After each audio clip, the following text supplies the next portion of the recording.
fucking story, dog. Yeah, I want to fuck you. It's okay. All right, well, cool, man. I hope you're having a good day. Okay, kick your ass, please. All right, is that all you know? Did you have some kind of like jujitsu tutor of English? But why you give me your ass? Why not? Why I see you? I don't want to see your ass. Dog, I'm doing my own thing. Enjoy. Too fast for me. I Okay, think fuck that, your mother. until I left high school, Cool story, bro. I think, and this is not just specific to me, but a lot of other people, during this hyper-vigilant punctuated with these incredibly visceral moments of compassion by other people. A different example. Um, we had such a strict budget, and we didn't have a car. And so, I was responsible with my mom to always go shopping. And so I learned very early on how to, look for coupons, how to buy things that were on sale or special. And we had a very basic diet because you have to budget this thing really precisely.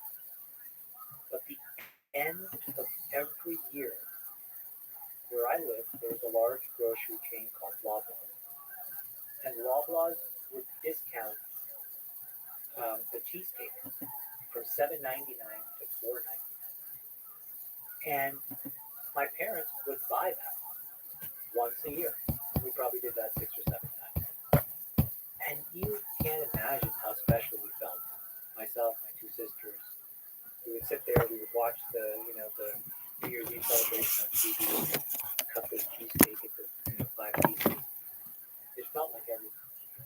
Um, so that's sort of how you know my my existence when I was at that age is, for better or for worse, that's how I remember it. The hypervigilance loop, is that still with you today? Or what are the echoes of that still with you today? The good and the bad? If you put yourself in the mind of a young child, the thing that does to you is at a very core basic level, it says you're worth it, right? Because if you can step outside of that and you think about any child in the world, they don't deserve to go through that. And at some point, by the way, I should tell you, like, I don't blame my parents. It was a process to get there. I feel like they did the best they could. And they suffered their own issues and enormous pressures and stresses. And so, you know, I've really, for the most part, forgiven them. How did you, sorry to interrupt, let go of that blame? That was a really long process where, for I would say the first 35 years of my life, I compartmentalized and I avoided all of those memories. And I sought external validation. Right, going back to this self-worth idea. If you're taught as a child that you're worthless, because why would somebody do these things to you? It's not because you're worth something. You think to yourself, very viscerally, you're worth nothing. And so then you go out and you seek external validation. Maybe you try to go and get into a great college. You try to get a good job. You try to make a lot of money. You try to, demonstrate in superficial ways with the car you drive or the clothes you wear that you deserve people to care about you, to try to make up for that really deep hole. But at some point, it doesn't get filled in. And so you have a choice. And so for me, what happened was in the course of a 6 month period, I lost my best friend and I lost my father. And it was really like the dam broke because the compartmentalization stopped working because the reminder of why I was compartmentalized. And so I had to go through this period of disharmony to really understand and steel man his perspective. And can you imagine trying to do that, to go through all of the things where you have to now look at it from his perspective and find compassion and empathy for what he went through? And then I shift, the focus to my mom and I said, well, you were not the victim, actually. You were somewhat complicit as well because you were a sound-minded body and you were in the room when it happened. had to go through that process with her and steel man her perspective. And at the end of it, I never justified what they did, but I've been able to forgive what they did. I think they did the best they could. And at the end of the day, they did the most important thing, which is they gave me and my sisters a shot by emigrating, by giving up everything, by staying in Canada, and doing whatever it took between the two of them to sort of claw and scrape together enough money to live so that my sisters and I could have a shot. And I'm very thankful for it. Could they have done better? Obviously.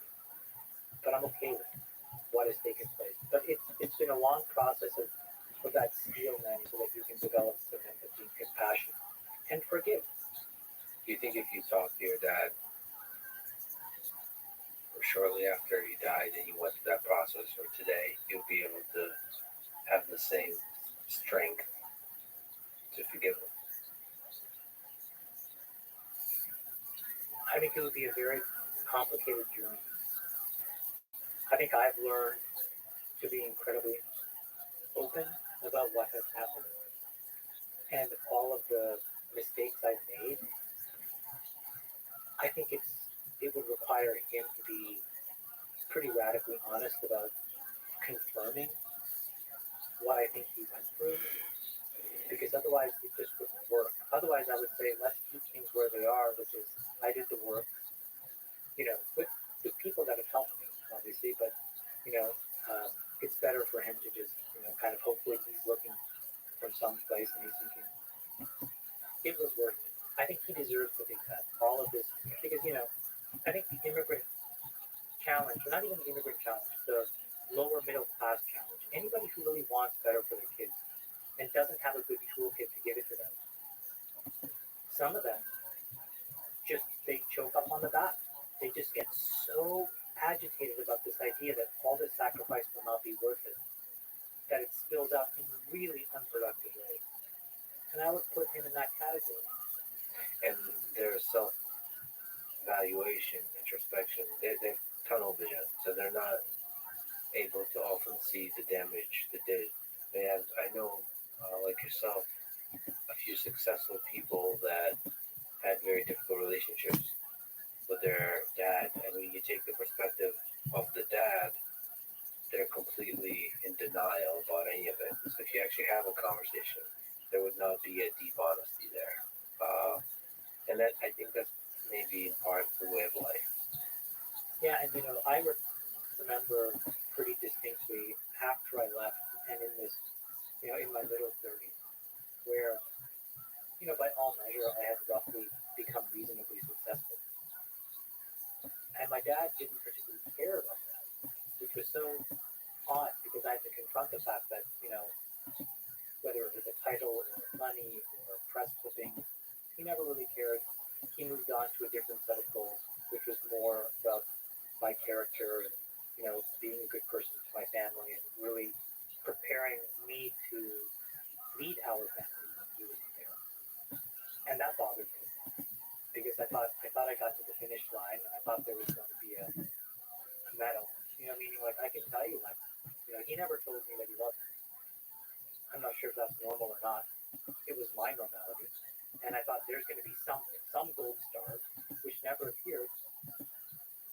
And so that's like a hard thing to kind of confront because you're like, well, now what is this? What is this all about? Was this all just kind of a ruse? But then I realized, well, hold on a second, there were these moments where in his way, again, putting yourself in his shoes, I think he was trying to say he was sorry. He would hold my hand, and he would interlock the fingers, which I thought that's a really intimate way of holding somebody's hand, I think. So I remember those things. So, these are the things that are just etched in, at least in my mind. And at the end of it, I think I've done a decent job in repairing my relationship with him, even though, it was posthumous. It does make me wonder in which way you and I, we might be broken and not see it. It might be hurting others and not see it. Well, I think that when you grow up in those kinds of environments, and they're all different kinds of this kind of dysfunction, but if what you get from that is that you're not worthwhile, you're less than many other people. When you enter adulthood, or semi-adulthood, in your early 20s, you will be in a cycle where you are hurting other people. You may not know it. Hopefully, you find somebody who holds you accountable and tells you and loves you enough through that. But you are going to take all of that disharmony in your childhood and you're going to inject that disharmony into whether it's your professional relationships or your personal relationships or both until you get to some form of rock bottom and you start to repair. And I think there's a lot of people that resonate with that because they have each suffered their own things that at some point in their lives have told them that they're less than. And then they go and cope. And when you cope, eventually those coping mechanisms escalate. And at some point it'll be unhealthy, either for you, but oftentimes for people around you. Well, from those humble beginnings, you are now a billionaire. How has money changed your life, or maybe the landscape of experience in your life? Does it buy happiness? It doesn't buy happiness, but it buys you a level of comfort for you to really amplify what happiness is. I kind of think about it in the following way. Let's just say that there's 100 things on the table, and the table says find happiness here, and there are different prices. The way that the world works is that many of these experiences are cordoned off a little bit behind the velvet rope, where you think that there's more happiness as the prices of things escalate. Right? If you live in an apartment, you admire the person with the house. If you live in a house, you admire the person with the bigger house. That person admires the person with, an island, right? Some person drives their car, admires the person who flies, who admires the person who flies business class, who admires the person who flies first, to private. There's all of these escalations on this table. And most people get to the first 5 or 6, and so they just naturally assume that items, 7 through 100 is really where happiness is. And just to, tell you the finish line, I've tried 100 and back, and I've got two more hundred to it, and happiness isn't there. But it does give you a level of comfort. I read a study, and I don't know if it's true or not, but it said that the absolute sort of like maximal link between money and happiness is around $50 million. And it was just like a social studies kind of thing that I think one of the Ivy Leagues put out. And underneath it, the way that they explained it was because you could have a home, you could have all kinds of the creature comforts, you could take care of your family, and then you were left to ponder what it is that you really want. I think the challenge for most people is to realize that this escalating arms race of, more things will solve your problem is not true. More and better is not the solution. It's this idea that you are on a very precise journey that's unique to yourself. You are playing a game of which only you are the player. Everybody else is an interloper, and you have a responsibility to design the gameplay. And I think a lot of people don't realize that, because if they did, I think they would make a lot of different decisions about how they would play. And I still do the same thing. I mean revert to basically running around asking other people, what will make you like me more? What will make me more popular in your eyes? And I try to do it. And it never works. It is just a complete dead end. Is there a negative aspect to money? Like, for example, it becoming harder to find people you can trust? I think the most negative aspect is that it amplifies a 360-degree view of your personality. Because there are a lot of people, and society tells you that more money is actually better. You are a better person somehow. And you're factually more worthwhile than some other people that have less. That's also a lie. But when you're given that kind of attention, it's very easy for you to become a caricature of yourself. That's probably the single worst thing that happens to you.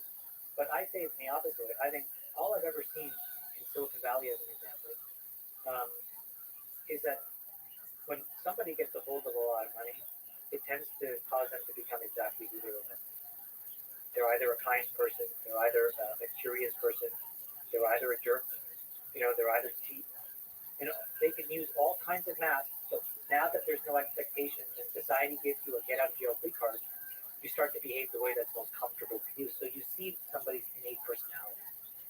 And that's a really interesting thing to observe, because then you can very quickly bucket sort where do you want to spend time and who is really, additive to your gameplay and who is really a negative detractor to your game. You're an investor. You're also a kind of philosopher. You analyze the world from all its different perspectives on the All In podcast, on Twitter, everywhere. Do you worry that money puts you out of touch from being able to truly empathize with the experience of the general population, which in part, first of all, on a human level, that could be limiting, but also as an analyst of human civilization, that could be limiting? I think it definitely can for a lot of people, because it's an abstraction for you to stop caring. I also think the other thing is that you can very quickly, especially in today's world, become the scapegoat. Just to use a Girardian, like Rene Girard, if you think about like mimetic theory in a nutshell, we're all competing for these very scarce resources that we are told is worthwhile. And if you view the world through that Girardian lens, what are we really doing? We're all fighting for scarce resources, whether that's Twitter followers, money, acclaim, notoriety, and we all compete with each other. And in that competition, Girard writes, like, the only way you escape that loop is by scapegoating something or somebody. And I think we are in that loop right now, where just the fact of being successful is a thing that one should scapegoat to end all of this, tension that we have in the world.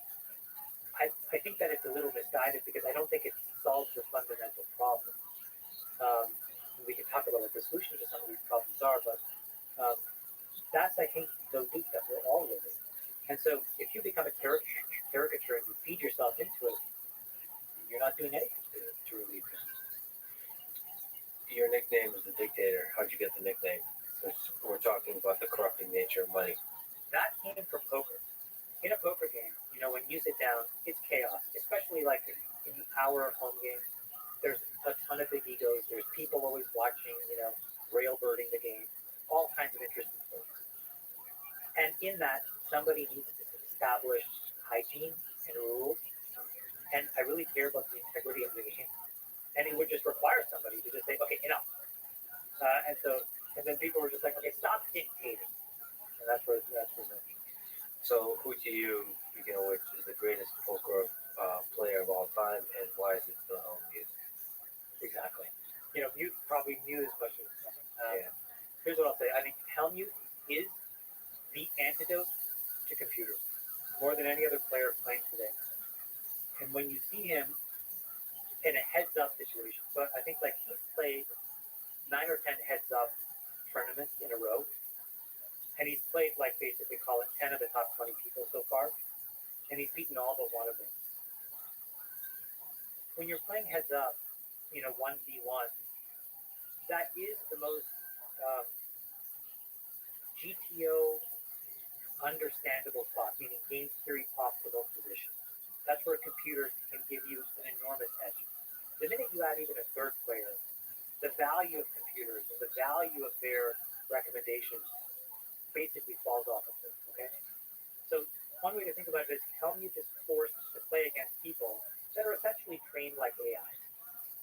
And so to be able to beat, 8 out of 9 of them means that you are playing so orthogonally to what is considered game theory optimal. And you're overlaying human reasoning. The judgment to say, well, in this spot I should do X, but I'm going to do Y. It's not dissimilar in chess, like what makes, Magnus Carlsen so good. sometimes he takes these weird lines. He'll sacrifice positions. He'll overplay certain positions for certain, bishops versus knights, and all of these spots that are very confusing.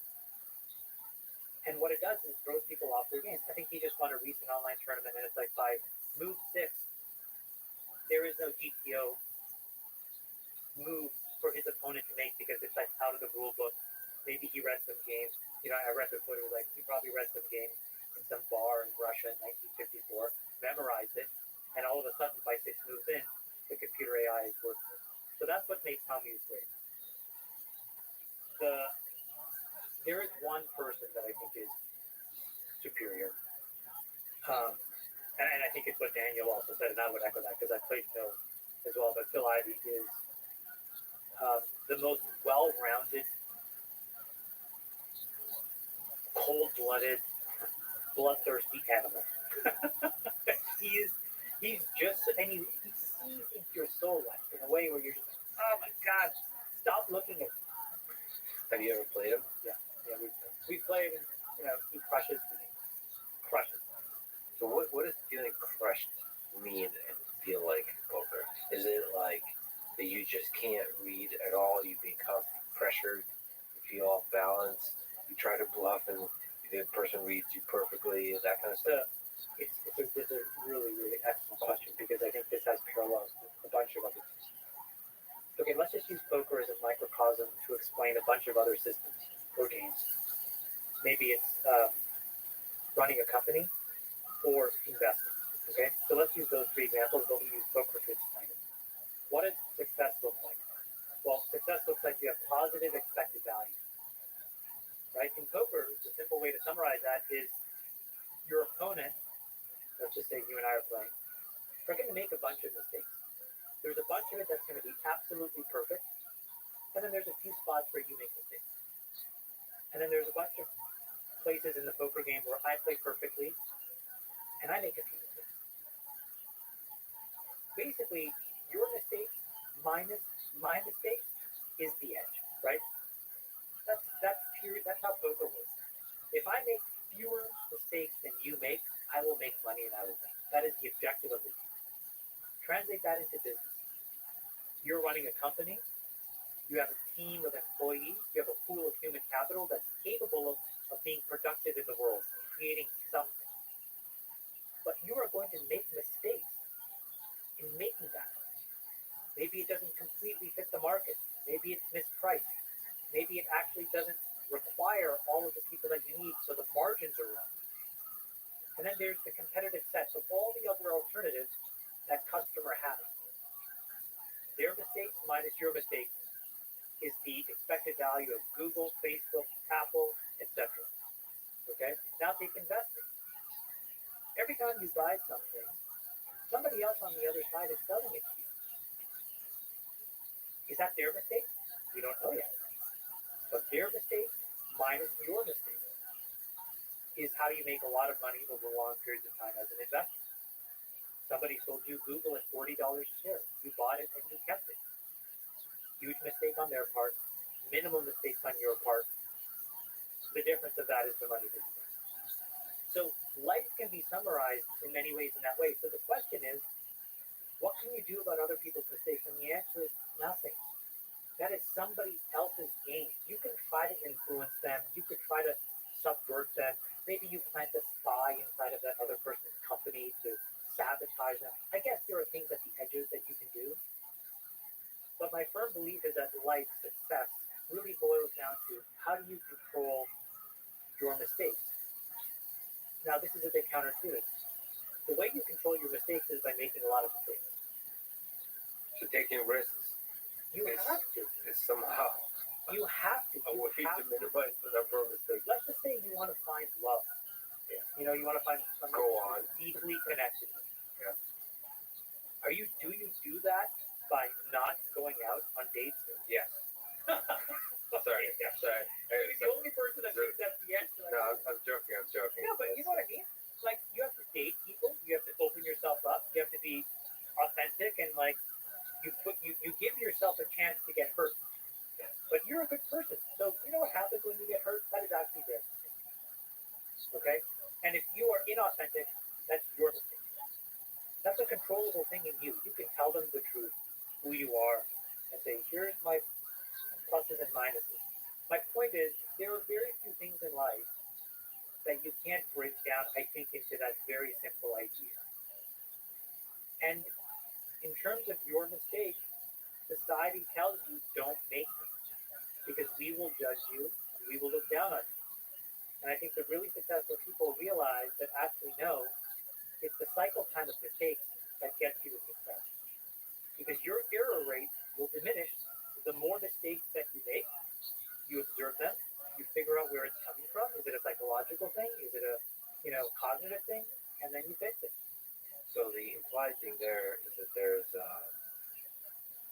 in business and investing, in poker, in dating, in life, is that there's this platonic GTO game theory optimal thing out there. And so when you say mistakes, you're always comparing to that optimal path you could have taken. I think slightly different. I would say mistake is maybe a bad proxy, but it's the best proxy I have for learning. But I'm using the language of what society tells you. Sure, got it. Society tells you that when you try something and it doesn't work, it's a mistake. So I just use that word because it's the word that resonates most with most people. Got it. The real thing that it is learning. Yeah, it's like a neural network. It's lost. The neural network is lost, exactly. Yeah, right. So you're using the mistake that is most, the word that is most understandable, especially by the way people experience it. I guess most of life is a sequence of mistakes. The problem is when you use the word mistake and you think about mistakes, it actually has a counterproductive effect of you becoming conservative in just being risk averse. So that if you flip it and say try to maximize the number of successes, somehow that leads you to take more risk.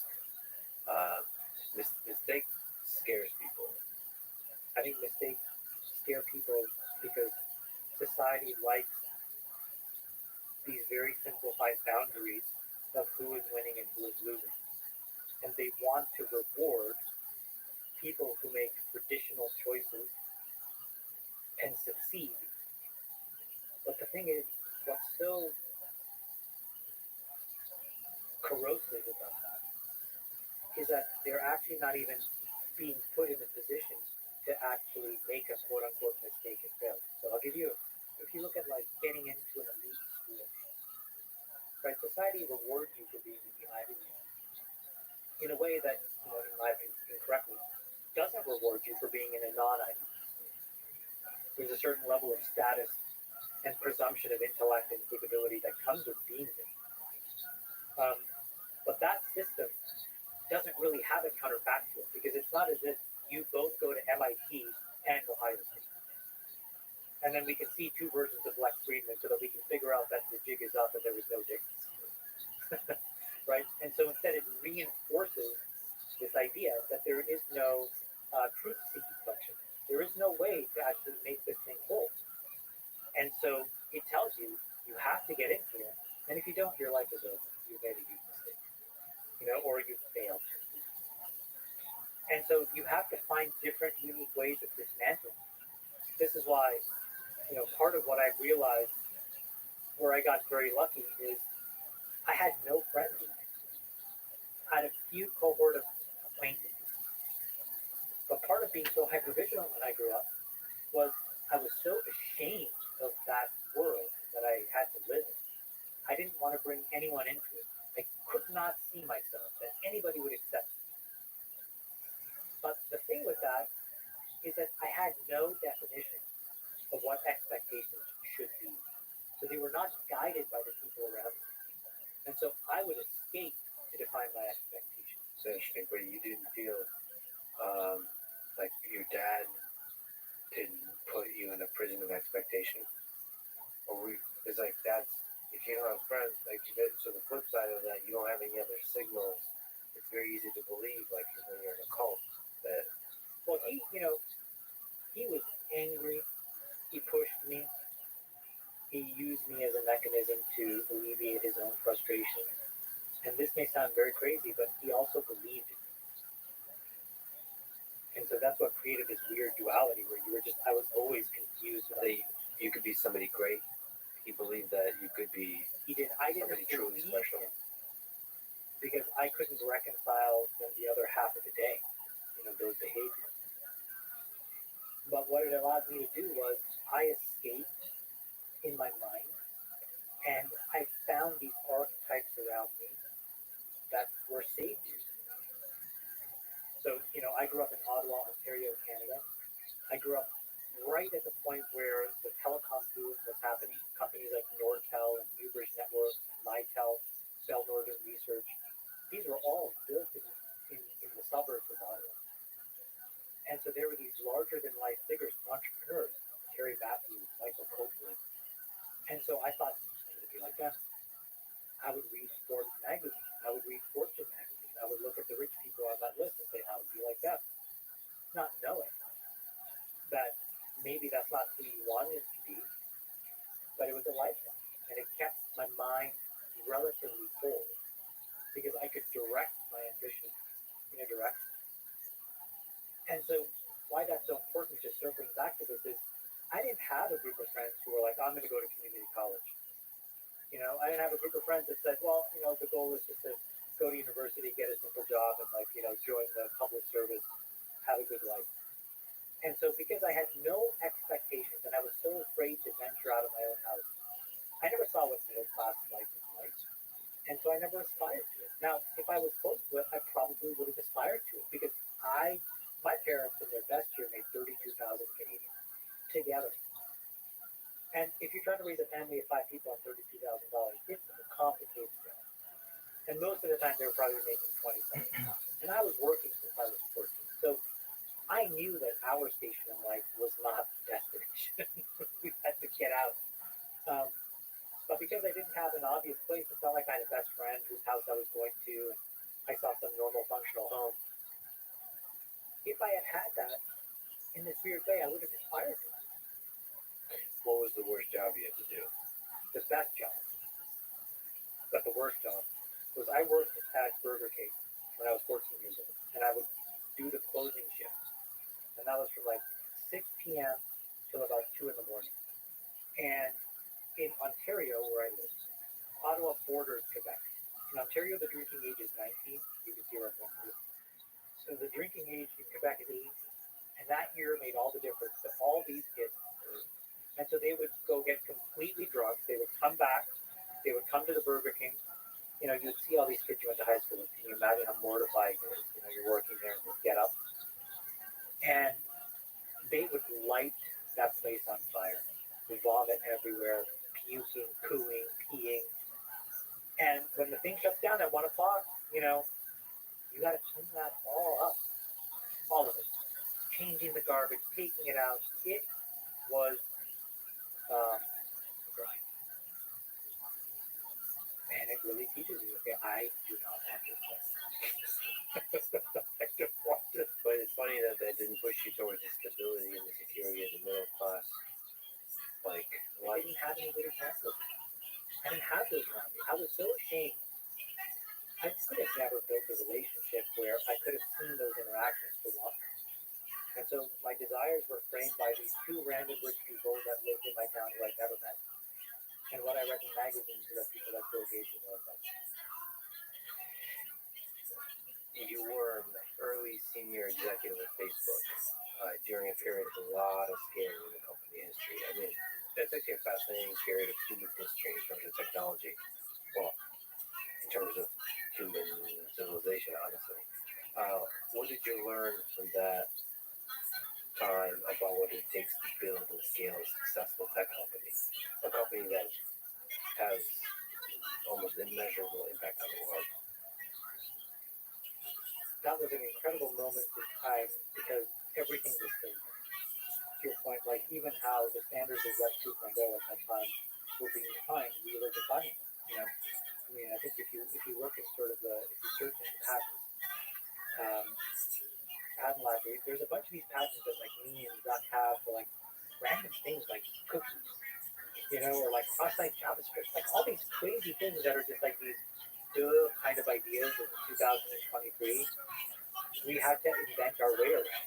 How do websites communicate with each other? How do we build in the cloud versus in the data center? How do we actually have high performance mentioned data science, the term and the idea. I invented this thing called data scientist because we had a PhD from Google that refused to join unless because he got a job offer that says data analyst. And so we just called him a scientist because he was a PhD in particle physics. So he really, he was a scientist. And I said, great, you're a scientist here. That launched a discipline. That launched a I discipline. mean, a term, what's I won't say any other name, but yeah, like, sometimes words like this can launch entire fields. And it did in that case. And you didn't, I guess at that time you didn't anticipate the impact of machine learning on the entirety of this whole process. Because you need machine learning to have both ads and recommender systems to have the feed for the social network. Exactly right. The first real scaled version of machine learning, not AI, but machine learning, was this thing that Facebook introduced called PYMK, which is people human know. And the simple idea was that can we initiate a viral mechanic inside the application? So you log in, we grab your credentials, we go to your email inbox, we harvest your address book, we do a compare, we make some guesses, and we start to present other people that you may actually know that may not be in your address book. Really simple, a couple joins at some tables, whatever. And it started to just go crazy to the number of people that you were creating this density and entropy inside the social graph with what was a really simple basic math. And that was eye-opening for us. And what it led us down this path of is really understanding the power of like all this machine. And so that infused itself into newsfeed, and how the content that you saw could be tailored to who you were and the type of person that you were. So there was a moment in time that all of this stuff was so new. How do you translate the app to multiple languages? How do you launch the company in all of these countries? How much of it is just kind of stumbling into things using your best, like, first principles gut thinking? And how much is it like 5, 10, 15, 20-year vision? Like, how much was thinking about the future of the internet and the metaverse and the humanity and all that kind of stuff? Because the news feed sounds trivial, I'll say something. but that's like changes everything. Well, you have to remember, news feed was named, and we had this thing where we would just name things what they were. And at the time, all of these other companies, and if you go back into the Wayback Machine, you can see this. People would invent, an MP3 player, and they would come up with some crazy name, or they would invent a software product and come up with a crazy name, right? And it sounded like the pharma industry, little Kazanab, tag your best friends. Yeah. And you think, what is this? This makes no sense. And, this is Luck's thing. He was like, well, this is a feed of news, so we're going to call it news feed. This is where you tag your photos, so we're going to call that photo tagging. I mean, literally, pretty obvious stuff. So the way that those things came about, though, was very experimental. And this is where I think it's really important for people to understand. I think Bezos explains this the best. There is a tendency after things work to create a narrative fallacy because it feeds your ego. And you want to have been the person that saw it coming. And I think it's much more honest to say we were very good probabilistic thinkers that tried to learn as quickly as possible, meaning to make as many mistakes as possible. If you look at this very famous placard that Facebook had from back in the day, what did it say? It said, move fast and break things. In societal language, that's saying make mistakes as quickly as you can. Because the minute you break something, you don't do that by design. It's not a feature. Theoretically, it's a bug. But he understood that, and we embraced that idea. I used to run this meeting once a week where the whole goal was I want to see that there was 1,000 experiments that were run and show me them all, from the dumbest to the most impactful. And we would go through that loop of what did it train people? Not that you got celebrated for the right answer, but you got celebrated for trying. I ran 12 experiments, 12 failed, and we'd be like, you're the best. Can I just take a small tangent on that? Is to move fast and break things has become as like a catchphrase of the thing that embodies the toxic culture of Silicon Valley in today's which confuses me. Of course, words and phrases get sort of captured, and so It becomes very reductive. That's a very loaded set of words that together can be, many years later, people can view very reductive. can you steel man each side of that? So Yeah. pro move fast and break things, Yeah. and against Yeah, move that's fast and break things. So I think the pro of move fast and break things is saying the following. There's a space of things we know and a massive space of things we don't know. And there's a rate of growth of the things we know, but the rate of growth of the things we don't know is actually, we have to assume, growing faster. So the most important thing is to move into the space of the things we don't know as quickly as possible. And so in order to acquire knowledge, we're going to assume that the failure mode is the nominal state. And so we just need to move as quickly as we can, break as many things as possible, which means like things are breaking in code, do the root cause analysis, figure out how to make things better, and then rapidly move into the space. And he or she who moves fastest into that space will win. It doesn't imply carelessness, right? It doesn't imply moving fast without also aggressively picking up the lessons from the mistakes you make. Well, again, that's steel manning the pro, which is it's a thoughtful movement around velocity and acquisition of knowledge. Now let's steel man the concave. When these systems become big enough, there is no more room to experiment in an open-ended way, because the implications have broad societal impacts that are not clear upfront. So let's take a different, less controversial example. If we said, Lipitor worked well for all people except South Asians, and there's a specific immunoresponse that we can iterate to, and if we move quickly enough, we can run 10,000 experiments, and we think the answer is in that space. Well, the problem is that those 10,000 experiments may kill 10 million people. So you have to move methodically. When that drug was experimental and it wasn't being given to 500 million people in the world, moving fast made sense because you could have a pig model, a mouse model, a monkey model. You could figure out toxicity. But we picked all that low hanging fruit. And so now these small iterations have huge impacts that need to be measured and implemented.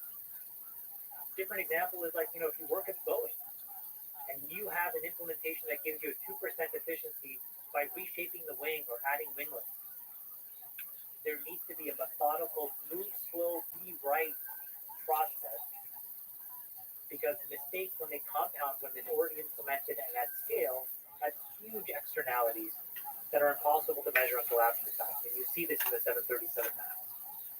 So that's how one would steel man the concave, which is that when an industry becomes critical, you got to slow down. This makes me sad because some industries, like Twitter and Facebook, are a good example. They achieve scale very quickly before really exploring the big area of things to learn. So you basically pick one low-hanging fruit, and that became your huge success, and now you're sitting there with that stupid fruit. Well, so you're I think, so as an example, if you had to, if I was running Facebook,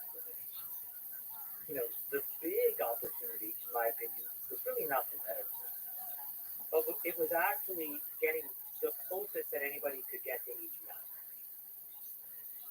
And if I had to steel man that product, here's how I would have pitched it to the board and to the listen, there are 3.5 billion people monthly using this thing. If we think about human intelligence very reductively, we would say that there's a large portion of it which is cognitive, and then there's a large portion of it which is emotional.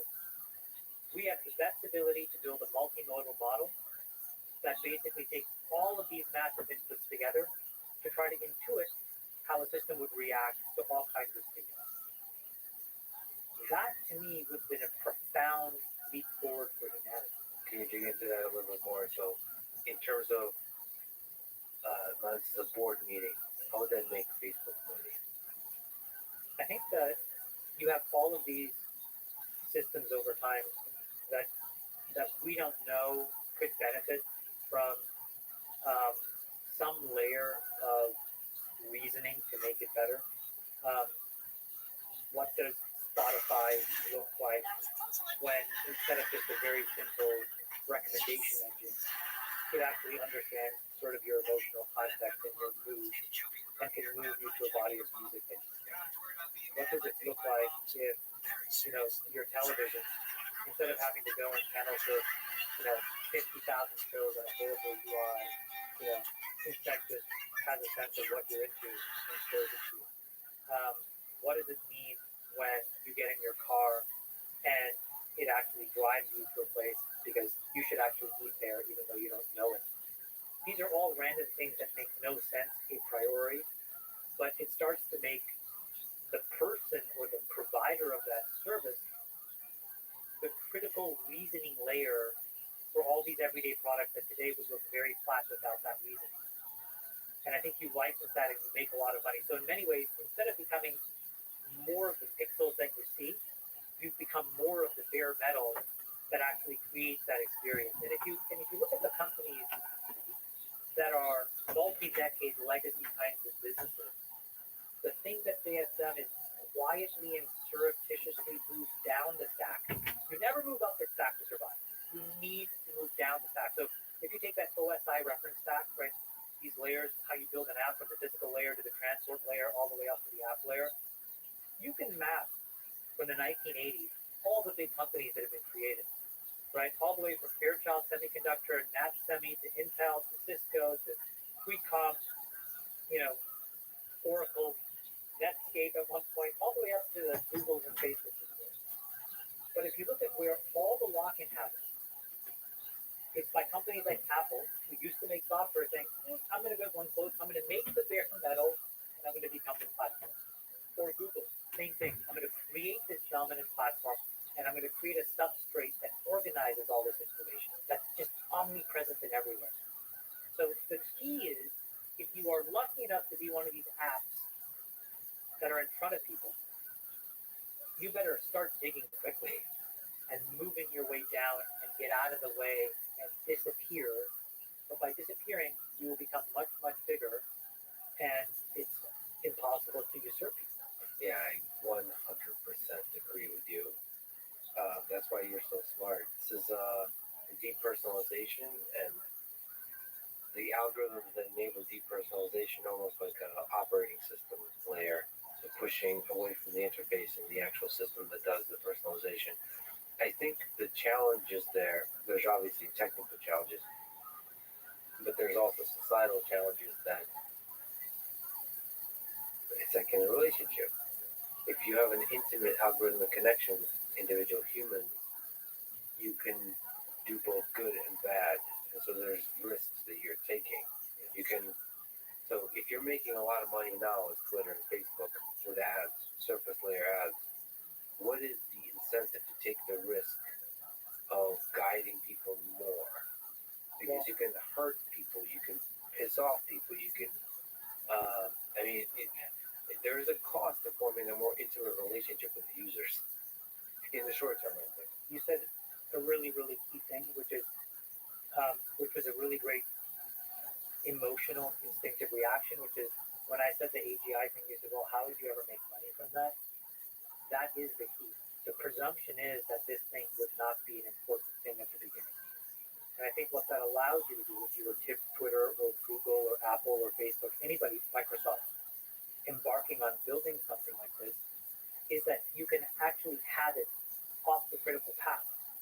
And you can experiment with this for years if that's what it takes to find the version one that is special enough where it's worth showcasing. And so in many ways, you get the free option. You're going to be spending, any of these companies will be spending tens of billions of dollars in OPEX and CAPEX every year on all kinds of stuff. It is not a thing that money actually makes more likely to succeed. In fact, you actually don't need to give these kinds of things a lot of money at all, because starting in 2023, right now, you have the two most important tectonic shifts that have ever happened in our lifetime in technology. They're not talked about, but these things allow AGI, I think, to emerge over the next 10 or 15 years where it wasn't possible for. The first thing is that the marginal cost of energy is zero. I'm not going to pay for anything anymore, right? And we can double click into why that is. And the second is the marginal cost of compute is zero. And so when you take the multiplication, or you want to get really fancy mathematically, the convolution of these two things together, it's going to change everything. So think about what $1 billion gets today, and we can use OpenAI as an example. $1 billion gets OpenAI a handful of functional models and a pretty fast iterative loop, right? But imagine what OpenAI has to overcome. They had to overcome a compute challenge. They had to strip together a whole bunch of GPUs. They had to build all kinds of scaffolding software. They had to find data center support. That consumes all kinds of money. So that $1 billion didn't go that far. So it's a testament to how clever that OpenAI team is. But in 4 years from now, when energy costs zero and basically GPUs are they're falling off a truck and you can use it effectively for free, now all of a sudden $1 billion gives you some amount of teraflops of compute that is probably the total number of teraflops available today. That's how gargantuan this move is when you take these two variables to zero. There's like a million things to ask. I almost don't want to get distracted by the marginal cost of energy going to zero because I have no idea what you're talking about. That's fascinating. Can I give you the 30 seconds? Sure. Okay. Yes. So if you look inside of the two most progressive states, the three most progressive states, New York, California, and Massachusetts, a lot of left-leaning folks, a lot of people who believe in climate science and climate change, the energy costs in those three states are the worst they are in the entire country. And energy is compounding at 3 to 4% per annum. So every decade for 15 years, energy costs in these states double. In some cases and in some months, our energy costs are increasing by 11% a month. But the ability to actually generate energy is now effectively zero. The cost per kilowatt hour to put a solar panel on your roof and a battery wall inside your garage is the cheapest it's ever been. These things are the most efficient they've ever been. And so to acquire energy from the sun and store it for your use later on, literally is a zero cost proposition. So how do you explain the gap between the cost going up? Great question. So this is the other side of regulatory capitalism, right? We all fight to build monopolies. Well, there are monopolies hiding in plain sight. The utilities are a perfect example. There are 100 million homes in America. There are about 1,700 utilities in America. So they have captive markets. But in return for that captive market, the law says you need to invest a certain amount per year in upgrading that power line, in changing out that turbine, in making sure you transition from coal to wind or whatever. Just as an example, upgrading power lines in the United States over the next decade is a $2 trillion proposition. These 1,700 organizations have to spend, I think it's $250 billion a year just to change the power lines. That is why, even though it costs nothing to make energy, you are paying double every 7 or 8 years. It's CapEx and OpEx of a very brittle old infrastructure. It's like you trying to build an app and being forced to build your own data center. You say, oh wait, I just want to write to AWS. I just want to use GCP. I just want to move on. All that complexity is solved for you. And some law says, no, you can't do that easily. So that's what consumers are dealing with, but it's also what industrial and manufacturing organizations, it's what we all deal with. So how do we get rid of ourselves of this old infrastructure? Okay. So the thing that's happening today, which I think this is why I think it's the most important trend right now in the world, is that 100 million homeowners are each going to become their own little power plant and compete with these 1,700 utilities. And that is in the United States or globally? Just deal with the United States for a second, because I think it's easier to see. 100 million homes, solar panel on the roof, and by the way, just to make it clear, the sun doesn't need to shine, right? These panels now work where you have these UV bands that can actually extrapolate beyond the visible spectrum, so they're usable in all weather conditions. And a simple system can support you collecting enough power to not just run your functional day-to-day life, but then to contribute what's left over back into the grid for Google's data center or Facebook's data center, where you get a small check. The cost is going to zero. How obvious is this? You're making a sound? Okay. So, because this is a pretty profound prediction. If the cost of indeed goes to zero, the cost of compute going to zero, I can So the cost of compute going to zero kind of understand. But the energy seems like a radical prediction of yours. Well, it's just naturally what's happening right now. Now, let me give you just a different way of explaining it. If you look at any system, there's a really important thing that happens with what Clay Christensen calls crossing the chasm. If you explain it numerically, here's how to explain it to you. If you introduce a disruptive product, typically what happens is the first 3 to 5% of people are these zealous believers, and they ignore all the logical reasons why this product doesn't make any sense, because they believe in the proposition of the future and they buy it. The problem is at 5%. If you want a product to get to mass market, you have one of two choices, which is you either bring the cost down low enough, or the feature set becomes so compelling that even at a high price. An example of the latter is the iPhone. The iPhone today, the 14 iPhone, costs more than the original iPhone. It's probably doubled in price over the last 14 or 15 years, but we view it as an essential element of what we need in our daily lives. It turns out that battery EVs and solar panels are an example of that. Because people like President Biden, with all of these subsidies, have now introduced so much money for people to just do this, where it is a money-making proposition for 100 million homes. And what you're seeing as a result are all of these companies who want to get in front of that trend. Why? Because they want to own the relationship with 100 million homeowners. They want to manage the power infrastructure. Home Depot, Lowe's, you just name the company.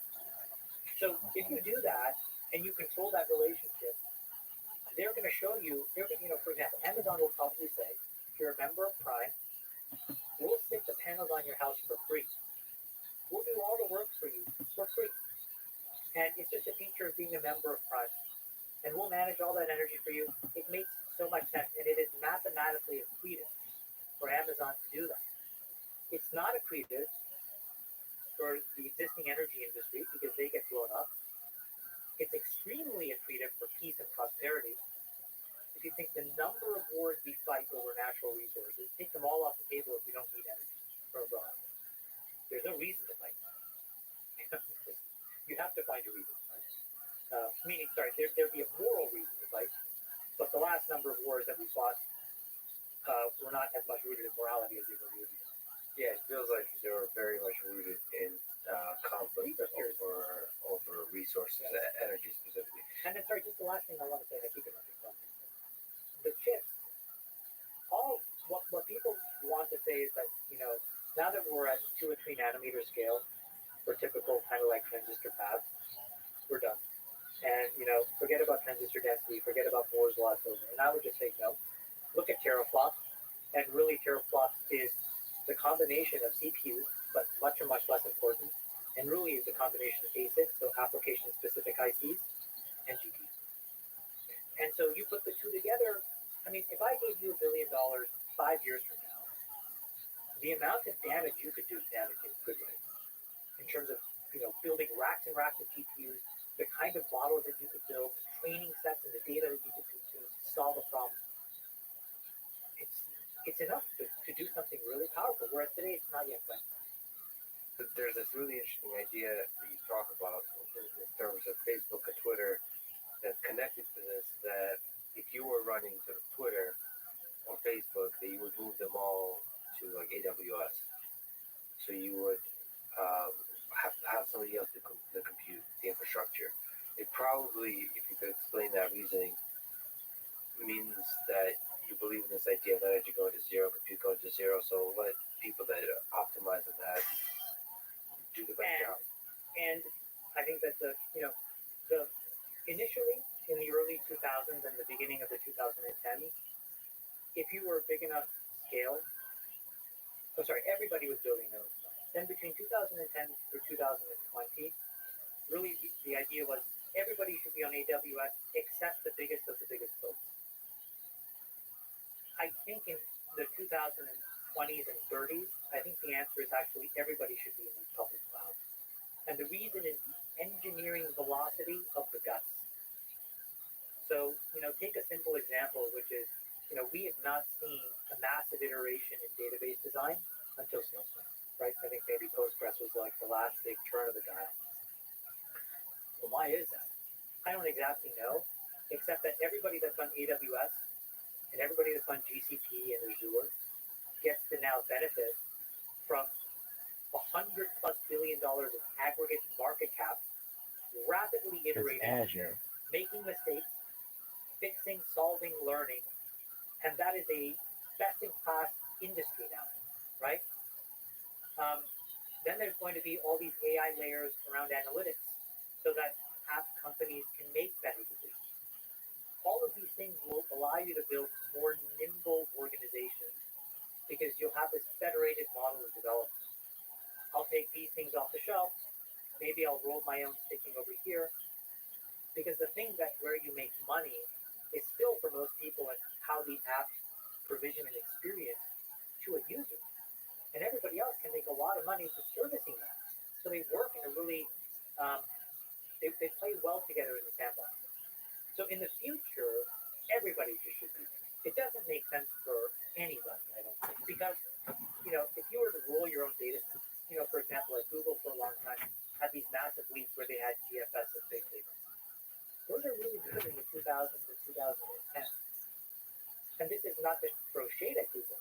It's very hard for whatever exists that is a progeny of GFS and Bigtable to be anywhere near as good as a $100 billion industry attempts to build that stack. And you're putting your organization under enormous pressure to be that good. I guess the implied risk taken there is that you could become the next AWS.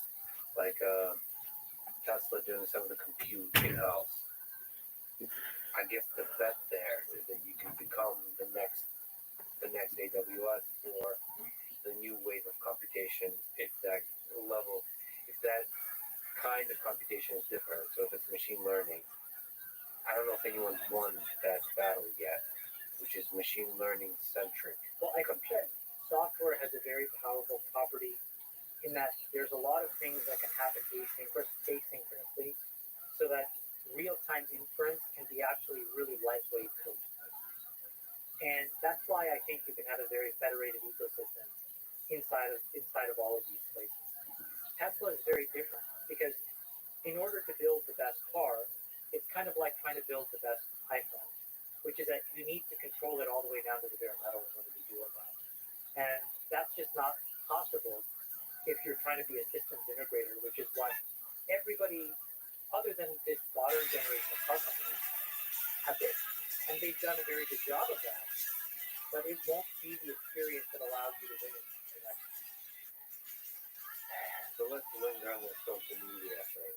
So if you said if you ran Facebook for a day, let's extend that. If you were to build a new social network today, how would you fix Twitter? How would you fix social media? If you want to answer a different question, is if you were Elon Musk, somebody you know, and you were taking over Twitter, what would you fix? I thought about this a little bit. First of all, let me give you a backdrop. I wouldn't actually build a social media company at all. And the answer is, the reasoning is the following. I really tend to believe, as you've probably gotten a sense of sort of patterns and probabilities. And if you said to me, Kima, probabilistically answer where are we going in apps and social experiences, what I would say is we spent the first decade building platforms and getting them to scale. And if you want to think about it, again, back to sort of this poker analogy, others' mistakes minus your mistakes is the value. Well, the value that was captured was trillions of dollars, essentially to Apple and to Google. And they did that by basically attracting billions of monthly active users to their platform. Then this next wave were the apps. Facebook, QQ, Tencent, TikTok, Twitter, Snapchat, that whole panoply of apps. And interestingly, they were in many ways an atomized version of the platform, right? They sat on top of them. They were an ecosystem participant, but the value they created was the same. Trillions of dollars of enterprise value, billions of monthly active users. Well, there's an interesting phenomenon that's kind of hiding in plain sight, which is that the next most obvious atomic unit are content creators. Now, let me give you two examples. Lex Friedman, this random crazy guy, Mr. Beast, Jimmy Donaldson. Just the two of you alone, add it up, okay? And you guys are going to approach in the next 5 years 1 billion people. The only thing that you guys haven't figured out yet is how to capture trillions of dollars of value. Now, maybe you don't want to, and maybe that's not your mission. Right. But let's just look at this Beast alone because he is trying to do that. Yeah, and I think Jimmy is going to build an enormous business. But if you take Jimmy and all of the other content creators, right, you guys are atomizing what the apps have done. You're providing your own curated news feed. You're providing your own curated community. You let people move in and out of these things in a very lightweight way. And value is accruing to you. So the honest answer to your question is I would focus on the content creator side of things because I believe that's where the puck is going. That's a much more important shift in how we all consume information, content, and our entertainment. It's through brands like you, individual people that we can humanize and understand are the filter. But aren't you just arguing against the point you made earlier, which is what you would recommend as the invest in the AGI, the depersonalization? Because they could still be a participant in that end state. If that happens, you have the option value of being an enabler of that. Right? You can help improve what they do. Again, you can be this bare metal service provider where you can be a tax. Yeah. Right? You can participate in everything that you do, every question that's asked, every comment that's curated. If you can have more intelligence as you provide a service to your fans and your audience, you would probably pay a small percentage of that revenue. I suspect all content creators do. And so it's that stack of services that is like a smart human being. It's like, how do you help produce this information? You would pay a producer for that. Maybe you would. So back to your question. So what would I do? I think that you have to move into that world pretty aggressively. I think that right now you first have to solve what is broken inside of these social networks. And I don't think it's a technical problem. So just to put it out there, I don't think it's it's one where there are these nefarious organizations. That happens. Brigading XYZ, that happens. But the real problem is a psychological one that we're dealing with, which is people through a whole set of situations have lost belief in themselves. And I think that comes up as this very virulent form of rejection that they try to put into these social networks. So if you look inside of comments on anything, you could have a person that says on Twitter, "I saved this dog from a fiery building," and there would be negative comments. And you're like, well, again, put yourself in their shoes. How do I steel man their case? I do this all the time. I get people throw shade at me. I'm like, okay, let me steel man their point of view. And the best that I can come up with is, I'm working really hard over here. I'm trying. I've played by all the rules that were told to me. I've played well. I've played fairly. And I am not being rewarded in a system of value that you recognize. And that is making me mad. And now I need to cope and I need to vent. So back in the day, my dad used to drink. He would make me go get things to hit me with. Today, you go to Twitter, you spot off, you try to deal with the latent anger that you feel. So a social network has to be designed, in my opinion, to solve that psychological corner case because it is what makes a network unusable. To get real density, you have to find a way of moving away from that toxicity because it ruins the product experience.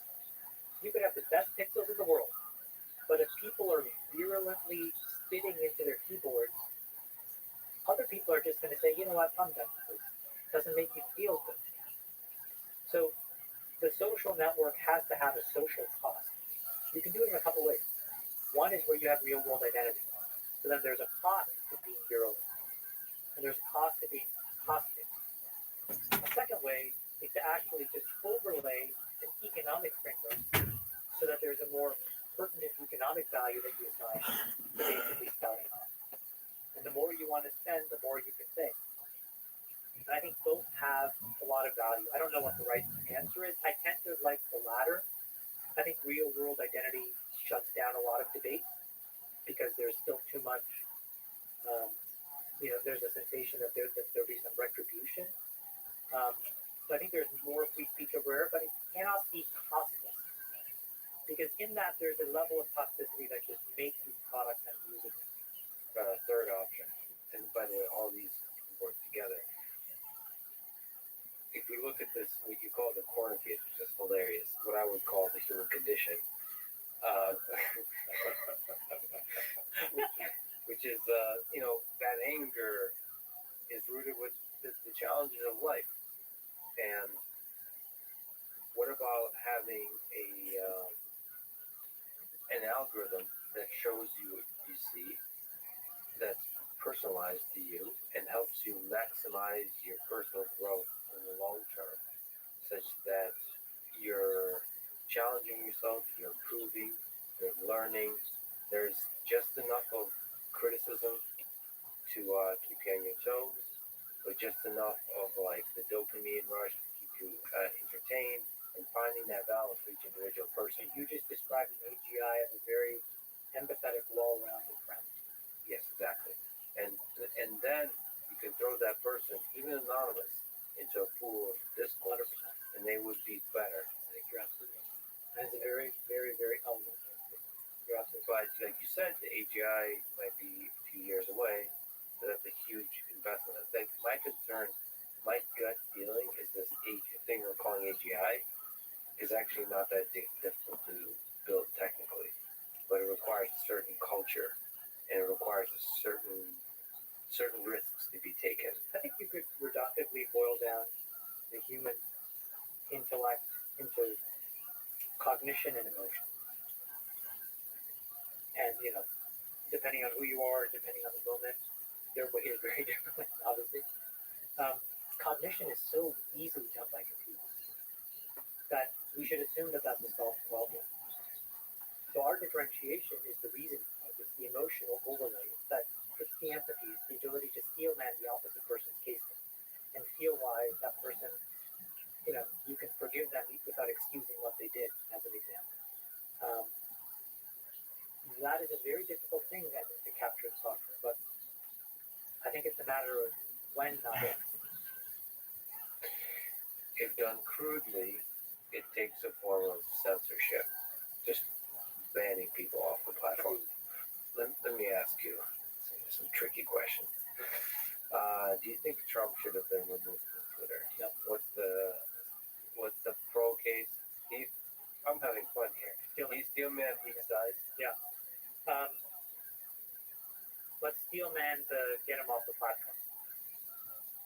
Here we have a guy who is virulent in all ways. He promotes confrontation. He lacks decorum. He incites the fervent believers of his cause to act up and push the boundaries, bordering on and potentially even including breaking the law. He does not observe the social norms of a society that keep us well functioning, including an orderly transition of power. If he is left in a moment where he feels trapped and cornered, he could behave in ways that will confuse the people that believe in him, to act in ways that they so regret that it could bring our democracy to an end, or create so much damage or create a wound that's so deep, it will take years of conflict and years of confrontation to heal it. We need to remove him, and we need to do it now. It's been too long, we let it go. The other side of the argument would be he was a duly elected person whose views have been run over for way too long, and he uses the ability to say extreme things in order to showcase how corrupt these systems have become and how insular these organizations are in protecting their own class. And so if you really want to prevent class warfare, and if you really want to keep the American dream alive for everybody, we need to show that the First Amendment, the Constitution, the Second Amendment, all of this infrastructure is actually bigger than any partisan view, no matter how bad it is. And that people will make their own decisions. And there are a lot of people that can see past the words he uses and focus on the substance of what he's trying to get across and more generally agree than disagree. And so when you silence that voice, what you're effectively saying is this is a rigged game. And all of those things that we were told were not true are actually true. If you were to look at the crude algorithm of Twitter, of course I don't have any insider knowledge, but I can imagine that they saw let's say there's a metric that measures how negative the experience is of the platform. And they probably saw in several ways, you could look at this, but the presence of Donald Trump on the platform was consistently increasing how shitty people are feeling, short term and long term, because they're probably yelling at each other, having worse and worse and worse experience. You even do a survey of how do you feel about using this platform over the last week. They would say horrible relative to maybe a year ago when Donald Trump was not actually tweeting or so on. So here you're sitting at Twitter and saying, okay, I know everyone's talking about speech and all that kind of stuff, but I kind of want to build a platform where the users are happy and they're becoming more and more unhappy. How do I solve this happiness problem? Well, let's ban the sources of the unhappiness. Now, we can't just say you're a source of unhappiness, we'll ban you. Let's wait until that source says something that we can claim breaks our rules, like incite violence or so on. That would work if you could measure your construct of happiness properly. The problem is, I think what Twitter looked at were active commenters and got it confused for overall system happiness. Because for every piece of content that's created on the internet, of the 100 people that consume it, maybe 1 or 2 people comment on it. And so by over-amplifying that signal and assuming that it was the plurality of people, that's where they actually made a huge blunder. Because there was no scientific method, I think, to get to the answer of deplatforming it. And it did expose this idea that it's a bit of a rigged game and that there are these deep biases that some of these organizations have to opinions that are counter to theirs and to their orthodox views. So in general, you lean towards keeping, first of all, presidents on the platform, but also controversial voices. All the time. I think it's really important to keep them there. Let me ask you a tricky one in the recent news that's become especially relevant for me. What do you think about, if you've been paying attention to Kanye West, a recent controversial outburst on social media about Jews, black people, racism in general, slavery, Holocaust, all of these topics that he touched on in different ways on different platforms, but including Twitter. What do you do with that? And like, what do you do with that as from a platform perspective, or what do you do from a humanity perspective of how to add love to the world? That's we take both sides of it. Sure. Option 1 is he is completely out of line, and option 2 is he's not. Just a simple time. Right. Yeah. So the path 1 is he's an incredibly important pacemaker in the world that defines the belief system for a lot of people.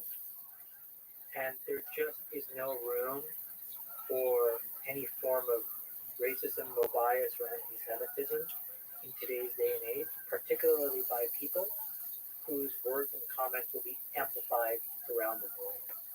We've already paid a large price for that, and then the expectation of success is some amount of societal decorum that keeps moving the ball forward. The other side would say life, I think, goes from harmony to disharmony to repair. And anybody who has gone through a very complicated divorce will tell you that in that moment, your life is extremely disharmonious and you are struggling to cope. And because he is famous, we are seeing a person really struggling in a moment that may need help. And we owe it to him, not for what he said, because that stuff isn't excusable, but we owe it to him to help him in a way, and particularly his friends. And if he has real friends, hopefully what they see is that. What I see on the outside looking in is a person that is clearly struggling. This bitch with the It dark seems like eyebrows. a human question, and I know it's outside looking in, but there's several questions I want They to look okay though. ask. So one is about the pain Not of really, going they're through still a too dark. divorce. If your hair is kids, that all light, that kind of stuff. your eyebrows have to be And up. You two, can't when fucking be you're looking rich like this. and powerful and famous. I don't know if you're gonna enlighten me to which is the most corruptive. But how do you know who are the friends to trust? So a lot of the world is calling Kanye insane, or like has mental I fucking love this illness, all that kind of stuff. And so how do you have friends close to you that say something like that message, but from a place of love and where they actually care for you, as opposed to trying to get you to shut up? The reason I ask all those questions, I think, if you care about the guy, how do you help him? Right. I've been through a divorce. It's gut wrenching. The most horrible part is having to tell your kids.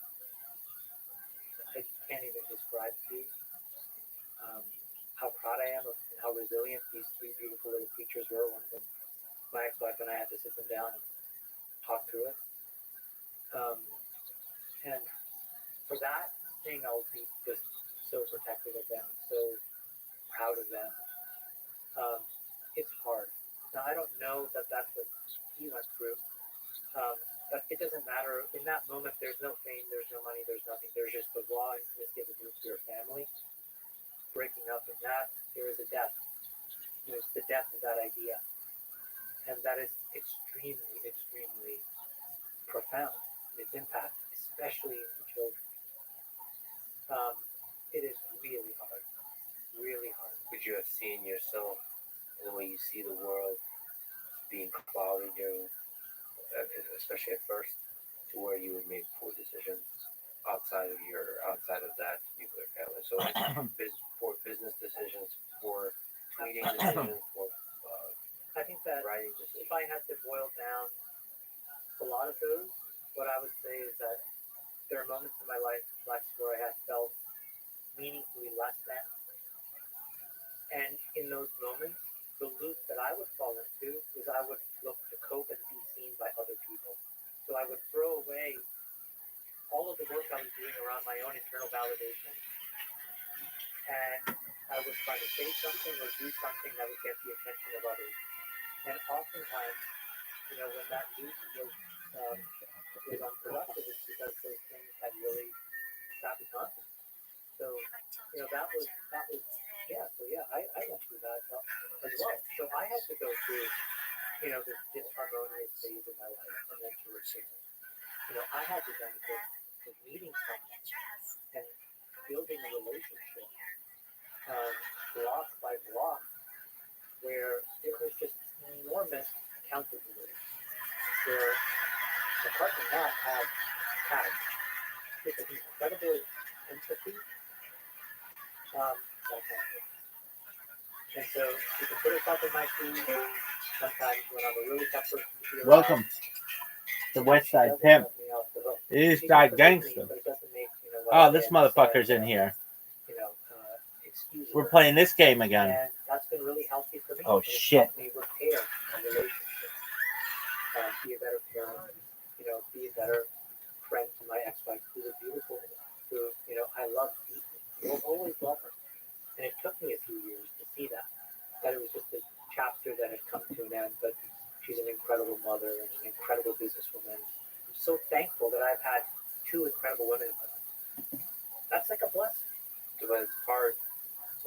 now it's hard to find a person that has that. I mean, a lot of stuff you said is really profound, but it's having a person who has empathy and accountability. So basically, that's ultimately what great friendship is, which is people that love you, have empathy for you, but can also call you out on your bullshit. She's a LeBron James like figure, and the reason I say that is I've seen and met so many people. Where's I've your seen the douche? distribution on the scale of friendship and empathy. She's the LeBron James of friendship. She's a dope. Well, what's so funny is like, we have a dinner around poker, and it's taken on a life of its own, mostly because of her, because these guys look at her. And I'm like, whoa, whoa, whoa. She's thinking like, her registers are already full. She's thinking all kinds of crap with me. And what's this fucker's name? But it's a very innate skill, and it's paired with, but it's not just an emotional, meaning she's a person that I make all my decisions with. These decisions we're making together as a team. I've never understood that. There's that African proverb like, go fast, go alone, go far, go together. And Lex, since I was born, I was by myself, and I had to cope, and I didn't have a good toolkit to use into the world. And in these last 5 or 6 years, she's helped me. And at first, my toolkit was literally like sticks, And then I found a way to, she helped me sharpen a little rock, and that became a little knife. So even that was crap. And then she showed me fire, and then I forged a knife. And that's what it feels like. Where now this toolkit is like most average people. And I feel humbled to be average because I was down here on the ground. So it's made all these things more reasonable. So I see what comes from having deep, profound Baby, we can play this game all fucking to day. help you through these critical moments. I have another friend who I would say just completely unabashedly loves me. This guy, Rothschild. He doesn't hold me accountable. Which I love. Like I could say, I killed a homeless person. He's like, they probably, whereas now it would be like, that was not good. What did you just say? So, but I have both. I mean, I have Nat every day. Rob, I don't talk to that often, but to have two people. This guy's gonna I be have so zero. I think pissed. most people, unfortunately, have zero. What's up, big dog? So I think like what he needs is somebody to just listen. You don't have to put a label on these things, and you just have to try to guide in these very unique moments. All right, let's see how the fuck this gets done. De-escalate what is going on in your mind, and I suspect what's going on in his mind. He had to play amateur quarterback. I don't know. Is that he's in a moment where he just feels lower than and we all do it. We've all had these moments where we don't know how to get attention. And if you didn't grow up in a healthy environment, you may go to a negative way to get attention. And it's not to excuse it, but it's to understand it. That's so profound. Feeling less than, and Do better. at those low If points, you start coming from, going externally to find it. And I was in maybe there creating first. conflict and scandal to get that attention. The way that my doctor explained it to me is you have to think about your self-worth like a knot. It's inside of a very complicated set of knots. So it's like some people don't have these knots. Fuck. It's just presented to them. But for some of us, because of the way we grow up, it's covered in all these knots. So the whole goal is to loosen those knots. And it happens slowly, it happens unpredictably, and it takes a long time. And so while you're doing that, you are going to have moments where when you feel less than, you're not prepared to look inside and say, actually, here's how I feel about myself. It's pretty cool. I'm happy with where I'm at. I have to ask on the topic of friendship. You do an amazing podcast called All In Podcast. People should stop listening to this and go listen to that. You just did your 100th episode. It's one of my favorite podcasts. It's incredible for the technical and the human psychological wisdom that you guys constantly give, and any way you analyze the world, but also just the chemistry between you. You're clearly there's a tension and there's camaraderie that's all laid out on the table. So I don't know the two Davids that well, but I have met Jason. You don't own the call. You know, I'll give Period. you a I was little in there first. psychological Period. You insight. kicked me out. Period. That is not right. Period. Just my opinion. If And you I want, love you guys. Would they agree with your psychological breakdown? I don't know. You know, I think that what I would say about J. Cal is he is unbelievably loyal. I was in there To first know and you him. kicked me out. Period. And you know, he's like any of those movies which are about like the mafia or whatever, where like, you know, something bad's going wrong and we need somebody to show up. That's J. Cal. So if you killed the said proverbial homeless person, he would be right there He's to help you. Yeah. But he's the one that Because I am streaming every way, shape, Bloomberg even if it's Business News. doesn't make sense in that moment. He doesn't see that as an action of whether it'll solve the problem. He sees that as an act of devotion to you, your friend. And that's an incredible gift that he gives us. The other side of it is that, you know, J. Cal needs to learn how to trust that other people love him back as much as he loves them. And that's where he makes mistakes, because he assumes that he's not as lovable as the rest of them. But he's infinitely more lovable than he understands. You have to see Lex. Like, he is unbelievably funny. I mean, I cannot tell you how funny this guy is. Next level funny. Yeah, timing, everything. Charm, the care he takes. So he is as lovable, but he doesn't believe himself to be. And that manifests itself in areas that drive him crazy. Which makes it for a very pleasant listening experience. Okay, so what about the two Davids? David Sachs and David Freeberg. David Sachs is the one that I would say I have the most emotional connection with. He and I can go a year without talking, and then we'll talk for 4 hours straight, and then we know where we are, and we have this ability to pick up and have a level of intimacy with each other. What? And I think that's just because I've known David for so long now. That I find really comforting. And then Freeberg is this person who I think, similar to me, had a very turbulent upbringing, has fought through it to build an incredible life for himself, and I have this enormous respect for his journey. I don't particularly care about his outcomes, to be honest, but I look at that guy and I think, hey, he did it. And so if I didn't do it, I would be glad that he did it, if it makes any sense. And you can see that he feels like his entire responsibility is really around his kids. And to kind of like give a better kind of back to him.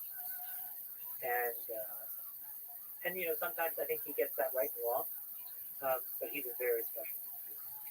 On that show, the two of you have a very kind of, like from a geopolitics perspective, I don't know, there's just a very effective way to think deeply about the world, the big picture of the world. He's a very systems level thinker. Like I really want to put it. yeah. Very, Absolutely. very systems level. So And looking he's at everything. very rooted in, you know, a broad body of knowledge, which I have a tremendous respect for. He brings all these things in. Sachs is incredible because he has this unbelievable understanding of things, but it has a core nucleus. So Freeberg can just basically abstract a whole bunch of systems and talk about it. I tend to be more like that, where I try to I find it to be more of a puzzle. Sachs is more like anchored in, you know, a philosophical and historical context as the answer. And he starts there, but he gets to these profound understandings of systems as well. On the podcast, in life, you guys hold your opinions very strong. What's the secret to being able to argue passionately with friends? So hold your position, but also not murder each other, which you guys seem to come close to. I think it's like strong opinions weakly held. So I think that's Can you explain? Is that a haiku or is it? Can you explain that, please? yeah, like, you know, like, look, today, you and I, what do we steel man like the two sides of three different things. Yeah. Now you could be confused and think I believe in those things. I believe that it's important to be able to intellectually traverse them, whether I believe in it or not. And introed those things by saying, let us steelman this position. Sometimes you guys skip the, You're right. We edit those things out, and sometimes we'll sit on either side and we'll just kind of bat things back and forth just to see what the other person thinks. so that's how, like, as fans, we should listen to that sometimes. Like, so sometimes, because you hold a strong opinion sometimes, like, for example, the cost of energy going to zero. Is that, like, what's the degree of certainty on that? Is this kind of like you really taking a prediction of how the world will unroll, and if it does, this will benefit a huge amount of companies and people that will believe that idea. So you really, you spend a few days, a few weeks with that idea. I've been spending 2 years with that idea, and that idea has manifested into many pages and pages of more and more branches of a tree. But it started with that idea. So if you think about this tree, this logical tree that I built, I would consider it more of a mosaic. And at the base or root, however you want to talk about it, is this idea: the incremental cost of energy goes to zero. How does it manifest? And so I talked about one traversal, which is the competition of households versus utilities. But if even some of that comes to pass, we're going to see a bunch of other implications from a regulatory and technology perspective. If some of those come to pass, so I've tried to think sort of this, 6, 7, 8 hops forward, and I have some, like, to use the chess analogy, I have a bunch of short lines which I think can work, and I've started to test those by making investments, tens of millions over here to 100 millions over there, but it's a distribution based on how probabilistic I think these outcomes are, and how downside protected I can be, and how much I will learn, how many mistakes I can make, etc. And then very quickly over the next 2 years, some of those things will happen or not happen, and I will rapidly re-underwrite. And I'll rewrite that tree. And then I'll get some more data, I'll make some more investments, and I'll rapidly re-underwrite. So, in order for me to get to this tree, maybe you can ask, how did I get there? It was a complete accident. The way that it happened was, I have a friend of mine who works at a great organization called Fortress. His name is Drew McKnight, and he called me one day and he said, "Hey, I'm doing a deal with Anchor. We're going public, and it's a rare earth mining company." And I said, "Drew, I'm going to get tarred and feathered in Silicon Valley for backing a mining company." And he said, "Shmuck, just talk to the guy and learn." And the guy, Jim Lipinski, blew me away. He's like, "Here's what it means for energy. Here's what it means for the supply chain. Here's what it means for the United States versus China." But Lex, I did that deal, and I did 7 others. And that deal made money. 7 others did not. But I learned, I made enough mistakes where the net of it was, I got to a thesis that I believed in, I could see it. And I was like, okay, I paid the price, I acquired the learning, I made my mistakes, I know where I am at, and this is step 1. And then I learned a little bit more, I made some more investments, and that's how I do the job. It's the minute that you try to wait for perfection in order to make a bet, either on yourself or a company, a girlfriend, whatever, it's too late. So if we just linger on that tree, it seems like a lot of geopolitics, a lot of international military even conflict is around energy. So how does your thinking about energy connect to what you see happening in the next 10, 20 years? Maybe you could look at the war in Ukraine or relationship with China and other places through the lens of energy. What's the hopeful, what's the cynical trajectory that the world might take with this drive towards zero cost energy? So the United States was in a period of energy surplus until the last few years. Some number of years in Trump, and I think some number now the current administration with President Biden. But we know what it means to basically have more than enough energy to fund our own domestic manufacturing and living standards. And I think that by being able to generate this energy from the sun, that is very capex efficient, that is very climate efficient, gives us a huge tailwind. The second thing is that we are now in a world, in a regime, for many years to come, of non-zero interest rates. And it may interest you to know that really the last time that we had long dated wars supported at low interest rates was World War II. Where I think the average interest rate was like 1.07% of the 10. And every other war tends to have these very quick open and closes because these long protracted fights get very difficult to finance when rates are non-zero. So just as an example, even starting in 2023, so the practical example today in the United States is President Biden's budget is about 1.5 trillion for next year. That's not including the entitlement spending, okay, meaning Medicare, Social Security, right?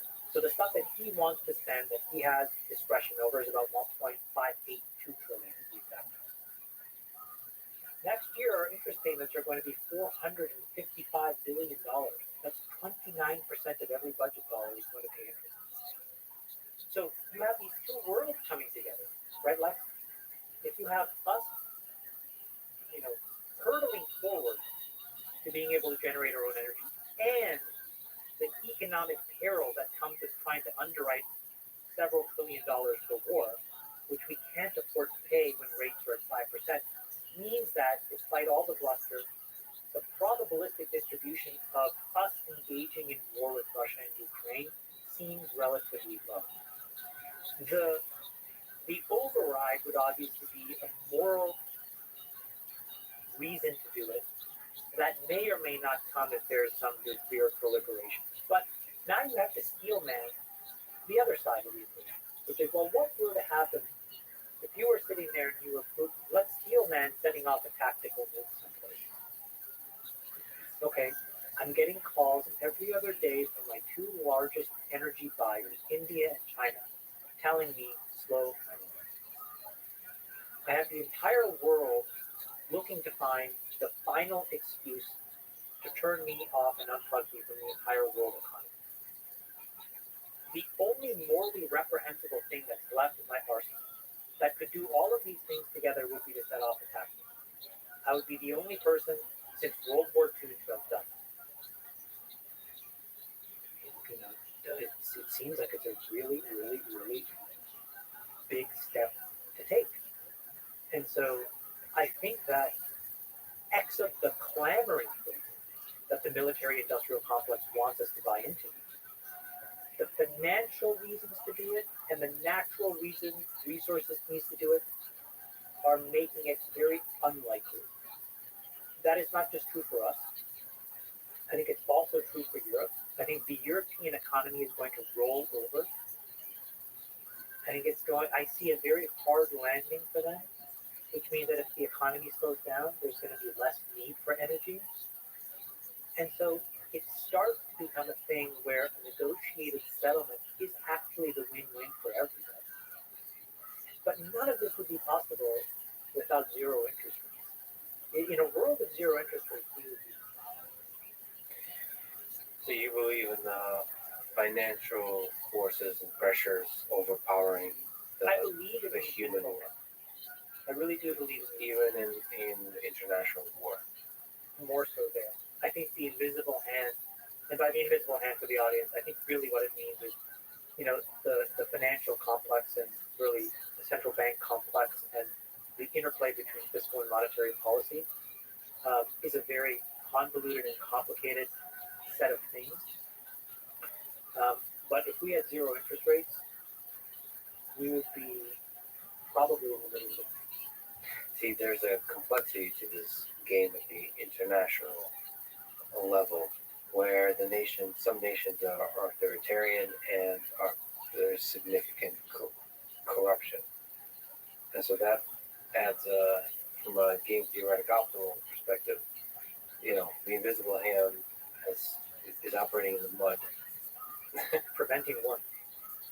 The person that is the most important figure in the world right now is Jerome Powell. He is probably doing more to prevent more than anybody else. He keeps ratcheting rates. It's just impossible. It's a mathematical impossibility for the United States unless there is such a cataclysmic moral transgression by Russia. So there is tail risk that it is possible, where we say, forget it, all bets are off, we're going back to zero rates, issue a 100-year bond, we're going to finance a war machine. There's a small risk of that, but I think the propensity of the majority of outcomes is more of a negotiated settlement. So what about if you? What's the motivation of Putin to invade Ukraine in the first place? Financial forces are um, the most powerful forces. Why did it happen? Because it seems like there's other forces at play of maintaining superpower status on the world stage. Yeah. Uh, it seems like geopolitics doesn't happen just with the invisible hand in consideration. I agree with that. I can't beg to know, to be honest. I don't know. But he did it. And I think it's easier for me to guess the outcome from here. It would have been impossible for me to really understand it is what got him to this place. But it seems like there's an end game here, and um, there's not much playability. Yeah, I feel like I'm on sturdy ground because there's been so many experts at every stage of this that have been wrong. But there are no experts. Well, on this, There are no experts.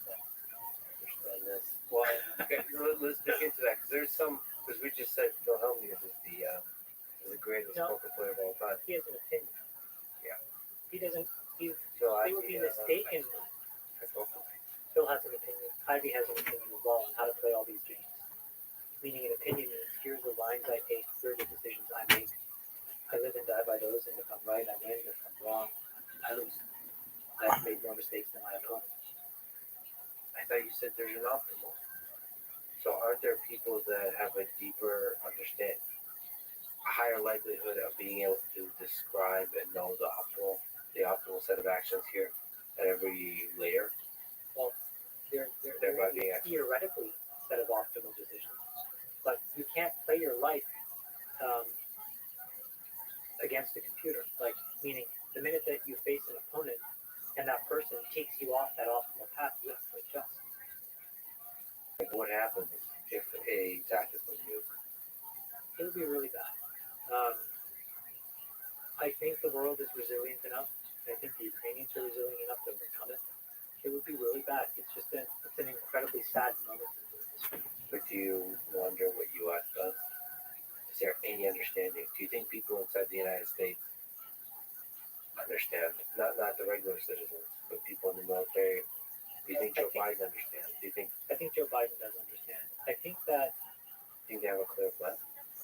there are few reasons to let the gerontocracy rule, but this is one of the reasons where I think they are better adept than other people. Folks that were around during the Bay of Pigs, folks that hopefully have studied that and studied, nuclear de-escalation will have a better playbook than I do. My suspicion is that there is in an emergency break glass plan, and I think before military intervention or anything else, I think that there are an enormous number of financial sanctions that you can do to just completely cripple Russia that they haven't undertaken yet. And if you couple that with an economic system in Europe that is less and less in need of energy because it is going into a recession, it makes it easier for them to be able to walk away. While the U.S. shipped a bunch of LNG over there, so I don't know the game theory on all of this, but Does it make you nervous that, or are we just being temperamental? It feels like the world hangs in a balance. Like it feels like, at least from my naive perspective, I thought we were getting to a place where surely human civilization can't destroy itself. And here's a presentation of what looks like a hot war where multiple parties are involved in escalation towards a world war is not entirely out of the realm of possibility. it's not. I would really, really hope that he spending time with his two young twins. This is part of what I really hope he's done that. agreed, but not kids, not just kids, but friends. I'm not sure that he may not have friends, but it's very hard for anybody to look at their kids and not think about protecting the future. Well, there's partially because of the pandemic, but partially because of the nature of power, it feels like you're surrounded by people you can't trust more and more.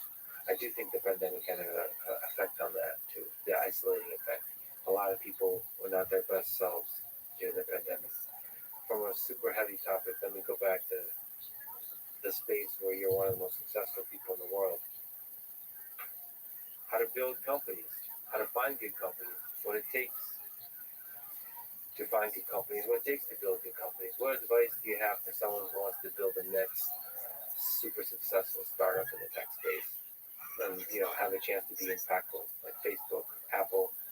I think that's the key word. If your precondition is to start something successful, you've already failed. Because you're playing somebody else's game. What success means is not clear. You're walking into the woods. It's murky, it's dark, it's wet, it's raining. There's all these animals about. There's no comfort there. So you better really like hiking. And there's no short way to shortcut that. So Isn't it obvious what success is? Like success is scale, so it's not. What are the no, I think that there's a very brittle, basic definition of success that's outside in. Um, but it's not. That's not what it is. Um, I know people that are much, much, much richer than I am. You know, and they are just so completely broken. And I think to myself, the only difference between you and me is outsider's perception of your wealth versus mine.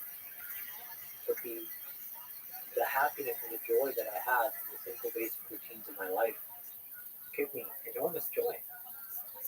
And so I feel successful, no matter what anybody says about my success or lack of success.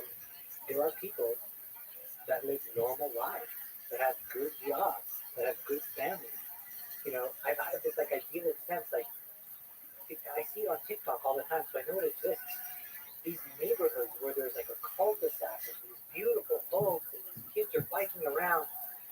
And every time I see that, I immediately flash back to what I didn't have. And I think that's success. Look at how happy those kids are. So no, there is no one definition. And so if people are starting out to try to make $1 million, $100 million, $1 billion, there's a definition of personal success, but is there also some level of that's different from person to person?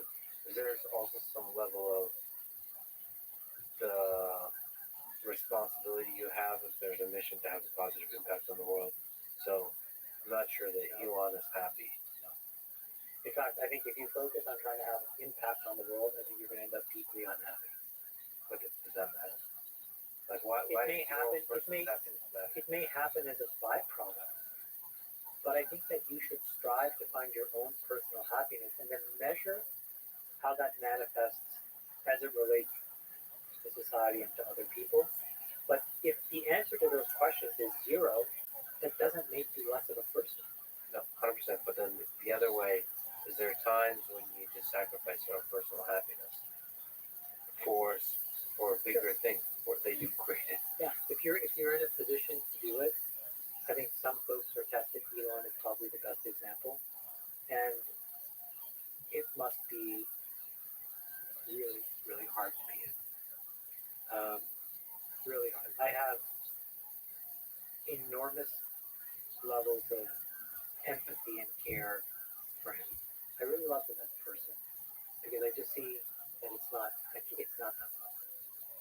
And he has these ways of being human that in his position I just think are so dear that I just hope he never loses them. Just a simple example, 2 days ago, I don't know why, but I went on Twitter and I saw the perfume thing.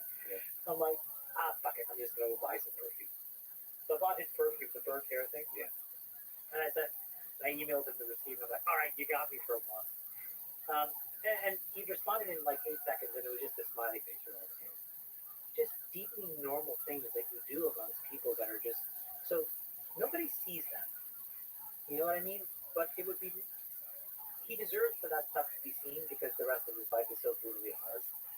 I know it's He's fucking just right. a normal guy that is just caught in this ultra Eyebrows. mega vortex. Why do you think there's so few Elons? It's an extremely lonely set of trade-offs. Because to your point, if you get tested, so if you think about it again probabilistically, there's 8 billion people in the world, maybe 50 of them get put in a position where they are building something of such colossal importance that they even have this choice. And then of that 50, maybe 10 of them are put in a moment where they actually have to make a trade-off. You know, you're not going to be able to see your family. I'm making this up. You're not going to be able to see your family. You're not, you're going to have to basically move into your factory. You're going to have to sleep on the floor. But here's the outcome: energy independence, and resource abundance, and peace, and a massive peace dividend. And then he says to himself, I don't know that he did because I've never had this. Yeah, you know what? That's pretty cool. And then you look at your kids and you're like, I'm making this decision. I don't know how to explain that to you. Yeah. Do you want to be in that position? There's no amount of money where I would want to be in that position. So that takes an enormous fortitude and a moral compass that he has, and that's what I think people need to appreciate. It's also on the first number you said, it's confusing that there's 50 people or 10 people like that are put in the position to have that level of impact. It's unclear if that has to be that way. It seems like there could be much more. There's definitely people with the potential. But think about his journey. His mom had to leave a very complicated environment, moved to Canada, moved to Toronto. A small apartment just north of Bay and Bloor. If you've ever been to Toronto, I remember talking to her about this. I mean, it's so crazy because I used to live like around the corner from that place and raise these 3 kids and just have. So, how many people are going to start with those boundary conditions? And really grind it out. It's just very few people in the end that will have the resiliency to stick it through, where you don't give in to the self-doubt. And so it's just a really hard set of boundary conditions where you can have 50 or 100 of these people. That's why they need to be really appreciated. Yeah, well, that's true for all humans that follow the thread of their passion and do something beautiful in this world. That could be on a small scale or a big scale. Appreciation is that's a gift you give to the other person, but also a gift to yourself. So somehow it becomes like this contagious thing. I went to this. You are so right. You just my brain just lit up because yesterday I went to an investor day of my friend, this guy Brad Gerstmann, and on the one very reductive world, Brad and I are theoretically competitors, but we're not. He makes his own set of decisions. I make my own set of decisions. We're both trying to do our own view of what is good work in the world. But he's been profoundly successful. And it was really the first moment of my adult life where I could sit in a moment like that and really be appreciative of his success and not be a lesson. And so, a little selfishly for me, but mostly for him as well, I was so proud to be in the room. That's my friend.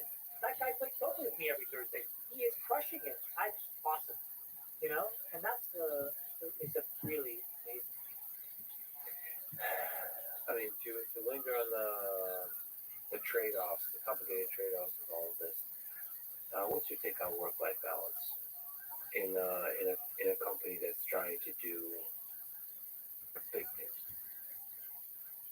I think that you have to have some very, very strict boundaries, but otherwise, I think balance is kind of dumb. It will make you into it. I think you need to immerse yourself in the problem, but you need to define that immersion with boundaries. So if you ask me what does my process look like? It's monotonous and regimented, but it's all the time, except when it's not, and that's also monotonous and regimented. And I think that makes me very good at my craft because it gives me what I need to stay connected to the problem without feeling resentful about the problem. Which part, the monotonous all-in nature of it, or the hard boundaries. Essentially, go all out until you stop, and you don't stop often. I'm in a little bit of a quandary right now because I'm trying to redefine my goals. And you're catching me in a moment where I have, even in these last few years of evolution, I think I've made some good progress, but in one very specific way, I'm still very reptilian. And I'm trying to let go. Which way is that exactly? If you can, You know, in my business, it really gets reduced to what is your annual rate of compound. That's my demarcation. You know, Steph Curry, LeBron James, Michael Jordan, it's how many points did you average? Not just in a season, but over your career. You know, and in their case, to really be the greatest of all time, it's points, rebounds, assists, steals. There's all kinds of measures to be, you know, in that pantheon of being really, really good at your craft. And in my business, it's very reductive. It's how well have you compounded. And if you look at all the heroes that I have put on a pedestal in my mind, they've compounded, you know, at above 30% for a very long time, as have I. But now I feel like I really need to let go because I think I know how to do the basics of my job. And if I had to summarize like an investing challenge or investing, I think really it's, you know, when you first start out investing, you're a momentum person. You saw it in GameStop, just a bunch of people hating each other. And then it goes from momentum to you start to think about cash flows, you know, how much profit is this person going to make, whatever. So that's like the evolution, you know, this is the basic thing to this is a reasonably sophisticated way. Then a much smaller group of people think about it in terms of macro geopolitics. But then a very finite few practice special codes, which is there's a philosophy, and it's the philosophy that creates the system. And I'm scratching at that furiously, but I cannot break through, and I haven't broken through. And I know that in order to break through, I gotta let go. So this is the journey that I'm in as in my professional life. So it is an all-consuming thing, but I'm always home for dinner. You know, we have very prescribed moments where we take vacation. The weekend, you know, like if I can tell you about my week if you're curious, but it's like I would love to know your week. It's since it's regimented and monotonous. I wake up at 6:45. Get the kids, go downstairs. We all have some form of, you know, not super healthy breakfast. I make a latte. I've become, and the latte is like, I have a machine. I measure the beans. You know, I make sure that the timer is such where I have to pull it for a certain specific ratio. You know, just so you know, 20 grams. I got to pull 30 grams with the water, and I got to do 30 seconds, etc. So your coffee stop. It helps me stay in rhythm. Before I used to have another routine. I just pushed the button, but then I would push the button religiously in the exact same way. You know what I mean? Can I say on that topic? You know, the morning with kids can be a pretty stressful thing. Are you able to find sort of happiness? Is that also that morning is a source of happiness? My kids are lovely. They're maniacs. I just see, you know, and maybe I've never asked you this, but I'll just put my words. I see all of the things in moments where there was no compassion given to me, and so I just give them the time, love and compassion. I have an infinite patience for my children, not for other kids. So anyway, so we have a breakfast thing, and then I go upstairs, and I go. Welcome. How you living, pimp? And that's like the first 15 minutes. Hope your day's I walk amazing. up on a steep incline, you know, 12 to 14%, you know, 3.5 to 4 miles per hour walk.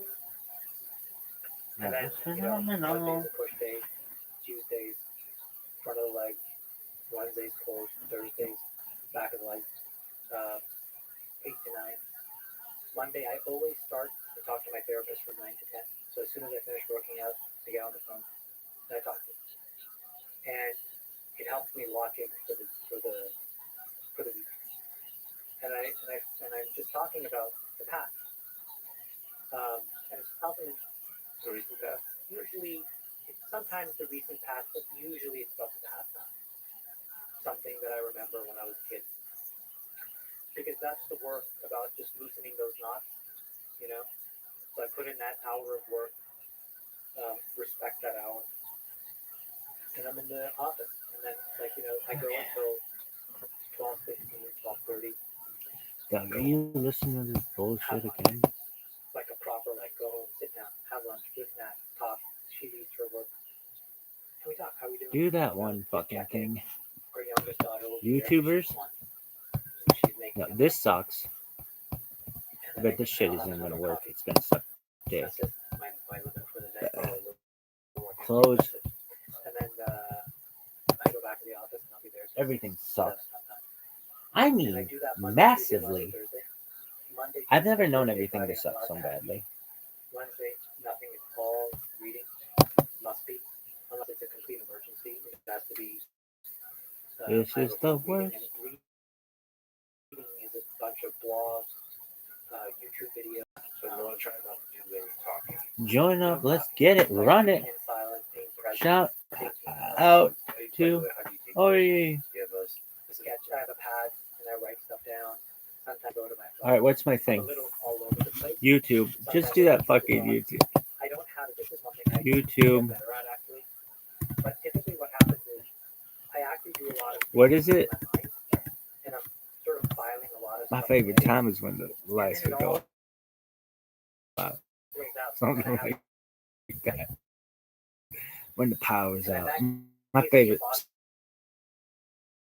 Some of my of favorite like, times is when the evaluate power and think about was it. when. Then I usually Some of my put it away, favorite times were when. back to it, and it just unlocks 2 or 3 things. that Oh, I what haven't is this considered. bullshit? I have to watch this asshole. Some of And then my Friday favorite at the end of times the day, growing up was when the Matt and I power talk was to the out. public therapist, But no, what's the and one? that's about checking out. I forget. That's why you have to watch it. So it's like, okay, Dog. now it's like focusing. This is the worst. Family, What do you think Donnie think? being present, being aware, This is terrible. and if there's I am fucking Dave Donnie, dude. For Rizzy, big time kids. Years ago. All right, it's Theo Vaughn. Man, that is so powerful. Just like officially. No, it's a fucking Ralphie May one. So these are Yeah, really man, I don't like how he treats people. boundaries so that I can be All right, immersed. Theo And Vaughn, what that means is like on a Saturday afternoon, on a random day, Joey Diaz. she'll be like Rothschild, and I'll be up Hey, at what's on Joe Rogan? night, and I Like stop it's the Oprah. podcast, talking How about, else are you supposed to wrap it? Oh, have the Joe Rogan like, experience? ductal Fuck you. cancer in situ, because I've been fascinated about breast cancer surgery. This shit Learning about that. is. She's like, what do you do? Why would they put this shit that is not relevant? What the fuck is Rocky have to do with this? They don't talk about Rocky. I'm so used to putting that. Oh, yeah. Okay, playlist. This is the worst. I think it's the worst. This is the worst. Come on, you little bitch. Quit with this. Is there structure when you're at Dog. work? Is there structure It's a to your fucking day, in terms of playlist. meetings, in terms of stuff on Wednesday? Theo Vaughn. You know, It's so you're- fucking funny. And oftentimes meetings can be as short as like 10 or 15 minutes. Fucking Ben. I was on vacation. I don't take fucking vacations, but I had to take a vacation. I got a wife and a child now, and I got to act like a fucking individual. I can't just. I didn't take my. Listen, I was with my wife 15 years and I took her to New York. Really? That's where I'm from. Never Fucking took never, her? Took her? never. I'm not in the mood. I only go down back to do comedy. I don't go back to the dilly dally when I go back. When I go back to New York, I fly in. I go to my favorite Chinese restaurant. I do radio. The next day after fucking radio, I go to the cemetery. I put flowers on my mom's grave. And then I do my 4 fucking shows and I get the fuck out of there the first flight on Sunday, just like I do every other goddamn city. That's it. I try to see some people in between, a school teacher or two, maybe, something. Really? Yeah, I still talk to my school teachers too. I was gonna go to dinner with the one, but he had to take his grandkid out of the hospital. He wanted to meet me later on, but we were leaving early, so I couldn't meet him at 10. That's for a late fucking dinner. awesome, dude.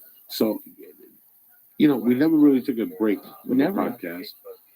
And we did last Monday and last Wednesday. I took off Monday. We were going to do last night. But I tell you, Theo, I hate fucking doing podcasts when I'm tired. I don't want to give nobody, as Jimmy Schubert says, the short script. Mm-hmm. You follow me? I was just out of it last night. Yeah. 5.5 hour flight with the fucking Oh, baby. that's miserable, dude. See, by myself, I'll eat a fucking pot cookie. Right. And I get stoned. You had I the fall family. asleep for half. When you have the family, you gotta Okay. be. I got caught smoking vapor on the fucking bench, Mm, man. mm-mm. Listen, I had one of those vapor pens, and I just filled it up. It's just brand new. I took the inhaler with me. They have an asthma inhaler now, so I took For the pot? for the reefer. That, yeah. Oh, it's dabs. It fucks you up. So I took that with me to New York, and I sprayed it twice, a couple times on the plane, and it kept me there. And I hit it when I was in New York, and I hit it with Ari when I went over to see the tree and the fucking Saks Fifth Avenue and all that shit. And I ran out, so I had this brand new 2 gram oil from Perennial, and I opened it up before I got on the plane. I charged it up. First 10 hits, it's like fucking death hits, like they're just fucking clouds of smoke.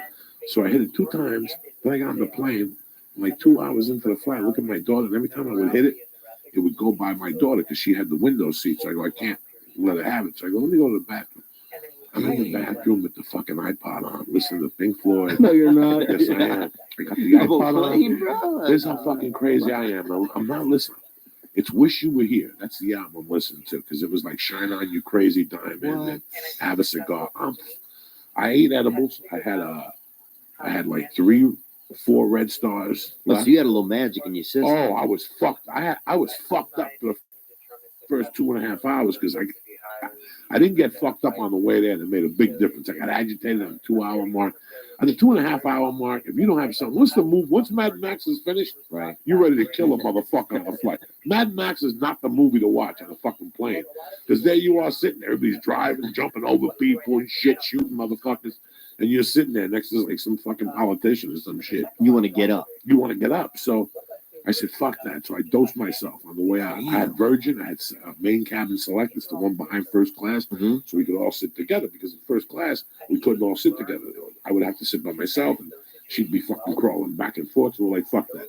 Just get the main cabin select. How tall is the child you have? She's a fucking midget. She's 3, She's just a little But baby. how tall do you think she is? She's up to, Oh, that's not very tall. no, she's a little baby. Oh, that's not So very tall. I got up, I go to the bathroom, I close the fucking door, and I'm in there, I'm hitting this pen, and I see clouds, and I'm like, wow.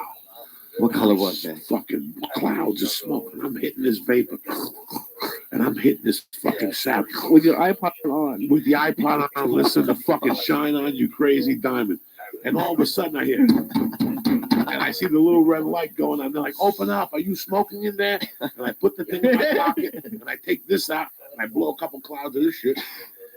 And I go, hold on. Like I'm putting my dick in my pants, which I really did piss. And then I fucking wash my hands and up and down. What's the problem? And she goes, were you smoking in here? I go, no. Wow. I go, do I look like I was smoking in here? Do I look And like she looked at me. She goes, does it smell like smoke? And she took, they take everything out. The garbage.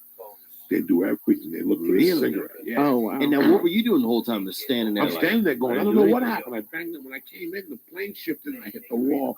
And that's the next thing you know, you people were knocking on my thing and they're like, we don't smell no smoke. I wonder what made it go off. And I'm sitting there going, they fucking know. They're just playing. Oh, really? But then they were cool the rest of the flight. Espionage, bro. I sat there. They were cool. And then at the end, I gave my wife the keys. I told my wife, I go, listen, they called me in the bathroom. I'm going to get arrested. So take the car keys. I'll see you at the house. What did she say? She just fucking looked the other way and like shook her head. What is my wife going to fucking say at this age? Damn. I'm 50. What are you going to say to me? You're punished. And I walked off the fucking plane like I owned LAX. Wow. Nobody said dick to me. I'm Now, like, did you think, though, somewhere in your head that whenever you got to LA, there was going to be people oh, there? fuck yeah. They've been waiting for me before. I've been approached at the plane one time on the way to Columbus. Is it kind of cool or is it just fucking not cool? If you're getting off a plane, you got an ounce of weed in your nutsack. Yes. It ain't fucking cool. Be But uncomfortable. if you get off the plane and you're cool, you know, like the one time I was in Columbus, I had weed on me. And some guy said, I didn't do nothing. He leaned back. And I go, hold on 1 second. He turned around. He said, fuck you. So I said, fuck you. So I kicked the chair and he went and told the stewardess. So I was the bad guy the rest of the fucking flight. Damn. Oh, jeez. And then do you start to feel like the fucking bad guy, too? You're like, oh, you're the bad guy? You start saying shit in your head. You a fucking bad Fuck guy? with me, cocksucker. But that seat back again. And here's what happened.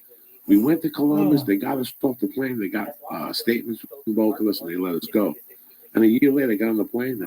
The same fucking guys on the plane. They go, "How you doing?" As long as they are 1 to 2 degrees away from one of those people that you because it's easy then to drag the entire company down if they're too far away. I'm trying to from figure out LeBron this fucking James, mystery, you don't know kids. what LeBron James looks and feels and smells, and so you need that tactile sense of what excellence looks like in front of you.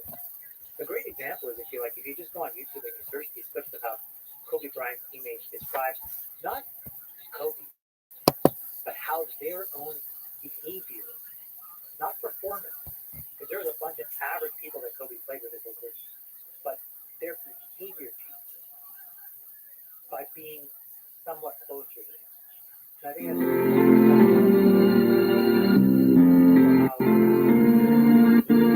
And I think that's Jeopardy clock. you have to find a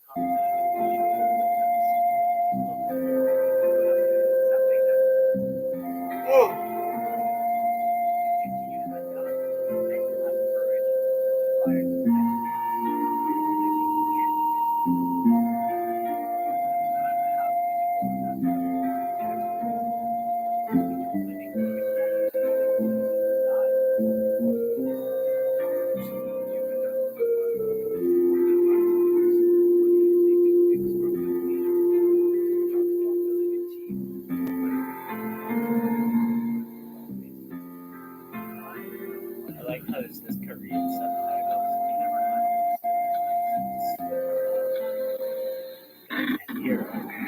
I guess I can always start off by saying It's not a pun though, dog. and I try to take the time to let them reveal themselves. Now, in this environment, I'm doing most of the talking. But if this were the other way around and you were ever raising capital and you said, Sean, I'd be interested in looking at this business, I'd probably say 8 to 10 words per hour. Prod. I throw things out, prod, and I let you meander. And in you meandering, I'm trying to build a sense of who this person is. Once I have a rough sense of that, which is not necessarily right, but it's a starting point, then I can go and understand why Benny Mac, this idea makes sense in this you moment. fucking slut. And what I'm really trying to do is just This kind of guy unpack hates all the me. biases that may make you, fail. He knows who I am, And though. then we go back to you. The thing that Silicon Valley has the benefit of, though, is they don't have to do any of this stuff That is so if there's fucking funny. momentum. Because then the rule book goes out the window and Tight. people clamor to that. So one of the things that I do, and this is again back to Have you seen pugilism that I inflict on myself, 5G? is I have these 2 things that I look at. Thing number 1 is I have a table that says, how much did we make from all of our best investments? How much did we lose from all of our worst investments? What is the ratio of winners to losers over 11? And in our case, it's 23 to 1 on billions of dollars. So you can kind of you can see a lot of things. But what allows me to do is really say, wait a minute, we cannot violate these rules around how much money we're willing to commit in an errant personality. The second is I ask myself, of all the other top VCs in Silicon Valley, name them all. What's our correlation? Meaning, when I do a deal, how often does anybody from Sequoia, Excel, Benchmark, Planner, you name it, do it at the same time or after, and vice versa? And then I look at the data to see how much they do it amongst themselves. What's a good sign? I'm a 0. You're as virtually close to 0 as possible. That's a good thing. Well, it's not a good thing when the markets are way, way up because it creates an enormous amount of momentum. So I have to make money the hard way. I have to, because I'm trafficking in things that are highly uncorrelated to the gestalt of Silicon Valley, which can be a lonely business. But it's really valuable in moments when markets get crushed because correlation is the first thing that causes massive destruction of capital. Massive. Because one person, all of a sudden, with one blow up in one company, boom, the contagion hits everybody, except the person that was, It's not. And so now those are like more sophisticated elements of risk management, which is again this pugilism that I put somewhere. Nobody asks me to do that. Nobody actually, at some level, when the markets drop, really care. But when markets are sideways or when markets are down, I think that allows me to feel proud of our process. You know? But that requires you to think a lot outside of the box. It's lonely. You take a risk. Also, your public personality, so you say stuff that if it's wrong, you get yelled at or constantly for being. I mean, your mistakes aren't private. No, and that's something that has been a really, really healthy moment of growth. It's like an athlete. You know, if you really want to be a winner, you got to hit the shot in front of the fans. And if you miss it, you have to be willing to take the responsibility of the fact that you bricked it. And over time, hopefully, there's a body of work that says you generally hit more than you've missed. But if you look at even the best shooters, what are they? 52%. So these are razor thin margins at the end of the day, which is really, so then what can you control? I can't control the defense. I can't control what they throw at me. I can just control my preparation and whether I'm in the best position to launch a reasonable shot. You said that the world's first trillionaire will be somebody in climate change in the past. Let's update that. What's today, as we stand here today, what sector will the world's first trillionaire come from? And I think it's energy. So energy, so the things we've been talking about. Really? So is this okay? Well, I think the way that I think about. So this is a single division. Sorry to interrupt. You see their ability to actually build a company that makes a huge amount of money, as opposed to this distributed idea that you've been talking about. Yeah, I'll give you my philosophy on wealth. Most of it is not you. An enormous amount of it is the genetic distribution of being born in the right place and blah, blah, blah, irrespective of the boundary conditions of how you were born or where you were raised, right? So, you know, at the end of the day, you and I ended up in the United States. It's a huge benefit to us. Second is the benefit of our age. It's much better and much more likely to be successful as a 46-year-old in 2023 than a 26-year-old in 2023, because in my case, I have demographics working for me. For the 26-year-old, he or she has demographics working slightly against them. Can you explain that a little bit? What are the demographics? In the case of me, the distribution of population in America looks like a pyramid. And in that pyramid, I'm wedged in between these two massive population cohorts, the boomers and then these. This motherfucker better fucking apologize, dude. And that's a very advantageous position. It's not dissimilar to a position that You know your camera's on? Fuck yeah. you know, Okay. packaged in between boomers You know, I don't give a shit. and the silent generation. And being in between two massive population cohorts turns out to be extremely advantageous, because when the cohort above you What is that? power, Streaming YouTube. capital, and all of this stuff, you're the next person that likely gets handed it. So we have a disproportionate likelihood to be, you know, we are lucky to be older than younger. So that's an advantage. And then the other advantage that has nothing to do with it is that I stumbled into technology. I got into doing electrical engineering, and I ended up coming to Silicon Valley. And it turned out that in that moment was such a transformational wind of change that was at my back, right? So the wealth that one creates is a huge part of those variables. And then the last variable is your direct contribution in that moment. And the reason why that can create extreme wealth is because when those things come together at the right moment, it's like a chemical reaction. I mean, it's just crazy. So that was sort of part number one of what I'm going to say. The second thing is when you look then inside of these systems where you have all these you get fucking dying back in the warehouse. I think I benefit from That's these in a three bitch big gonna live. If you build a company or a part of a company or a part of a movement, your economic participation tends to be a direct byproduct of the actual value that that thing creates in the world. And the thing that creates in the world not just an economic system, but it's like a philosophical system. It changes the way that governance happens. It changes the way that people think about all kinds of other things about their lives. So there's a reason, I think, why database companies are worth X, social companies are worth Y, but the military-industrial complex is worth, as much. And I think there's a reason why that if you, for example, were to go off and build some newfangled source of energy that's clean, that's hyper-abundant, and safe, that what you're really going to displace or reshape is trillions and trillions of dollars of worldwide GDP. So the global GDP is, I call it 85 trillion. And it's going at 2 to 3% a year. So in the next 10 years, we'll be dealing with $100 trillion of GDP, right? Somebody who develops clean energy in 2035 will probably shift 10% of that around, $10 trillion.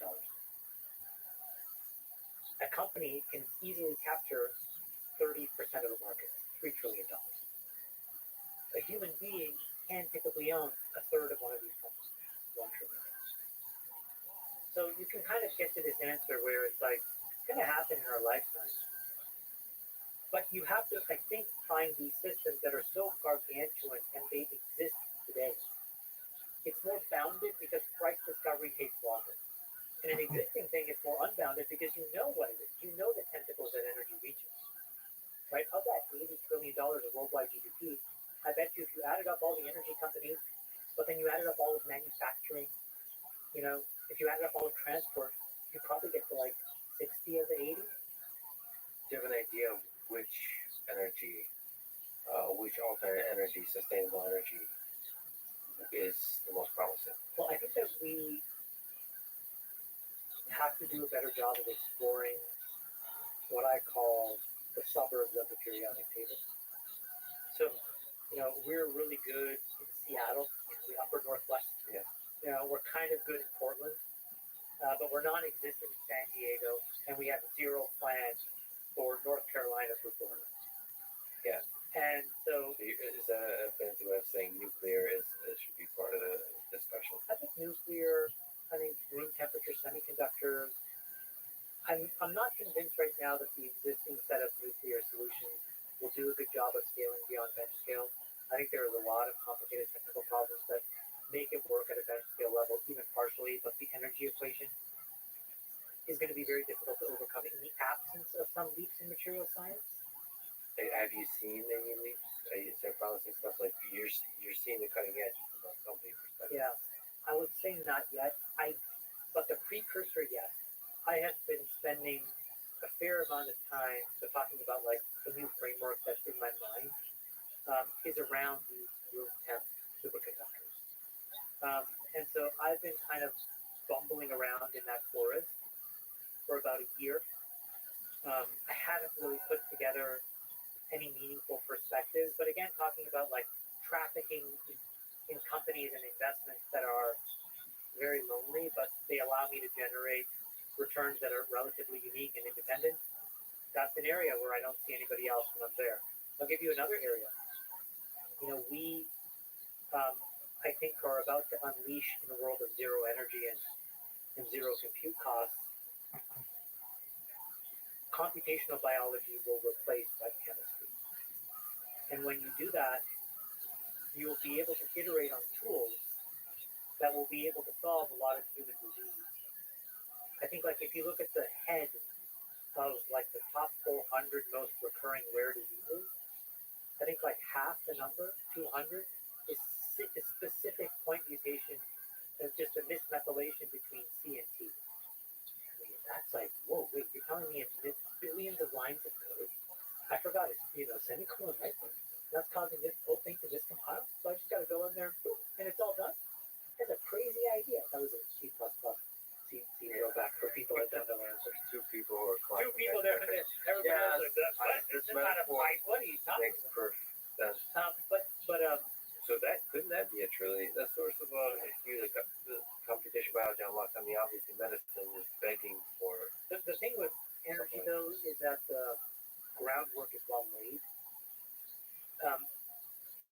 And talking about sort of like the upper bound is well defined. the upper bound in medicine is not well defined because it is not the sum total of the market cap of the market. It is actually the sum total of the value of human life. And that's an extremely ethical and moral question.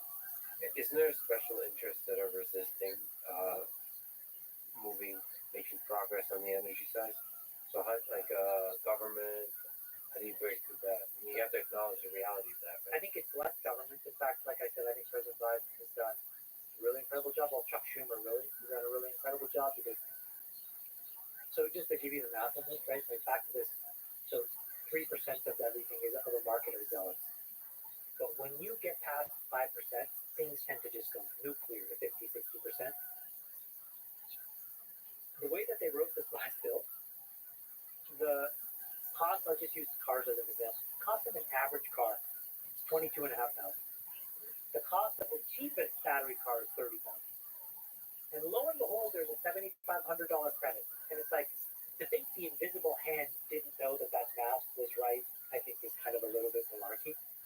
And so the battery EV car is going to be the same price as the thing, and it's going to go to 40, 50%. So we're already at this tipping point, so we're kind of ready to go.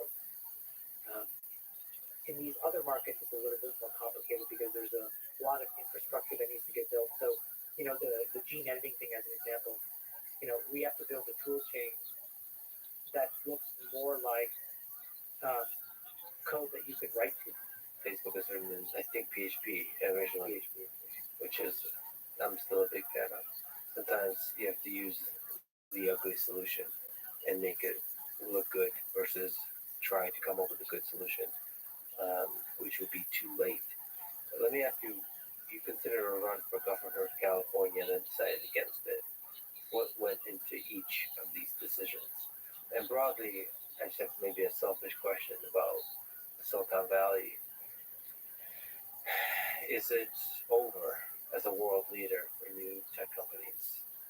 As this beacon of promise of young minds stepping in and creating something that changes the world? I don't know if those two questions are connected.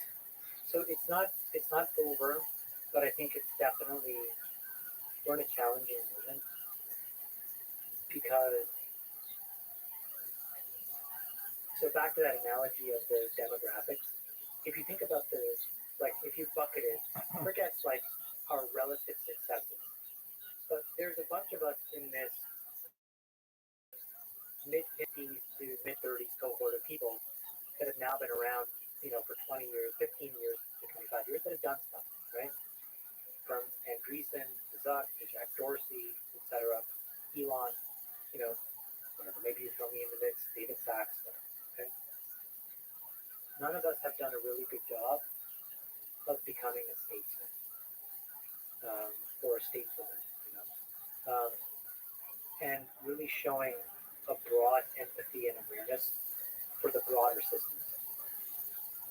So if Silicon Valley is to survive in the system, we need to know that we've transitioned from move fast and break things to get to the right answer and take your time if that's what it means. And so we have to be a participant of the system. And I believe that. And I think that it's important to not be a dilettante and not be thumbing your face to Washington or not push the boundaries and say, we'll deal with it after the fact. But to work with folks that are trying to do the best. And again, steel man there from them. Work with them, Work potentially with run them. for office. So potentially be, understand this. It makes me sad that there are no tech people or not many tech people in Congress, and certainly not in the presidential level, not many governors and senators. Well, I think that we also have roughly, our rules will never allow some of the best and brightest folks to run for president because there's just the rules against it. But, if Oh, you mean, yeah, I mean, look, I think David Sachs would be an incredible presidential candidate. Now, I also think he'd be a great governor. No, here's one something. I think he'd be a great governor. I think he'd be a great Secretary of State. I mean, he'd be great at whatever he wanted to do. Free birth, wasn't born here. So there's a lot of people that could contribute at different levels, and I hope that. By the way, the other thing I like about the pod is I also think it helps normalize tech a little bit. because you just see like normal people dealing with normal situations, and I think that that's good. You know, it is a really normative place. It's not the caricature that it's made out to be, but there is a small virulent strain of people that make it caricature-like. Well, that's in one direction. What do you think about the whole culture of, I don't know better terms, but woke activism?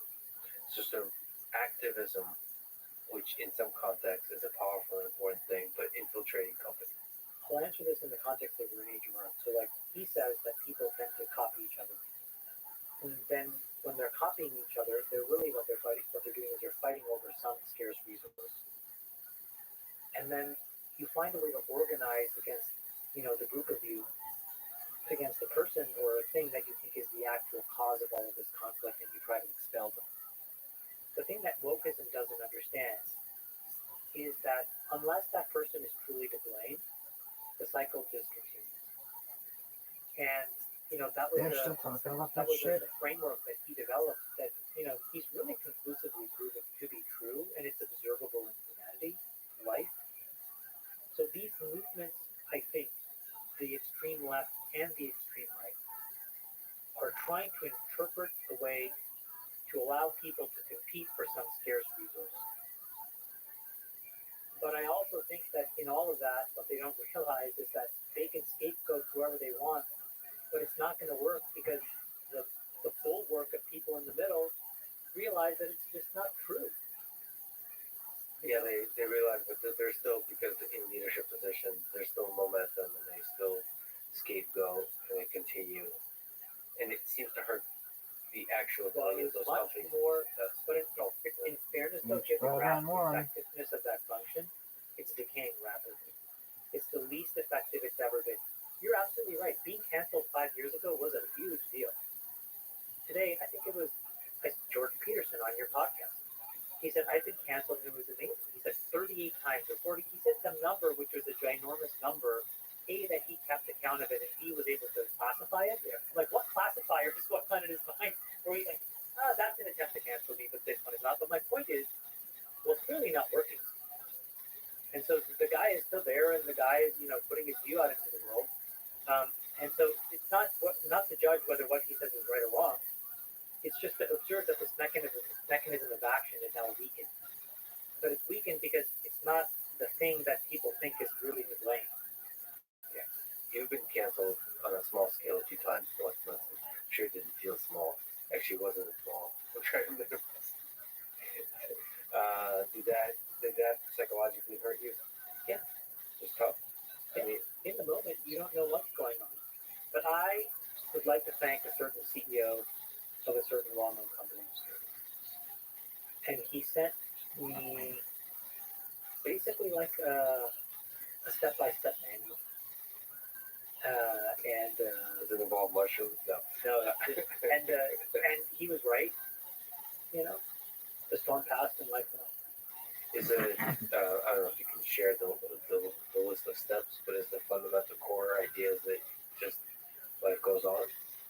The core fundamental idea is like you need to be willing and able to apologize for what is in your control, but not for other people's mistakes.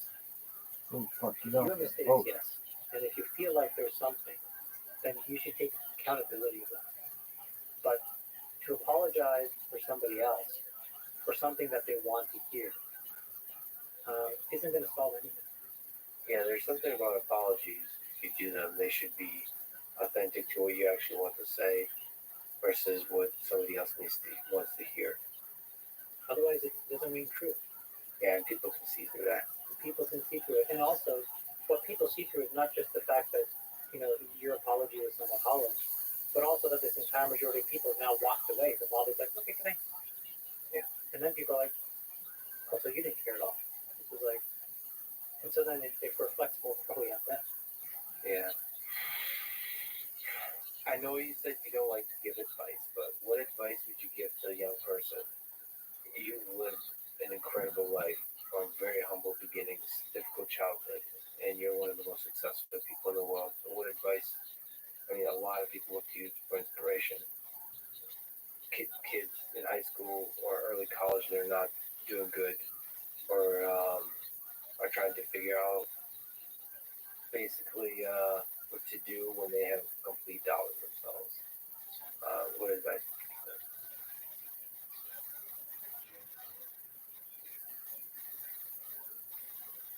It is really important that if somebody that you respect, I'm going to, just for the purpose of this, put myself in that bucket, and if you're listening to this, I wish somebody had told this to me. We are all equal, and you will fight this demon inside you that says you are less than a lot of other people for reasons that will be hard to see until you're much, much older. And so you have to find either a set of people far, far away, like what I did, or one or two people really, really close to you, or maybe it's both, that will remind you in key moments of your life that that is true. Otherwise, you will give in to that beast. And it's not the end of the world, and you will recover from it. I've made a lot of mistakes, but it requires a lot of energy, and sometimes it's just easier to just stop it. So I think that if you're starting out in the world, if you've been lucky to have a wonderful life and you have wonderful parents, man, you should go and give them a huge hug because they did you such a service that most folks don't do to most kids, unfortunately. And it's not the fault of these parents, but it's just tough. Life is tough. So give them a kiss and then figure out a way where you can just do work that validates you and where you feel like you're developing some kind of mastery. Who cares what anybody else thinks about it? Just do it because it feels good. Do it because you like to get good at something. But if you're not one of those lucky people, you can believe in your friends or you can just believe in me. I'm telling you, preserve optionality. How you do that is by regulating your reactions to things. And your reactions are going to be largely guided in moments where you think that you are not the same as everybody else. And specifically that you are less than those people and you're not. So just save this part of this podcast and just play it on a loop if you need to. But that is my biggest learning because I am equal. I'm the same as all these other people. And you can imagine what that means to me to go out in the world, to see people and think, okay, I'm the same as this person. I'm as good as them. And you can imagine what you're probably thinking of what I'm thinking is not that big. Right? You're probably thinking, man, this guy, I'm so much better. No. I am fighting this thing all the time. Well, I've also met a bunch of folks who I think is a counter reaction to that. Once they become successful, they start developing a philosophy that they are better, or even some people are better than others. Which I understand, there's LeBron James versus other people and so on. But I always really resisted that thought because I feel like it's a slippery slope. They have mastery in a thing that they fall in love with. Yeah. I'm trying to develop mastery in a thing that I love. I love the art. I love investing. It's like solving puzzles, and I love that. I love trying to develop mastery in poker. I really love that. I'm learning how to be a parent to a teenager because I finally have. It's all new stuff to me, and I'm learning. That's what it's all about. Yeah, so you don't want to think you're lesser than, and you don't want to think you're better than, because those both lead you astray. I've never thought I was better than. I manifested better than because I was trying to compensate for feeling less than. My goal is just to feel like everybody else feels, on the presumption that everybody has like a normal life. Given your nickname as the dictator, do you trust yourself with power? Like if the world gave you absolute power for a month. No, because I think that I'm still riddled with bias. I don't deserve that position. And I would not want that weight on my shoulders. I had a spot actually where it was a very important and big poker game, and it was a spot where I was in the pot, and it was a really large pot, it was $1 million pot, and I had to make a ruling, and the ruling was in my favor, and I was just beside myself. Because I don't play. I play for the challenge. I like to get pushed to the limit of my capabilities. I want to see, can I think at the same level of these folks? You know, because these guys are all experts. They're all pros, and I get enormous joy from that challenge. And I like to win, but I like to win just a small amount. You know what I mean? And then I never wanted to win in that way. But because it was, my game, I had to make this call on $1 million pot, and I wanted to just shoot myself. I just was like, this is gross and disgusting. And he was a complete gentleman. It made it even worse. So I do not want absolute power. Well, those are the people you do want to have power, is the ones that don't want it, which is a weird system to have. Because then you, in that kind of system, don't get the leaders that you should have. Because the ones that want power aren't the ones that should have power. It's a weird, weird system. What do you think? Let me sneak this question in there. What do you think is the meaning of life? I don't know. Why are we here? You look up at the stars and think about like the big why question. I think that it's a chance to just enjoy the ride. I don't think it really, I don't believe in this idea of legacy that much. I think it's a real trap. So do you think you'll be forgotten by history? I hope so. I really, really hope so. Because if you think about it, there are 2 or 3 people that are remembered for positive things, and everybody else is all negative things. And the likelihood that you'll be remembered for positive things is harder and harder and harder. And so the surface area of being remembered is negative. And then the second, what will it matter? I'll be gone. I really just want to have fun, do my thing, learn, get better. But I want to reward myself by feeling like, oh, that was awesome. Like I've told this story many times, and I have put again my own narrative fallacy on top of this. But Steve Jobs' sister wrote this obit in the New York Times when he died, and she ends it by saying his last words were, "Oh wow, oh wow, oh wow." That seems like an awesome way to die. You're surrounded by your friends and family. Not the fact that he died, obviously. But in a moment where what I read into it was your family was there. Maybe you thought about all the cool shit that you were able to do. And then, you just started the simulation all over. And so, just on the off chance that that's true, I don't want to take this thing too seriously. You know what I mean? Just enjoy it. So you're not afraid of the end? Get in tomorrow. Get in right now. So every day you can go and you're happy. You're happy with the things you've done. Yeah. There are obviously things I want to do that I haven't done. But there are no gaping things. I've really, really, really been enjoying. Total gift. There have been moments where I've really, really felt like everybody else. There have been moments where I've deep, deep, deep joy and connection with my children. There are moments where I've had incredible giggling fun with them. There's moments where I've been able to enjoy really incredible experiences, wine, food, all that stuff. I mean, what more do you want? I could keep asking for more, but I would just be a really crappy human being. You know what I mean? It's enough. Yeah. It's enough. Yeah. It's enough. This life is pretty beautiful if you allow yourself to see it. Yeah. It's really great, and it's better than it's ever been. For most of us, actually. Pretty nice. And all of the millennials and Gen Z, you're about to get a boatload of money from your parents, and you better figure out how to be happy before you get that money, because otherwise you will be miserable. Get a lot of Dairy Queen. No, that only worked the first time.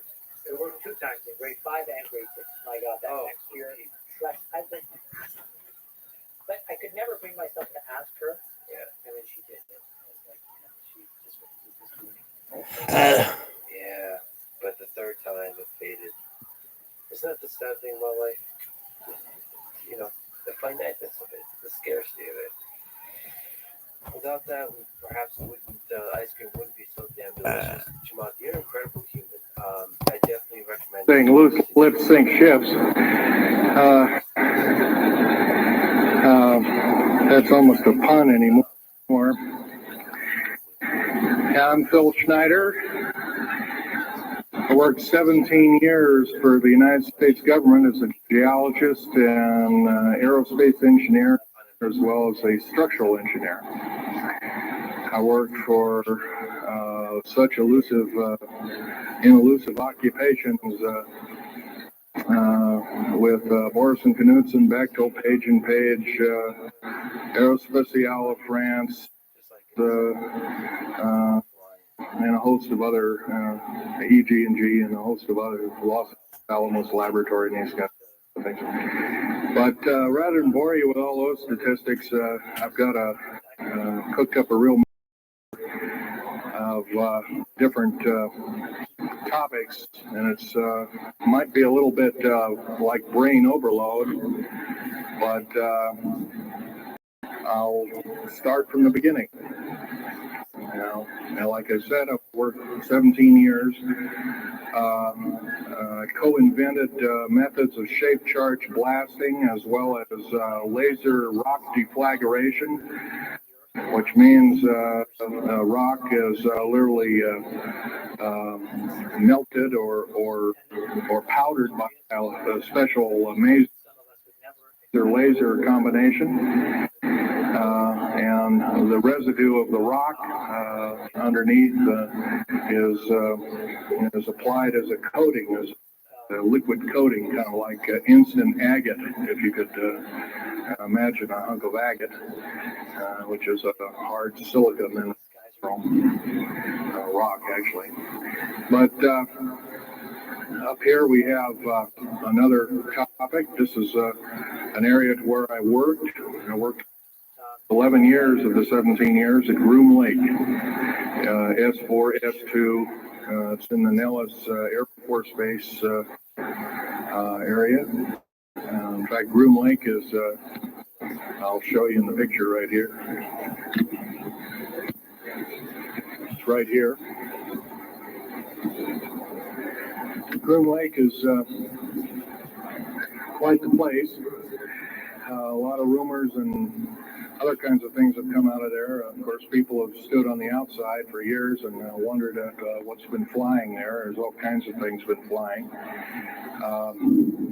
Let me give you a brief overview. Start in ancient history land here. Back in 1909, the U.S. cavalry was engaged in catching some banditos that had crossed over the Mexican border into a place called Truth or Consequences, New Mexico. And they went into a cave or a hideout and killed the so-called bandits. But what they found out, they couldn't explain. And they were called horseshoe craft at that time, or horseshoe ships. There were UFOs, and they saw these, what they call demons, gray demons, little gray guys all around the place.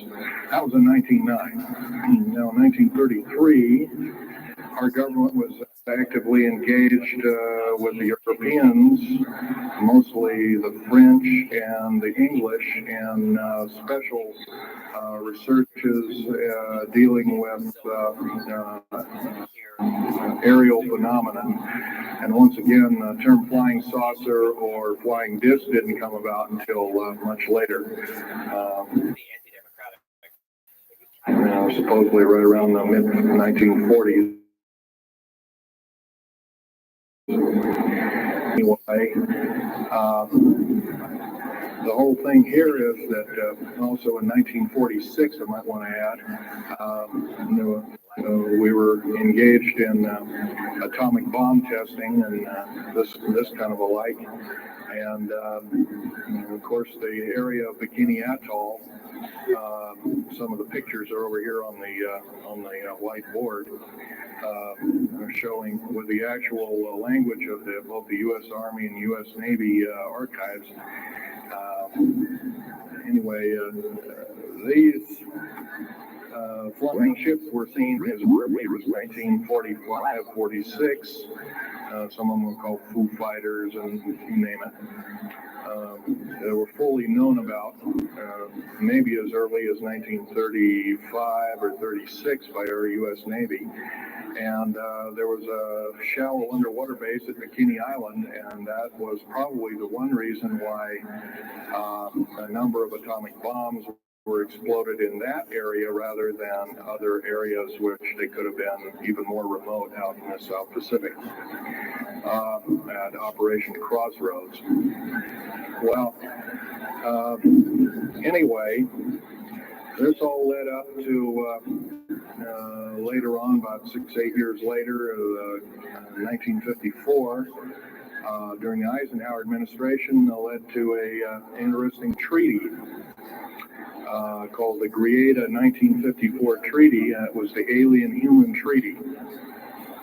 And supposedly the aliens had come in and exchanged technology, and they'd want to take an occasional human being and a few head of cows, and accurate books were supposedly to be kept, and all this kind of stuff.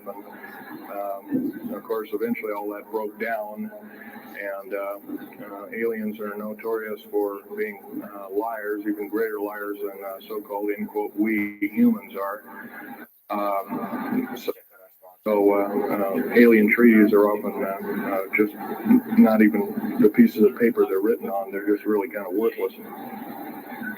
Anyway, my work as a geologist in building underground military bases, some of which are over 2 miles underground. And I think when you listen to Al tonight, if you have a chance to listen to him, he will speak of, Al has actually been on some of the high-speed monorail subway cars, if you might want to call them, that link these bases together. Some of them are capable of riding on a cushion of air about 3/4 of an inch off a rail at a better part of Mach 2. And he's actually been on one of these trains. I've only been in one of the tunnels and helped build some of the tunnels. Incidentally, I helped work on 13 deep underground military bases. Had hands-on experience. Notorious was the one in and around the Dulce, the southeastern and southwestern sides of Dulce, New Mexico, and Los Alamos laboratory regions, where we built some hermetically sealed rooms that were very deep, going down over a mile. We also built additions onto Groom Lake and S2 and S4 complexes. There are a total of 9 underground. They're called DUMBs. Like, you can learn a lot from this dummy, but DUMB stands for Deep Underground Military Base. And or a deep underground, DUMB 2, for instance, is a submarine base, and I have built a few of those too, which are off our continental shelves and on certain islands and out in the Atlantic and the Pacific in strategic locations. All this, I can hardly, in an hour's time, I can hardly squeeze all this in. So I'll be kind of rambling here if you just bear with me. The main topic of my discussion here is to link up basically what's going on with these deep underground military bases, what they're being used for, what is the present situation now being employed both by our federal government, which is slowly being phased out by the United Nations government, as well as the New World, in quote, the New World Order, which is an even higher entity, and who these higher entities are taking their orders from, and try and link up basically what's going on. A lot of us have been kept in the dark. We've been given, maybe most recently over here, photographs of an alien at Roswell. I'll just make a very brief statement about that. The photographs cannot stand up to a computer grain analysis test and therefore are retouched or faked.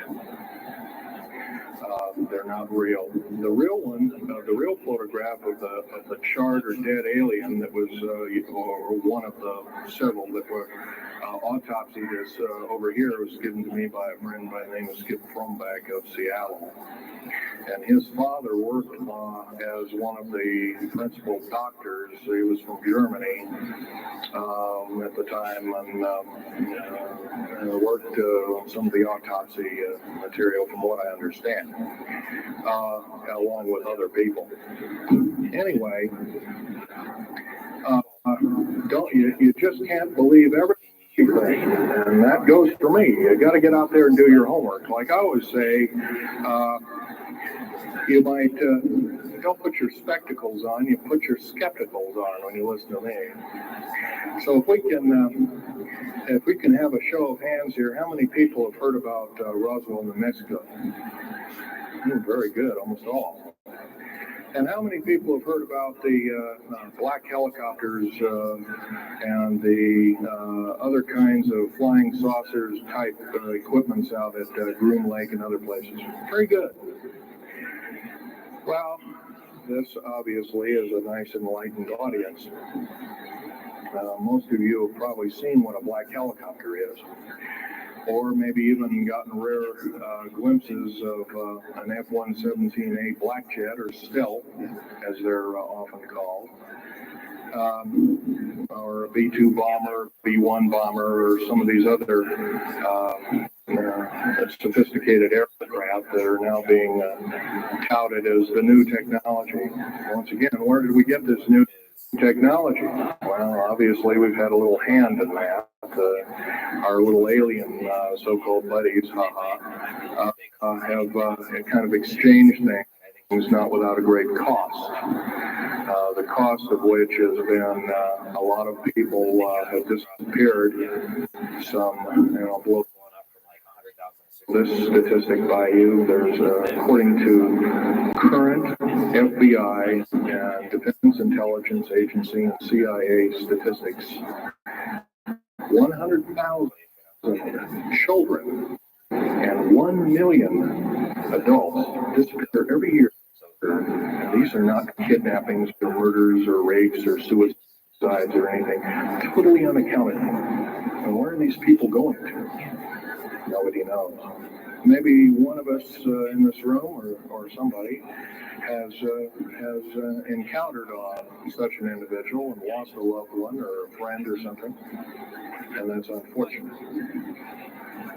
My best friend, Ron Lee Rummel, several years ago, got himself murdered because we dared to put out in print, at that time I was still working for the government, and so was he, we dared to put in print that so-called the Strategic Defense Initiative, or Star Wars, as part of the New World Order and takes its actions. It was originally written as a kind of a spoof or a joke. We had one of these alien grays dressed up and had New World Order insignia on, and of course that wasn't taken very nicely. And my friend got himself murdered. It was called a suicide, but now it's been turned over to special authorities who now acknowledge it was a homicide. Other than that, I'd like to also mention something about my father.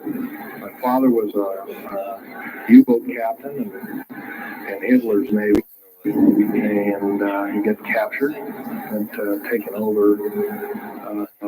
I didn't find this out until about 2 weeks before he died. On his deathbed, he kind of told everybody in total shock. I was one of them. But in fact, I didn't believe him. I thought he was in delirium or something like that. And of course, other things have come up since. And so, anyway, he was captured by the French, turned over to the Third Army, the U.S. Third Army, and then U.S. Third Army turned him over to the Navy. And he was a master machinist. Now, it's not a journeyman. A master means that they can take a block of metal, make a gun or a watch or some other fine instrument.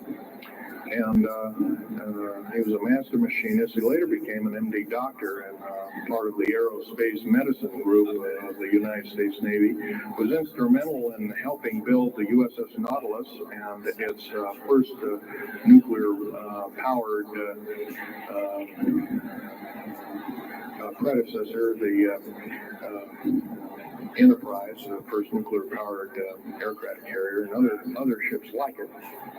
He pioneered all the ways and building very small and miniature nuclear engines. And he even helped work later on in his life. He helped develop the infamous grid bed nuclear motor, which is now employed in some things that look like flying saucers that people claim are flying saucers. Yes, we, in quote, the United States Air Force and other armed forces, are training other European forces to fly unidentified or now identified or, in quote, flying saucers. We've actually built several prototypes that are flying under names of black craft. My position as a geologist and engineer got me to see a lot of things in the world. I've been in over 70 countries. Also worked for NATO. I carried a level 3 security clearance with a rhyolite factor. Rhyolite is a hardening factor, only given out to a handful of civilians and maybe a couple of hundred military men worldwide. I thought I was doing the nation, the United States, as well as the world a favor by, I thought I was kind of keeping my end up. Well, it didn't work out that way.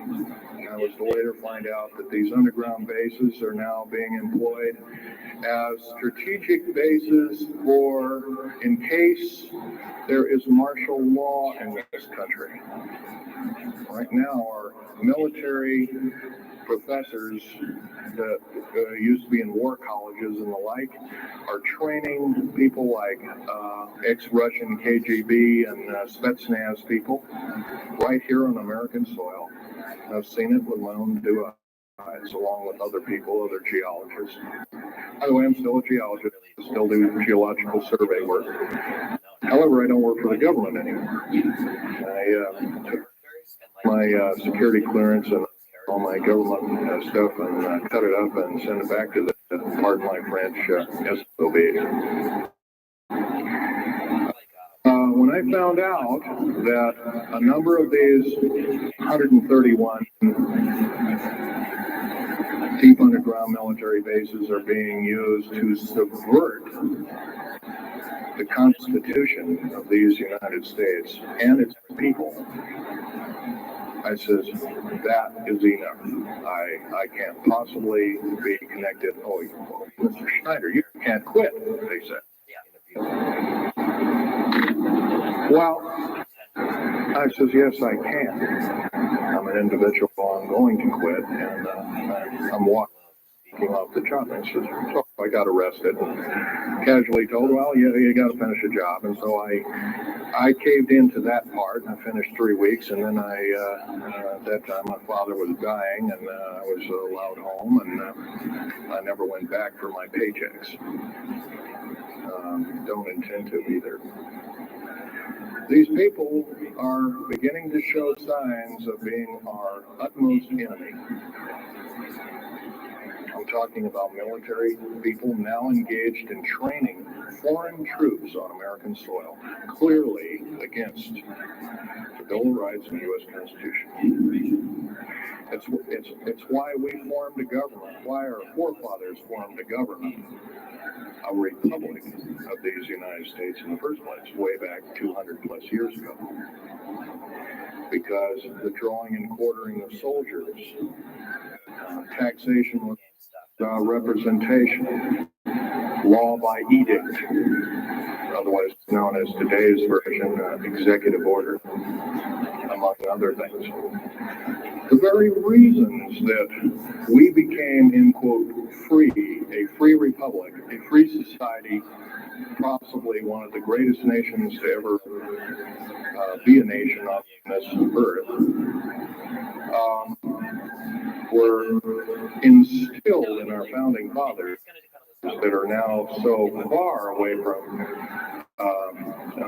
the people now running our federal government structure. So I'm here today to touch upon a number of subjects. One being that these underground bases are roughly over 3 of them per state. There's now, instead of 12 prison camps, there's 39. That's almost 1 per state. They're building 2 prison camps every 7 months. They're building 2 underground military bases every year. Each one of these military bases, by the way, these underground military bases, they cost somewhere between 17 and 26 billion dollars. They employ 1,800 to 10,000 workers each, and varying grades of skill.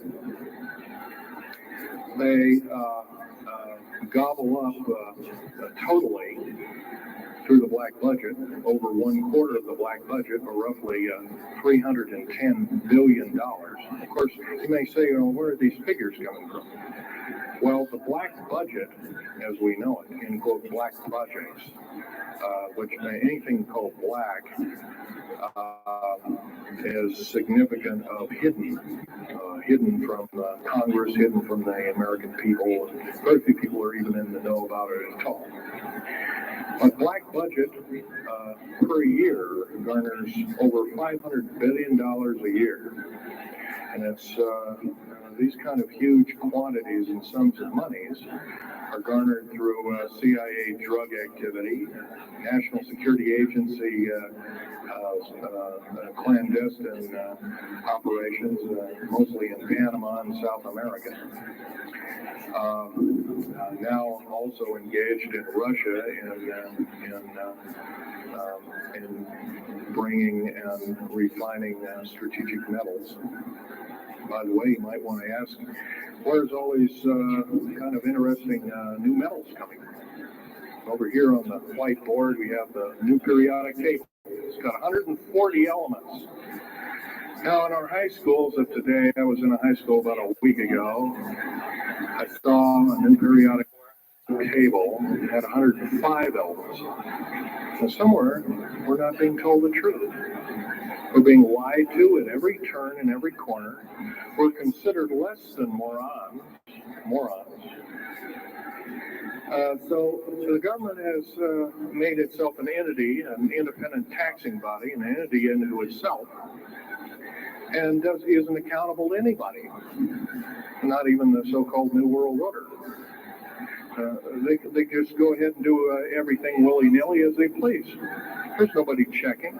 You don't have to worry about this. Occasionally there's a senator who pokes their nose in here and there, and that senator finds out either nicely or not so nicely that you don't do things like that.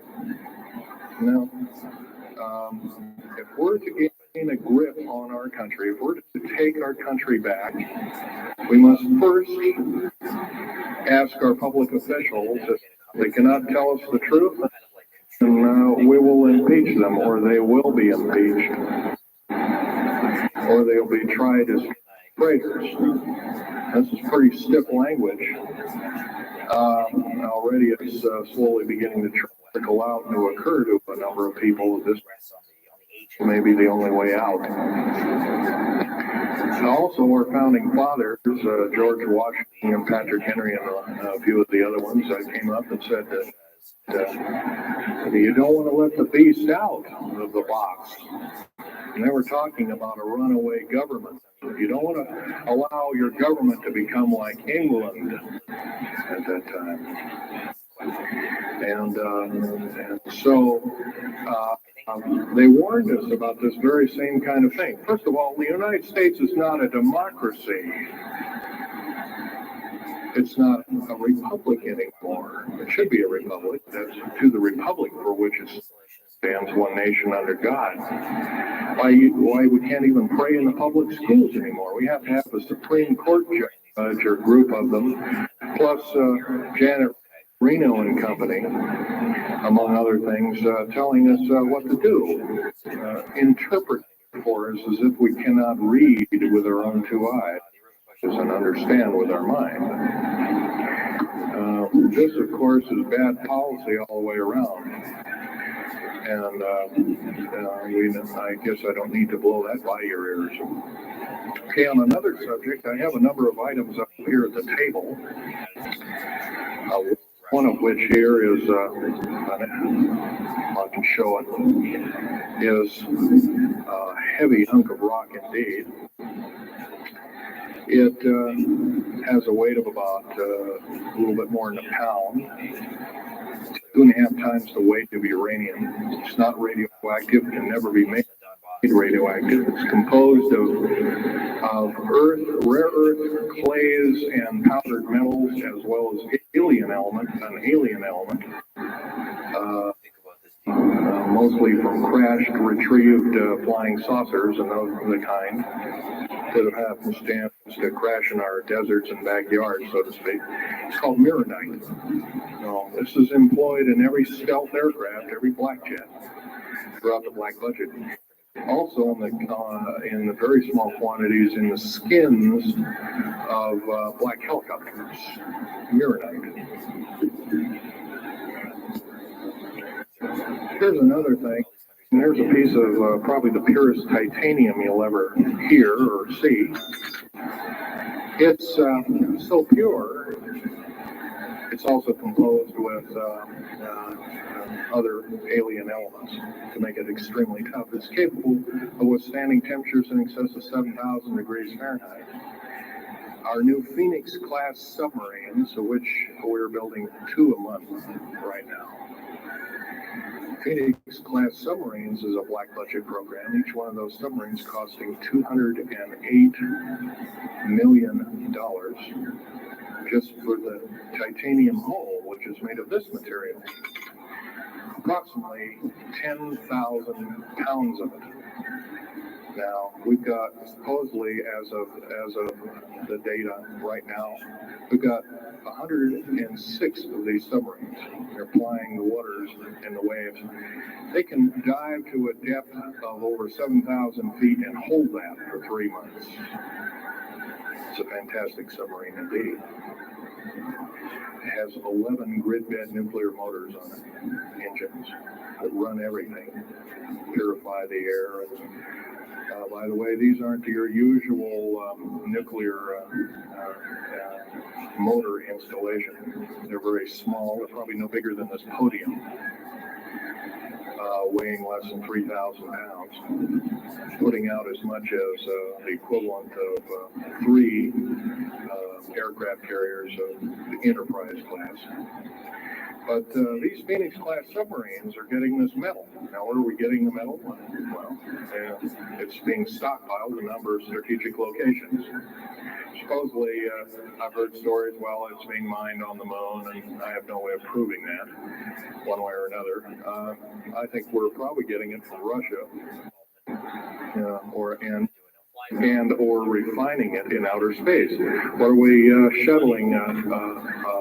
Basically a shuttle, a secret shuttle flight, 1 a week now is going up and back. What are they shuttling? Well, obviously, they've got kind of their own little laboratories up there, space station, and all this kind of stuff. Remember, what you're being told is only just a smattering of the truth. It's not the real truth. Maybe it's 5% of the truth. Maybe it's not even that.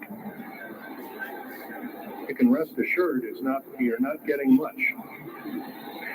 Another strategic metal is this particular bar with some strange crystals on it, scalenohedral crystals of niobium, titanium, rhenium, copper oxide.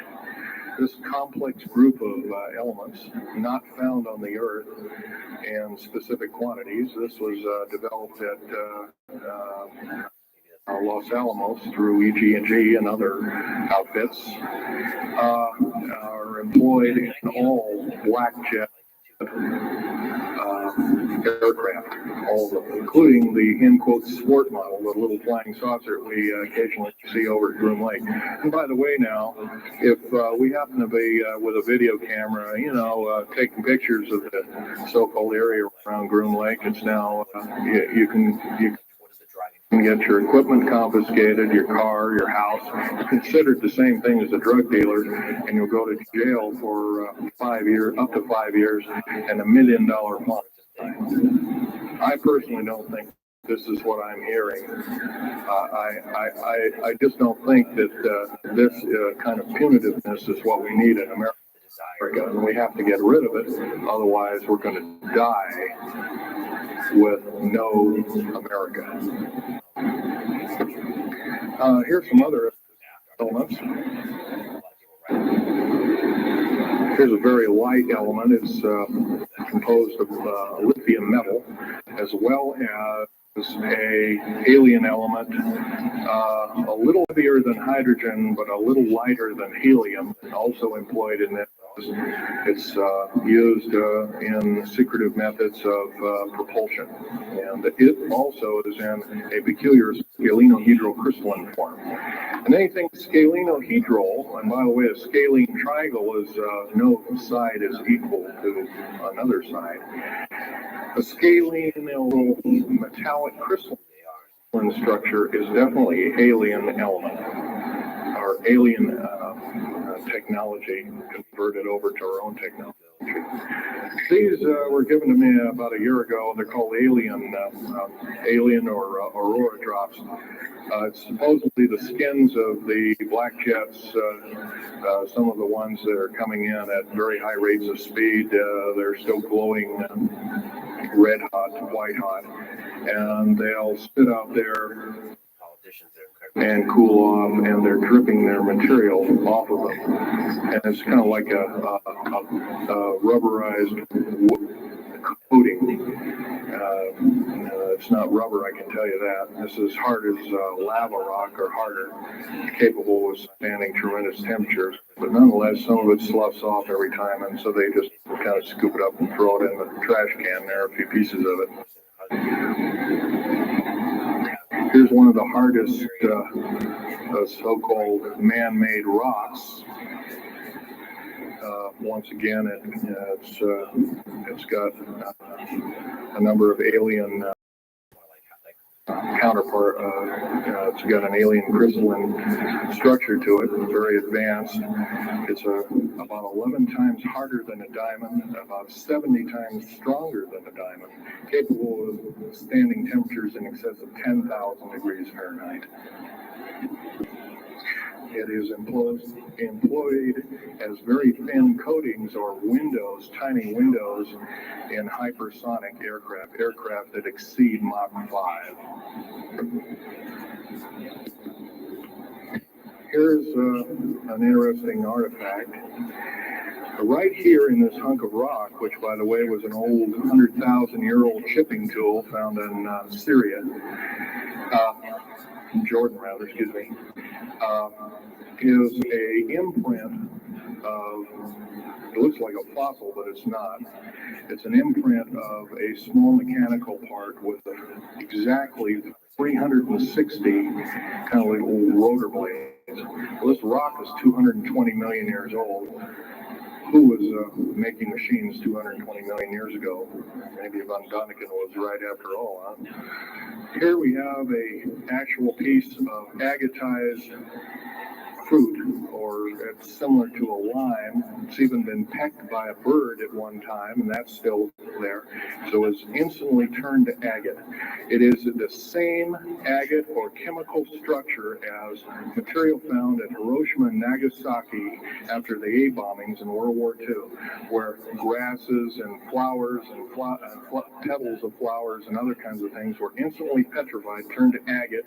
It is the same identical crystalline structure, however However, this particular piece is about 20 million years old, and it's still got its original green coating, and it's basically unchanged, perfect condition.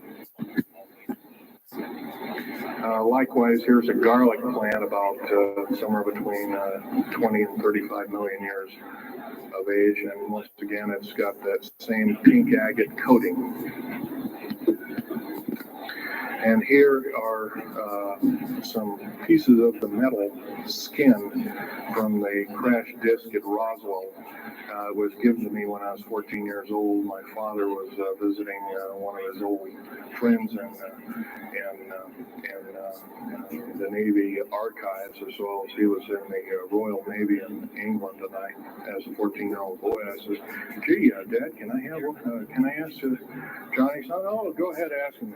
Get anything you can from it, you know, that kind of thing." I says, "Well, gee, Johnny, well, do you think I can have a piece of this metal?" "Oh, no, you can't have that." And I says, "I'll give it to the kid. What the heck?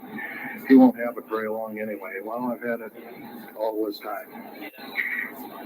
It's kind of a unique thing. They were able to break the skin of that craft, by the way, by dropping it into a bath of liquid nitrogen, hitting it with a mechanical or hydraulic hammer, and it shattered into little bits. And it was later analyzed and adapted for our own technology. All these artifacts are fine, but once again, the main part of this talk is, where's it all leading to? We get very little spin-off to where any of this is leading to. Occasionally we'll get a new computer, or maybe a quartz watch, or some little trinket, kind of like giving the Indians beads a couple hundred years ago. Well, we're getting these little spin-offs. But the black budget still rolls on, garnering up over $1 trillion every 2 years. It's somewhere between 1.023 trillion and $1.31 trillion every 2 years. And every year it goes by and the black budget is unchecked, unaccounted for. It's just subverting our country. That's number one. Number two is that these underground military, first of all, if there was something like a nuclear war, or there was a definite enemy out there where we were going to be under attack, like from China or someplace like that, I could see maybe a couple of dozen underground bases for a government, so it could theoretically rise up like the phoenix out of the ashes. Well, not 131 of these. And if you were going to so-called round people up and put them in prison camps, so what a better prison camp than underground, where nobody knows where it is anyway. So once again, these underground bases are most likely been planned as underground prison camps and slave labor factories for the New World Order. New World Order, by the way, is getting, and I'm probably the only person ever talking about this. The New World Order is taking, and the United Nations is taking its orders from, believe it or not, these more powerful outer space alien entities. We might call them the large grays or the small grays. Sinister forces indeed. And you might want to say, well, gee, how come we don't see more of this kind of thing? Well, you can just imagine. If you're only being told 5% or less of the truth, that isn't very much to go on. That's one thing. Another thing is, you don't find very many people coming up here and letting you have hands-on experience. I'm going to try and do this to you. However, I do ask you to go out and do your homework and keep doing it. Don't necessarily believe in what I'm saying, but get out there and talk to people. Whether it's just a couple of neighbors or friends or something, get out there and talk. Because one will tell two and two will tell four, and then pretty soon you have a whole room full of people that are in the know. And then from there, wonders can work. Other than that, as far as changing the black budget and these clandestine programs, Public opinion is only going to be that, going to do that, and it's going to take millions of us. But we have to be informed. And to do that, we have to be doing what we're doing now, gathering and talking. And of course, most of us are adults and can weed out fact from fiction. Most of us are responsible adults and know the difference between fact and fiction and how to use it or how to abuse it. So we therefore have to continue to keep studying and keep talking. If there's just me out there, and believe it or not, there aren't very many people like myself out there talking. I've given over 30 talks in the United States, Canada, Japan, went over to England, into Japan kind of illegal, came back the same weekend. They flew me in and out, but talked to a number of their execs, and they were very interested indeed. Now, if this was all a bunch of poppycock and hooey and poo-poo, I wouldn't be listened to, be given an audience by these people, but evidently I have. But 13 attempts on my life since the first of this year. There's a number of you ladies present, so I won't gore you out, but Al has seen some of the wounds, and there's a few other people that have been to a few of my other lectures, and they can attest that I have been shot. I've been run off the road, I've been pushed off the road, I've been mostly shot at, that kind of thing like that. But I've been in hand-to-hand combat with some of these people, and once again, I'm not in the best of shape anymore, but I still know how to handle myself. And I'm just about ready to wrap things up here, but just basically wanted to give you an overview of what's happening. And if we have any questions, we can start asking a few questions. Okay, here's the gentleman way over here. Would you please speak up loud?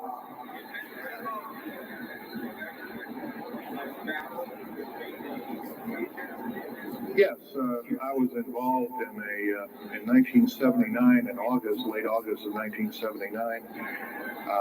I was involved working through Los Alamos Laboratories at Dulce, New Mexico, and what's now known as the Alien-Human War.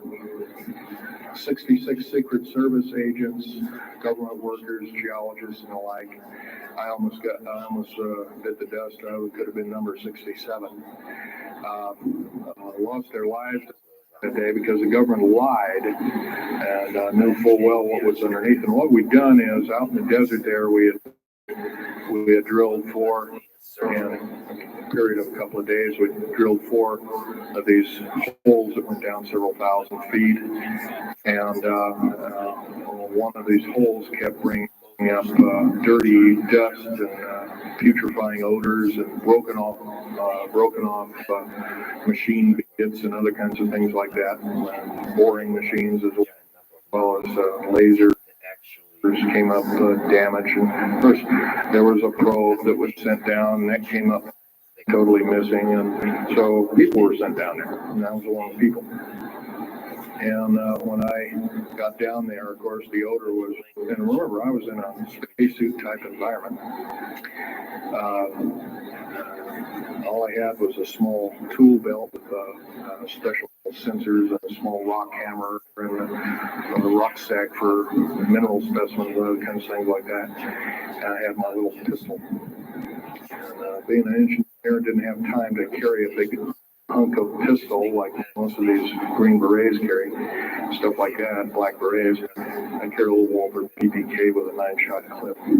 As soon as I got down this hole, standing about from me to this gentleman over here in front row, about 10 or so feet away, 7 feet away, something like that, was one of these 7-foot-tall stinking alien guys, and I didn't waste any time. I said, I'm not fiddling with you guys, and away you go. And I was one of the rare few that had been allured that this may or may not occur. And so basically was given ET training, but a lot of these other people weren't. And we were, in fact, it was asked, are there aliens in the area? And of course, the big question was no. And that was a big lie. And of course, 66 people died that day. I have a big hole in my chest. I lost a lung. My lung was literally burnt out of me. My fingers burnt off of me. My toenails burnt off of me. My skin was, there was an radiation isolation therapy for 400 plus days. My bones were vitrified or burnt. I was cooked. I managed to survive. They're telling you something about it today. Other than that, I'm the only talking survivor. There are only two other survivors, and they're in nursing homes up in Canada. Canada refuses to allow the United States officials to talk to them. They're in very bad shape indeed. One of them can't talk, and the other one doesn't want to. So they're regarded as Canadian heroes. So they're being kept by Canada. Okay, this fellow over here. Speak up loud.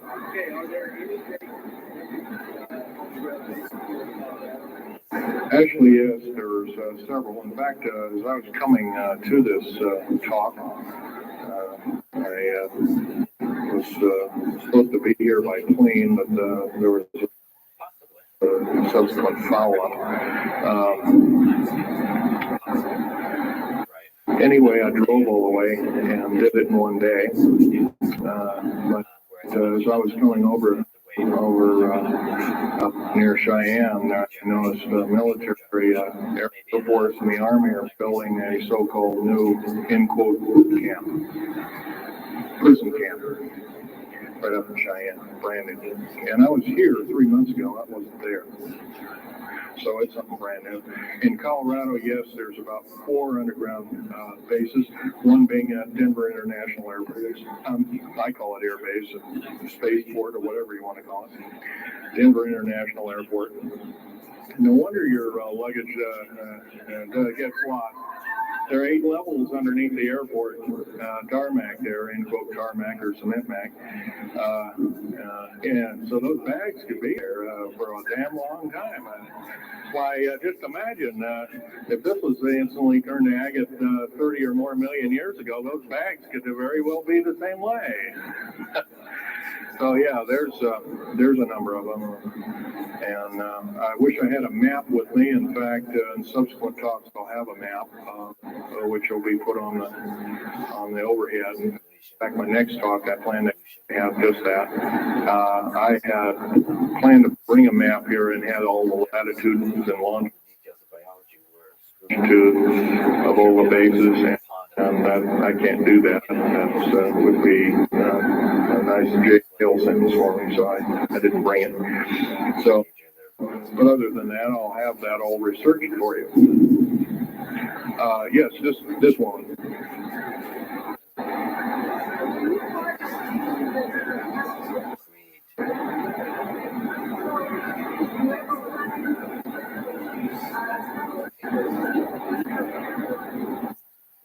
Yes, as far as there being an inner Earth, a hollow Earth or anything like this, no, I've never run into anything like that.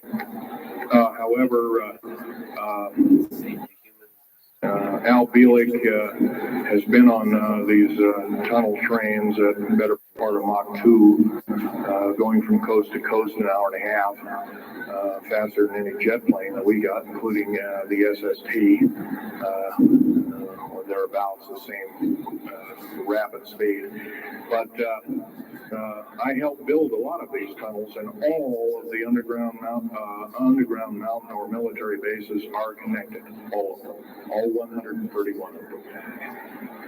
They're connected both by road, not a big freeway under there, but it's at least a 2 to a 4-lane road.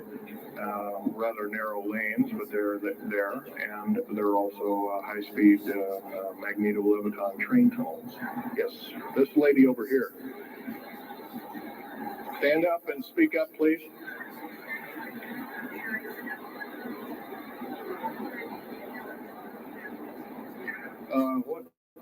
What levels of military personnel know about this?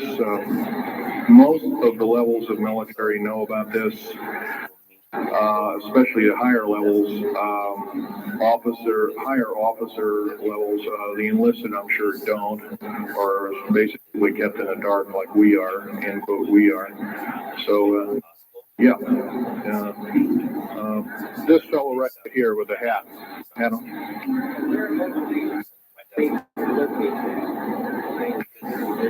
Well, there's 131 of them in the United States, 127 of them in the lower 48. There's some in Canada. I'm not counting those. There's some in northern Mexico. I'm not counting those either. They average about 4.25 cubic miles hollowed out underground, an average depth of 5,700 feet underground. Average cost $17 to $31 billion each.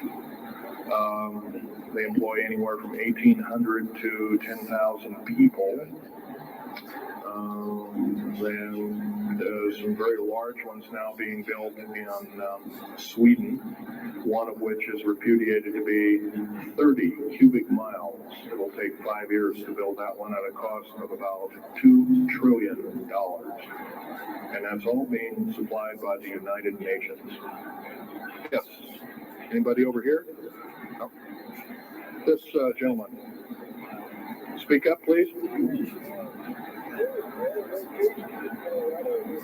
Okay, you want to know exact locations of all these? Well, for where all of your Army, Marine Corps, Navy, and Air Force bases are, they're with all the present, not the ones closed down. And by the way, the closed down bases are now being used for gasoline storage and equipment storage and these kind of things. So they're not really closed down yet. Boot camps, end quote, boot camps and all this kind of stuff. So-called prisoner camps and these kind of things. Right now, our police, for instance, are being trained by the Air Force and the Army intelligence in martial law research, as they call it. How dare they call that by that name? So where these are, they're where every one of these strategic bases are now. In Colorado, in around Denver, there's 3 of them, and they're fairly small. Some of these bases are only maybe 2,000 to 3,000 feet in depth. Some of them were built a long time ago, back 35, 40 years ago, and they're only maybe 500 feet, and they're mostly for equipment storage. Denver, and then there's Fort Collins. There's also Colorado Springs area has a number of them. By the way, Colorado Springs is kind of a famous area. Nikola Tesla's laboratories were in Colorado Springs, and need I say more? I'll leave that up to Al Dealing. As far as Nellis Air Force Base, there's 9 underground mountain bases in Nellis Air Force Base. That's in Nevada. It's north of Las Vegas. There's going to be a UFO show and conference in Mesquite here later on this month. That's up very close to, end quote, Area 51. That whole area, by the way, the state of Nevada is 81% end quote, managed or owned by the federal government. Land is either restricted or run by the federal government. That's why they have. There's groups rising as we speak, dealing with the problem very vociferously, and senators are now getting involved. So evidently, waking up is occurring. Yes, this gentleman over here. Speak up, please.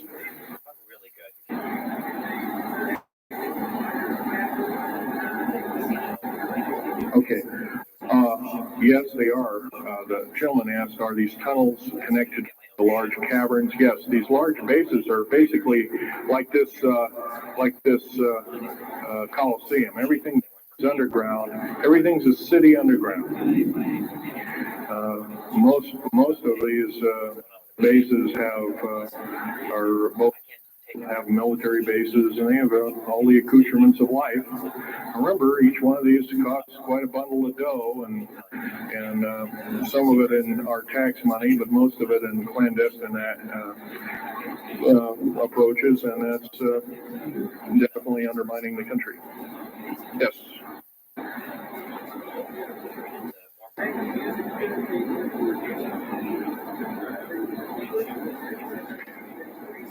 Well, some of them have a difficulty in understanding our language. It's too slow to them.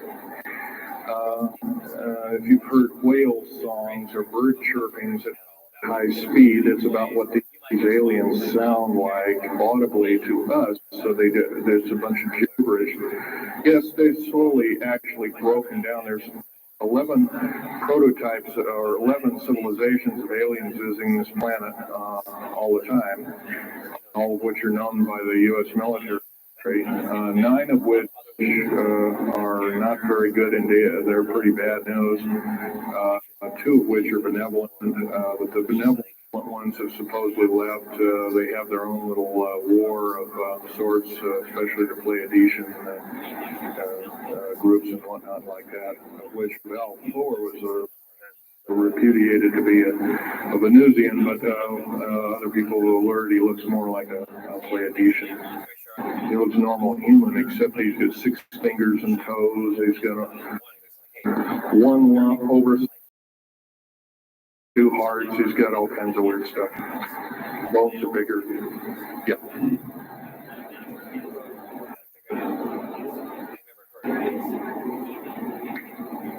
The man asked, do I tie in the alien agenda to the New World Order? Yes, sir, 100%.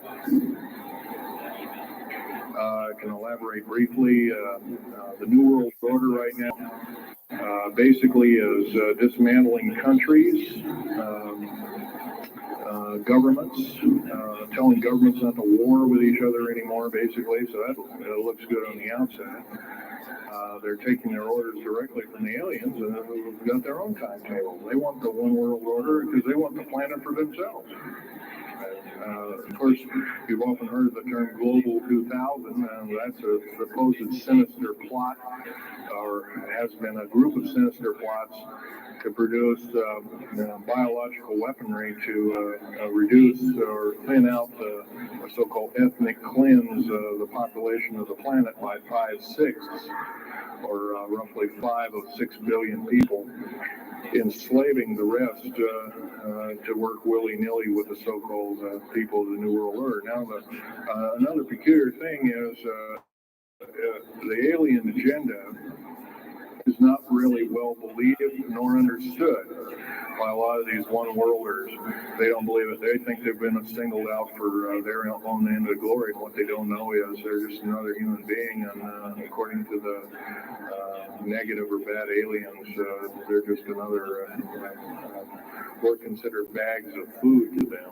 They don't eat us like we think of a cannibal eating a hunk of meat, but they use our glandular secretions as part of their food base, our blood and our glandular secretions like adrenal comb and other kinds of things like this.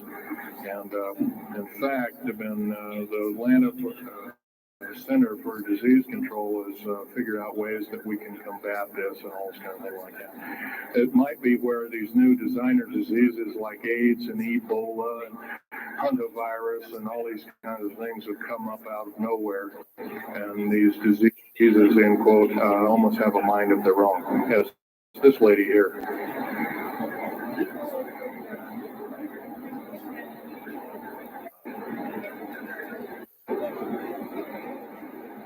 Okay, lady asked, is the tunnel building having an effect with earthquakes? Yes, it could very easily be, although got to remember, a lot of these underground bases are constantly being repaired, and so a lot of people have to be hired. As far as the U.S. government, second part of her question was, is the U.S. government modifying our weather? Yes, that's an affirmative.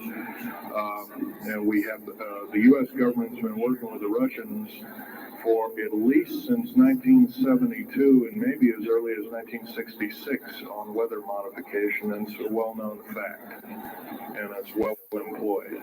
And by the way, they can literally weather modify a hurricane or a tornado out of existence.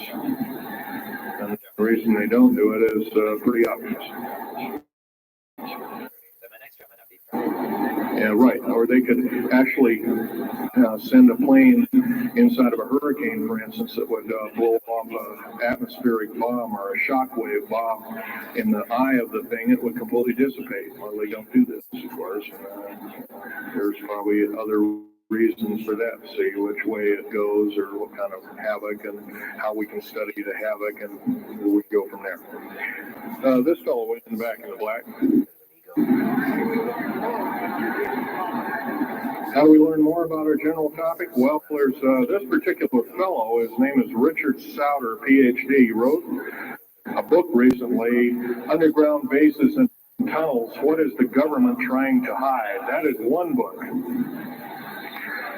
Then we have here's a popular science article, Secret Air Base. The government doesn't want you to know that Groom Lake, supposedly Groom Lake doesn't exist.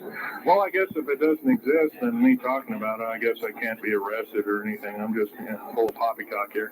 Well, the editor, one of the editors of Popular Science that put this article out is now in federal prison. Then there's a book that called Stealth Fighter Pilot. These books are available. I got this one at Dalton's. This one actually was sent to me by the publisher. I did some test piloting, and the only thing I test piloted was would run the aircraft back and forth on the runway, the special runways they built at Groom Lake. There's a picture of me in uniform. And I can go on, and these publications are out now, and they're available. Yes, this lady over here.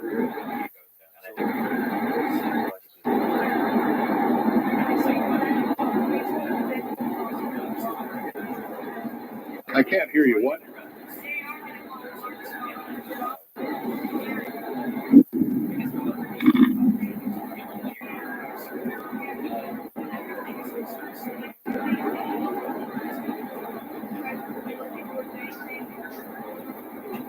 Okay. Okay, that's kind of a mixed bag question there. She asks, with martial law being called, will precious metals and all these kinds of things. First of all, hoarding anything will be outlawed. If you hoard food, have a radio, any way of communicating, stash gasoline, these kind of things, you would just be rounded up now by the end of it. Martial law is martial law. Martial law is dictatorship of the worst form, or one of the worst forms. And her other part of the question, if I got it right, was when's the alien takeover? Well, the alien takeover right now is, and probably will be for probably the next 20, maybe 30, 40 years, will be basically in the background. The idea is to get the one world beast-like government order in place, and to thin out the population of the planet. And then, of course, then all heck will break loose from then on. And whether it is, I don't often mix Bible and talk, but some people have alerted, well, this is already mentioned in the Bible, blah, blah, blah, and all this kind of stuff. Well, that may be, but all I can tell you is I've been face to face with one of these sinister characters, or a couple of them, at saying the least, and most people would, just the shock of them seeing such a thing would cause them to not be in very healthy mode, frame of mind, as physical as well as mental. this man here in blue coat.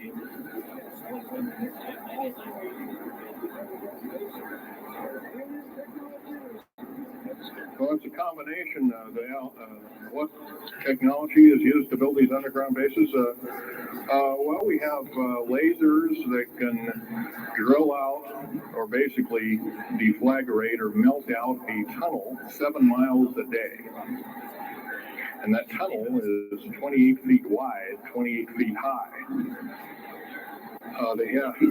You've been told about drilling and boring machines in a very slow quarter of a mile a day.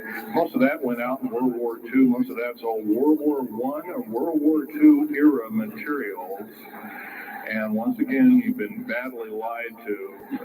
I can hardly believe. First of all, I've worked on public engineering projects, and we do better in grinding up road beds and laying them down at the rate of 4 miles a day. And supposedly that doesn't exist. Well, I worked on one in the state of Oregon just a few months ago, and we built a tunnel for sewage tunnel and whatnot like that. It wasn't very big. It was about 6 feet across. And I drilled right through solid rock, right to the base of under one of the hills in Portland for their new light rail.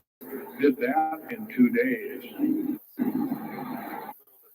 But it was a small, complex tunnel. It was big enough for a man to crawl through and inspect. And I was one of the people that inspected, so yeah. What technology? A lot of this is alien technology, readapted for our own use, but a lot of it's our own ingenuity too. So you can bet, how can you tell alien technology? Well, anything that's just absolutely outlandish, like taking a oxyacetylene welding torch and trying to cut into this metal and getting nowhere, obviously with the metals research, aircraft research and the like, and different tools and products of things that are many times the hardness of diamond or known hardened substances like boron. Obviously, that's nothing that we came up with on our own. Well, we could have over a several hundred-year period, but you've got to remember too that the military technology is outstripping the public sector technology at the rate of 44 to 45 years of technology for every calendar year, every 12-month calendar year here. So every year going by this time in 1996, the military technology will be roughly 45 years more advanced than where we are today. So it's quite possible that way back in 1943, the U.S. Navy not only caused the ship to disappear, it literally disappeared and reappeared. Basically, military technology right now is about 1,200 years more advanced than public state technology. And computer technology right now, it's off the scale. I can't tell you. It's just right now, and employing just in black jet and stealth aircraft, the new computers are so completely advanced that we couldn't get them in the public sector for maybe another 40 or 50 years. Yes, this lady here.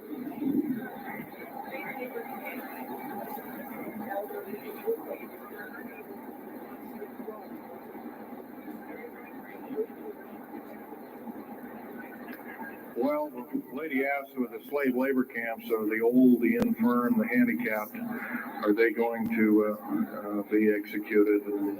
Will there be executions? You can bet your bottom dollar there actually will be these things. I wish I knew more, but I don't. I've had my own agenda to kind of keep up and talk about. But other than that, yes, I would imagine so. If you look at all the 39 prison camps that are presently built, and they're called boot camps, by the way. And of course, these new trains that they have that have 143 shackle placements per brain. Why they're a scary thing indeed. You know what they're called? They're called United Nations Prisoner Transfer Cards. Well, that's a appropriate name, I guess. Well, we got to wrap it up here. They're telling me it's time. I'll take one more question. This lady over here.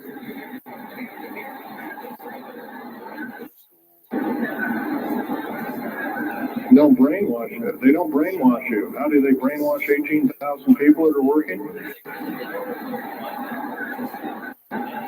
Well, you sign this whole piece of paper saying you work, you go to prison for the rest of your days. Or you're not going to be taking home a paycheck of about anywhere from $4,000 to $40,000 per month, depending upon your position.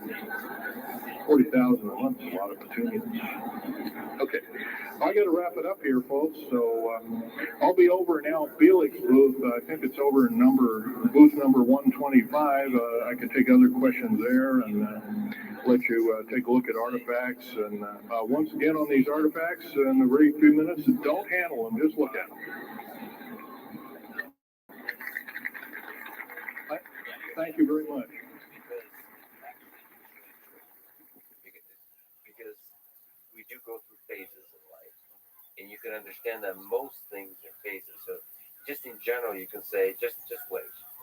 Just wait.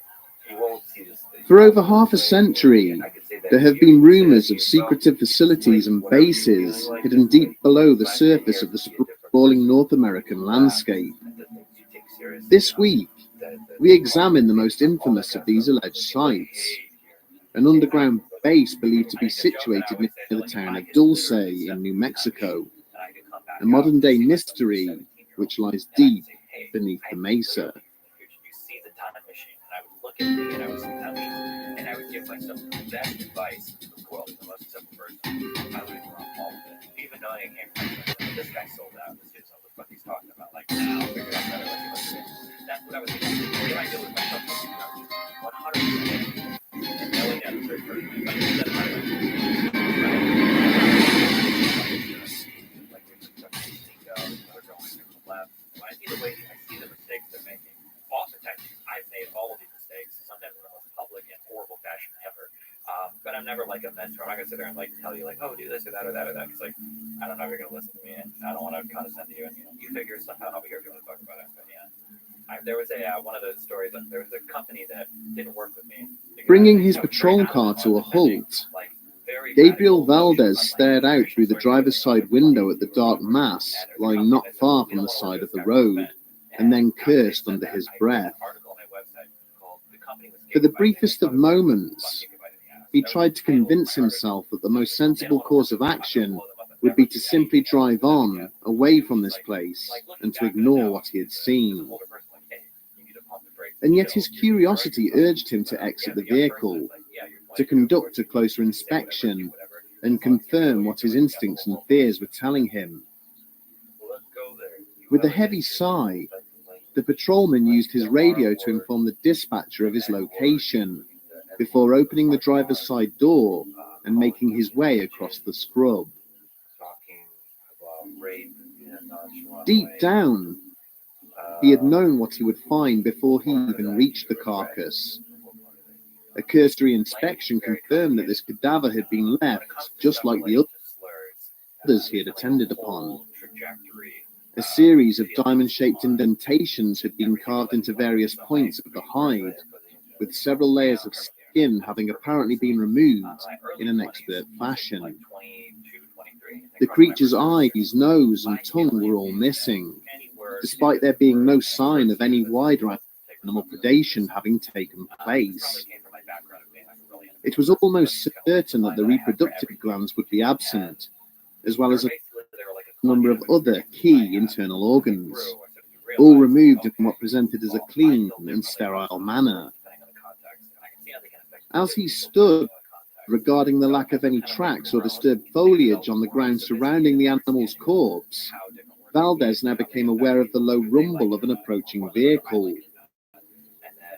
Looking up from the grisly scene, he caught sight of a 5-ton truck painted in army camouflage, heading along the highway towards him.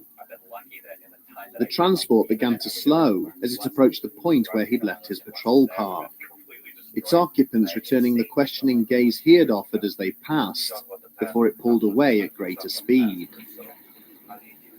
As he watched the dust cloud thrown up by its passing dissipate, Valdez found himself experiencing a whole host of emotions. Confusion, a small degree of fear, but most of all, he felt anger, directed towards those he blamed for the death of this creature, for the deaths of all the slain animals he had found in recent months, and the wider falsehood that their slaughter had been used to perpetuate. A lie fabricated for one purpose, and one purpose only: to keep local residents away from the neighboring mesa, for fear that something resided there which neither he nor any other earthly power could hope to protect them from. The town of Dulce in New Mexico would not come into existence until the end of the 19th century, when U.S. authorities ordered the local Apache tribe to settle itself permanently in one place. The area's Native American population duly complied with this instruction, forming the Jicarilla Apache Reservation, around which the town would eventually be established. For the next century and a half, the inhabitants of this small backwater community would live their lives in relative peace. The short distance from the slopes of the adjoining Archuleta Mesa.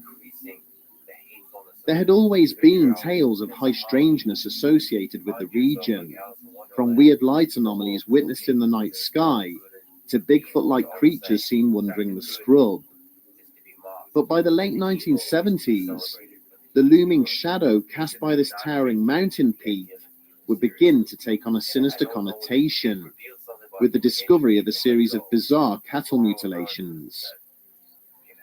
Following several complaints by ranchers and farmers to the local police department, insisting that someone or something was slaughtering their livestock, an officer by the name of Gabriel Valdez was ordered to investigate the matter. But after visiting the affected properties, the investigator often returned to his superiors with far more questions than answers. Usually, only one animal in the herds which were targeted had been affected, and it had been dispatched in a manner which seemed to discount the involvement of any natural predator. Although key sensory and internal organs had been removed from the carcasses, there were never any indications that the flesh had been consumed by a potential attacker. In fact, these bodies would remain untouched by scavengers for weeks after the event, a phenomenon previously unheard of within this harsh and unrelenting environment. The report submitted by Officer Valdez also highlighted the lack of disturbance in the soft and sandy ground surrounding the remains, offering no hint as to who or what was responsible.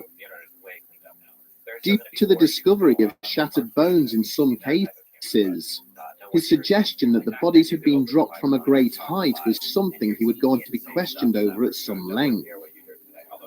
It soon became apparent to his superiors that Officer Valdez had no fixed agenda and was not promoting any theory in particular regarding the deaths of these animals. Instead, his report simply documented everything he had encountered during his investigation and demonstrated that he had discounted all of the most obvious explanations for the deaths.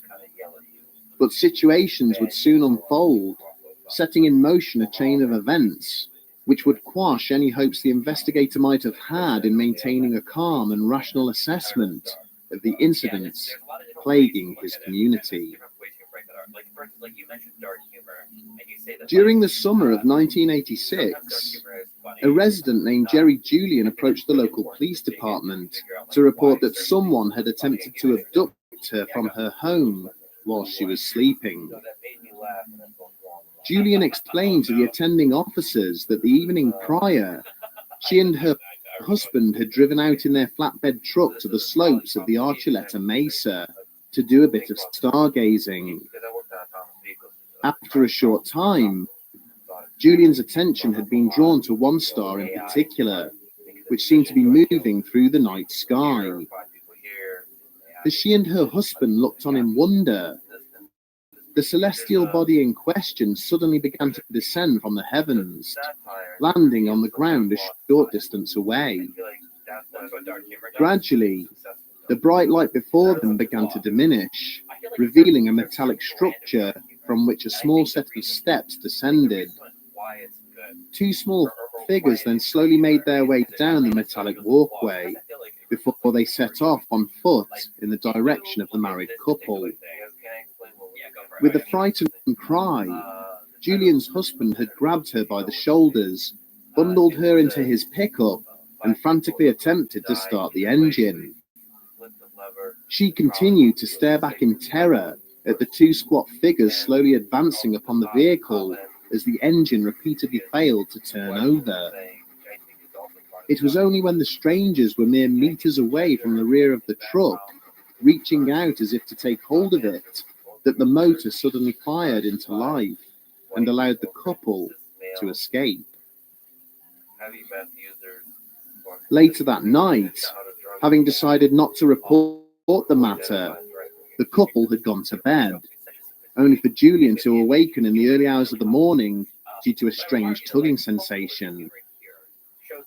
Looking down towards the bottom of her bed, she could see two shadowy figures, identical to those she had witnessed emerging from the strange craft earlier that night.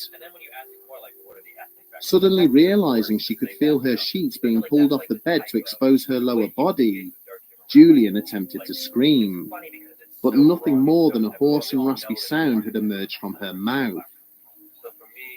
This quiet whimper, however, had been sufficient to awaken her sleeping husband, at which point the two figures had immediately vanished. When questioned further by federal agents who had been tasked with attending the incident, Julian claimed the existence of these entities was common knowledge amongst the native community. She even went as far to describe a large hole bored deep into the mountain face, hidden away much further up the slopes of the mesa, which she claimed the creatures used to access the surface. Around the same time that the investigators were taking Jerry Julian's statement, separate claims of a possible alien base concealed beneath the Archuleta Mesa were being directed towards the local authorities. Security staff at the Kirtland Air Force Base began to receive a string of detailed allegations from a local businessman, stating that he had documented mysterious activity both above and below the mountain chain. Paul Benowitz was already well known to the senior officers at the base, following reports he'd submitted to them of strange lights in the sky above his home in the Four Valleys district of Albuquerque. He now claimed that in addition to the lights he had filmed, he had intercepted mysterious energy emissions and radio transmissions, and that these were emanating from beneath the mesa. The businessman had also taken to conducting regular flights across the mountains in his private aircraft, photographing anything he deemed out of the ordinary.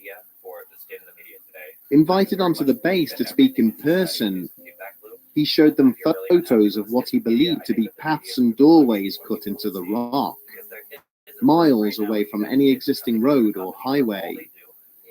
He drew maps of alleged air vents and access points, and cited interviews he had conducted with the owners of mutilated cattle and locals who claimed to have been abducted in the vicinity of the mesa.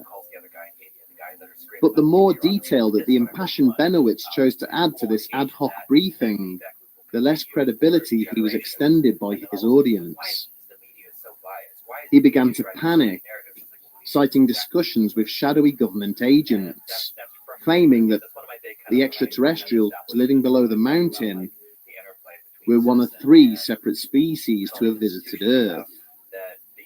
But it was the assertion that a whole floor of the alleged alien base contained vats filled with human organs and body parts harvested by the alien visitors, which saw him ridiculed and finally escorted off the base. Shortly after this, as the businessman's mental health and coherence continued to deteriorate, he suffered a nervous breakdown.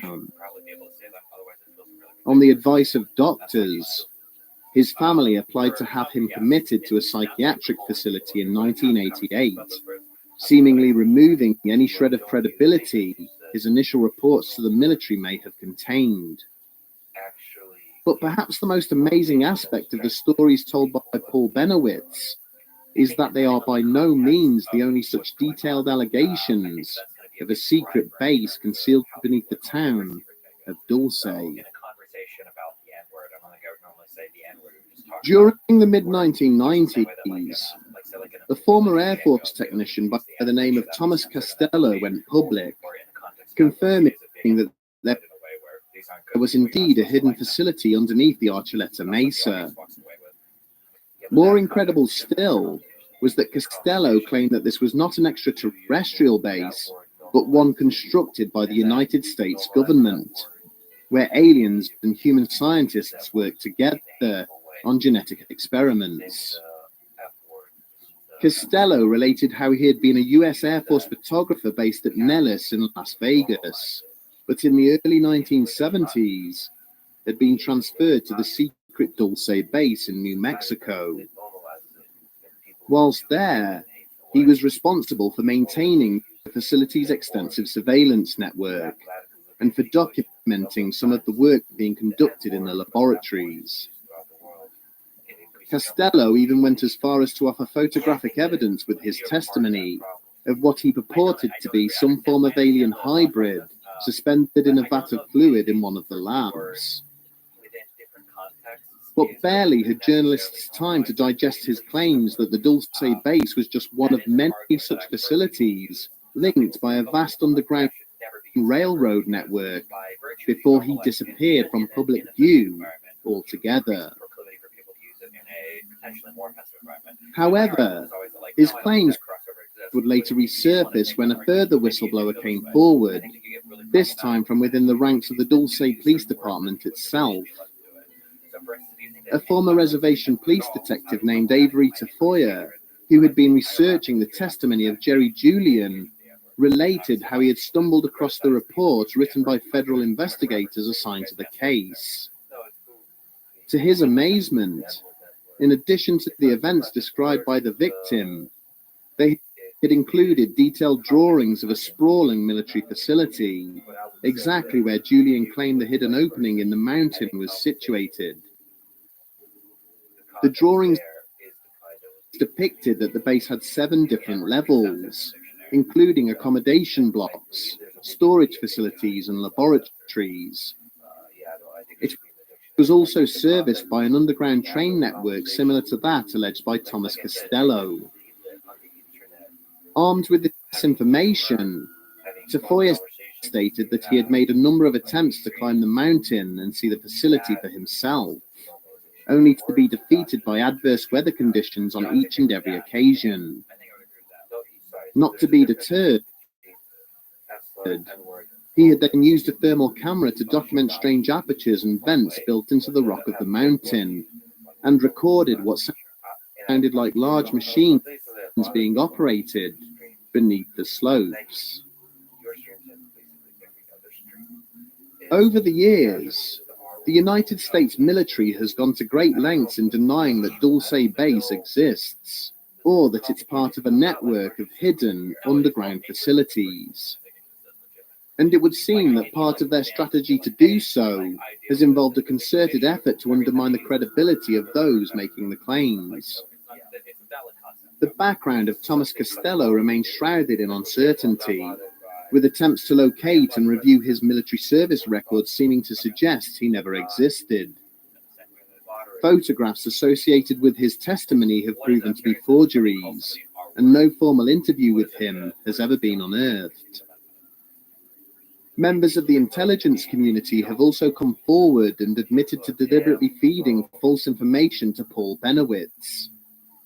It is alleged that, having become uncomfortable with his obsession and surveillance of the secure Manzano weapons storage complex, the Air Force invented the fictional Dulce base in order to distract the businessman.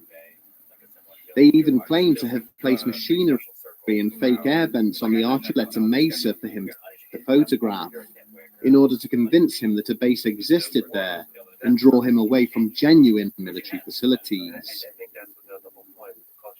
Gabriel Valdez himself has always refused to believe stories of a base at the Mesa, extraterrestrial or otherwise. Prior to his death in 2011, the former police officer told his son that he believed it was humans who had mutilated the cattle near the town, and not aliens. He cited secretive nuclear testing in and around New Mexico during the 1960s, claiming samples had secretly been removed from local cattle to test for radiation poisoning. There are equally detailed cases both for and against the existence of a base beneath the Archuleta Mesa and the secretive work which is allegedly being conducted there. With so many stories, it is difficult to know which sources to trust. It is not beyond all possibility that the US government is in possession of secret underground military bases, constructed well away from prying eyes. But at the same time, some of the claims attached to them seem so outlandish that they push any notion of their existence towards ridicule. However, throughout this episode, we have deliberately avoided the most detailed and impassioned evidence for such an underground structure at Dulce. That of a man who claimed he was a former worker at the secretive site and had survived a horrifying battle unfolding between human and extraterrestrial forces during the excavation of what would become the eventual facility there. Join us next week as we examine the testimony of one Phil Schneider.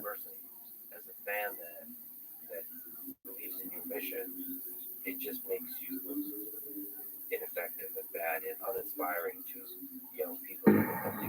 Those young people are going to use those forces that you're using, and they'll do much less effective. Sure, this is the problem. Yeah, I guess the challenge is always finding the line. Like, my vocabulary shifted dramatically from, even for like 2 or 3 years ago, my vocabulary shifted quite a bit. And we've like kind of got some words out. The R word is one that has kind of gone out and come back and gone out and come back. That one we've definitely gone back and forth on, and now there are different thoughts about it. This is a shit I'm just telling you. Yeah. Because they're not a social justice warrior. Because we are.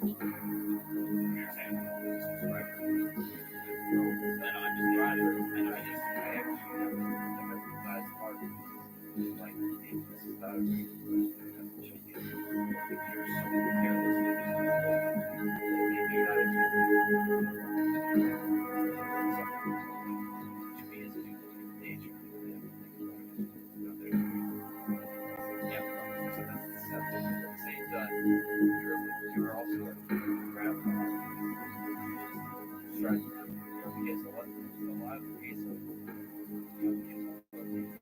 It's like you're also like yeah, but I mean, it doesn't feel like I guess the question that I would have is always a struggle. To some extent, it kind of happened is, let's say that like 3 years ago, I would have said I'm no longer saying the R word. I'm just going to get rid of that in my vocabulary. Like, is there a chance that today we'll be having a conversation about like why you put people in double box? Like, is that really appropriate? Like, this is attacking the core of like somebody's like level of intelligence, education, opportunities in life. Like, is that where they? You don't think so? I think that's a cope. You really think so? I think because the words have been moved in a way where it's like this is okay now, it's not this is okay now. So you're standing your ground by using implicit. You could,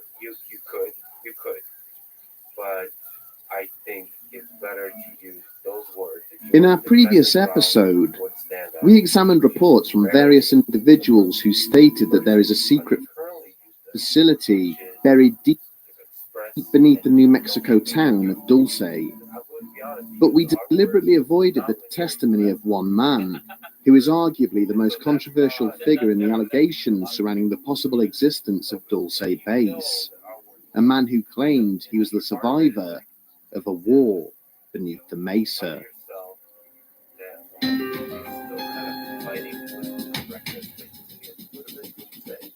don't think so.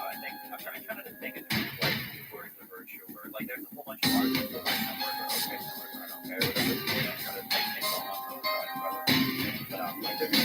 There's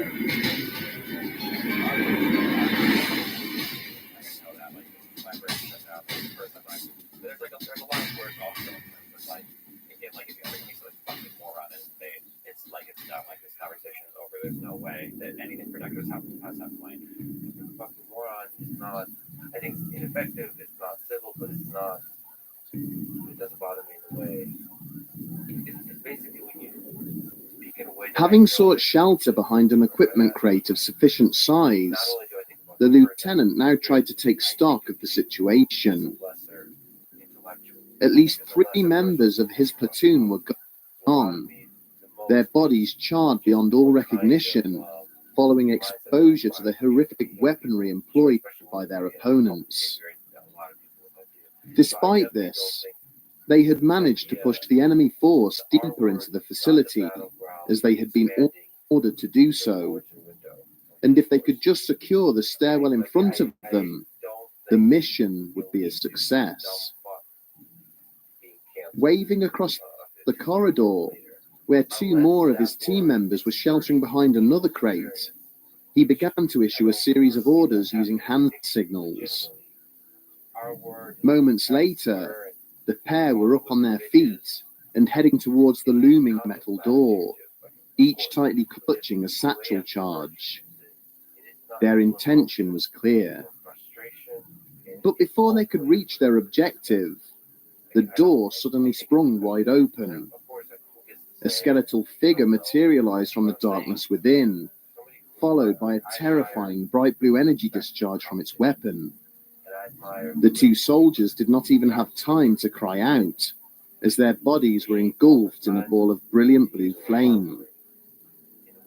Almost immediately, an infantryman further down the corridor, operating the platoon's M60 heavy machine gun, opened fire, shredding the attacker with a steady hail of gunfire. More soldiers then ran forwards, snatching up the discarded satchel charges and priming them, before hurling them in through the open doorway. There was an enormous explosion, immediately followed by a shower of dust and debris as the stairwell caved in, preventing their enemy from accessing this floor or any others which lay above them. Leaving 2 of his men to cover the collapsed structure, the lieutenant and the remainder of his platoon made their way back up through the facility towards the main loading area.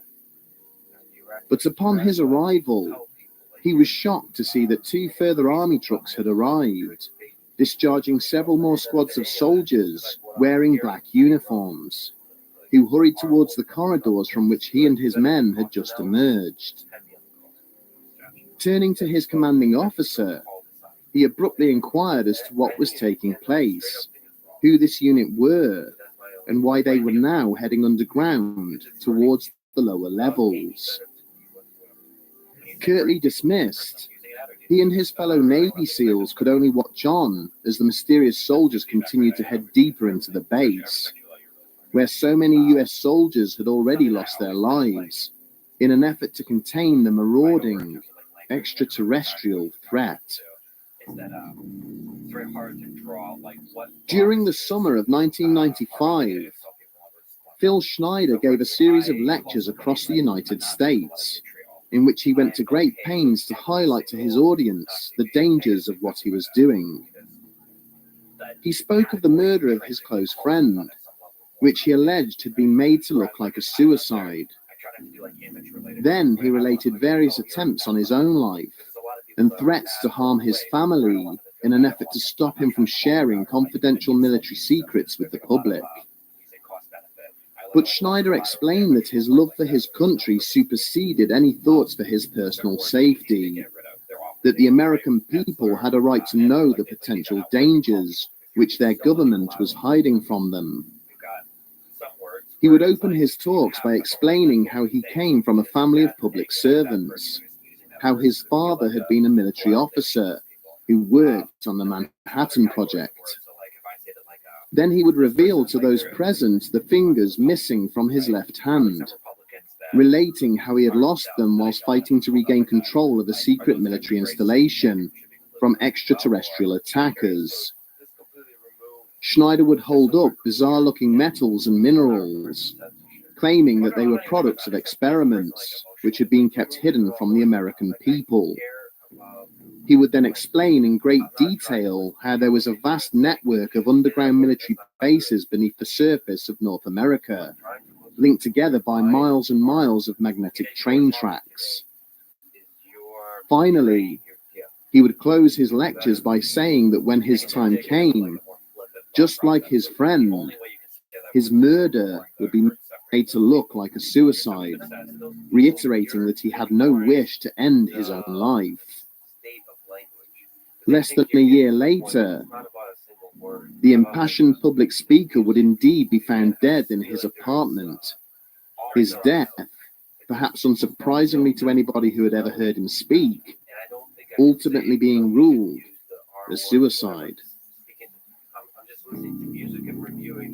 Much as the former Air Force Sergeant Thomas Costello had done before him, Phil Schneider told anyone who would give him the time that there was a military base hidden deep beneath the Archuleta Mesa. But unlike the enigmatic Costello, Schneider chose to deliver his evidence in a far more public manner, speaking openly to roomfuls of interested people and fielding any questions they might have concerning his account. He described how, since the end of the Second World War, the United States government had been building a vast network of underground bases around the country. Schneider explained that to his knowledge, there were 129 deep underground military bases, or DUMBs, hidden beneath the plains, mesas, and mountain ranges of North America. 9 of these were clustered in close proximity to one another, located in and around Groom Lake, near the infamous Area 51 testing facility in Nevada. All of these bases were linked by a seemingly endless series of tunnels, which housed a maglev train line, allowing workers to travel between the locations at speeds of up to Mach 2. As he stood and summarized how these tunnels had been created and how each of the secret bases had been constructed, audiences found themselves visibly impressed by the level of technical detail Schneider used. Having listed his credentials as a geologist and structural engineer, he related how he had been brought onto the project to assist with the complicated and advanced construction methods being used. The maglev tunnels had not been drilled or blasted through the ground, but had instead been created using laser technology that vitrified and melted its way through the previously impenetrable rock. In order to create each base, 4 gaping holes were bored deep into the earth.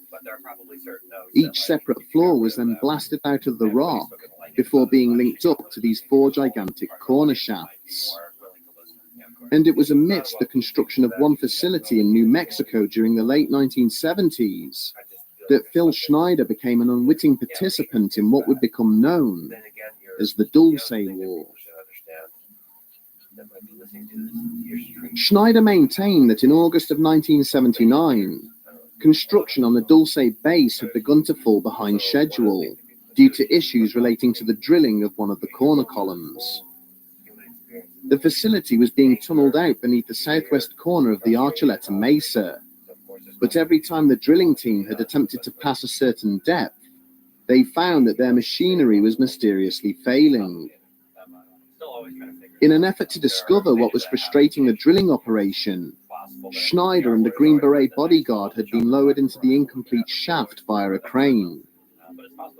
But as soon as he stepped out of the crane basket into what appeared to be a pre-existing cave network, he had instantly realized that something was very wrong. There was a bitter and unnatural stench in the air, as the drilling operation had now allowed ancient gases to escape from the void beneath, along with a mysterious and sooty residue on the unusually smooth walls of the caves. There are some people that are beyond. It was at this point that a tall and slender grey figure had suddenly stepped out of the shadows in front of him, carrying what appeared to be a weapon of some description. Utterly terrified by this creature's unearthly and intimidating appearance, Schneider had used his sidearm to kill it, only for two more to then emerge out of the darkness behind. Backing towards the crane basket and firing wildly, the engineer had managed to fell one of the pair, only for the other to then use its own weapon upon him in retaliation. Schneider was instantly consumed by an eerie blue light and felt a huge jolt of electricity burst through his body, which had sent him crashing to the cave floor. When he came to, he found himself being bundled into the crane basket by the Green Beret, who then turned and engaged more of the creatures as the basket began to ascend without him. Upon his return to the surface, the doctors who treated Schneider found severe damage to both his left hand and foot, with several fingers and toes missing. After he had explained to his superiors what had taken place, he was removed from the project, but later discovered that construction had continued despite his encounter. For the next year, it was alleged that further battles beneath the mesa ensued as US Special Forces clashed with alien interlopers, who appeared intent on frustrating the construction of the base. Schneider claims that in total, 66 soldiers and countless extraterrestrials lost their lives before an uneasy peace was finally formed between the two opposing sides. He went on to allege that the aliens who had been residing beneath the mesa had worked with humans ever since, creating numerous scientific breakthroughs, which had gone on to assist mankind. Throughout 1995, Schneider continued to tour the United States, giving talks in which he listed numerous other alleged conspiracies, alongside the revelations of deep underground military bases. Over the course of these lectures, however, it soon became apparent that the former engineer was beginning to struggle with what he had started. He described how he had been involved in a shootout with federal agents, killing one in self-defense, and how an attempt had been made to kidnap his daughter in a bid to force him to stop delivering his lectures. Then, in January of 1996, 2 months after his final speech in Denver, federal agents arrived at the home of Schneider's ex-wife, Cynthia. They explained how Phil had been found dead in his apartment in Wilsonville, having apparently decided to take his own life. The agents went on to conduct a search of Cynthia's house, removing any notes or materials relating to Phil and his lectures, before then leaving. The circumstances surrounding Schneider's death have always raised questions about the speed with which the authorities moved to attribute it to suicide. Phil's body had been found slumped between his bed and wheelchair, with a rubber catheter hose having been wrapped around his neck 3 times and tied off with a knot. Both his feet were wedged hard underneath the bed, with his head resting in the seat of the wheelchair at an angle that would not appear to have been easy or natural for him to achieve. There were traces of blood on the floor nearby, but no injuries or wounds were found on the body itself to suggest where this may have come from. When the family later asked if a suicide note had been discovered, they were told that all the papers seized from the address had now inexplicably gone missing from a police storage facility. Subsequent requests for additional toxicology testing on Schneider's remains were refused on the grounds of adverse cost, considering the cause of death had already been determined. Further and more adamant demands for these tests would also be refused, because the samples had apparently been destroyed by the laboratory which had been storing them. One detective who later spoke privately with the family stated that with the missing fingers on Schneider's left hand, it would have been almost impossible for him to have tied off the catheter himself.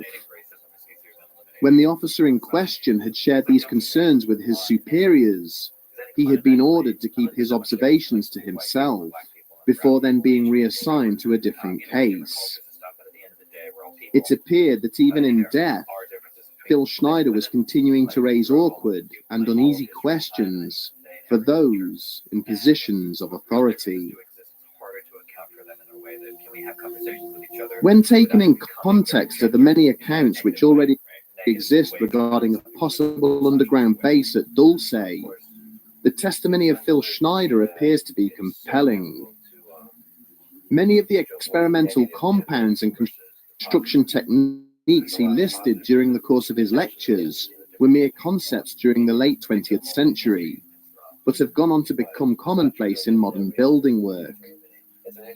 His descriptions of the base layout and the functions of each of the 7 levels were also eerily similar to those offered by other witnesses, people whom he'd never met or associated with. And yet, even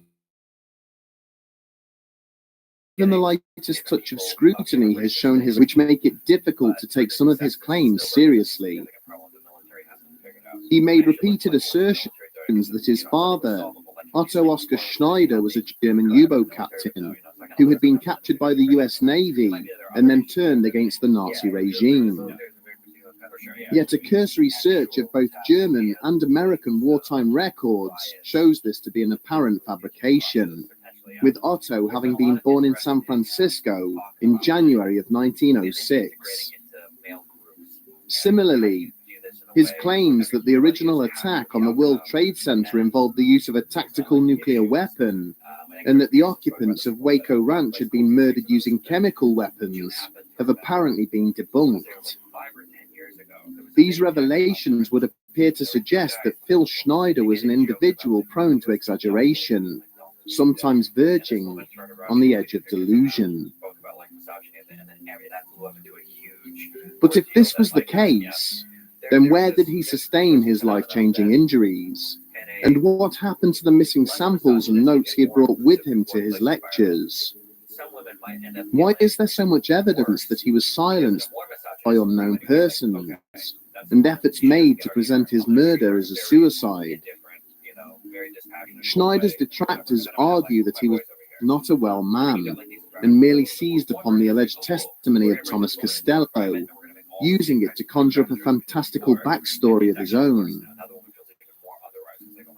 But to his supporters, the inconsistencies in his account are explained away as the US government rewriting his family history, designed specifically to undermine Schneider's credibility and keep prying eyes away from the Dulce base.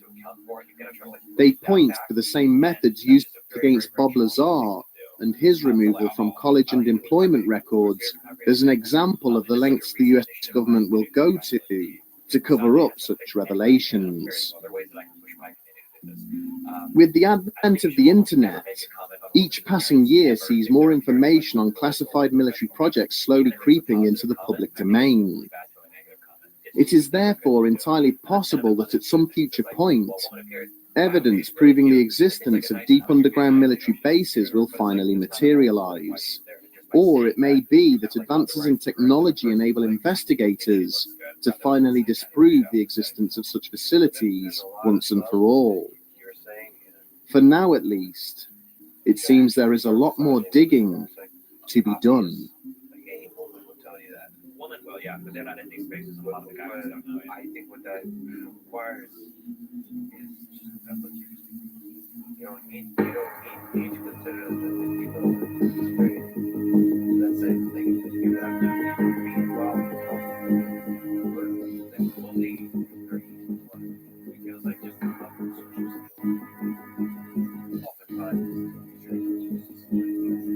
I disagree. I don't like to say he has the power. It's very hard to have an ability for experiences that are so outside of your own. Well, maybe some people, like I can. There's a lot of stuff that I have to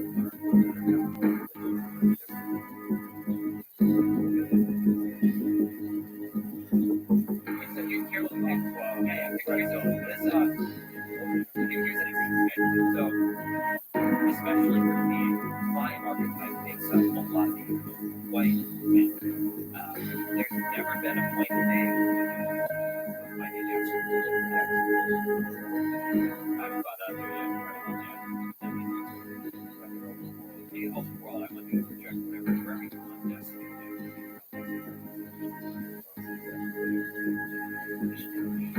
As a white guy, there I don't know if there's ever been a spot that I've been in where I've been made to feel like I don't belong there just by virtue of I actually don't. It's impossible for me to empathize with this having to have that experience.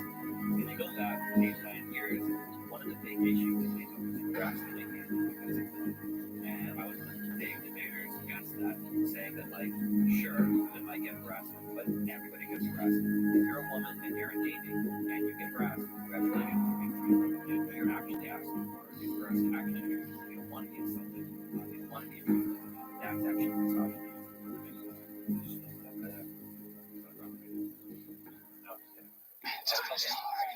A little while I disagree with it. Sure, okay, that's good. You should.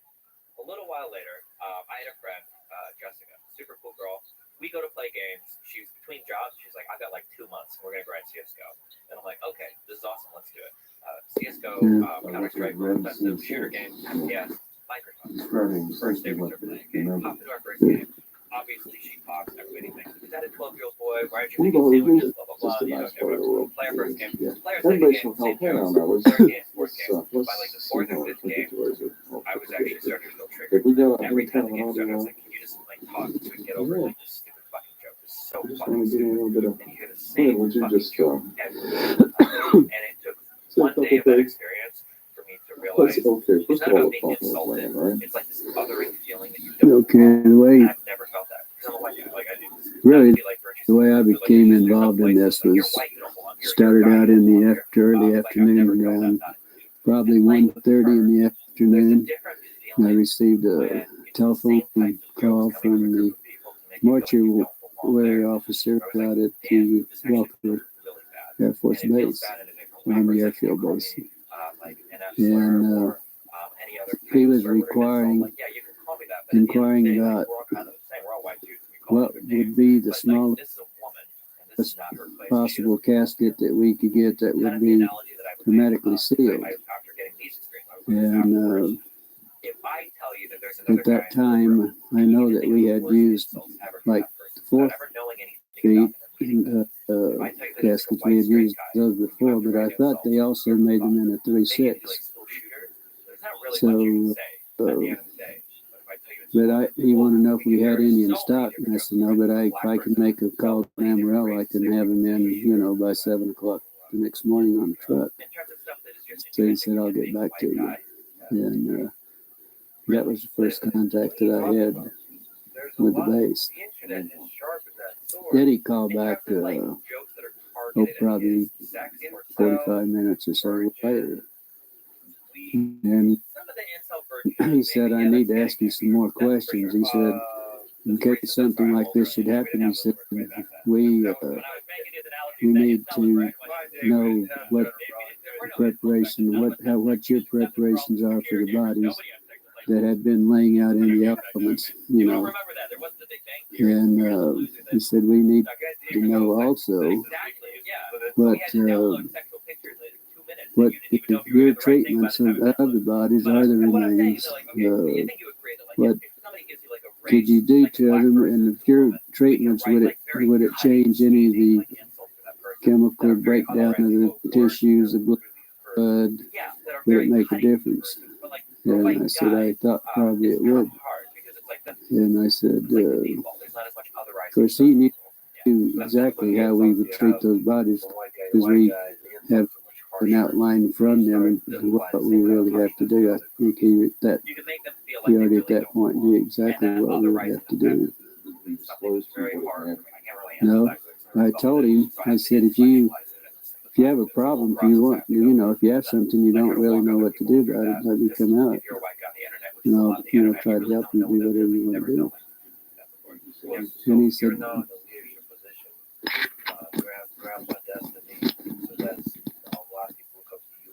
And he said, no, he said, Yeah. Let's start again with the saying you told You me have felt the other eye. that You mentioned high still school not people take care of without it. me. Yeah. Yeah, but those are So, always for and things you know, that, he said, like, well, it's different you to know, get we don't something really have for a anything. He said, characteristic. we're setting here a Like, okay, thing you in case think we poorly should about me because I'm, get like, not involved in enough money, something or like not enough this. money, You know, but I can what only would be our change it. preparation? What But it's should we different for somebody do? to really attack you for, like, Then your I, gender, you know, I went attack you for, through. like, your race. A lot I of the said, do you attacks really they want to did know were how we level would of do it? gender. Well, yes, you know, we would like to know. I do So think that's that when there are, I like, explained to him that that are we would attacking have the people vats that we would fill up it's the with same a kind of attacks with towards other guys, formaldehyde a solution little with harsher. water, I feel like they're and fundamentally we different. put the bodies I in feel like them, when we're attacking guys, let them I'm not usually stay there for attacking you 24 hours, on, and then like, take them out, the virtue of you and being a then we guy. would But, like, if it's pack the woman, if bodies she's in the. like, oh, did your Would be boyfriend a set that for you? sawdust and really a Like, what are you lime. even doing here? Like, don't you shouldn't you be trying to find a husband? Or like, oh, What we be would like a pack them in, like then a certain OnlyFans wrap girl them in with the a stupidity. plastic He's so bodies that upset. were badly decomposed. Yeah, but it's so much different. Like, If there was call a guy tissue, stupid, deep but that's tissue, we because would he's a have guy to do that it feels stupid. But we hypodermically call a woman stupid. She's simply with because she's needles to yeah, get but to the deep I tissue. honestly think that Then we women would are have to fucking aspirate the cavities if the cavities hadn't already ruptured, but and then put some cavity fluid in those. He said that's, you know, kind of normal procedure. Gender inspires an Yeah. increased level of attack. One point. I You feel like it is also gender. to take care of it for them. Well, up to 2-3 Have times. you ever heard of the Yeah. XK City comic? It's a really good comic where I mean, and when I this is offered something that I've to dealt with a take lot in care my of them, community. Okay. he said, well, There's a guy on we board, don't really, he right at fucked this up an time, we don't evaluation. really need your And it's like, assistant. wow, But he he's better said, than that. in And case then the next something one like was this the should girl that happen, does then it. he said And we she would be fucks it up. prepared and It's we like, would wow, know we're what to excited do. for that. And there's like that Then feeling we that got happens back where onto the when I bring subject on, of maybe I want you to say, not they're like YouTube damaging people that any run of on and have crazy the opinions. And when chemicals, they're men, that compounds, or person's anything with crazy. the Oh my bodies, God, or listen to crazy. you know, That's so dumb. tissues, He's the craziest thing. whatever. And it's a Because woman. it, It's like, oh my God, they why do you wanted, bring you dumb know, women how into your would wife? you Some pick women bodies are up like crazy. that? And what would you There's a do different not like to minority character that has to like stand and like contaminate any represent of like it? their whole group where like white men don't typically have Well, I thought maybe what happened, they might have had a VIP or, you know, some officer or something that happened, and maybe they didn't want, you know, wanted to keep it quiet. Maybe probably wanted to do it themselves, not be involved with the civilian businesses down there. So after these conversations, you were serious, and you went on out to the base, as I understand. Can you review that? Well, and I didn't go out to the base. Yeah, I was curious, but I didn't go out to the base and probably a couple hours later, and I got an emergency call. There was an airman that was injured in an accident, and I took the airman to the base. He rode in the ambulance with me, and I took him out to the emergency room, and that's the way I became really involved out the base. I didn't go out just because I was curious. Give me the sequence from the time you picked up the animal and just describe it. Well, when I got the call, you know, I left the funeral home, and the ambulance went to the scene of the accident, picked the airman up. He did not place him on a stretcher because he had a head injury in the nose. I think his nose was fractured. So I did some minor first aid, and then he sat in the front seat with me all the way to the base. When we got to the base, then he walked into the emergency room. I didn't have to take him in. They didn't bring out a gurney or anything. He just walked in on his own. And I never did see him after that. Then I had this friend that I wanted to talk to and see. This is a lieutenant nurse that I knew quite well. Had only been there approximately, only been commissioned and been out to sign. This was her first assignment to the air base. And I wanted to talk to her, and so I was going down the hall, and first thing, the lady that I wanted, the lieutenant that I wanted to see, was coming out of one room, going across the hall to the other, and she noticed at me. She said, "How did you get in here? What are you doing in here?" And she said, "You better get out in a hurry." She said, "You're going to get in a lot of trouble." She said, "Would you please leave and get out of here in a hurry?" And then I turned around, and she went on into the other room. Then in about the time I turned around, there was another officer said, "Hey, wait a minute." And I said, "Looks like you had a crash." They said, "I see there's some you know, in the ambulance, ambulances out there, I see a lot of wrecking. And I said, where was the crash? And he said, there wasn't any crash. And he said, then he said, just wait a minute. And he said, wait a minute. And I, you know, stood there for a minute. He turned around and evidently he must have waited for somebody else to come out because there was another officer coming out. He said, this man says there was a crash out at the base. He said he wanted to know about, he was inquiring about our crash. And this is when I encountered, he was a red-headed officer and very nasty, very rough. He said he did not see any crash. There was not any crash. And he said, you get the hell out of here, and you didn't see anything, and you don't talk to anybody. He said, you're going to get in a whole lot of trouble. And I said, look, I'm a civilian, and the damn thing you can do to me about it. He said, no, but somebody might be picking your bones out of the sand. That's when he made the remark clear. Then there was a black sergeant that was standing beside him. And he said, yeah, but he would make better dog food for our dogs. Of course, I didn't understand that, but my father happened to be an old trapper and for a hobby and everything. And I said, my father used guys like you for bait in his cow traps. And then there was two MPs that joined me right on, took me outside, each holding me by my elbows and escorted me out to the back to the ambulance and followed me all the way back to the funeral.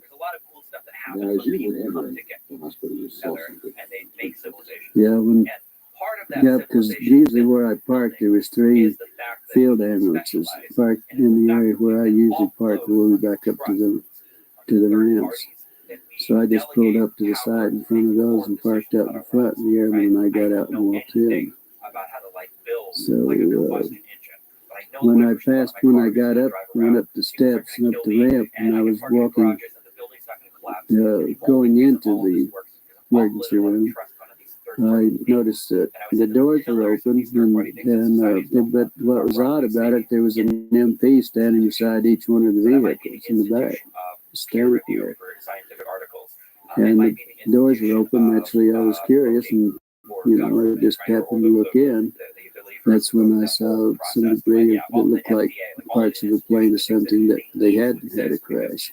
Because I've seen them do this a lot of times, bring in pieces in the old ambulances. I noticed in 2 of the ambulances there was some debris that was probably 2.5 to 3 feet, long and probably high, that was propped up on the side of the ambulance there. They were kind of in the shape of maybe like a half a canoe. They were like the front part of a canoe. And but it looked like it might be a little more like stainless steel that had been heated. It was blue, kind of bluish tint. What was odd about it looked like around the curved part in the front of the canoe there was some designs or something that kind of reminded me of maybe some Egyptian signs or whatever.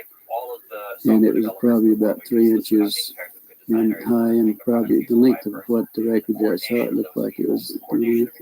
And the same thing was in the other ambulance too. I mean, I saw practically the same thing. The pieces that were practically the same size, and the signals looked like whatever that might be was part of the wreckage. Or safe buildings to live in, or safe cars to drive. So the managers versus like the software developers and the designers. Well, I didn't know really until the next day. And I called out. I kept trying to get a hold of him because naturally I was curious and I wanted to know what was going on. And so I called out the next day, and then probably around 11:30, she said, I know you've been trying to get a hold of me, but I haven't been available. And she said, why don't you meet at the officers club? If you have time, meet at the officers club and we'll have lunch, and I want to talk to you. Yeah. And funeral home, we had it at that time. We had some of the businesses there had an associate membership to the Officers Club, and our funeral home had that Does not always. membership, That's the criticism of government. and also had a card to identify myself and what business that I was, associated There's a with. cost to bureaucracy. So I had no problem. One time I go to base, all I had to do, a lot of times it was in the evening, I'd have to stop and sign a visitor's and get a visitor's pass and then turn it in when Government I is a left. special institution because There was it no doesn't have to problem show going itself out there. to be So I went on out capitalist economy, and but met it's her. generally the case. Beg your pardon? Government gets its powers from votes from the people, which introduces a whole Well, set of we, both positives ordered. and I'm not sure, remember what we ordered, but having something, it was just a light, lunch. But she was so upset. She looked like she's, in shock of what she really talked like and looked like. And she said, I said, well, I was just curious. The only reason I want to talk to you was curious on what happened. And she said, well, you won't believe it. And she says, I don't believe it either. But she said, I got in a lot of trouble on this thing. I'm not real sure about this. But she said, then she pulled out of a little purse, a little pocketbook, whatever she had there. She gave me a little diagram that she had drawn some figures of some arms and face and so on. She told me that this is what was in those, that it was a crash. It wasn't an airplane, but they didn't know what it was at that time. Yeah, but she said we have three bodies. There was three bodies. She said two of them were very mutilated. One looked like it might have walked out, or that it, might have lived a little while. And she explained they were like 3.5 feet, 4 feet tall. The two of the bodies were you couldn't identify much because they were practically destroyed, and it looked like maybe that they might have been a predatory animal or something might have been doing some damage on the bodies too. That people have a lot of problems on the day to day, and when they look and they see, well, she said that you had in the little drawings that I had, the way she explained it and the way she drew it, that the heads were somewhat larger than a human heads. The hands were long, no thumbs. It was just the long, very delicate fingers at the end of the on the side at the tip of each finger was a pad-like. Maybe a little pad, but it looked like the skin had maybe little suction, like the little suction cups on those. On the no fingernails on the hands. The head, the lips were very just a long, narrow, more or less, not full lips like we would have in most of our people, but very fine line, very fine lips. There was no teeth. That was the inside of the mouth. It was kind of like the real the gums, and maybe it was. She said, explain it. It was almost as hard as if it was rawhide, maybe. The ears. There was only two small orifices on each side of the head. Looked like a couple of small lobes that might. Some way that might cover both of those, but there was not a protruding ear. And also that the nose, there was only two small orifices in the nose. There was really no nose that was convex. It was all just flush with the face. On the surface, they're changing their opinion, but if there's a boys' club or boys' meeting, very much so, very emotional. She would have to stop and drink water every once in a while, and also she never touched a meal. But all the time we were talking in an hour and a half that we were there, she never touched a meal. So here's what they yeah, I understand. Somebody asked me this question, and well, just every once in a while she'd go like this, and wringing her hands, and she said it was the most most I've never been so horrified in my life. I've never seen anything so gruesome in my life.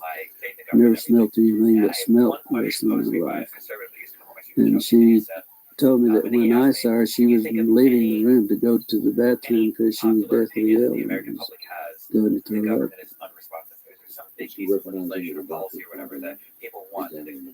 She told me, she said, I asked her that question, which of the doctors, and she said, I don't know that, she said, I don't know that I knew them. And that was her answer. But she said she walked in the room and they said, hey, we need you, you need to help us. And that was where she became involved in it. And then she got ill. The doctors also became very ill. They would have to do a little examination, and they'd have to leave and go sit down, and then they would come back and do a little bit more. It was that bad. So here's the issue. So somebody will bring up, like, what about the legalization of drugs? Okay. The first issue people have is, one, they look at national law. Very few things are decided on the national level. So that's the first huge Well, yeah, we visited a while, and then I had to get back to the funeral and go back to work, but then we could see her after that. And I called out the next day to see how she was feeling, see what, and they told me that she wasn't available, and I wouldn't be available that day. I called her the next day, and they told me that she'd been transferred. And it was rather odd because she'd only been at the base less than 3 months. That was her non-commission less than 3 months, and that was her first assignment. So it was rather odd that she would be transferred out, within 3 months. Should we legalize marijuana? So that number might fall at like 65-70%. Then about 2 weeks, probably 2 weeks, at least 2 weeks. Could have been a little longer, but I know it was at least 2 weeks. I got a letter addressed to me at Glendennis at the Ballard Funeral with, she didn't sign, it didn't have any returned address or anything on it, but inside of the letter, it was just a note. She said, I don't have time to write. I will write later. This is my APO number. And that was the extent of it.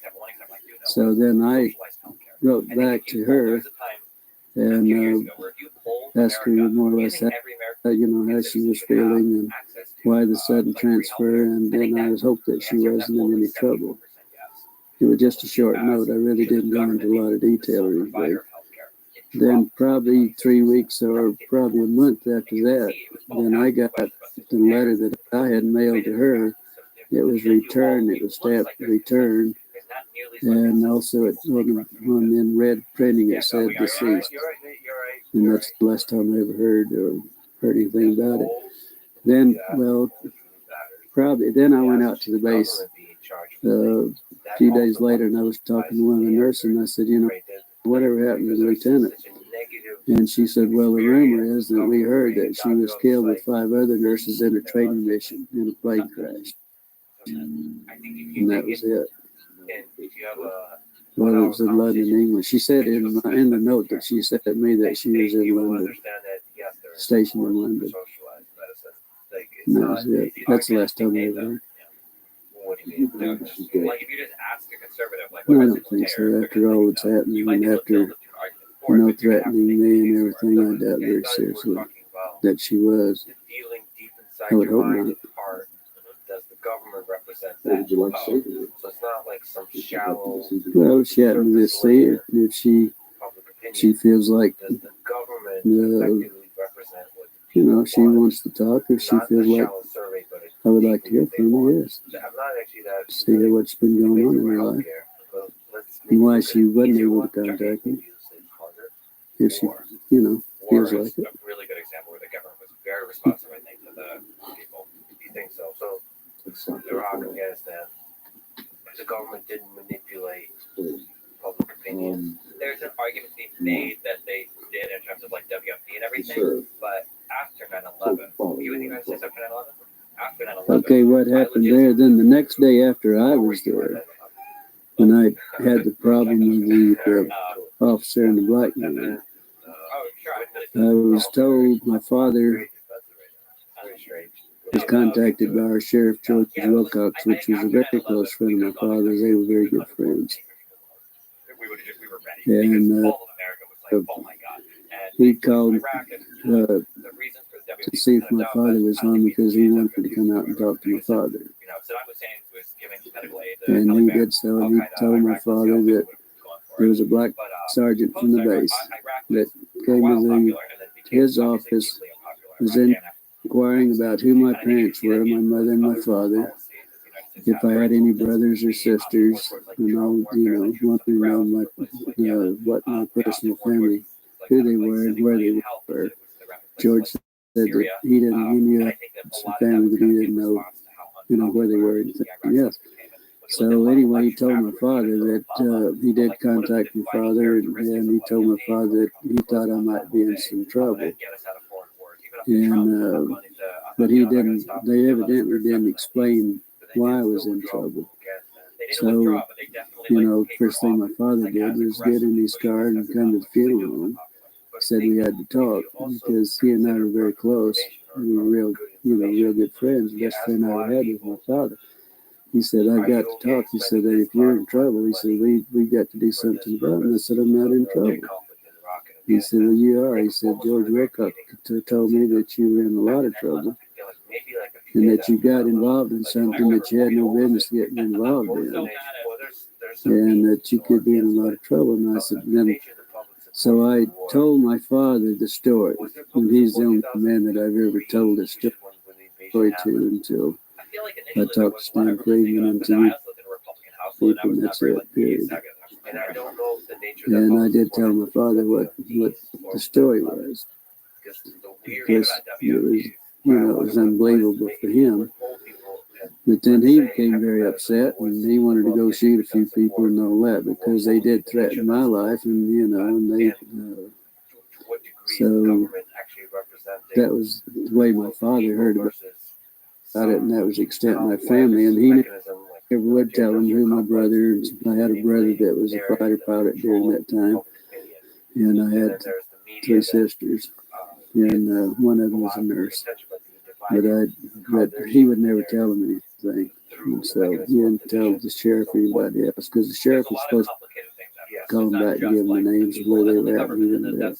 Yeah, for sure, I agree that there are definitely different elements at play. And how much of those elements that you display can be attributed to the largeness of different systems, so and the different institutions, like the media institutions, well, the government. The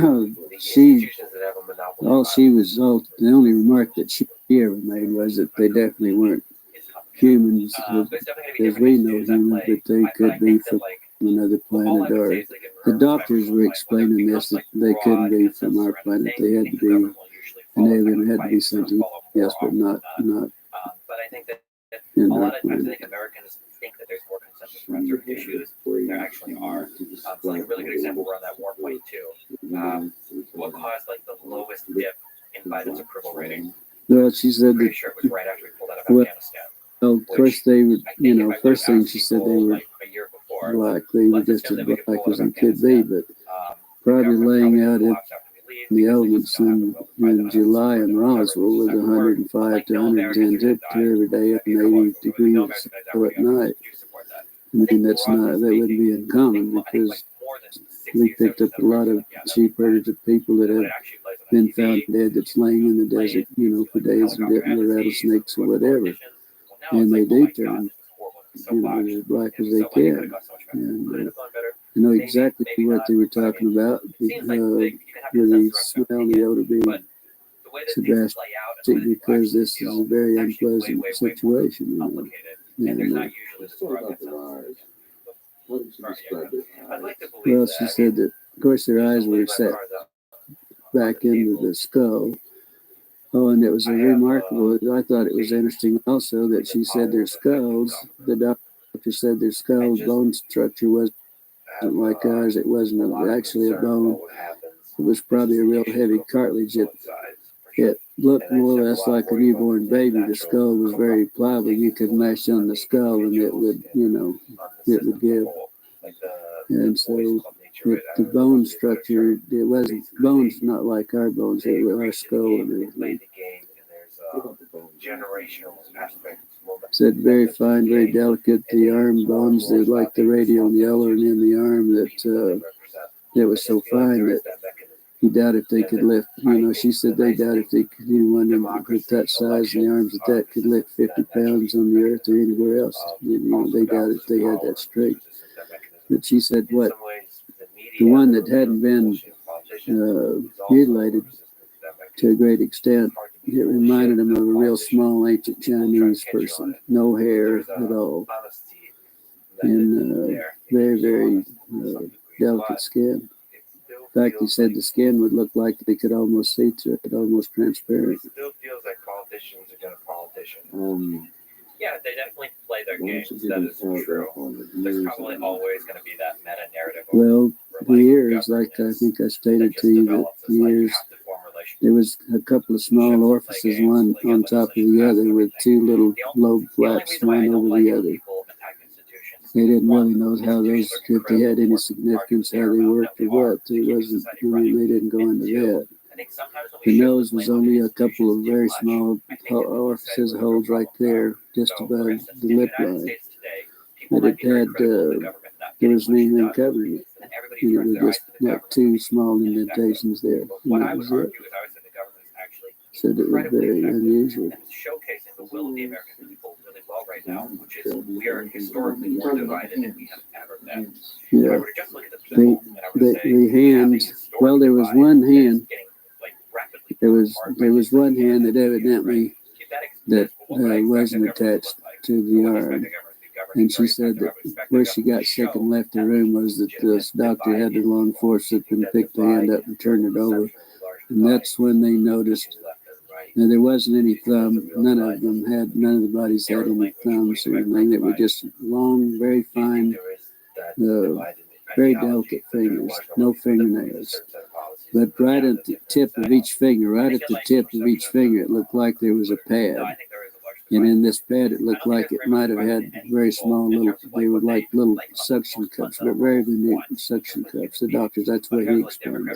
That was looking at it. I think there is a huge divide in terms of the direction they want to see the country go and what they believe. Really, what they believe is reality, right? Unfortunately, we've gotten to. Really? Yeah, just speak about the mechanism of the left and right here. Maybe on the Rothschild aspect. Is there some aspect to the left which you're part of that attacks their own? It all fits together. Or ideological behaviors the right does? Is it the big and small differences? There's a name Let's see, I've never discussed this with anyone. My father was the only person I really ever discussed this. I didn't discuss it at the funeral or anything else.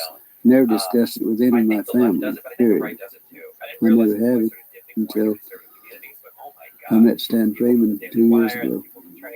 It's the first time I ever discussed it. All these different people. Well, I'd love to, yeah, but I'd love to. I'd like to have a tape of mine also, if you don't,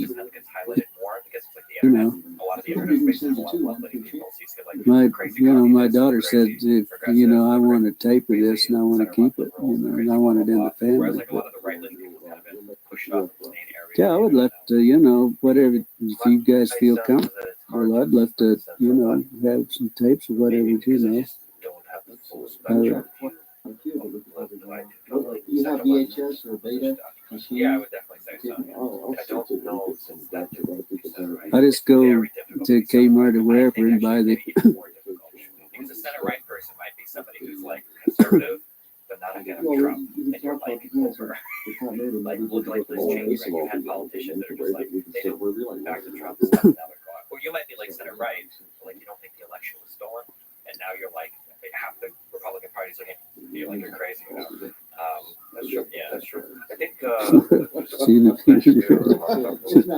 he publicly spoke. It's not there. Right. He did initially, but you were asking me to describe the arm, and this was another thing that the lieutenant brought out, that it was very the difference between theirs and ours, from the wrist to the first joint here, that it was probably 1.5 times longer than the top part up here. It was very odd looking. It was very odd, she said. And the The public very small, Twitter very machine small is not arms, nice to people very who are small. open-minded in the center. Bone structure was bone structure. Chris asked her about the bones because we were talking about the wrist bones and everything, and she said it was very similar to ours, but the bones were so small that the third bones probably wasn't in the arm wasn't any larger than my finger.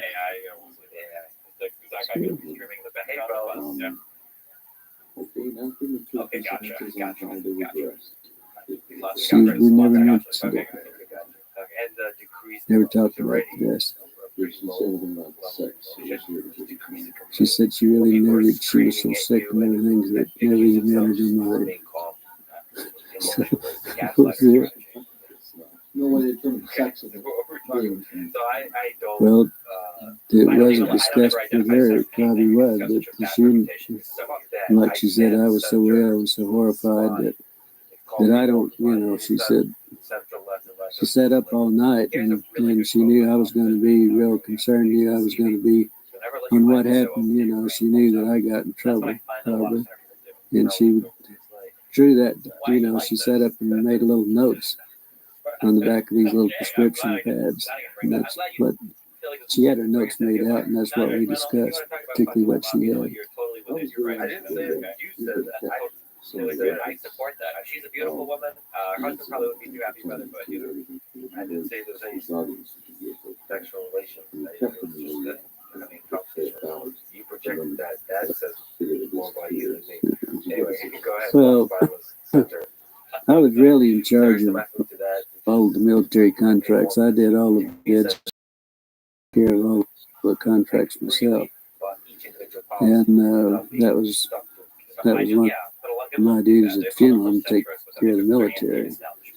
And I had a file on everything that ever happened at Walker Air Base, like Bob Hope and different, some of the big orchestras and everybody would come and have the big parties and everything in the hangars, I attended, but I would also have pictures and everything. I had a personal file that I kept, and I kept everything in this file that pertained that I attended or whatever. And this is where I put the diagrams and the notes that she gave me was in my personal file. And when the Ballard Funeral Home sold at a later date, several years later, that it sold, and the people that bought the funeral home, these were files that they were the old files that they kept in the basement down in the furnace room. And they had all the I had all the military files together in one filing cabinet. Everything that happened at the base. We also had the contract at Fort Sumner Air Base. They had a glider base there, and also fighter pilot training there in the B-47s and 51s and so on. And so I had all the files. Everything was one filing cabinet was strictly all military. And that's where I had all this filed away. I had all this filed away. I even had the newspaper that Walter Haught, the headlines and all this. The next day I had all that in his file. Yeah. There's like no place to reasonably criticize you from, because all of the people that are criticizing aren't doing it with an open mind or well, no, there were some of the other files were missing also, not just my own file, but my file was in the same. Most all my file was gone, but there was also some files. They had really actually had just destroyed most of the files that were retaining after a certain year. They just got rid of them, and they told the manager of the funeral home that's managed their name, Raymond Otero, also told me that he knew my file was there. Joe Lucas, that was manager at that time, knew my files were there, and he and I had some personal problems. And, he said, "Get rid of his damn file. It's the only thing that reminded us of him." And that's where the files went, really.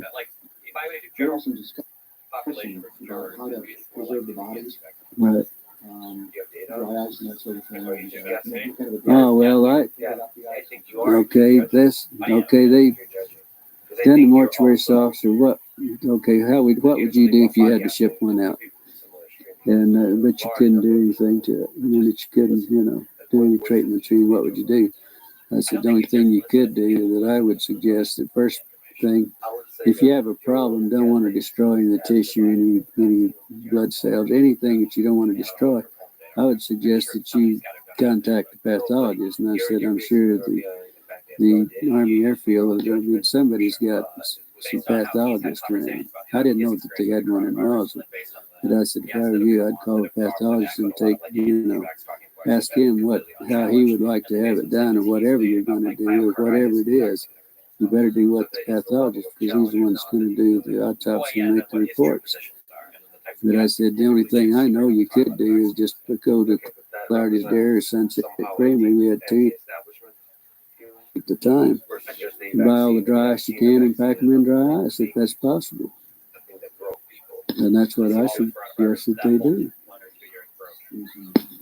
A lot of people. There's a lot of emotion that quickly. Sorry about that.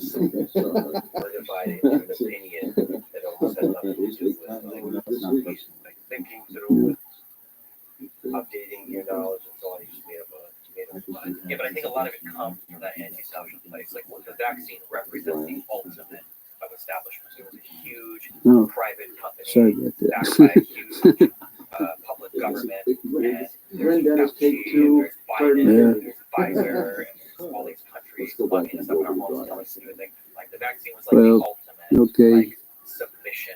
What I suggested that more to the mortuary office. I suggested this to the mortuary office, and we discussed this probably for 20 minutes and better on the telephone. And I said, I kept telling him, hey, if you have a problem, if you got something out there, if you need our services, we have the contract. I would be glad to come out and help you take care of it. And he said, no, this is for future. Kept always referring this is for future use in case we did have something. But then I said, well, first thing you better do, you better get a hold of a pathologist. I don't know whether you have one at the base, but I know you probably have the top pathologist, something similar to those words. And I said, that's what I do, and you better let him give you the instructions, and then you better do what he tells you to do, because he's the one that's going to do the autopsy. And if it's this sensitive, you better do what he tells you. But I said, the only other suggestion I can make, that you go to Clardy's Dairy or you go to Sunset Creamery, buy all the dry ice you can and pack whatever you have, whatever the problem is, you better pack it in dry ice and then do whatever you have to do with it. Because that's the only way. They tried to put it in the morgue. Academics are unwilling to wait. Out the morgue, they had two refrigerated body compartments that we used to put them in. And we would go out and get the bodies from there. But they always brought the airmen to us, but on the dependents and everything, we went out for them. But they weren't cold enough, and it became so offensive. They were afraid they were going to upset everybody in the hospital. So they later moved them over to a hangar. And that's the last that she knew anything about them too. The lieutenant knew anything about it. But she didn't know how they moved it or anything about it. But they were taken to a hangar because the odor was so offensive they couldn't. Like they said, it was upsetting everything. Yeah, so like to take risks. For example, I've heard that with lab leak theory. I've had a lot of biologists friends that are like, yeah, it's obviously. I'm sorry. Early on. She didn't know. She never told me. She never mentioned any suggestion whatsoever. She just said the last she heard they were in the hangar, and that's all she knows. And we never discussed anything else. This is that takes care of it. Mostly because you're saying like what they would all say is like we want to see data. Yeah, which would be good, which is fine. So they're going with like that place. That's the logic. But they don't want to say anything because there's no data. You need to have evidence. You need to have actual evidence to say one way or the other. There's that. But there's also, just like you said, I mean, effective communication. You're a fan of Sean Carroll. Oh, yes. He's like one of the only people on this whole planet that I like to associate. Okay, I'm Judd Roberts in Roswell, and I was a minority stockholder and the manager of a radio station here back in those days, radio station KGFL. And we got word of it with the rancher himself. Word of the crash. Oh, I beg your pardon, of this UFO. Of course, there was a release that came out of Walt Hott's PIO department out of Walker Air Force Base. And so we followed it up. I did not go out because I To the crash site. I did not go out to the craft site. Excuse me for being so hesitant about this. If I look at the camera instead of you, it perhaps would be easier. That's why I'm sitting over here so you can talk to me. Okay, so that's it. Be that as it may, we. So you were aware of something going on out there? Definitely. And then Directly from Walter's press release or other sources? other sources. As a matter of fact, I don't know whether I should say this or not, but it was true. We hid out the rancher for one night. Where? Yes, and we did some transcriptions with him and so forth. Good old wire recorders, if you will. Where did you hide him out? We had him out at Mr. Whitmore's house here in town.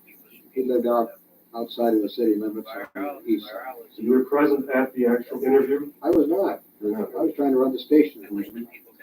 The question that we ran into is the very next morning, some friendly person, probably from Clinton Anderson's office, called us from Washington and said, we understand that you have some information, and we want to assure you that if you release it on this matter, because it's not supposed to be released, it's very possible that your license could be in jeopardy. And so we suggested to not do it. And he said, when I mean in jeopardy, like maybe 3 days. Was there any suggestion when you got that phone call? I mean, did Walt Whitmore hesitate about releasing information? Did he say, well, we're not going to release it, or we might release it? So You got the call? Yes, I was at the office, you see. See, W.E. Whitmore, with whom I worked, had different office hours than you and I.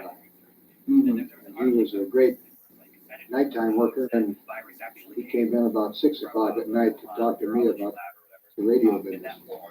At the time, since I'd been there since 6 o'clock in the morning. So you got the phone call from Washington? Yes. Yeah. And they told you that your license was in jeopardy.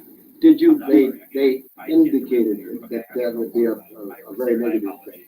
What convinced you that they meant business and you were really talking to somebody important? I don't even remember who it was who identified himself.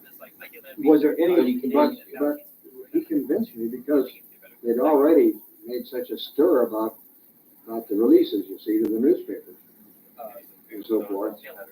And so, in other words, the clamps went on the story, but this was not unusual for me because I had been down here for a couple of years at that time from Minneapolis. And with things like air crashes at Walker Air Force Base or problems of that sort, it was not unusual for us to talk to the people and they'd say, okay, we've got a release date on this and not before this time.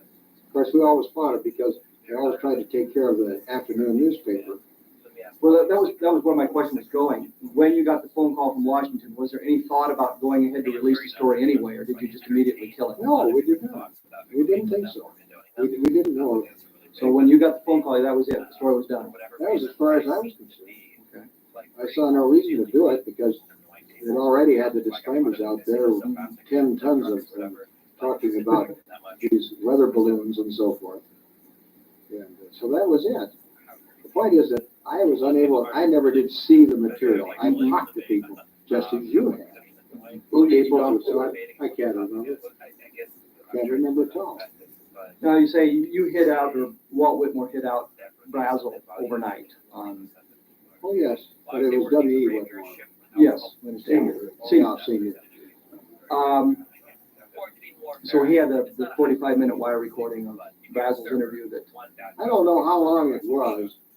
In those days with wire recorders, these are guys all before your time.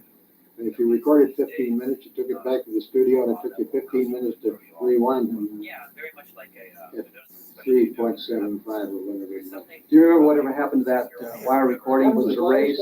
No, I haven't. At that particular time, there was quite a clamp on discussion for this. And because there were people who were well thought of people who were pretty well convinced, and Marcel was one of them, and I knew all of those people out of Walker because we had remotes out there and we did lots of broadcasts out of there. So I don't think that I think that we just decided that for Walt Hott's sake and so forth, that we would sit tight and accept whatever it was, even though in our innermost mind we had real question about the validity of it. Had they ever created a story like this before? Had they ever created one? Had they ever treated the story in this way? Oh, not in this particular way, because this was a highly unique experience.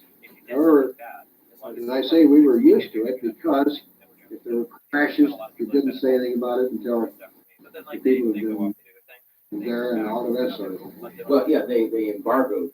Yes, precisely. But this was a total clamp down. Well, I would say so. It certainly was as far as we were concerned. And there was no time limit on this. They didn't say There after ever such been and such anything date. like I can't tell you because, you see, I just got down here in 46 when I came down here from Dillsbury in Minneapolis. And so I haven't run into that sort of thing. There was lots of it when we were in the missile site business down there and so forth, because if there was a problem, we were advised and we were out there with our blinking lights and all that sort of stuff, but we sat on those things until there were decent releases. People have asked me because there's been a discussion, particularly after your broadcast, and that revitalized. In fact, I was up in Craig, Colorado last week, and a guy who hasn't been interested at all of a sudden he's a fan, and I sent him the book from Moore and so forth when I got home here on the weekend. But the point is that insofar as I was concerned, people say, do you think it was true? And I said, I don't know. But I'll tell you this, it's hard for me to believe that in this infinitesimally small area of the universe, that we're the only people with any intelligence. So if there are, and another thing that interested me is because I had a friend who had a lot of hours. I think it was with Northwest at that time. And he had, I don't know how many hours as captain. And when he said he saw something off the left wing, here's a guy who, when he makes a statement, if you're a disbeliever or an unbeliever, you say, boy, I don't want to fly with him, because I think he's a nut. So he puts his own business in jeopardy. So W. Whitmore had Brazel overnight. Yeah. Did you actually see Brazel himself? Did you? Only when they first came in, yeah. How did he come across to you?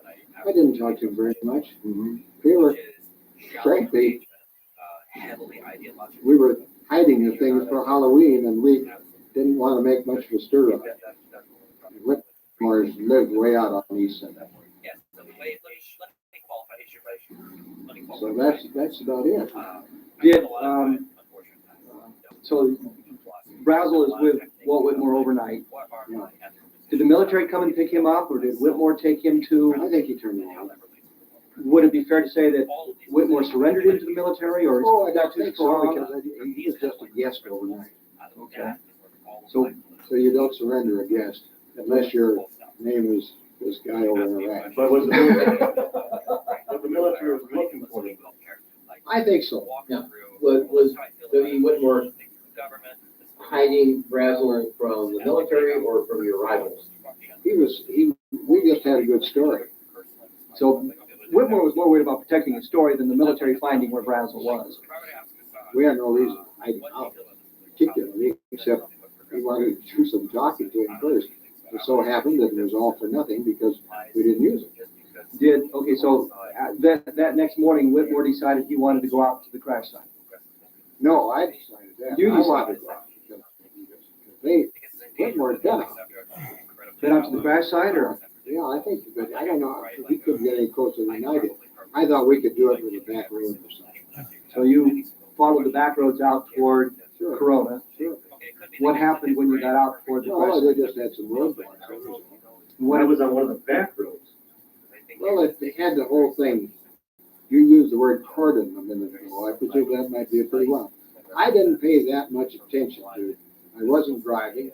We had another guy, and I was more interested in just getting out there and disappointed because, believe me, we didn't get close. You say another guy, you haven't remembered who that I was? have the slightest idea. We had about 6 people working at the station. So you went out to the area, you were stopped by the, Sure. how did they do that? They just say, sorry, the road's closed. This is restricted area. Military men. You could say it's not intention, but it Oh, happens. we were used to that.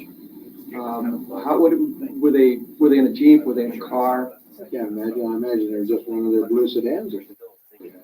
And, as you approached, the fella came out on the road and waved you down? But as a matter of fact, the reason I'm so vague, I don't mean to be intentional, is because at that thing, it wasn't really a big deal. Because we'd had these experiences before where some accident had happened and where they just kind of blocked off the whole area. So it was perfectly reasonable as far as I was concerned. So you didn't get out to the site, you were turned around at that point, and came back to Roswell. How close did you get? I'll bet I wasn't within 15 miles. I don't know. I have any idea because at that time, let's say it wasn't important. We wanted to see the stuff over. And of course, by that time, it was all picked up. Certainly that day. That's about the story. You said the stuff you heard about. What did you hear? What do you recall? Well, one of the things that I still remember specifically is that the material, they said, was as thin as the wrapper on a Lucky Strike package, but you couldn't break it. And if you twisted it and scrunched it up together, it would come back to its own deal. They tried to burn it, and so forth. And it was a good mystery for a small town. And of course, we had a large, at that particular time, we had a lot of military people here, as you know. Do you notice any extraordinary military activity in town at that time? Because everybody started watching the sky. So there was an attitude within the town itself. Oh, very aware. And my thought was, looking back to the old days of the invasion, if you remember. War of the Worlds. Yeah. And the effect it had on people on the East Coast particularly. And I thought that perhaps maybe this was a good reason. I have reason now to believe it was more than just protecting the public from getting upset over something. Because after that, we got into the Lubbock Lights and all of these things. And people that I knew who were highly respectable, people, long-time guys, ranchers, and people like that.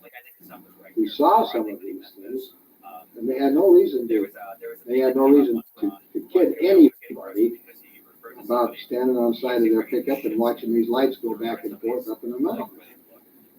They're not the sort of people who needed to do that, or was it their nature to do that sort of work? Around the station, what was the general reaction to the weather balloon story? Hell, the weather balloons were being launched about a block from us every night. Because they did that with the Weather Bureau at that time. That's how they got their readings. So weather balloons per se were not that interesting. So you didn't buy that explanation? We really didn't, but we didn't have any good reason because the material was scattered out there, as you well know, and it wasn't like being able to see where something goes down and there's a hell of an explosion and there's a big dark place. Did you ever have occasion to talk to, say, Colonel Blanchard or any people out at the base after this event and subsequent years and learn anything from them? Maybe they said something to you? I know things. Bill Blanchard was one of the first guys I knew out there because he had served under my uncle, who was a general in the Air Force. In fact, we had 4 guys out there who were commanders who had all been students under him. And what used to be Kelly out in San Antonio. So I always made it a point to meet those people because they're nice people. And we entertained them a few times, and then we go in there for a drink or something. But no, we didn't discuss it. And I don't know why we didn't, because that would have been the time to try to find out something. After Whitmore turned Razzle over in the military, you saw him after this. Did I see Razzle? You saw Whitmore, sir. Oh, shit. The first chance you had to ask him about wire recording. I do not know in retrospect why I didn't. I just figured it was a dead story. And what I'm saying is that Whitmore never told you what the rancher said. Oh, it just plain discussion, but the rancher didn't say much. The rancher really said, hey, I was out and I was riding and I saw this and this is what it looked like and I couldn't figure out what it was. And so I came to town to tell some people and mentioned it to some people, and pretty soon there was great interest. And so I don't think that he himself went in there and did a lot of pseudo scientific experiments with this material. There were all sorts of stories about bodies being loaded into planes and all that sort of stuff. And that first bunch went right down to Fort Worth, to Carswell. The rest of them, I understood, went back to, who's that actor? You mean Dayton, right? Yeah, Dayton. You say others, you mean other aircraft? Yeah, the presumption. Do you hear any bizarre stories of aliens running loose in Roswell at the time or anything like that? No, we did not. We probably would. We've probably been too scared to notice it. After all, that was all pre-ET, and we didn't know how friendly these folk are. So basically, all you really know is a little bit of what Whitmore told you about the rancher finding the debris coming into town, and then attempting yourself to go out to the site and being turned back, and receiving the phone call. Now, are you sure it was Clinton Anderson's office? I would assume so. He's our senator. Could it have been Dennis Chavez? Oh, well, it could have been Dennis Chavez. So, from that was good enough for us, because at that particular time, you didn't go around wrestling with the FCC if you could help it. They gave you enough trouble on other things. Sitting out on a hill and monitoring you with a Nazi 250 watts at that time. To make sure you weren't putting out bad information. Oh, bad information, and our ASCAP was out there trying to find if we were playing some of their stuff and not recording it. So we had all of the government that we needed. Any information about the rancher in the next couple of days? No, I don't. Did you have any impression where he was? I do not recall. It's very possible. And all I know, he didn't come back into the station or anything. Did you ever see Bradley? I never did. That's not unusual. These guys all live hell and gone away, as you know. And we were busy at that time. I had a small staff. 3 or 4 guys working from the base who were working part-time and so forth. And as I say, in retrospect, if we'd had any idea of what we had and what general interest there was, boy, then it would have been easy, and we would have, obviously, we would have sat down and said, let's see if we can find out this and that, and put 2 and 2 together and get something. Did the military ever come by the station to pick up press releases or anything like that? No indications the military came back to make sure there was nothing left behind that might? No, I don't think so, because we were very close to the PIO. Because they were social news. And even if they had one, I don't think it would make a great mental note after all of these years, because it was not that uncommon a situation. he did a video on skip ahead to some form letters. He does a video on Kamala Harris. Through the years, And it's like 7 or 8. and certainly since I know at least resurrection of all the accurate, so I'm going to do all the research, story, all the stories, and stories all involved. the conversation.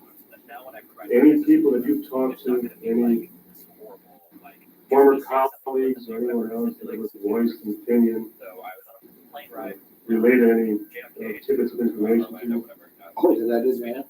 No, because it was usually, do you believe this stuff? review all of the video, all the data, do all the research, and write it. And so happened I get to my I believed it to some dad's extent house, and at that time. the And table, then we're having a conversation. ultimately, I just felt Talk about the more and more that this was a we go over it, and uh, I'll leave to the audience to watch the video. it was nicely hushed up. Let me put it that way. That's a general way of putting it. So you weren't that concerned that the military came in and suggested that you not release the story. That sort of thing happened on a regular basis.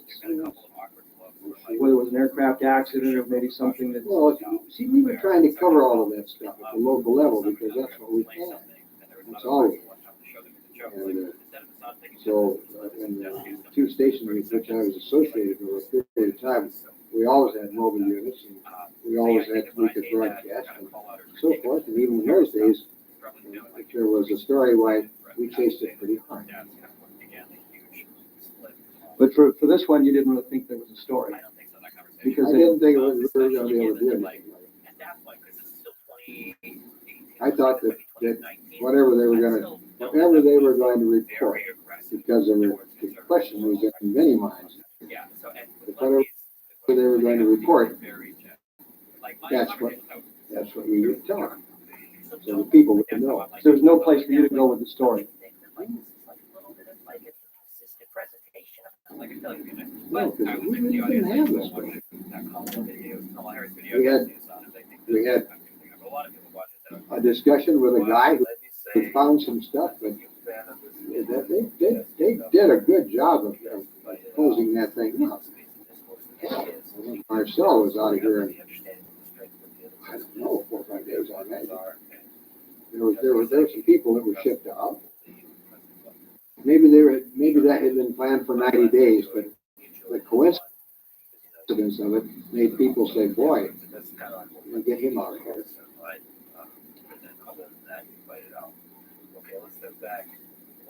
Was there much talk among the townspeople?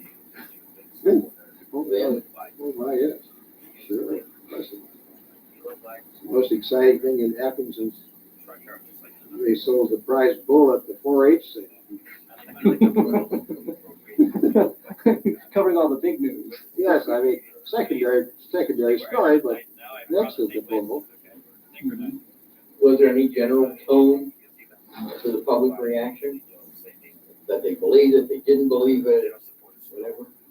I wouldn't have any idea because we never did run a poll or anything like that. I would suggest that there were some people who said, boy, this must be a good story or they wouldn't have made such an effort. And others who said, some nut. And so whether it was a weather rule, and that's good enough for me to think of it was a weather rule by George. Which side were you on? The middle between the two. I'm obviously have gone to the pro, there was such a thing. But only on the basis of small bore logic that, as to repeat myself, if we think of this little dot, and it's getting smaller and smaller all the time, even though this thing isn't working too well up there now. But the fact is that for us to consider the fact that we are the only people with the intelligence to do that, and there's been so much stuff to the contrary since those days that I don't know. All I know is I think that to keep repeating myself, which I don't mean to do, which you can cut it, I presume.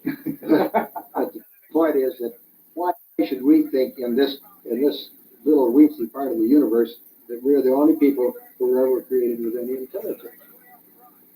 I know people who think they're there are other intelligences in space that are perhaps way ahead of us. And this might have been, maybe somebody came down and said, hey, we saw some flares down on that little old place over here on the atomic test.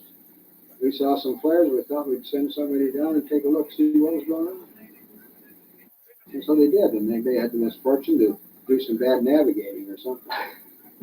Well, that's a new way of putting it. How did you know which ranch to go to? Because we talked to the guy right there in the town. And he actually told you, he gave you directions or told you? Oh, all of these old timers knew where exactly where they were. Everybody knew where all of them were. Big ranches. No, I was busy in the station, and that was a very busy 7-day-a-week job because we covered sports and we covered this and we covered that, and I did all the selling of all the advertising at Little Leroy. So my job was to stay right there and run the thing. Whitmore himself was an absentee owner. Yeah, I feel like there is a huge problem. That's right. Of Americans that think of the elections. I feel like there's no better. Looks like that's it then. Is this deposition over then? I believe so. I think you've done a heck of a job. Well, no. I'll turn this off for you. How's that? I feel like the extending a hand. Were they in your program? Republicans in Congress, not even a majority of Republicans are like this. They never bought the idea that it was a reflection from somebody's glasses down on the ground. I'm just putting the date on this now so that we've got a picture of you with the date. So that we, Well, I wish I could be more helpful because I'd love to see you guys come up with some real solutions if you can find it. We're getting there. Yeah. Are you? Putting the little bit pieces In together. fact, we put the whole timeline together. which is why your story is important, because you have a couple of little pieces that help fit it into the whole chronology. So, I can never convince you how important your story is to us. Well, I realize because I'm impressed that you are willing to take the pieces. But that thing is pretty well shattered out. You've got to pick them up. It's shattered and sold. And find them. Oh, yes. That's the big problem. Hallucination. I know, I thought. Well, we're rolling now. We've got the tape going. So you're Mrs. Lyman Strickland, Marion Strickland, Yes. and we're in Roswell, New Mexico. Again, September 27th. which it says right there on the official thing. We'll turn that off. And so, let's go. You were saying you knew Mac Razzle. Yes. He was a neighbor, Yes. and you lived out near his ranch in the summer of The 1940. ranches joined on the corner. They cornered. Okay. Which direction? It was southeast of Corona. And the corner line was in the same direction, southeast of Corona. So you were farther from Corona than Mac was. Oh, he was further. Oh, That ranch belonged to the Fosters. You knew Mac how long before the summer of 47? We moved there in 1939, and I had 3 small children. Excuse me. Can we help you out with anything there? Turn that off. Yes, back on. No, that's okay. We were talking about Mac Razzle. Well, we moved there in 39, and I had, my youngest child was only 3 or 4 months old. And I didn't get around to meet neighbors, but my husband did. And he undoubtedly knew Mac from very soon after we went there. We bought the place in 39. So, Mac came by. He would stop, and sometimes at the barn, sometimes he came in the house. I just knew who he was. he was a very friendly guy. Yeah, he was a very self-sufficient country man. He was very. I think I'm with Michelle Obama. They go low, we go high. Meaning, like, to me, a uniter doesn't participate in collision. Sure, a uniter might not, but a leader has to be able to accurately assess the situation beforehand. All the engagement withdrawals, all censoring, social media, all of that is his job. That's not his job. I don't know about censoring and that. His job is to inspire me. He did that with half the people. Rather horrendous designs and mechanizations of don't even believe it. Like this, there are plenty of people that recognize that and are fighting that and are constantly screaming that from the rooftop. Be the inspiring figure that makes the majority of Americans be proud for him to be a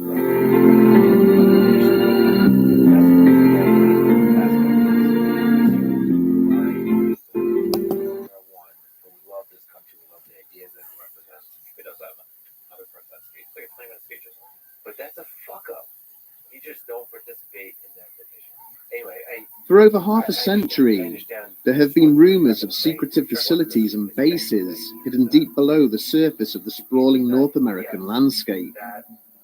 This week, we examine the most infamous of these alleged sites, an underground base believed to be situated near the town of Dulce in New Mexico, a modern-day mystery which lies deep beneath the mesa.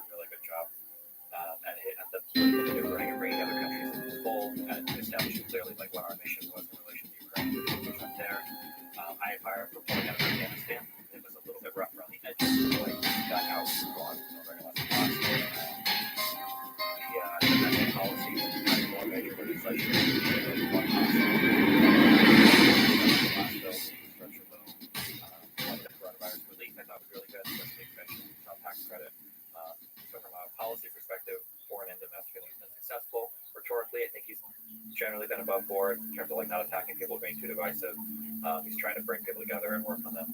What do you think about the sort of popular in the media criticism of his mental decline? Do you think he's experiencing? Bringing his patrol car to a halt, Gabriel Valdez stared out through the driver's side window at the dark mass lying not far from the side of the road, and then cursed under his breath. For the briefest of moments, he tried to convince himself that the most sensible course of action would be to simply drive on, away from this place, and to ignore what he had seen. And yet his curiosity urged him to exit the vehicle, to conduct a closer inspection, and confirm what his instincts and fears were telling him. With a heavy sigh, the patrolman used his radio to inform the dispatcher of his location, before opening the driver's side door and making his way across the scrub. Deep down, he had known what he would find before he even reached the carcass.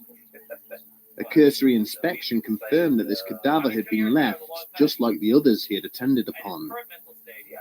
A series of diamond-shaped indentations had been carved into various points of the hide, with several layers of skin having apparently been removed in an expert fashion. The creature's eyes, nose, and tongue were all missing, despite there being no sign of any wider animal predation having taken place.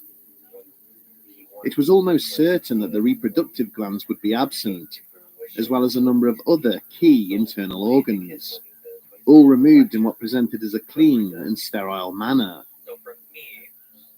As he stood regarding the lack of any tracks or disturbed foliage on the ground surrounding the animal's corpse, Valdez now became aware of the low rumble of an approaching vehicle.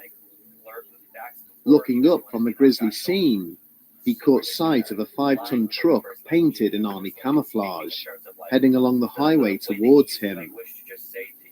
The transport began to slow as it approached the point where he'd left his patrol car, its occupants returning the questioning gaze he had offered as they passed, before it pulled away at greater speed.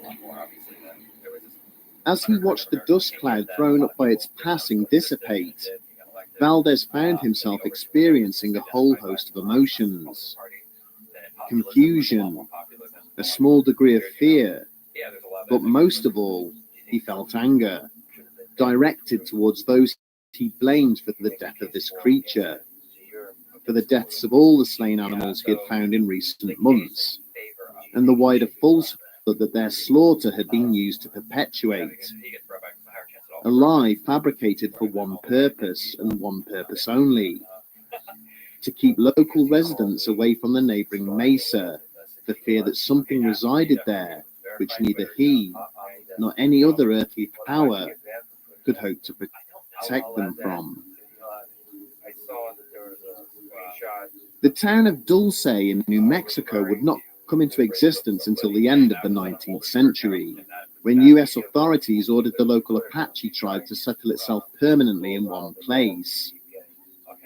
The area's Native American population duly complied with this instruction, forming the Jicarilla Apache Reservation, around which the town would eventually be established.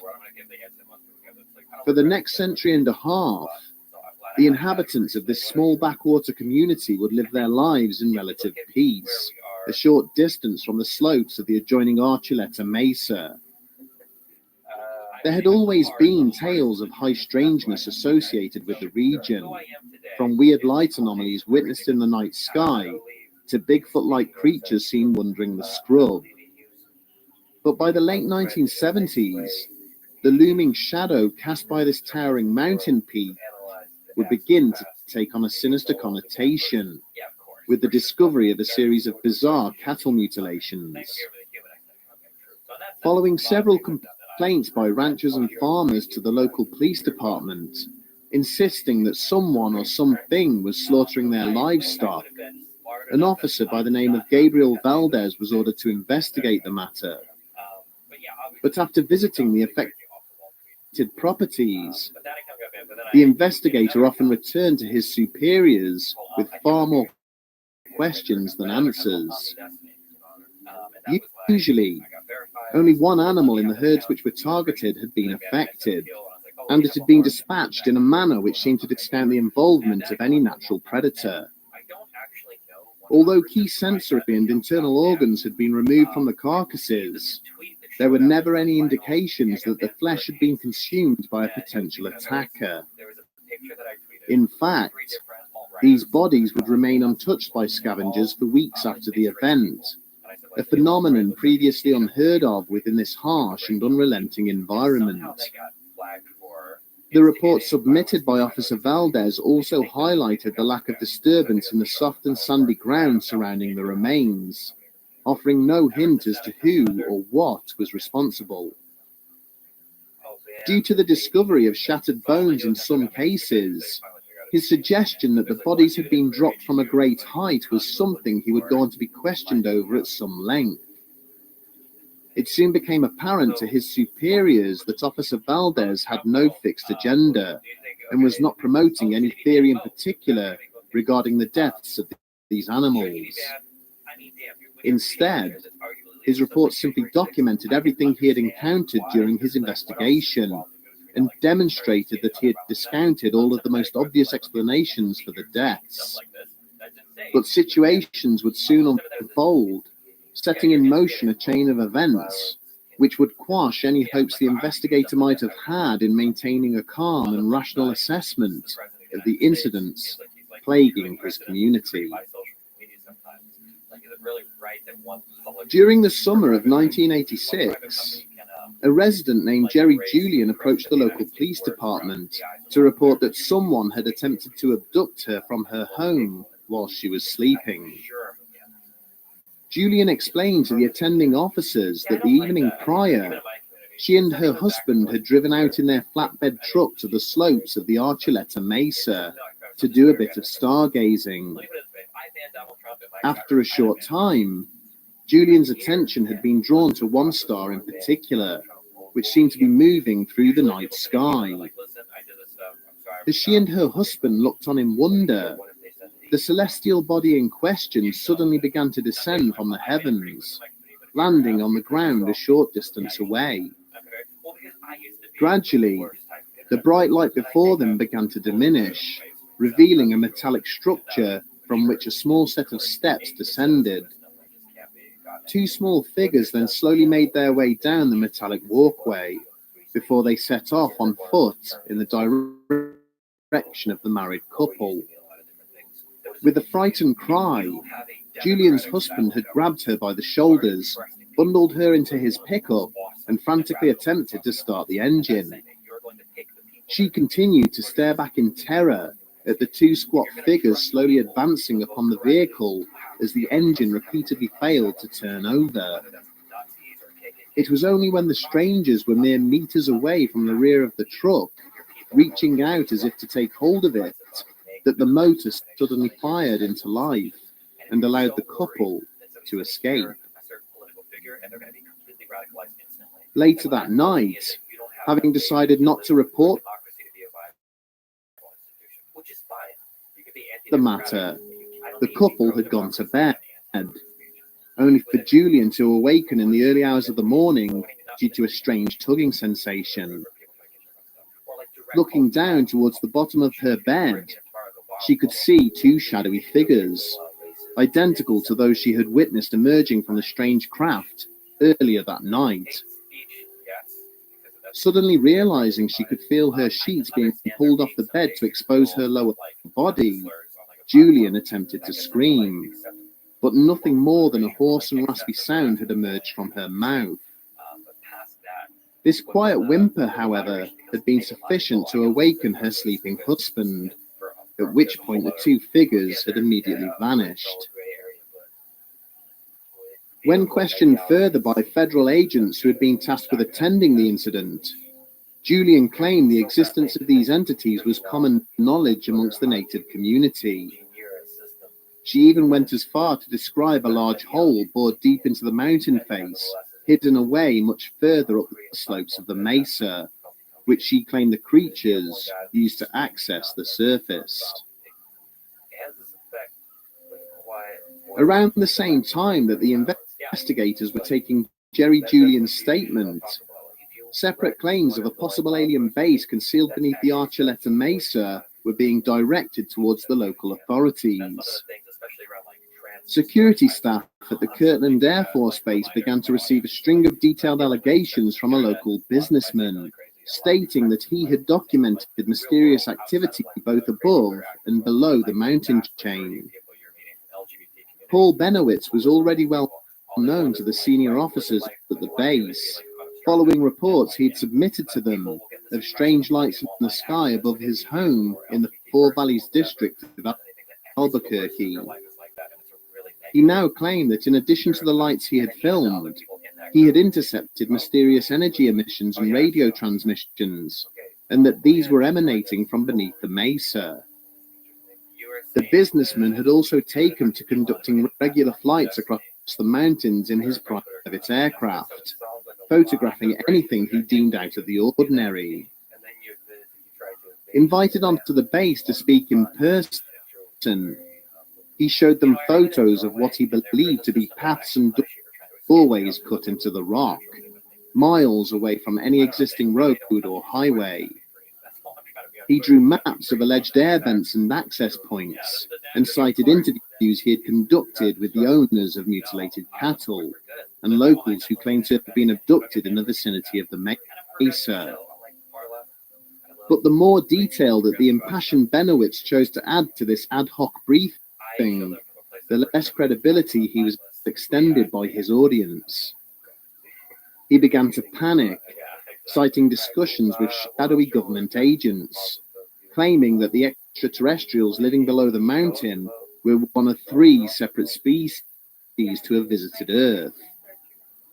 But it was the assertion that a whole floor of the alleged alien base contained vats filled with human organs and body parts harvested by the alien visitors, which saw him ridiculed and finally escorted off the base. Shortly after this, as the businessman's mental health and coherence continued to deteriorate, he suffered a nervous breakdown.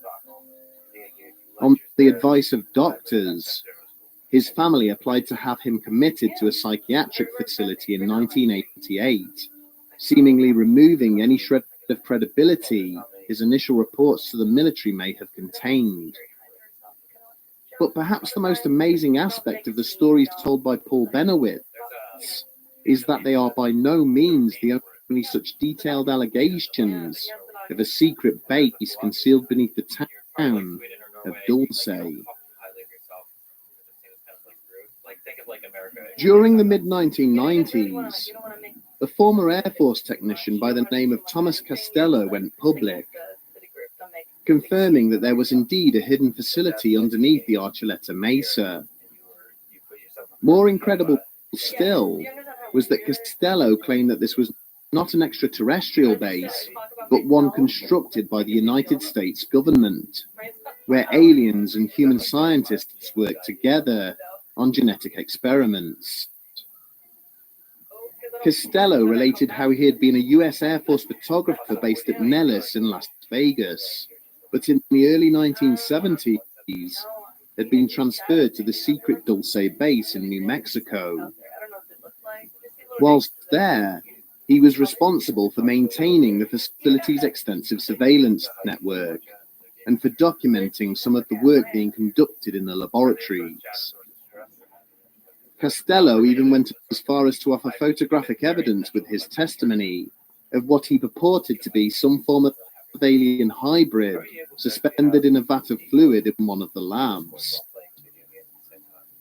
But barely had journalists time to digest his claims that the Dulce base was just one of many such facilities linked by a vast underground railroad network before he disappeared from public view altogether.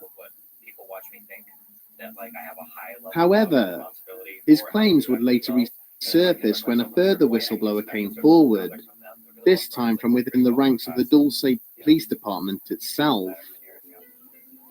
A former reservation police detective named Avery Tafoya, who had been researching the testimony of Jerry Julian, related how he had stumbled across the reports written by federal investigators assigned to the case. To his amazement, in addition to the events described by the victim, they had included detailed drawings of a sprawling military facility, exactly where Julian claimed the hidden opening in the mountain was situated. The drawings depicted that the base had 7 different levels, including accommodation blocks, storage facilities, and laboratories. It was also serviced by an underground train network similar to that alleged by Thomas Costello. Armed with this information, Tafoya stated that he had made a number of attempts to climb the mountain and see the facility for himself, only to be defeated by adverse weather conditions on each and every occasion. Not to be deterred, he had then used a thermal camera to document strange apertures and vents built into the rock of the mountain, and recorded what sounded like large machines being operated beneath the slopes. Over the years, the United States military has gone to great lengths in denying that Dulce Base exists, or that it's part of a network of hidden underground facilities. And it would seem that part of their strategy to do so has involved a concerted effort to undermine the credibility of those making the claims. The background of Thomas Costello remains shrouded in uncertainty, with attempts to locate and review his military service records seeming to suggest he never existed. Photographs associated with his testimony have proven to be forgeries, and no formal interview with him has ever been unearthed.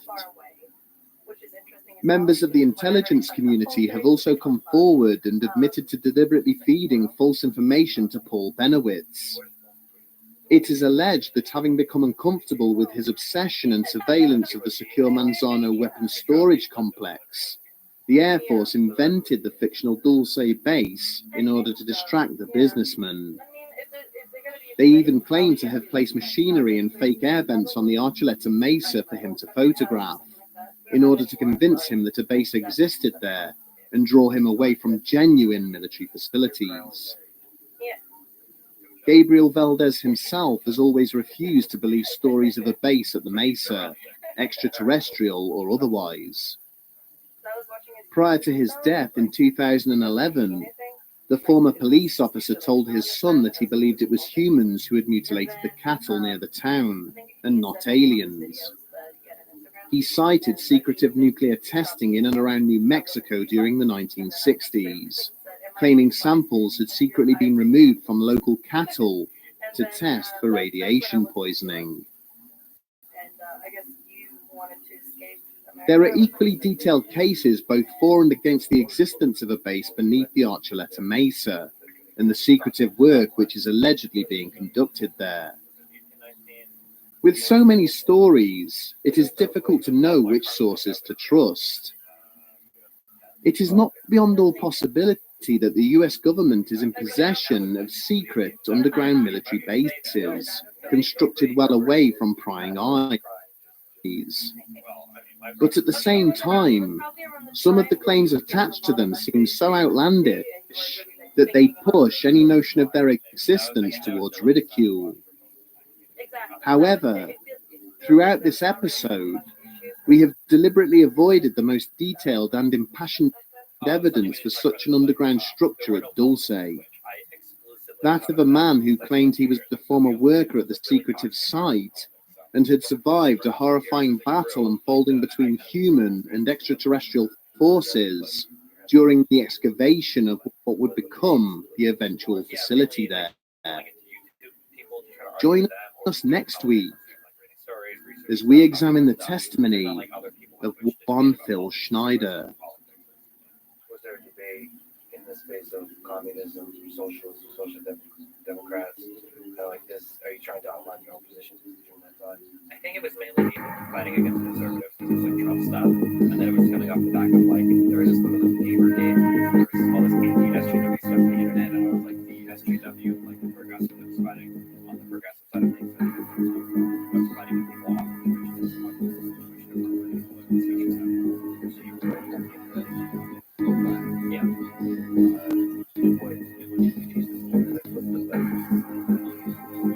I mean, like, I'm still very much that SJW from 2018, 2019 positions. There's so much far left that I think some people might not call me that again, for sure. That's what I'm talking to. Basically, yeah, being sensitive and empathetic towards others and trying to build a better world that like suits as many different types of people as possible. While being like aware of like a game. So you guys met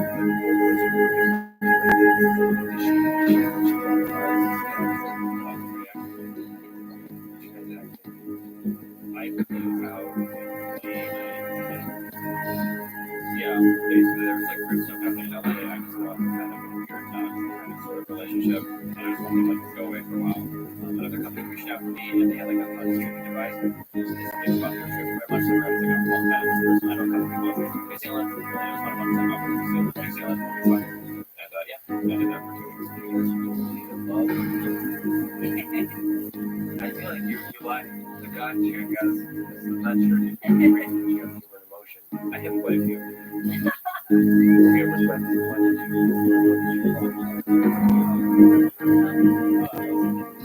And then I saw her. I don't know. Our first few things together were a lot of fun. We had a lot of chemistry in person.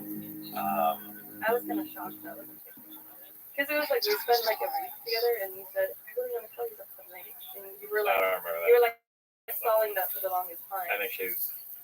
Oh, he said that like I love you. No, he basically just said. In our previous episode, we examined reports from various individuals who stated that there is a secret facility buried deep beneath the New Mexico town of Dulce.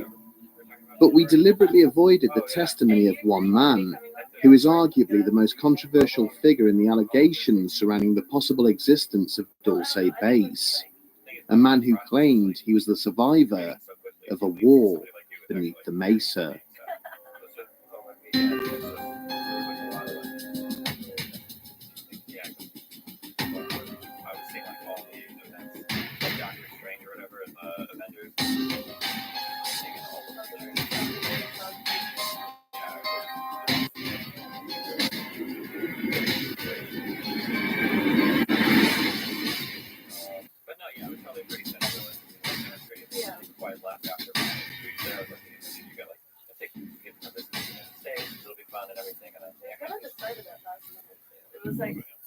5 hours before your flight back. Because it was kind of like meant as just like a one-time thing, and then that was it. They were like, oh, that was just a lot of fun. We should play again.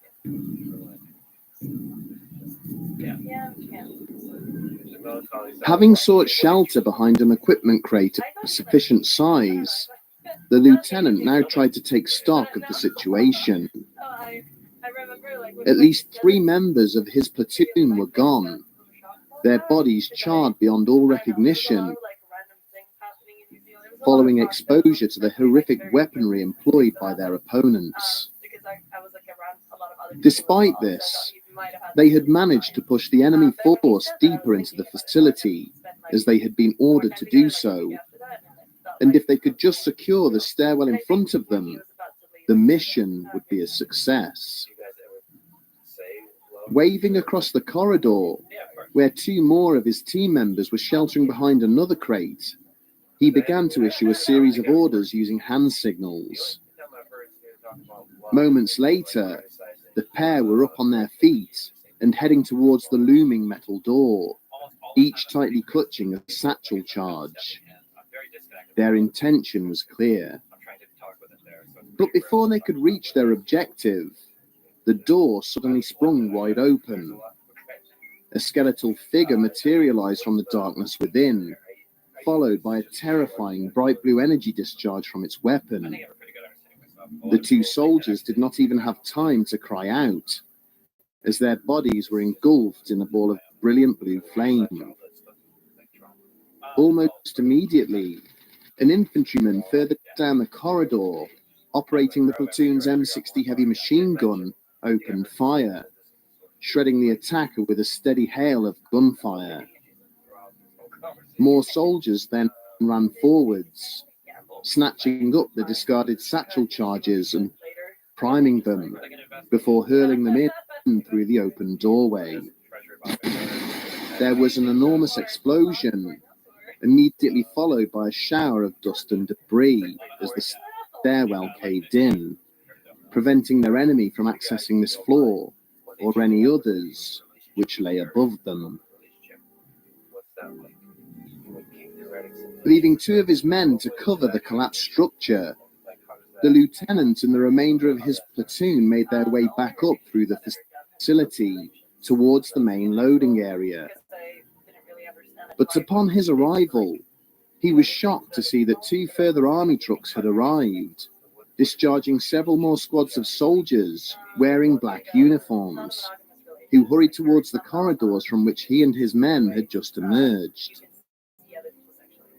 Turning to his commanding officer, he abruptly inquired as to what was taking place, who this unit were, and why they were now heading underground towards the lower levels. Curtly dismissed, he and his fellow Navy SEALs could only watch on as the mysterious soldiers continued to head deeper into the base, where so many US soldiers had already lost their lives in an effort to contain the marauding extraterrestrial threat. During the summer of 1995, Phil Schneider gave a series of lectures across the United States, in which he went to great pains to highlight to his audience the dangers of what he was doing. He spoke of the murder of his close friend, which he alleged had been made to look like a suicide. Then he related various attempts on his own life and threats to harm his family in an effort to stop him from sharing confidential military secrets with the public.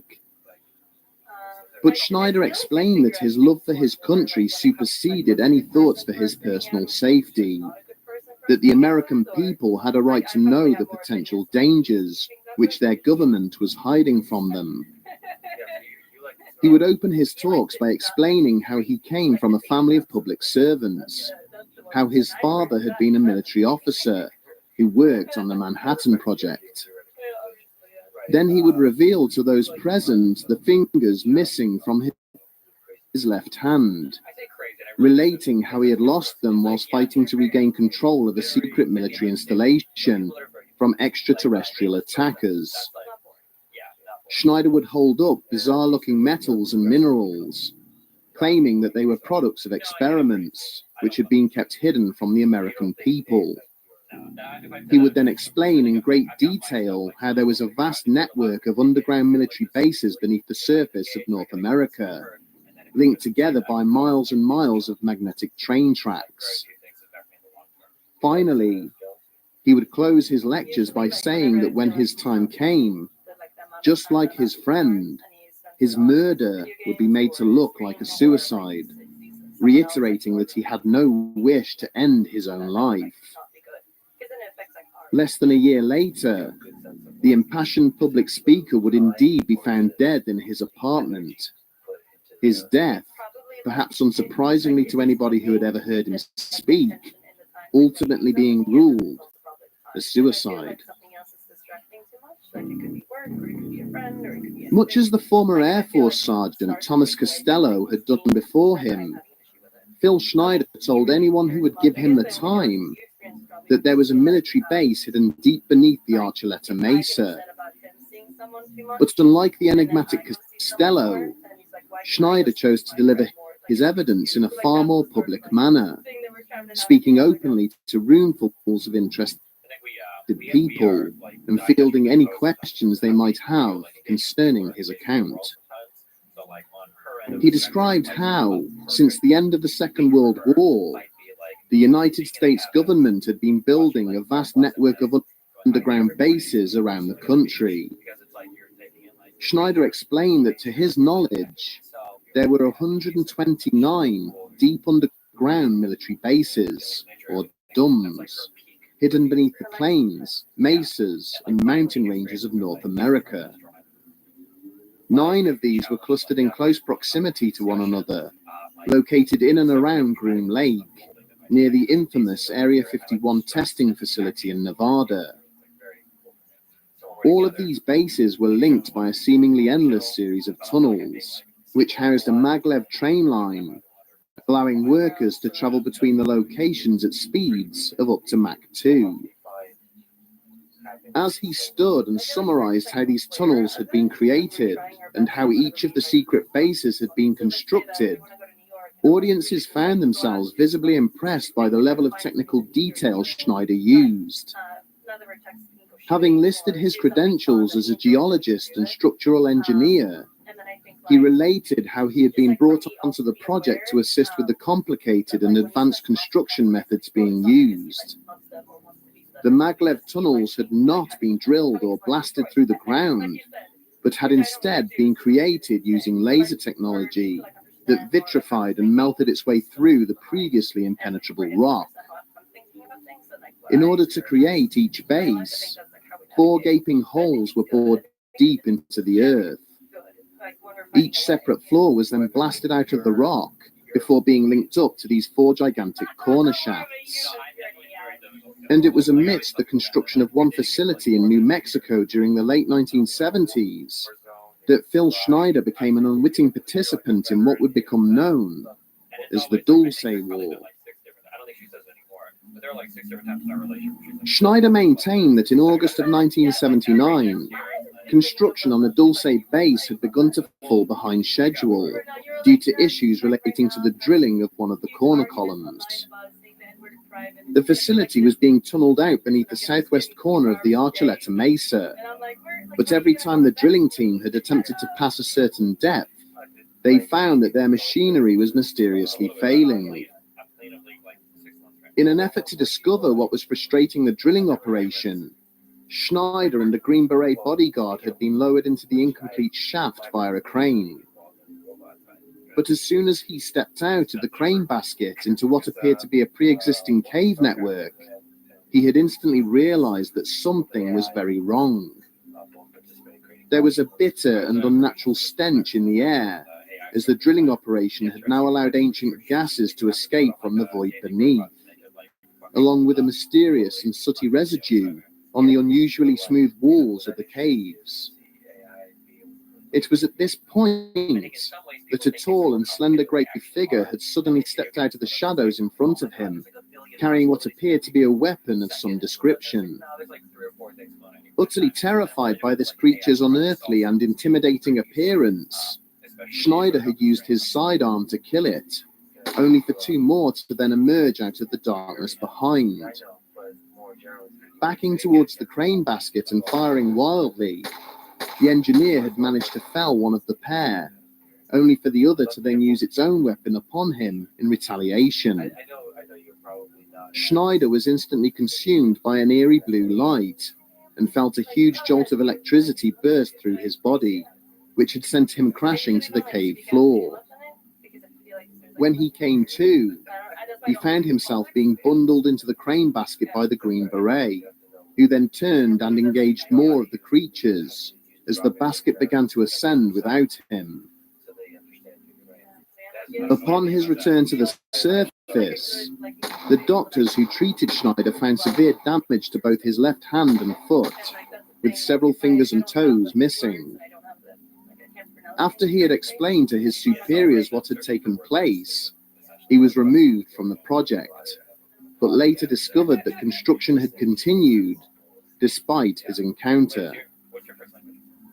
For the next year, it was alleged that further battles beneath the mesa ensued as US Special Forces clashed with alien interlopers, who appeared intent on frustrating the construction of the base. Schneider claims that in total, 66 soldiers and countless extraterrestrials lost their lives before an uneasy peace was finally formed between the two opposing sides. He went on to allege that the aliens who had been residing beneath the mesa had worked with humans ever since, creating numerous scientific breakthroughs which had gone on to assist mankind. Throughout 1995, Schneider continued to tour the United States, giving talks in which he listed numerous other alleged conspiracies alongside the revelations of deep underground military bases. Over the course of these lectures, however, it soon became apparent that the former engineer was beginning to struggle with what he had started. He described how he had been involved in a shootout with federal agents, killing one in self-defense, and how an attempt had been made to kidnap his daughter in a bid to force him to stop delivering his lectures. Then, in January of 1996, 2 months after his final speech in Denver, federal agents arrived at the home of Schneider's ex-wife, Cynthia. They explained how Phil had been found dead in his apartment in Wilsonville, having apparently decided to take his own life. The agents went on to conduct a search of Cynthia's house, removing any notes or materials relating to Phil and his lectures, before then leaving. The circumstances surrounding Schneider's death have always raised questions about the speed with which the authorities moved to attribute it to suicide. Phil's body had been found slumped between his bed and wheelchair, with a rubber catheter hose having been wrapped around his neck 3 times and tied off with a knot. Both his feet were wedged hard underneath the bed, with his head resting in the seat of the wheelchair at an angle that would not appear to have been easy or natural for him to achieve. There were traces of blood on the floor nearby, but no injuries or wounds were found on the body itself to suggest where this may have come from. When the family later asked if a suicide note had been discovered, they were told that all the papers seized from the address had now inexplicably gone missing from a police storage facility. Subsequent requests for additional toxicology testing on Schneider's remains were refused on the grounds of adverse cost, considering the cause of death had already been determined. Further and more adamant demands for these tests would also be refused, because the samples had apparently been destroyed by the laboratory which had been storing them. One detective who later spoke privately with the family stated that with the missing fingers on Schneider's left hand, it would have been almost impossible for him to have tied off the catheter himself. When the officer in question had shared these concerns with his superiors, he had been ordered to keep his observations to himself. before then being reassigned to a different case. It appeared that even in death, Phil Schneider was continuing to raise awkward and uneasy questions for those in positions of authority. When taken in context of the many accounts which already exist regarding a possible underground base at Dulce, the testimony of Phil Schneider appears to be compelling. Many of the experimental compounds and construction techniques he listed during the course of his lectures were mere concepts during the late 20th century, but have gone on to become commonplace in modern building work. His descriptions of the base layout and the functions of each of the 7 levels were also eerily similar to those offered by other witnesses, people whom he'd never met or associated with. And yet, even the lightest touch of scrutiny has shown his accounts to be marred by falsehoods and inaccuracies, which make it difficult to take some of his claims seriously. He made repeated assertions that his father, Otto Oskar Schneider, was a German U-boat captain who had been captured by the US Navy and then turned against the Nazi regime. Yet a cursory search of both German and American wartime records shows this to be an apparent fabrication, with Otto having been born in San Francisco in January of 1906. Similarly, his claims that the original attack on the World Trade Center involved the use of a tactical nuclear weapon and that the occupants of Waco Ranch had been murdered using chemical weapons have apparently been debunked. These revelations would appear to suggest that Phil Schneider was an individual prone to exaggeration, sometimes verging on the edge of delusion. But if this was the case, then where did he sustain his life-changing injuries? And what happened to the missing samples and notes he had brought with him to his lectures? Why is there so much evidence that he was silenced by unknown persons, and efforts made to present his murder as a suicide? Schneider's detractors argue that he was not a well man, and merely seized upon the alleged testimony of Thomas Costello, using it to conjure up a fantastical backstory of his own. But to his supporters, the inconsistencies in his account are explained away as the US government rewriting his family history, designed specifically to undermine Schneider's credibility and keep prying eyes away from the Dulce base. They point to the same methods used against Bob Lazar and his removal from college and employment records as an example of the lengths the US government will go to cover up such revelations. With the advent of the internet, each passing year sees more information on classified military projects slowly creeping into the public domain. It is therefore entirely possible that at some future point, evidence proving the existence of deep underground military bases will finally materialize. Or it may be that advances in technology enable investigators to finally disprove the existence of such facilities once and for all. For now, at least, it seems there is a lot more digging to be done.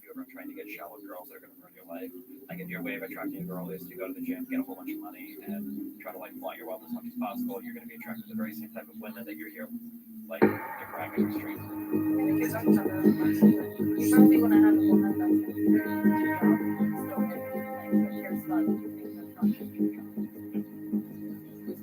And also, I know most people don't want to be there. Very like girl, like it's like a great friendship and partnership.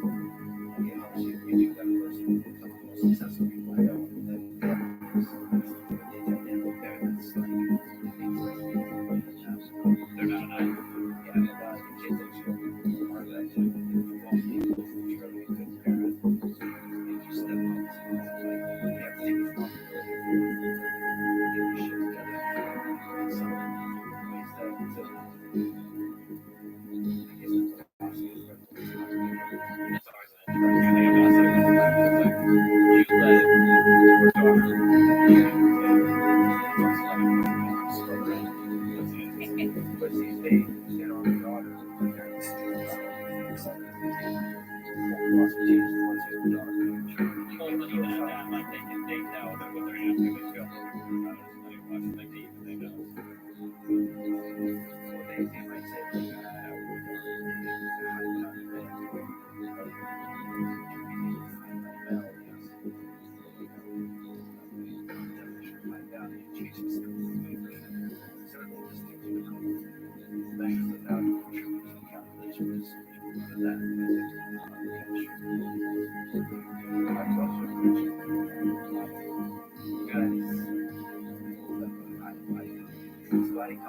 body count matters.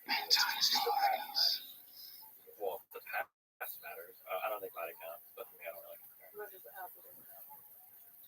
I mean, it can be. Yeah. Well, the past is who you are, right? But somebody tells me like they have a 200 body count and they're 16. Something's probably going on there that's not good. I was thinking right? about that too. Like, there could be like really young people that are having Yeah. some sort of like, Yeah, there could be. going on. Or somebody's like, yeah, 45 and they've never had before. There's probably something going on. Right? So it could be indicative, but if somebody's like in their 20s, It's the nice part of the world. Yeah. Everybody's so help. Hang on now. Let's be hard. If we got any kind of an audio line, yeah, I just want to give me a little bit of would you just say a couple things? Okay, first of all, the phone was ringing, right? Okay, the way, You give me something like that. really, the way I became involved in this was started out in the early afternoon, around probably 1:30 in the afternoon.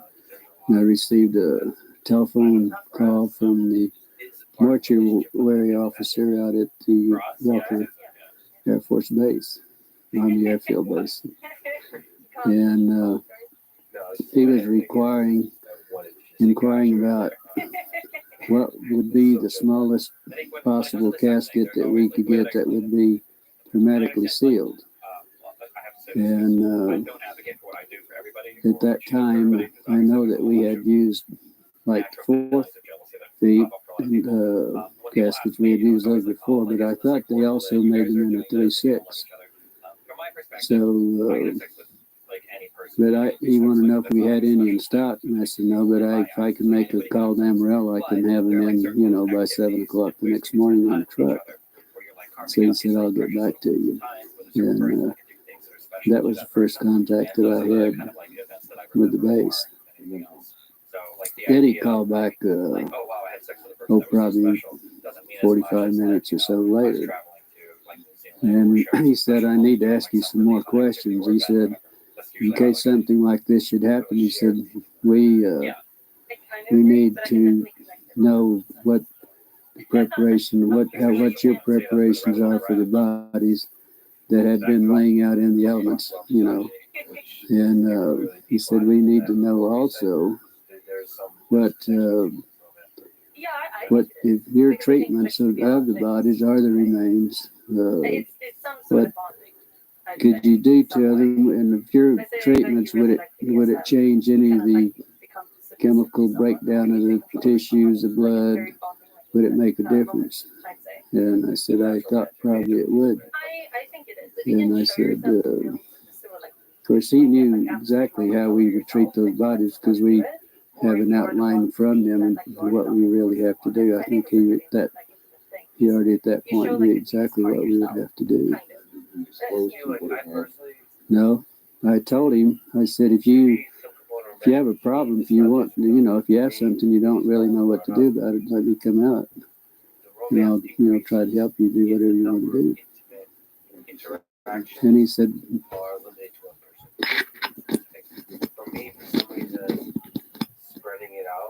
and he said, no, he said, exponentially. Let's start again. I don't know what that could be, just like yeah. So anyway, he said, well, we don't really have anything. He said, we're sitting here thinking in case we should get involved in something like this, what would be our preparation? What should we do? And I went through, I said, do you really want to know how we would do it? Well, yes, we would like to know.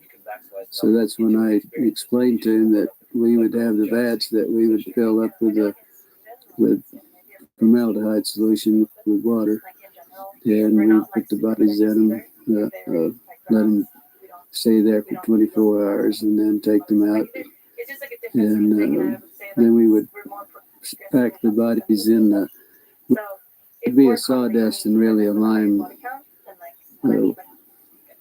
what we would pack them in, and wrap them in the plastic. That's bodies that were badly decomposed. If there was tissue, deep tissue, we would have to do it hypodermically with needles to get to the deep tissue. then we would have to aspirate the cavities if the cavities hadn't already ruptured, and then put some cavity fluid in those.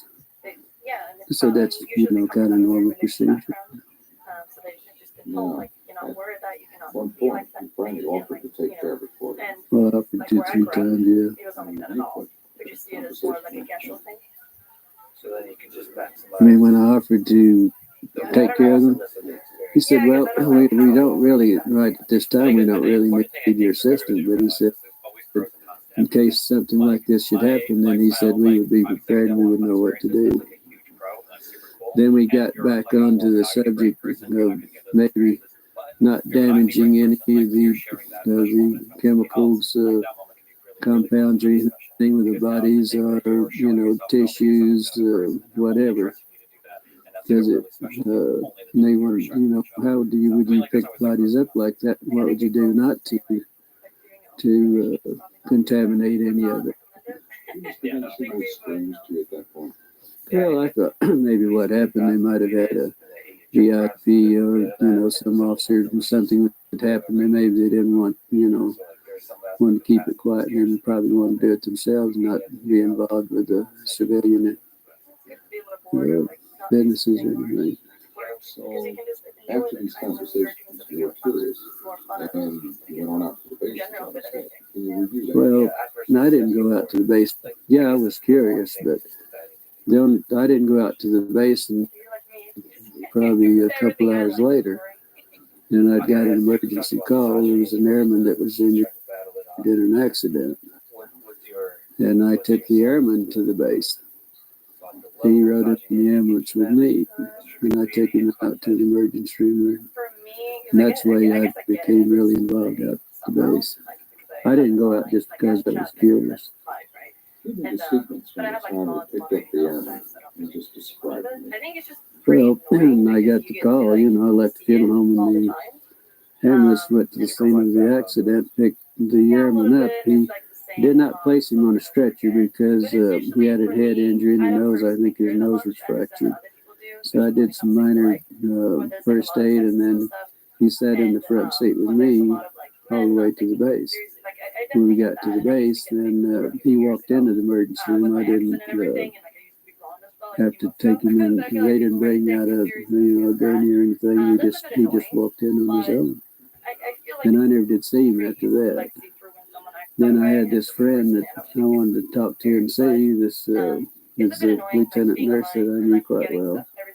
Had only been there approximately, only been commissioned and been out to assign. This was her first assignment to the air base.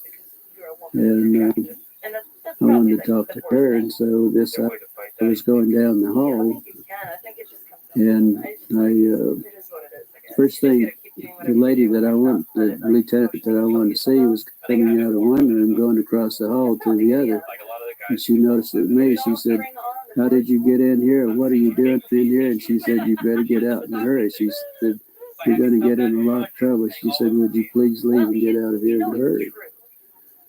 And then I turned around, and she went on into the other room.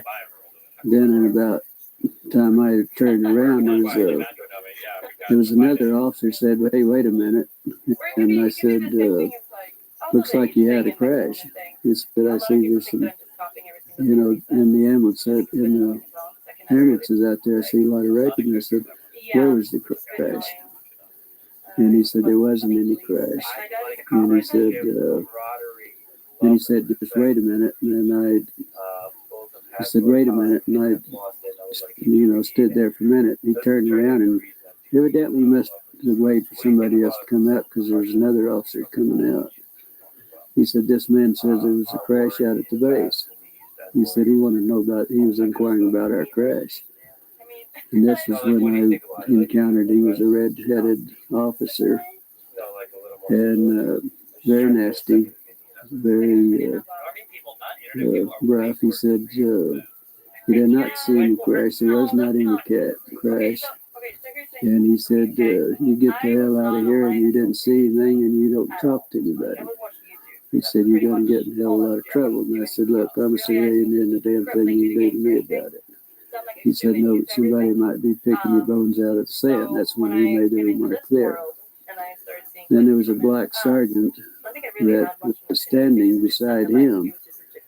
And he said, yeah, but he would make better dog food for our dogs. Of course, I didn't understand that, but my father happened to be an old trapper and for a hobby and everything. And I said, my father used guys like you for bait in his cow traps. And then there was two MPs that joined me right on, took me outside, each holding me by my elbows, and they escorted me out to the back to the ambulance and followed me all the way back to the funeral home.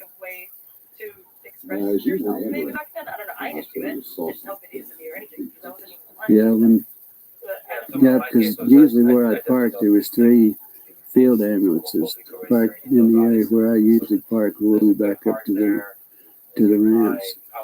So I just pulled up to the side in front of those and parked out in front of the airman, and I got out and walked in.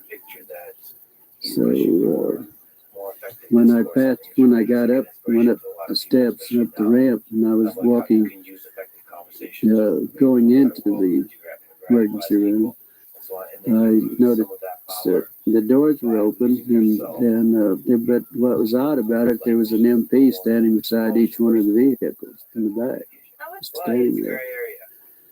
And the doors were open. Naturally, I was curious, and I just happened to look in. That's when I saw some debris. It looked like parts of a plane or something that they hadn't had a crash. Because I've seen them do this a lot of times, bring in pieces in the old ambulances. I noticed in 2 of the ambulances there was some debris that was probably 2.5 to 3 feet, long and probably high, that was propped up on the side of the ambulance there. They were kind of in the shape of maybe like a half a canoe. They were like the front part of a canoe. And but it looked like it might be aluminum, but it looked more like it was, the metal looked more like stainless steel that had been heated. It was blue, kind of bush tint to it. What was odd about it, it looked like around the curved part in the front of the canoe there was some design or something. It kind of reminded me of maybe some Egyptian signs or whatever. And it was probably about 3 inches and high, and probably the length of what the wreckage I saw, it looked like it was. And the same thing was in the other image too. I mean, I saw practically the same thing. The pieces that were practically the same size, and the insignias looked like whatever that might be was part of the wreckage.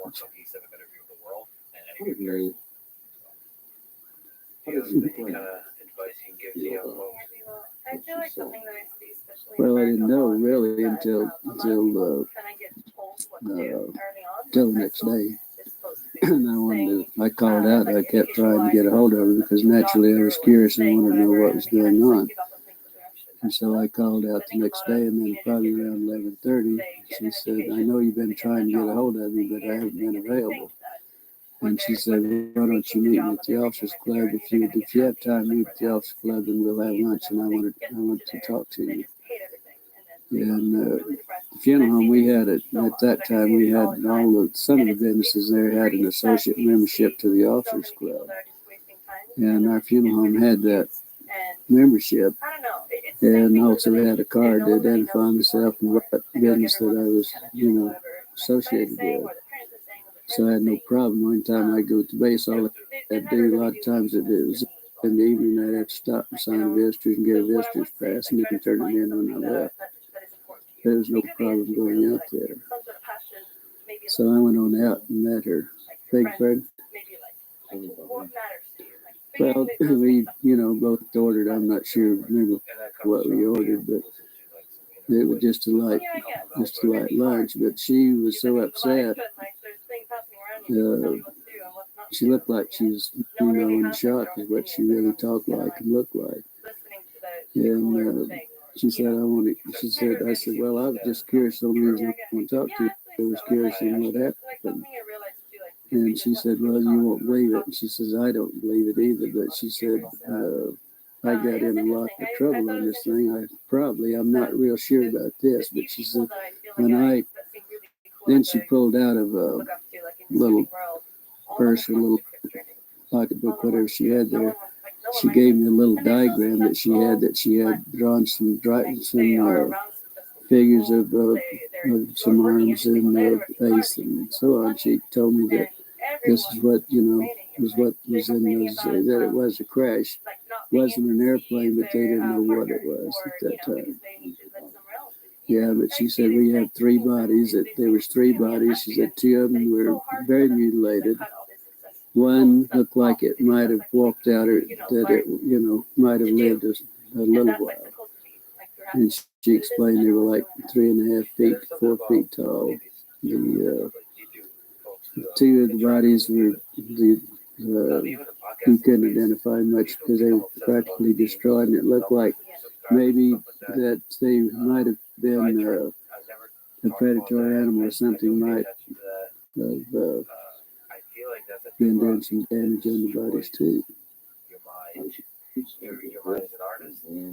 Well, she said the head in the little drawings that I had, the way she explained it and the way she drew it, that the heads were somewhat larger than a human heads. The hands were long, no thumbs. It was just the long, very delicate fingers at the end of it.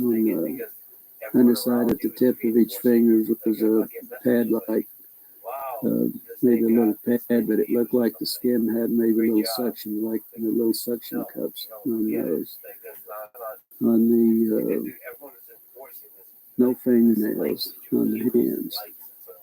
The head, the lips were very just a long, narrow, more or less, not full lips like we would have in most of our people, but very fine line, very fine lips. There was no teeth. It was the inside of the mouth. It was kind of like a real the gums. Maybe it was. She said to explain it. It was almost as hard as if it was rawhide. Maybe. At that. The ears. There was only two small orifices on each side of the head. With looked like a couple of small lobes that might cover both of those. But there was not a protruding ear. And also that the nose, there was only two small orifices in the nose. There was really no nose that was convex. It was all just flush with the face. You're at like 3,000 concurrent viewers. Now in the macro, you went from 1,000 to 3,000. That feels awesome. Very much so. Very emotional. She would have to stop and drink water every once in a while, and also she never touched a meal. But all the time we were talking in an hour and a half that we were there, she never touched a meal. There's so many people that we know that we find super, super cool. They're passionate about things. They have so much interest, and then they just get like. Well, just every once in a while she'd go like this, and wringing her hands, and she said it was the most horrible. I've never been so horrified in my life. I've never seen anything so gruesome in my life. I've never smelt anything that smelt worse in my life. And she told me that when I saw her, she was leaving the room to go to the bathroom because she was deathly ill and was going to throw up. Did she recognize She said people are sacrificing like intimate. She told me, she said, I asked her that question, which the doctor is, and she said, I don't know that, she said, I don't know that I knew them. And that was her answer. So, but she said she walked in the room and they said, hey, we need you, you need to help us. And that was where she became involved in it. And then she got ill. The doctors also became very ill. They would have to do a little examination, and they'd have to leave and go sit down, and then they would come back and do a little bit more. It was that bad. Like a super pretty house, like for a week with my dad and my sister, because I wanted to spend time with them. But the entire time, I was just streaming, and I actually didn't ever like calm down and just like chill with them. And I was like, that's Well, yeah, we visited a while, and then I had to get back to the funeral and go back to work. But then I never did see her after that. And I called out the next day to see how she was feeling, see what. And they told me that she wasn't available. Then I wouldn't be available that day. I called the next day, and they told me that she'd been transferred. And it was rather odd because she'd only been at the base less than 3 months. That was her non-commissioned less than 3 months, and that was her first assignment. So it was rather odd that she would be transferred out, within 3 months. So, Yeah, of course, there's no. then about 2 weeks, probably 2 weeks, at least 2 weeks. Could have been a little longer, but I know it was at least 2 weeks. I got a letter addressed to me at Glendavis at the Ballard Funeral Home. With she didn't have any returned address or anything on it, but inside of the letter, it was just a note. She said, "I don't have time to write. I will write later. This is my APO number," and that was the extent of it. So then I wrote back to her and asking her more or less how she was feeling and why the sudden transfer, and then I hoped that she wasn't in any trouble. It was just a short note. I really didn't go into a lot of detail or anything. Then probably 3 weeks or probably a month after that, then I got the letter that I had mailed to her. It was returned. It was stamped returned. And also in red printing, it said deceased. And that's the last time I ever heard anything about it. Then, probably then I went out to the base a few days later, and I was talking to one of the nurses, and I said, whatever happened to the lieutenant? And she said, well, the rumor is that we heard that she was killed with 5 other nurses in a training mission in a plane crash. And that was it.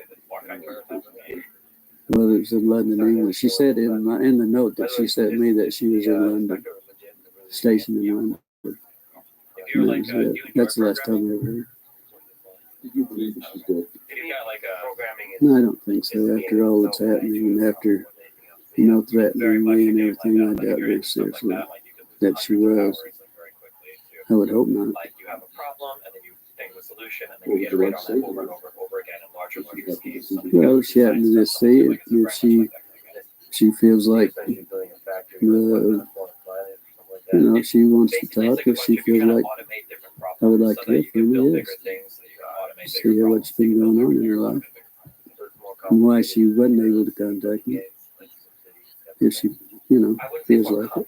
It's more, it's like factor is like a game of like logic, like strictly like logic. It's like almost like building a circuit. Yes, yeah. There's circuitry, and you've got your networks, or there's stuff like that. It's very much like that. Like part of the enemies of the game. They're like dogs. They try to fight you, and you can take guns and shoot and kill them. But it's like okay, what happened there? Then the next day after I was there, when I had the problem with the officer and the black man, I was told my father was contacted by our sheriff, George Wilcox, which was a very close friend of my father's. They were very good friends. And he called to see if my father was home because he wanted to come out and talk to my father. And he did so, and he told my father that there was a black sergeant from the base that came to his office, was inquiring about who my parents were, my mother and my father, if I had any brothers or sisters, and want to know what my personal family, who they were and where they were. George said that he knew I had some family, but he didn't know, where they were or anything else. So anyway, he told my father that he did contact my father, and he told my father that he thought I might be in some trouble. And but they evidently didn't explain why I was in trouble. So, first thing my father did was get in his car and come to the funeral home. Said we had to talk because he and I were very close. We were real good friends. The best friend I ever had was my father. he said, I got to talk. He said, hey, if you're in trouble, he said, we got to do something about it. And I said, I'm not in trouble. He said, well, you are. He said, George Wilcox told me that you were in a lot of trouble and that you got involved in something that you had no business getting involved in, and that you could be in a lot of trouble. And I said, then, so I told my father the story, and he's the only man that I've ever told the story to until I talked to Stan Friedman and to you people, and that's it, period. And I did tell my father what the story was. Of course, it was, it was unbelievable for him. But then he became very upset, and he wanted to go shoot a few people and all that because they did threaten my life, and and they. So that was the way my father heard about it, and that was the extent of my family. And he never would tell him who my brother is. I had a brother that was a fighter pilot during that time, and I had 3 sisters, and one of them was a nurse. But he would never tell them anything. And so he didn't tell the sheriff or anybody else, because the sheriff was supposed to call him back and give him the names of where they were at, and he wouldn't do it. So much judging going on. No, but like I think whenever we plan something out, like if we go on a trip like every other month or once a month, I feel like usually like that's enough, as long as he's not. Well, she. The only remark that she ever made was that they definitely weren't humans, as we know humans, but they could be from another planet. Or the doctors were explaining this, that they couldn't be from our planet. They had to be an alien, it had to be something else, but not in our planet. My love meter is my social life. We like to think about it that way. Like I need like a little bit more of like this one thing, like quality time. Well, she said that. Like almost zero quality time. Well, of course they were. First thing she said they were black. They were just as black as they could be, but probably laying out in the elements in July in Roswell with 105 to 110 temperature every day and 80 degrees or so at night. I mean, that wouldn't be uncommon, because we picked up a lot of sheep herders of people that have been found dead that's laying in the desert, for days and getting the rattlesnakes or whatever. And they do turn, as black as they can. And I know exactly what they were talking about with the smell and the odor being so drastic, because this is a very unpleasant situation, And, well, she said that, of course, their eyes were set back into the skull. Oh, and it was remarkable. I thought it was interesting also that she said their skulls, the doctor said their skull bone structure wasn't like ours. It wasn't actually a bone. It was probably a real heavy cartilage. It looked more or less like a newborn baby. The skull was very pliable. You could mash on the skull and it would, it would give. And so the bone structure, it wasn't, bones not like our bones, it was our skull and everything. Said very fine, very delicate, the arm bones, they like the radial and the elbow and in the arm, that it was so fine that we doubt if they could lift, she said they doubt if they could, anyone at that size and the arms at that could lift 50 pounds on the earth or anywhere else. They doubted they had that strength. But she said the one that hadn't been mutilated to a great extent, it reminded him of a real small ancient Chinese person, no hair at all, and very, very delicate skin. In fact, they said the skin would look like they could almost see through it, almost transparent. Why don't you give me a paragraph on the ears and the nostrils? Well, the ears, like I think I stated to you, that the ears, there was a couple of small orifices, one on top of the other, with 2 little lobe flaps, one over the other. They didn't really know how those, if they had any significance, how they worked or what. It wasn't, they didn't go into that. The nose was only a couple of very small orifices, holes right there, just above the lip line. But it had, there wasn't anything covering it. and it was just like two small indentations there, and that was it. So it was very unusual. The person who's very different from me. Robert George, the philosopher over at Princeton, was fond of doing a sort of thought experiment in Yeah. classes where he asked students to raise their hand. The hand. Well, there was one hand. How many of you would be abolitionists? There was one hand that evidently that wasn't attached to her arm, and she said that where she got sick and left the room was that this doctor had a long forceps and picked the hand up and turned it over, and that's when they noticed. Now, there wasn't any thumb. None of the bodies had any thumbs or anything. They were just long, very fine, very delicate fingers, no fingernails. But right at the tip of each finger, it looked like there was a pad.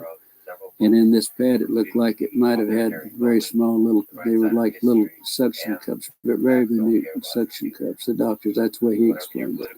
That was looking at it. Trying to put those aside and listen and open mind, trying to give the most charitable interpretation of the word say. Really? This is true in general for this podcast, whether it begins with Ben Shapiro or Alexandria Ocasio-Cortez, Donald Trump or Rock. It all fits together. Although it's from every side. Obviously, they know about Far right. Yeah, well, see, I've never discussed this with anyone. My father was the only person I really ever discussed this. I didn't discuss it at the funeral or anything else. Never discussed it with any of my family, period. I never have until I met Stan Freeman 2 years ago. It's the first time I ever discussed it.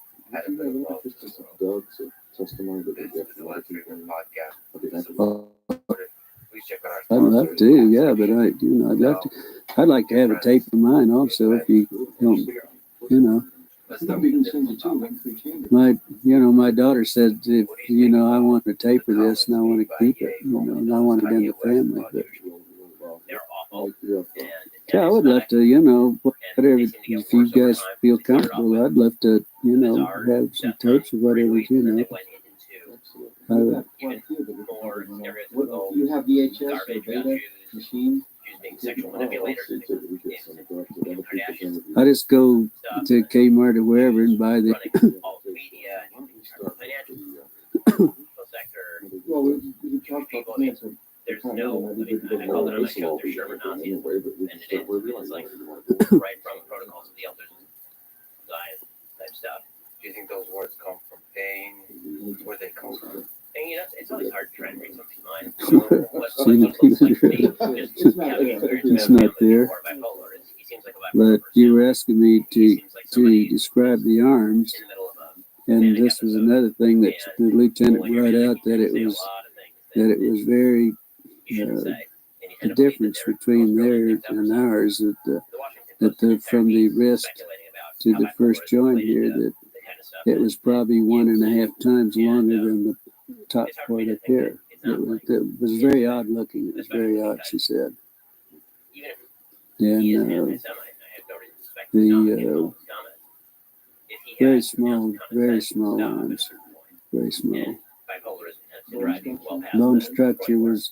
Bone structure. Of course, I asked her about the bones because we were talking about the wrist bones and everything, and she said it was very similar to ours, but the bones were so small that their bones probably wasn't in the arm wasn't any larger than my finger. Somebody hurt me. That person is a Jew. Therefore, all Jews are bad. And that jump from a person did something they don't like. We never mentioned it. Never talked about the rest. And therefore, everybody in that race class is bad. She said she really never, she was so sick and everything that never even entered her mind. That's the way he's been expressing it, right? That was it. I watched your interview with him. He kept saying it's like the agents, right? The same as people who are. Well, it wasn't discussed with her. It probably was, but she, like she said, I was so ill, so horrified that I don't, she said, she sat up all night and she knew I was going to be real concerned. Knew I was going to be on what happened. She knew that I got in trouble probably, and she drew that. She sat up and made little notes on the back of these little prescription pads, and that's what she had her notes made out, and that's what we discussed, particularly what she had. most people who are in any way engaged with these issues, and I don't think they're being convinced to be anti-Semitic by, I mean, I think there's a group of people who may be swayed that anti-Semitism is acceptable because he's saying what he's saying, and he's saying Well, so very.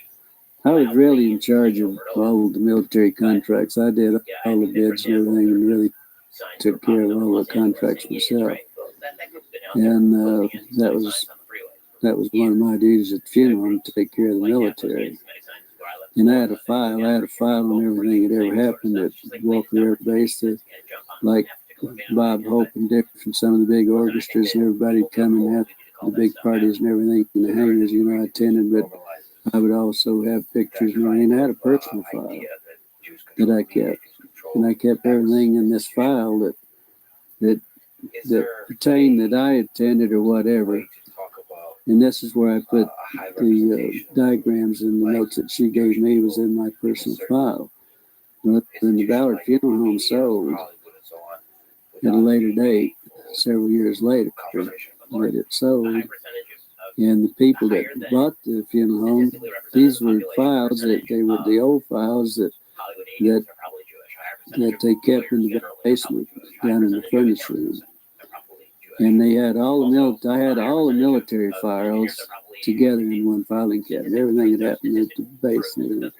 We also had the contract at Fort Sumner Air Base. They had a glider base there, and also fighter pilot training there, and the P-47 and 51s and so on. And so I had all the files. Everything was one filing cabinet, was strictly all military. And that's where I had all this filed away. I had all this filed away. I even had the newspaper that Walter Haught, the headlines and all this. The next day I had all that in these files. Yeah. Only one was notion that some members of that population are doing bad things. Yeah. There's a jump between. Well, no, there were some of the other files were missing also, not just my own file. But my file was in the same. Yeah, most all my file was gone. But there was also some files. They had destroyed most of the files that were pertaining after a certain years. They just gotten rid of them. And they told the manager of the funeral home, that's the manager there, name Raymond Otero, also told me that he knew my file was there. Joe Lucas, that was manager at that time, knew my files were there. And he and I'd had some personal problems, and he said, get rid of his damn files. We don't want anything that remind us of him. And that's what the files went, really. There was some discussion about how to preserve the body. Right. Therefore, your blood is corrupt, and you are inherently going to have bad property. Oh, well, then the mortuary officer, what would you do if you had to ship one out? And, but you couldn't do anything to it. I mean, if you couldn't, do any treatment to you, what would you do? I said, the only thing you could do that I would suggest, the first thing, if you have a problem, don't want to destroy any tissue, any blood cells, anything that you don't want to destroy, I would suggest that you contact the pathologist. And I said, I'm sure the Army Airfield, somebody's got some pathologists around. I didn't know that they had one in Rothschild. But I said, if I were you, I'd call a pathologist and ask him how he would like to have it done, or whatever you're going to do, or whatever it is. You better do what the pathologist, because he's the one that's going to do the autopsy and make the reports. But I said, the only thing I know you could do is just go to Cloudy's Dairy or Sunset Creamery. We had two at the time. And buy all the dry ice you can and pack them in dry ice if that's possible. And that's what I suggest that they do. Yeah, the most absurd Oh, illustration of anti-Semitism, sorry about just like you said, that. Stalin versus Hitler over Poland, that every bad guy was a Jew. It was like, so every enemy, there's a lot of different enemy groups, intellectuals, political, and so on, military, and behind any movement that is considered the enemy for the Nazis, and Sorry about that. the enemy for the Soviet army. When Dennis take two clarity. What if Hitler took power Let's go back and go over the dry ice. Teach you about human nature. Well, You look okay. back at the history of the 20th century. What I suggested that What do you learn from that the time? more to the mortuary officer, I suggested this to the mortuary officer, and we discussed this probably for 20 minutes or better on the telephone. And I said, I kept telling him, hey, you know, if you have a problem, if you got something out there, if you need our services, we have the contract. I would be glad to come out and help you take care of it. And he said, no, this is for future. Kept always referring this is for future use in case we did have something. But then I said, well, you know, first thing you better do, you better get a hold of a pathologist. I don't know whether you have one at the base, but I know you probably have the top pathologist, you know, something similar to those words. And I said, that's what I do, and you better let him give you the instructions, and then you better do what he tells you to do, because he's the one that's going to do the autopsy. And you, if it's this sensitive, you better do what he tells you. But I said, the only other suggestion I can make, that you go to Clardy's Dairy or you go to Sunset Creamery, buy all the dry ice you can and pack whatever you have, whatever the problem is, you better pack it in dry ice and then do whatever you have to do with it. Because that's the only way. They tried to put it in the morgue. Out the morgue, they had 2 refrigerated body compartments that we used to put them in, and we would go out and get the bodies from there. But they always brought the airline to us, but on the dependence hearing, we went out for them. But they weren't cold enough, and it became so offensive. They were afraid they were going to upset everybody in the hospital. So they later moved them over to a hangar, and that's the last that she knew anything about them too. The lieutenant knew anything about them. But she didn't know how they moved it or anything about it, but they were taken to a hangar.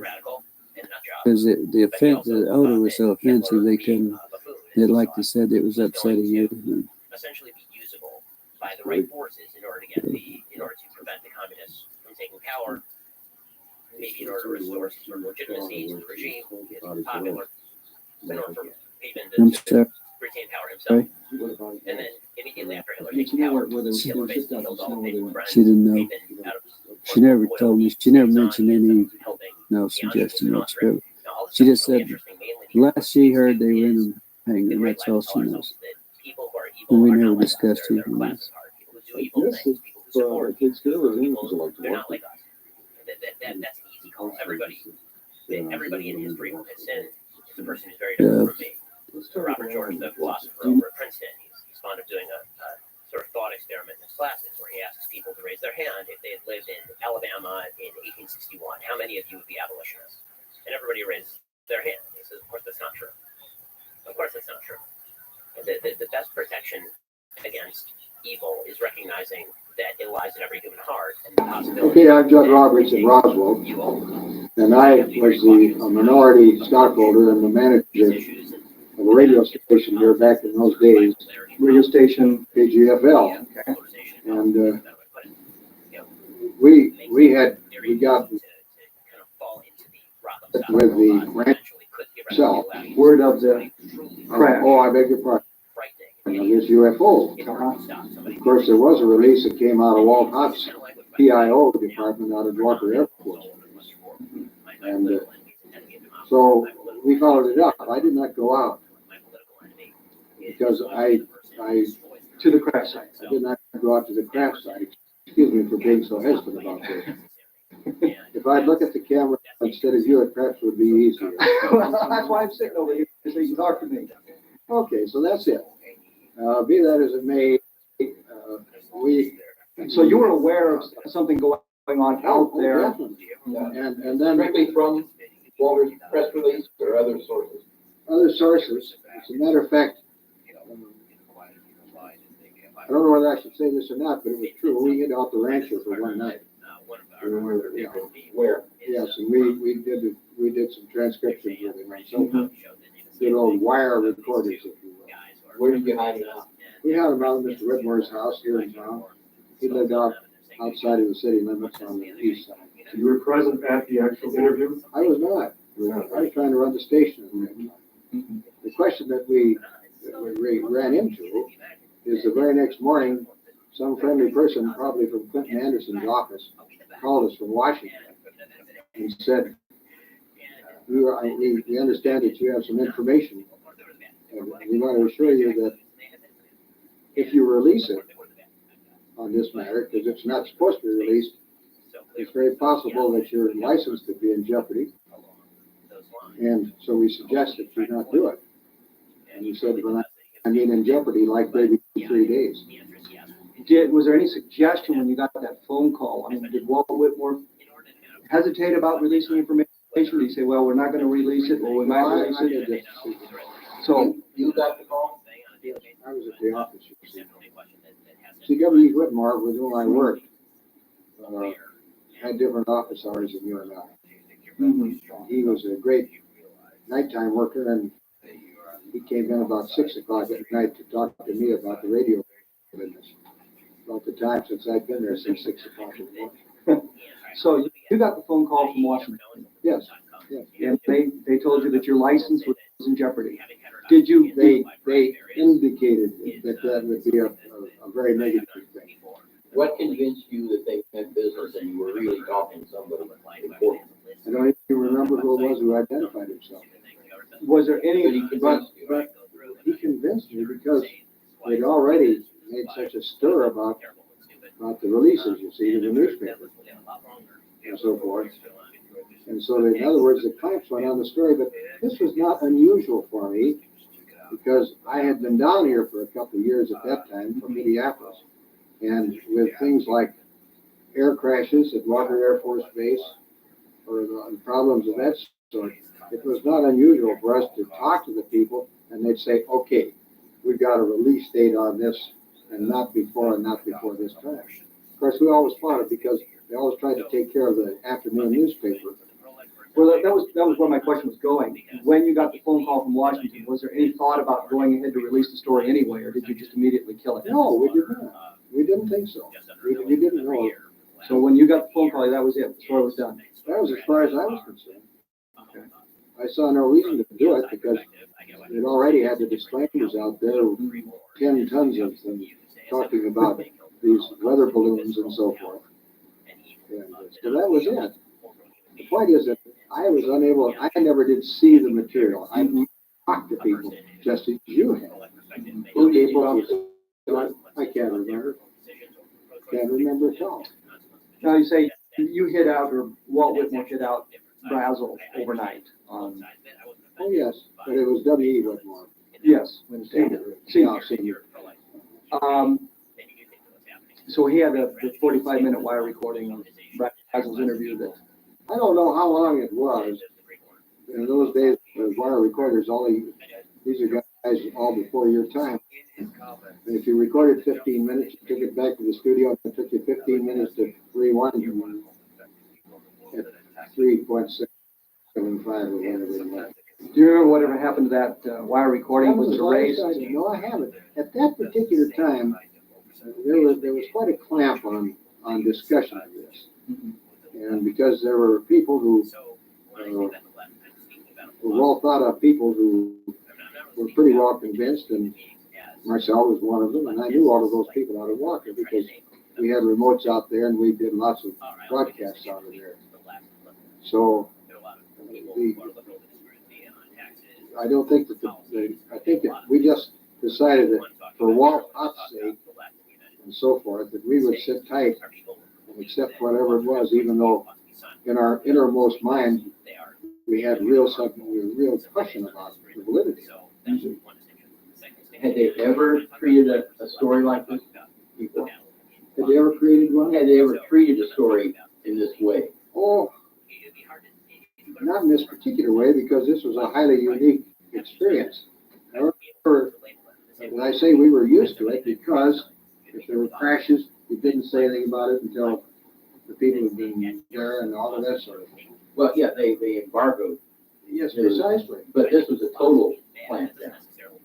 Well, I would say so. It certainly was as far as we were concerned. And there was no time limit on this. They didn't say after Ever such been and such anything date like you that can. before? I can't tell you because, you see, I just got down here in 46 when I came down here from Dillsbury in Minneapolis.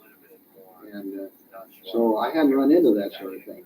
There was lots of it when we were in the missile site business down there and so forth, because if there was a problem, we were advised and we were out there with our blinking lights and all that sort of stuff, but we sat on those things until there were decent releases. People have asked me because it's in a discussion, particularly after your broadcast. And that revitalized it. In fact, I was up in Craig, Colorado last week, and a guy who hasn't been interested at all of a sudden he's a fan, and I sent him the book for more and so forth when I got home here on the weekend. But the point is that insofar as I was concerned, people say, do you think it was true? And I said, I don't know. But I'll tell you this, it's hard for me to believe that in this infinitesimally small area of the universe, that we're the only people with any intelligence. So if there are, and another thing that interested me is because I had a friend who had a lot of hours, I think it was with Northwest at that time, and he had, I don't know how many hours as captain. And when he said he saw something off the left wing, here's a guy who, when he makes a statement, if you're a disbeliever or an unbeliever, you say, boy, I don't want to fly with him because I think he's a nut. So he puts his own business in jeopardy, as it were. So W. Whitmore had Brazel overnight. Yeah. Did you actually see Brazel? Only when they first came in, yeah. How did he approach you? I didn't talk to him very much. Mm-hmm. They were, frankly, we were hiding the things from Halloween, and we didn't want to make much of a stir up. And Whitmore lived way out on the east side. So that's about it. Did so Brazel is with Walt Whitmore overnight. Yeah. Did the military come and pick him up, or did Whitmore take him to? I think he turned around. Would it be fair to say that Whitmore surrendered him to the military, or? Oh, I don't think so, because he was just a guest overnight. Okay. So you don't surrender a guest unless your name is this guy over in Iraq. But the military was looking for him. I think so. Now, was W. Whitmore hiding Brazel from the military or from your rivals? We just had a good story. So Whitmore was more worried about protecting his story than the military finding where Brazel was. We had no reason to hide him out, particularly, except we wanted to do some talking to him first. It so happened that it was all for nothing because we didn't use it. So that next morning, Whitmore decided he wanted to go out to the crash site. No, I decided that. You I decided. wanted to go out. Whitmore had been out. Been out to the crash site, or? Yeah, I think, but I don't know. He couldn't get any closer than I did. I thought we could do it with a back road or something. So you followed the back roads out toward Corona. Sure. What happened when you got out toward the crash Well, site? they just had some roadblocks, that was all. When I was on one of the back roads. Well, but they had the whole thing. You used the word cordon a minute ago. I presume that might be pretty well. I didn't pay that much attention to it. I wasn't driving. We had another guy, and I was more interested in just getting out there, and disappointed because, believe me, we didn't get close. You say another guy, do you happen to remember who that was? I haven't the slightest idea. We had about 6 people working for the station. So you went out to the area, you were stopped by the. Sure. How did they do that? They just say, sorry, the road's closed, this is restricted area. Military men. Yeah, we were used to that. Were they in a Jeep? Were they in a car? I can't imagine. I imagine they were just one of their blue sedans that they had. And as you approached, the fella came out on the road and waved you down. But as a matter of fact, the reason I'm so vague, I don't mean to be intentional, is because of that thing, it wasn't really a big deal. Because we'd had these experiences before where some accident had happened and where they just kind of blocked off the whole area. So it was perfectly reasonable as far as I was concerned. So you didn't get out to the site, you were turned around at that point, came back to Roswell. How close did you get? I'll bet I wasn't within 15 miles. I don't know. I have any idea because at that time, as I say, it wasn't important. We wanted to see this stuff we heard about. And of course, by that time, it was all picked up. Certainly a day. That's about the story. You said the stuff you heard about. What did you hear? What do you recall? Well, one of the things that I still remember specifically is that the material, they said, was as thin as a wrapper on a Lucky Strike package, but you couldn't break it. And if you twisted it and scrunched it up together, it would come back to its own deal. They tried to burn it and so forth. And it was a good mystery for a small town. And of course, we had a large, at that particular time, we had a lot of military people here, as you know. Do you notice any extraordinary military activity in town at that time? Of course, everybody started watching the sky. So there was an attitude within the town itself. Oh, very aware. And my thought was, looking back to the old days of the invasion, if you remember, War of the Worlds. Yeah, and the effect it had on people on the East Coast particularly. And I thought that perhaps maybe this was a good reason. I have reason now to believe that it was more than just protecting the public from getting upset over something. Because after that, we got into the Lubbock Lights and all of these things. And people that I knew who were highly respectable, people, long-time guys, ranchers, and people like that, who saw some of these things, and they had no reason to kid anybody about standing on the side of their pickup and watching these lights go back and forth up in the mountains. They're not the sort of people who needed to do that, or was it their nature to be that sort of person? Around the station, what was the general reaction to the weather balloon story? Well, the weather balloons were being launched about a block from us every night. Because they did that with the Weather Bureau at that time. That's how they got their readings. So weather balloons per se were not that interesting. So you didn't buy that explanation? We really got it. But we didn't have any good reason because that material was scattered out there, as you well know. And it wasn't like being able to see where something goes down and there's a hell of an explosion and there's a dark place.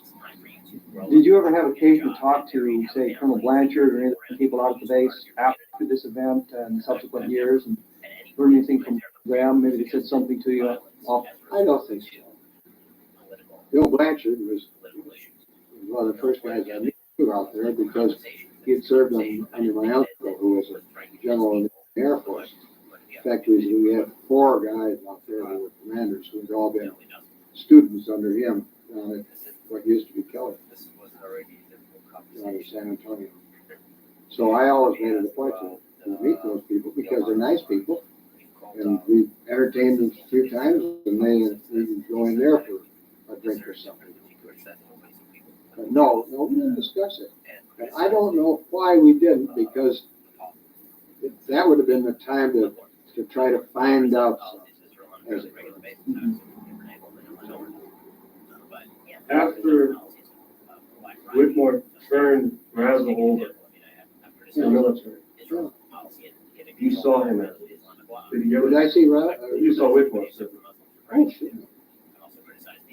The first chance you had to ask him about wire recording. I do not know, in retrospect, why I didn't. I just figured it was a dead story. And what I'm saying is that Whitmore never told you what the rancher said? Oh, he had just plain discussion, but the rancher didn't say anything. The rancher really said, hey, I was out and I was riding and I saw this and this is what it looked like and I couldn't figure out what it was. And so I came to town to tell some people and mentioned it to some people, and pretty soon there was great interest. And so I don't think that that he himself went in there and did a lot of pseudo scientific experiments with this material. There were all sorts of stories about bodies being loaded into planes and all that sort of stuff. And that first bunch went right down to Fort Worth, to Carsville. The rest of them, I understood, went back to, who's at Akron? Dayton, right? Yeah, Dayton. You say others, you mean other aircraft? Or? Yeah, the presumption. Do you hear any bizarre stories of aliens running loose in Roswell at the time, anything like that? No, we did not. We probably been too scared to notice it. After all, that was all pre-ET, and we didn't know how friendly these folk are. So basically, all you really know is a little bit of what Whitmore told you about the rancher finding the debris coming into town, and then attempting yourself to go out to the site and being turned back, and receiving the phone call. Now, are you sure it was Clinton Anderson's office and not? No, but I would assume so. He's our senator.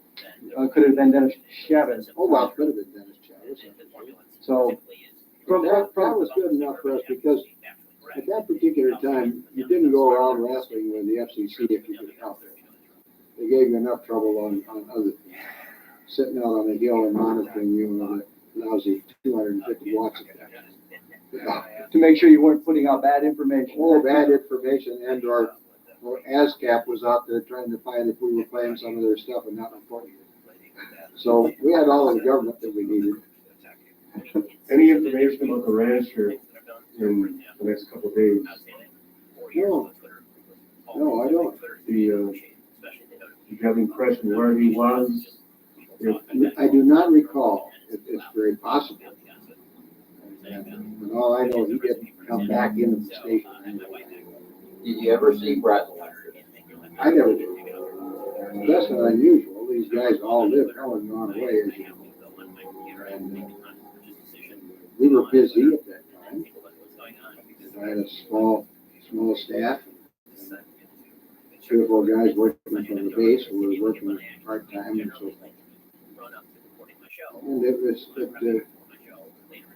as I say, in retrospect, if we'd had any idea what we had and what general interest there would be, boy, then it would have been easy, and we would have, obviously, we would have sat down and said, let's see if we can find out this and that, put 2 and 2 together and get something.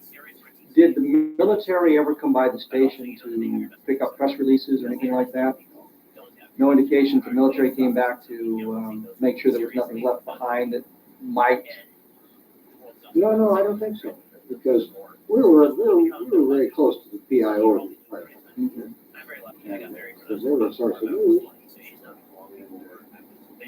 Even if they had, why, I don't think it would have made a great mental note after all of these years, because it was not that uncommon a situation. I have friends who are able to do that. I try to have open lines of communication with people I believe have. Through the years, and certainly since resurrection, stories involved. Any people that you've talked to, any former colleagues or anyone else that ever voiced an opinion, or relayed any tidbits of information to you? Oh, that I did that? Mm-hmm. No, because it was usually, do you believe this stuff? And it so happened that I believed that to some extent at that time, and then ultimately I just felt more and more that this was a process.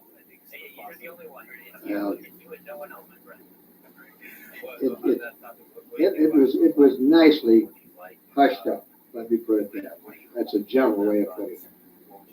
So you weren't that concerned that the military came in and suggested that you not release the story. That sort of thing happened on a regular basis. Whether it was an aircraft accident or maybe something that. Well, see, we were trying to cover all of that stuff at the local level because that's what we had. That's all we had. And so, and the 2 stations with which I was associated over a period of time, we always had mobile units, and we always had, we could broadcast and so forth. And even in those days, if there was a story, why we chased it pretty hard. But for this one, you didn't really think there was a story. Because I didn't think we were going to be able to do anything like it. I thought that whatever they were going to report, because there was the question was in many minds, that whatever they were going to report, that's what we would tell them, so the people would know. So there was no place for you to go with the story.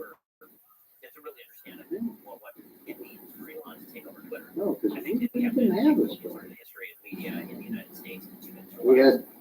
We had a discussion with a guy who found some stuff, but they did a good job of closing that thing up. Marcel was out of here, I don't know, 5 days, I imagine. There were some people that were shipped out. Maybe that had been planned for 90 days, but the coincidence of it made people say, boy, we get him out of here.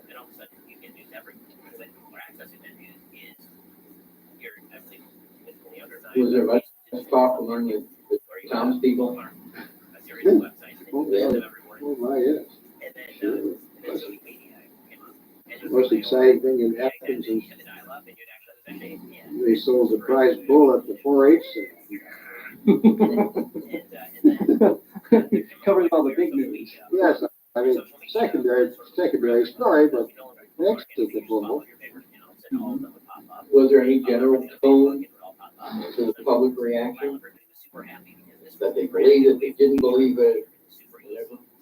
I wouldn't have any idea because we never did run a poll or anything like that.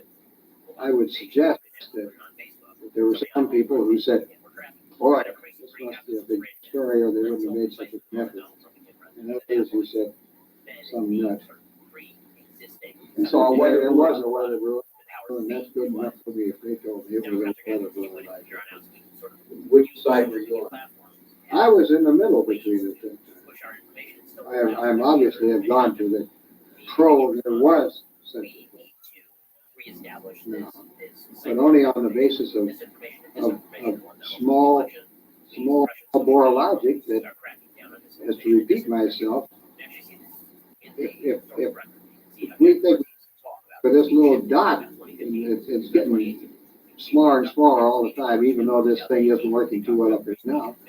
But the fact is that for us to consider the fact that we are the only people with the intelligence to do that, and there's been so much stuff to the contrary since those days that I don't know. All I know is I think that to keep repeating myself, which I don't mean to do.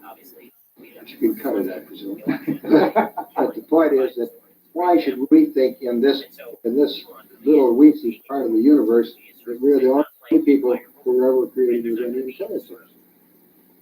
I know people who think there are other intelligences in space that are perhaps way ahead of us.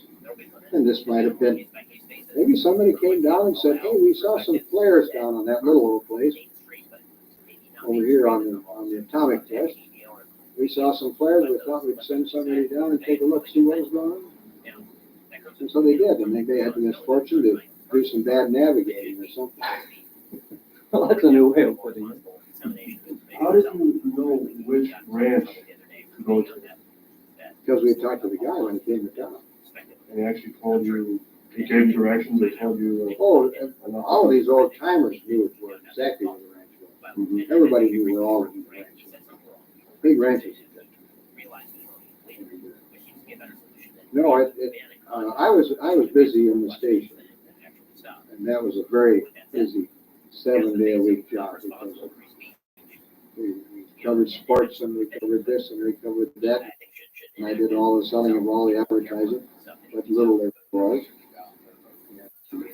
So my job was to stay right there and run the thing. Whitmore himself was an absentee owner.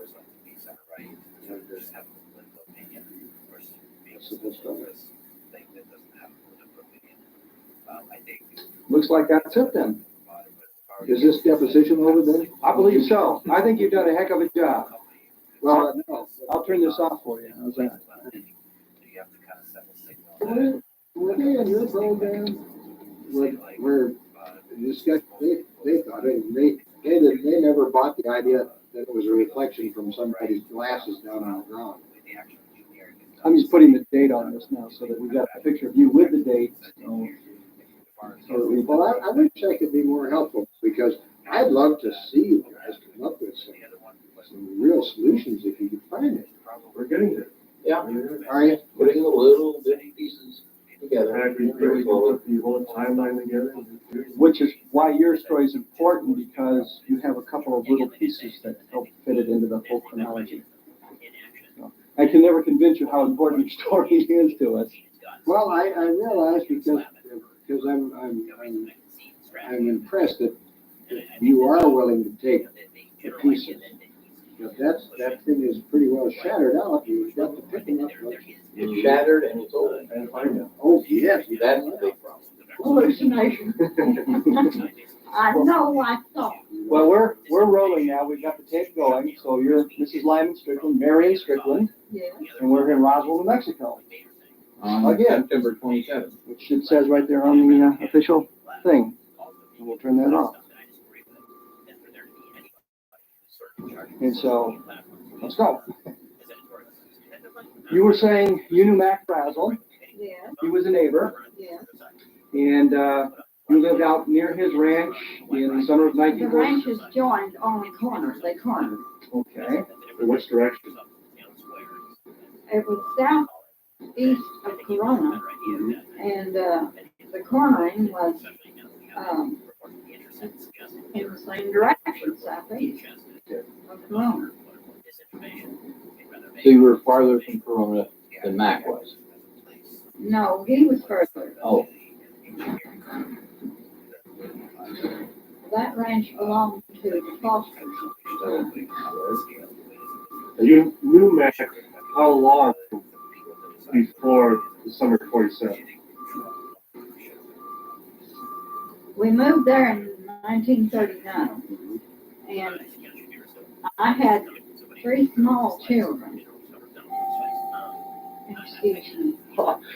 Can we help you out with anything there? Or? I'll turn that off. Yes, back on. No, that's okay. We were talking about Mac Brazel. Well, we moved there in 39, and I had, my youngest child was only 3 or 4 months old. And I didn't get around to meet neighbors, but my husband did. And he undoubtedly knew Mac from very soon after we went there. We bought the place in 39. So, Mac came by. He would stop, and sometimes at the barn, sometimes he came in the house. I just knew who he was. He's a very friendly guy. Yes, he was a very self-sufficient country man. He was very dependable and self-confident. He was not stupid. He was not a highly educated person. Moving ahead to the summer of 1947, leaping right ahead, you're of course aware of the events that took place in July of 47. Yes. Now you have no personal knowledge of what happened. You didn't see anything. You didn't go out to the crash site or anything like that. No.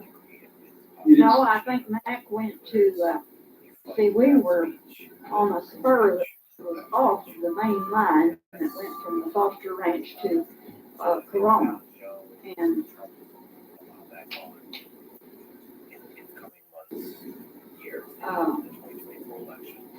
he would have gone by the Proctors and Saltimers first, just on the way to town.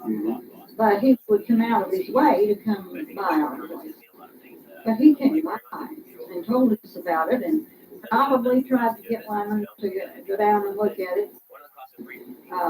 Sally said she. Now Sally is your daughter? Yes. Okay. We have two sons, but they're both deceased. And that she could remember him wanting Lyman and the boys to come down and kids. She was one of the boys. Literally. And she said that that was a busy time. If it was dry, and it was dry more than it was anything else, they were feeding or marking lambs or one thing or another. Now you said you remember the thunderstorm, or? Oh yes, because we had this is the house that was built later. We had a little old dinky shack that had a porch that wasn't any wider than that. And my husband, but all ranchers go out on the porch to see where it's raining, how much and who got some. And he had to stand out there to see where it was raining, and there was so much thunder and lightning that I begged him to come in the house, and finally there was this terrible thunderclap. And he came in and he says, "Boy, that hit something."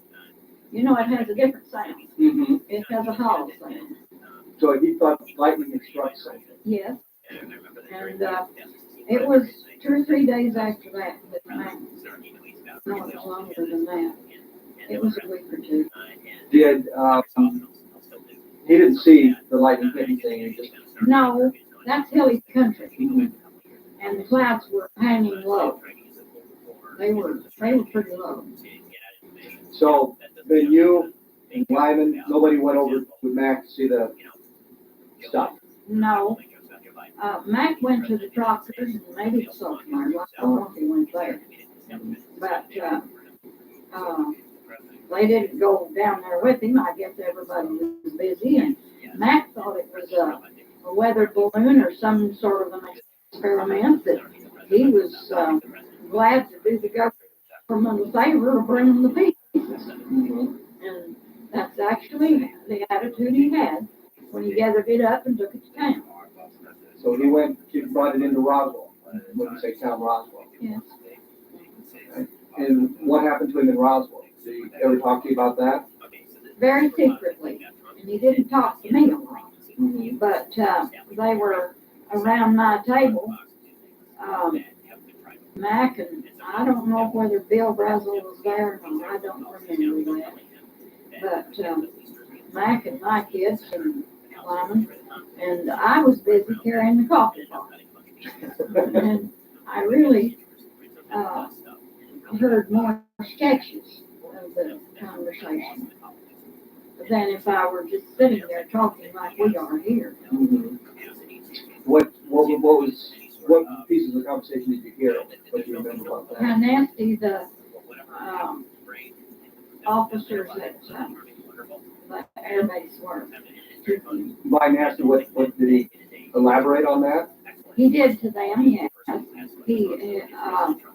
He was held for, I believe it was 3 days or 3 nights.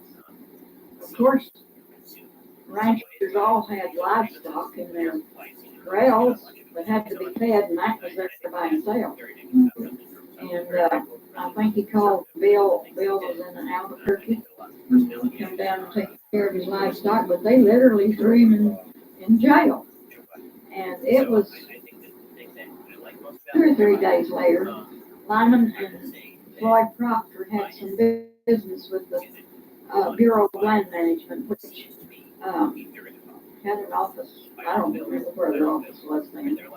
Anyway, they came down here to the Bureau of Land Management together. And they saw Mac being escorted by 2 Army men. And I don't know whether he had handcuffs on or not. I don't believe I ever heard that, and I don't believe he did. I believe they had said something about it. Because we were all, the whole neighborhood was scandalized that the Army the services would treat people like that. People who had dedications. Did Mac ever mention what went on when he was held on the base? I didn't hear it. Shirley Walter Hawk did. He was a lieutenant. I couldn't tell you because, like I said, I was carrying the coffee pot. Mac was very secretive, and I know that he made it plain that he was not supposed to tell this and not supposed to tell that. And I think most of what he was not supposed to tell was that there was any excitement about this material. Now that's my recollection. But Mac was pretty unhappy. Oh, you bet. He was a man who had integrity. He definitely felt insulted and misused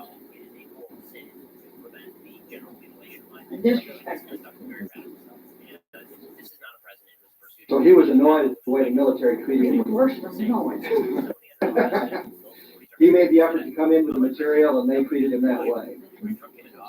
And he sat basically at your coffee table and elaborated. At my dinner table. Dinner table. We didn't have a coffee. I meant dinner. I meant actually kitchen tables. What I meant. Yeah. Was this the only time that he talked about it? Did he ever mention it? Maybe some other times, or? I don't remember him being at my table. I was in the house. Now, lots of ranch women are around the corrals a lot, but I wasn't. And he came to the house off and on. When we built this new house, he came and helped lining with the plumbing. Of course, that was later. But I don't remember that he ever came during that time of stress. And he was definitely under some stress and felt like he had been misused and kicked around. And this was right after he got back? Yes. Right after they let him go? And not too long. And since none of us really knew then what the importance of it was, I don't remember just how long it was. It might have been 2 weeks. I don't think it was 2 months. Did he talk about the material? Yes, he did. I remember he said something about that you could crumple it up and it would come right back out.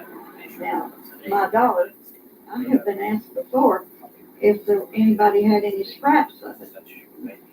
And my daughter told me on long distance, she was only 10 years old. And she said she wasn't impressed with it, but that Bill Braxel brought a scrap of it up there, and he was at the corral. He was not in the house, and I know I never saw any of it. I never saw it at all.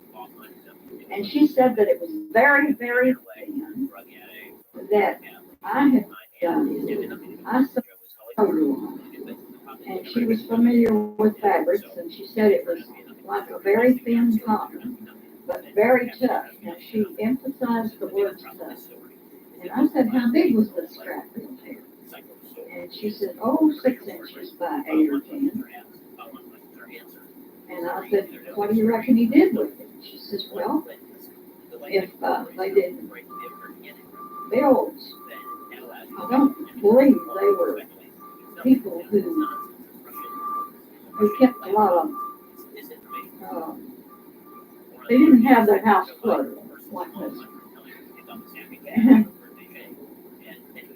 she says, well, if he didn't realize the importance of it, he probably threw it away. Now, of course, I don't know. That was just conjecture. Where's your daughter now? Fort Morgan, Colorado. It's Sally Catalina. Would you think it'd be all right if we talked to her, called her long distance and chatted with her? I'm sure it would. Do we have a phone number? Yes. Do you happen to remember what it is? Yes, I do. If you want to write it down. No, I'll have it recorded. Oh, 1 dash 303 dash 867 dash 5025. That's her home telephone. That's Sally. Catalina. Catalina. Now, of course, her husband and sons wouldn't know anything about it. Are they from this area? Or are they from Colorado? They're from Colorado. All of them. But she said Bill Brazel bought a scrap of it by for her to take a look at. Well, Or just to show. To show. And like I said, now she lived at the corral. Her daddy had to order it to the house. She had her horses and so forth. And she was out there and the boys were out there, and I suppose Bill stopped, and that was the whole family as far as Bill was concerned. So, and I don't know whether I was home or not. So basically what you know is Mac Brazel was held by the people at the base for a number of days. Yes. He came to your house and was irritated by their worse than irritated by the treatment of them, and you heard some of his discussion about what went on at the base. And then Lyman saw Mac in the company of a number of. If I could say something that's off the record. Back on the record. Could I ask you about the thunderstorm again? Thunderstorm. Did anyone else comment? Did you hear anyone else Comment about the thunderstorm. about the storm? I asked Juanita about it one time, and she said no, she didn't remember it because she had little children. Her children, by 1947, mine were 7, 8, and 10 years old. Well, and hers were babies. And I think that's what she said, that she didn't remember that thunderstorm. I don't know if anybody else did or not. Anyone else in the family that commented about the loud thunder? Well, Sally could remember. I don't know. My son just said her. Did Mac say anything while we were out that he was threatened? Or that they, I think he was threatened with something because he was threatened if he opened his mouth, he might get thrown in the backside of the jail. Now, he gave that impression, definitely.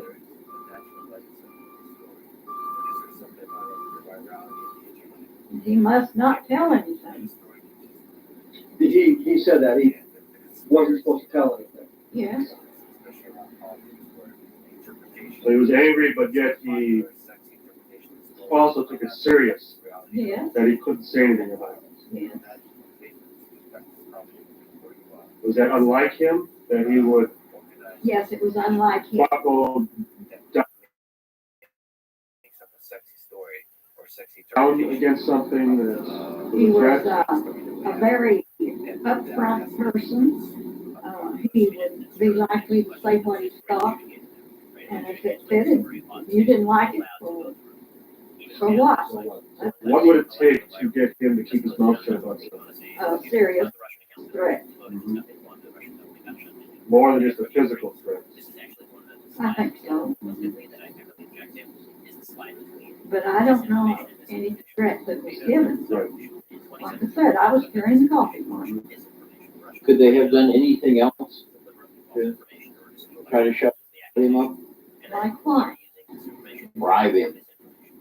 You couldn't bribe the man. I don't think you could. I think he double up his fists and back your way. I really do. I don't think he was that kind of person.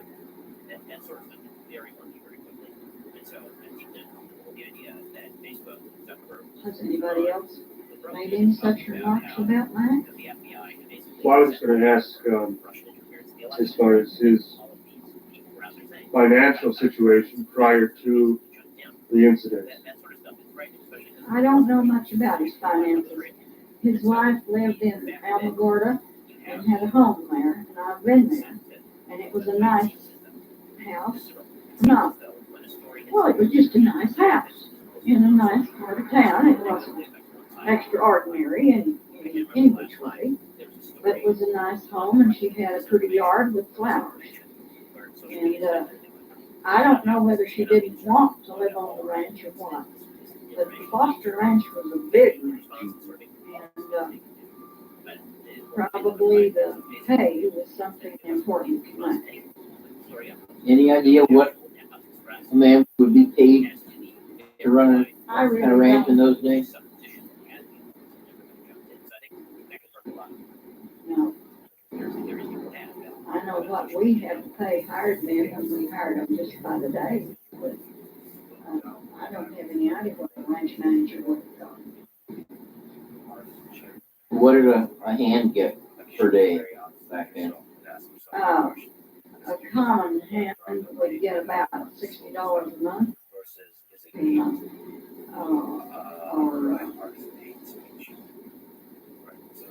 $5 a day for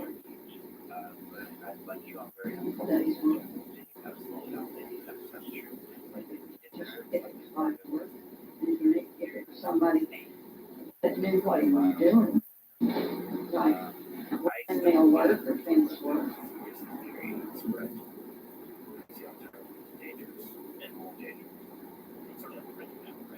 But I don't know what my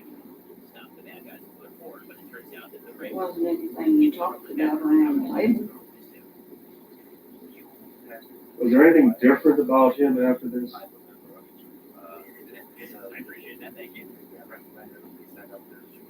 He might have been a little more reticent because he felt like he was disgraced, and he really wanted to square himself with his neighbors. I think that's why he talked a little, because he was afraid that the neighbors might think he had done something of a crooked nature. But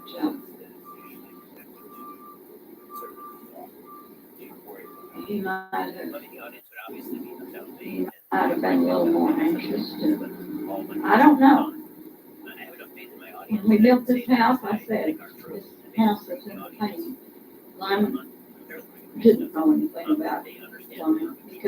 He cut 2 pieces of pipe, and they were both too short. And Matt come up and helped him, and they put in the plumbing together. Now, I don't know if Matt would have done that before that or not.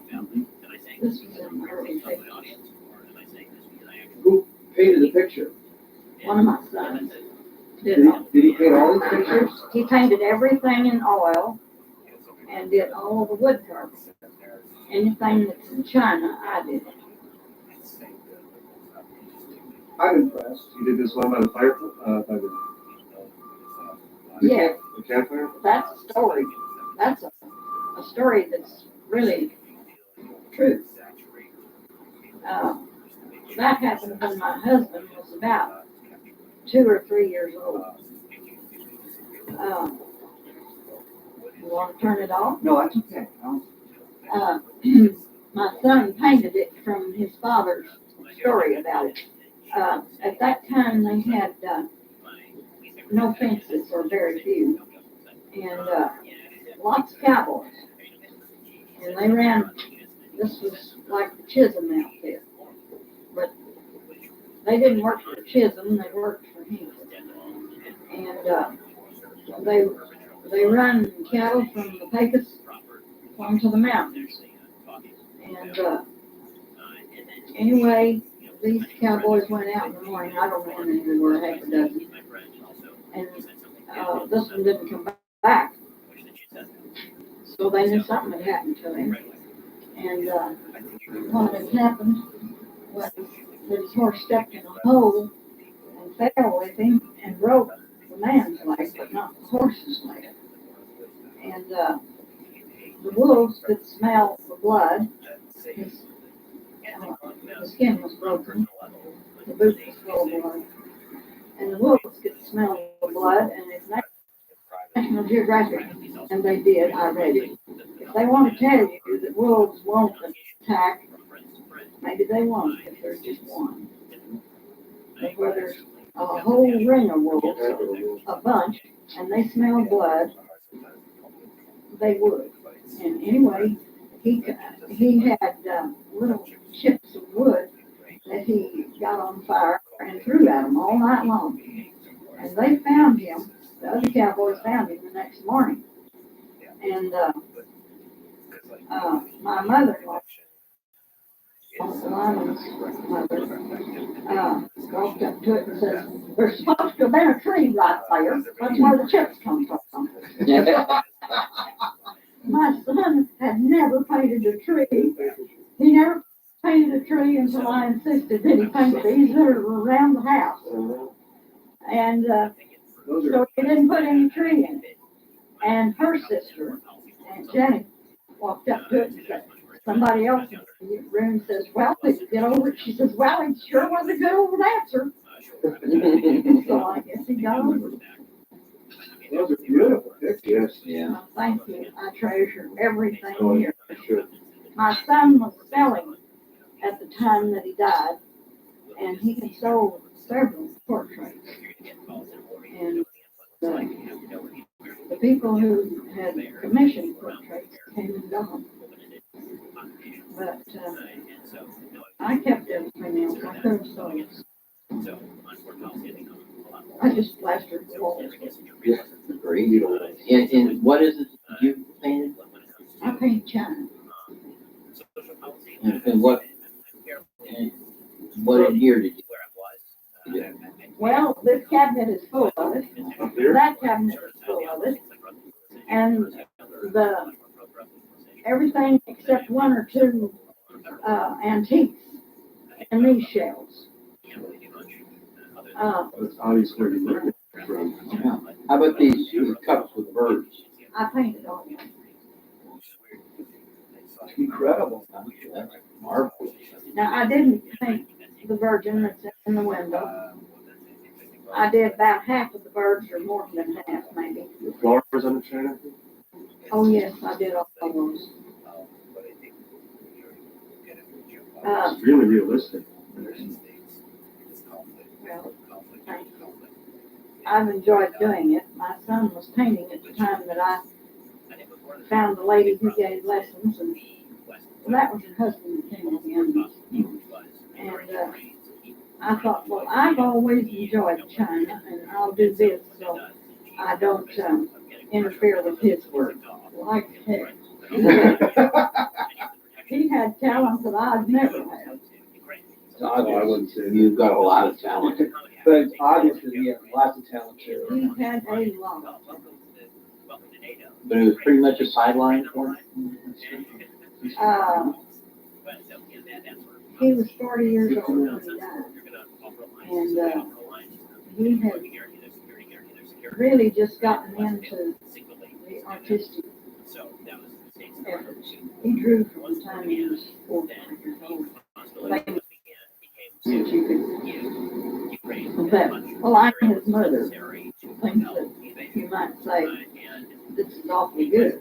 He drew one that I hung on the wall until it turned yellow, and it was a cowboy standing by a windmill. And the windmill was much taller than the cowboy was much taller than the windmill. So you know who was the most important. But both were very good. And he was both when he did that. But I have paintings of his all over. I had a grandson, 2 grandsons. His daughters. One of them was an art teacher.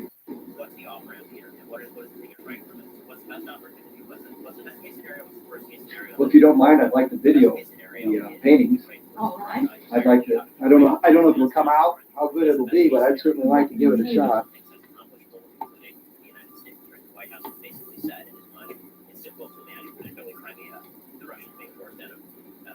mean, the Ukrainians have been successful in pushing the Russians out of certain parts of Afghanistan, but he did they're going to be able to push the entire Russian army back to the Russian borders. And you say this is his house or your house? Yeah. In the middle of a big collapsing Ukrainian economy. Is it still there? My husband had, after we moved in here and I knew what was going on, he had 5 different strokes. But he had glaucoma, and my son and I were suspicious that he had some. This is a pain in his too. This is not a photograph. Is it done from a photograph? But this one, my son did it. Worked in a lot of mediums. Oh, yes.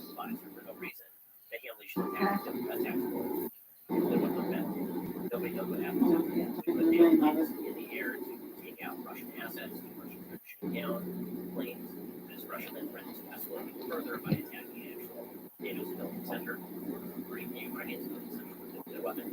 Where it goes from there, nobody knows. Nuclear weapons have been used since 1945. So that is. He had glaucoma and was treated for it for several years, and his eyesight was so that this old excitable woman wouldn't ride with him, except on a ranch where it didn't matter. And but we were coming back from Roswell with a load of feed, and I was driving. We had a 3/4 ton pickup, and usually loaded it with 2 or 3 tons. This is one price. This was in maybe in the 50s. I couldn't tell you exactly. It didn't have anything to do with my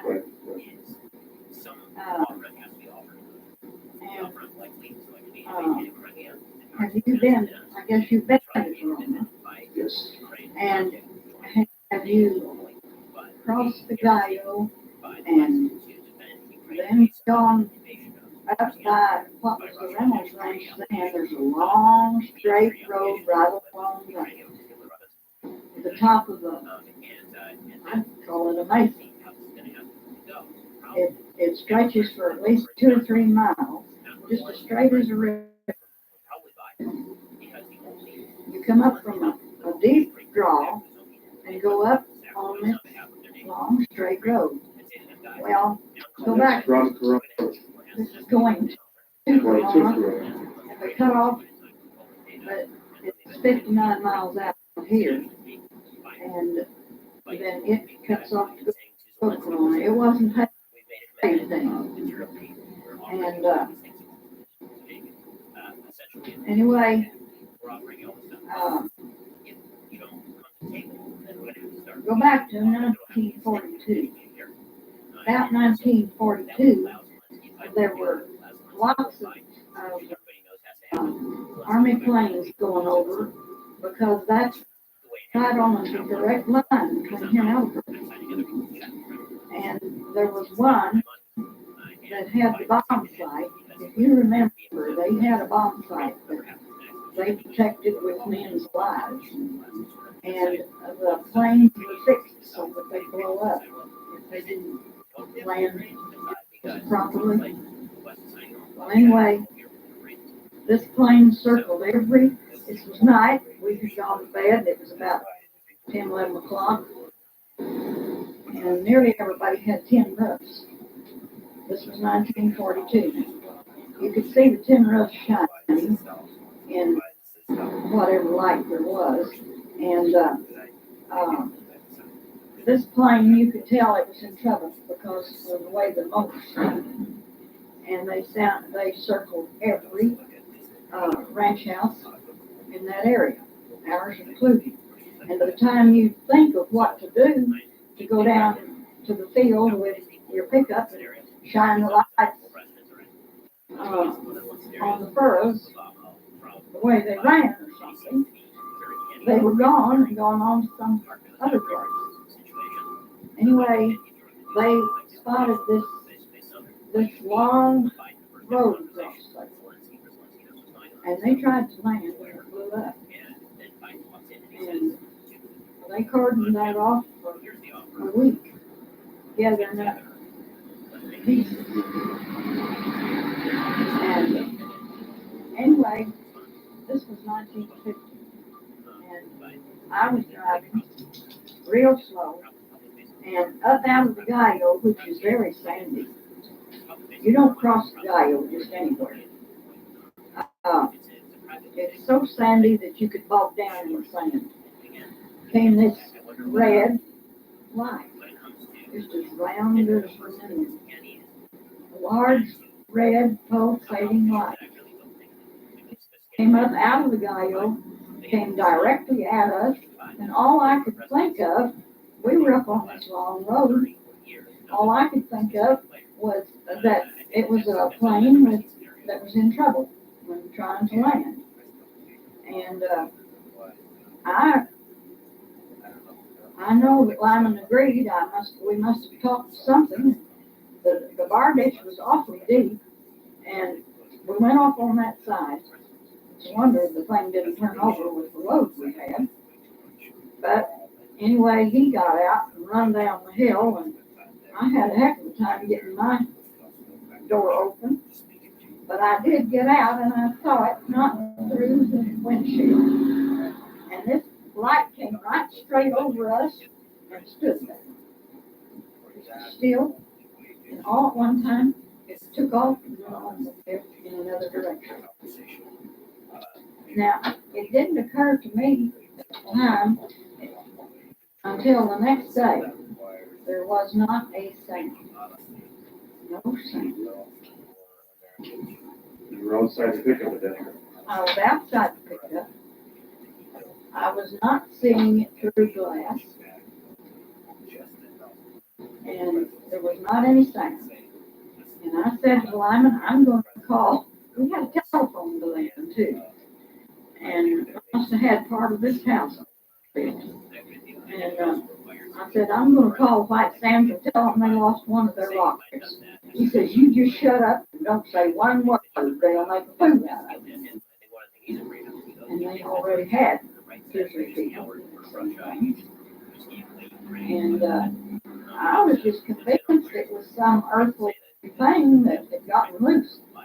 But I would like to ask you all, is there any theory of anybody has had a theory that this is a light thing? I mean, like we send a searchlight.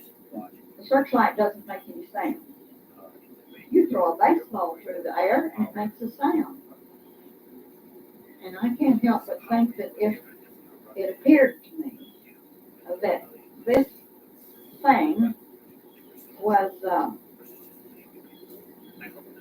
not over 100 feet above, maybe not that much, I couldn't really tell. It was pitch dark. It was something I'd never seen before. And has anybody ever How's the seen weather? clear? Yeah, I remember there was no muddy road, no nothing like that. I've heard hundreds and hundreds of reports like that. And you've heard that they don't make sense. Has anybody said that it could be something that's beamed from somewhere else? Your guess is as good as anybody else's. Speculation theories about holographic projections that almost appear to be 3-dimensional from the projector. But it's not even a solid object, it's just the projection, just a ball of light. Well, this was a pulsating, red, round thing. What shade of red? I'd say it was a little bit yellow red, just a little yellow. Lots of reds. More orange red, yes. If I'm going to my palette, I'd pick up the yellow red. But it would be an orange red. Well, we even have lots of reports of huge vehicles hovering over people's heads with no sound at all. And they can tell what it's a vehicle. Yes. daytime. And no sound. Mm-hmm. Well, how do you explain that? Because, like I said, you throw a ball through the air and you've got sound. The theory there is too that somehow the object is able to, with some type of a field that would surround the object, actually draw the surrounding air molecule with it. That would serve to cushion it and eliminate the friction, the air friction. I know it's. Really, So in other words, we don't know. there's no friction. In other words, there's no. You know what a sonic boom is far as because that's where the air is separated by the supersonic jet, and as it comes together, it flaps. So whatever this doesn't cause it. It doesn't go out to come together. It doesn't seem to have to come together. It seems to be no break in the air. So that's where the theory that it's actually drawing air with it. And two, when you have an object that moves that fast, and that the friction would cause it to start to blow. That's where like a meteorite breaks up, or even a satellite in re-entry will burn up as it comes into the atmosphere. We don't get that. This thing wasn't a meteorite because it stood there. Maybe they were seeing how smart we were to see if they wanted to ask us a few questions. I don't know. Decided they didn't. How long did it sit there? You know, you're under such a stress at the time, it's hard to say. I would say a few seconds, maybe certainly not more than 3 to 5 minutes.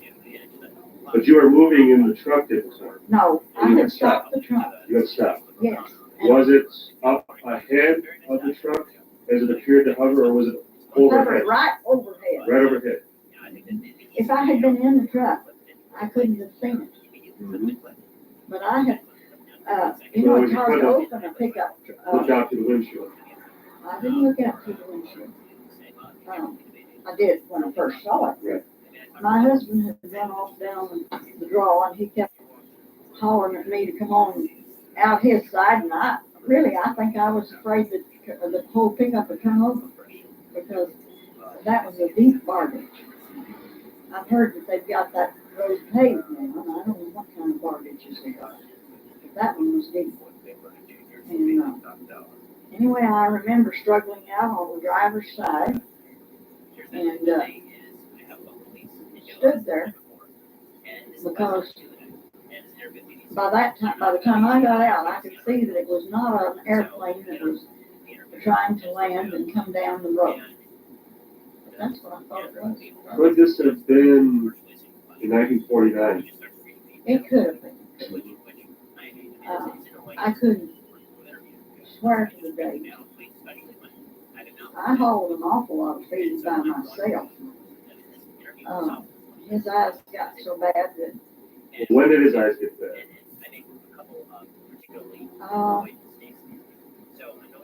I guess he had some eye problems from the time I first knew him. But they were not treated until in the late 40s. And by that time, it was too late. He was blind for 4 or 5 years before he died. And he died quite a few years ago. 6 years. Oh, 6 years ago. 7 years ago. In January, next January. Yeah, he lived to be 86. And anyway, he and Clinton Saltmeyer saw some things. I don't know if they were told on either or not. And I know I saw one looked like a campsite. About 11 o'clock at night one night. I went, this was Crooked Road. I went from Saltmeyer's to our house. And we had a lot of sheep stealing. I've got a snapshot over there of where trees put out a sign that said there would be that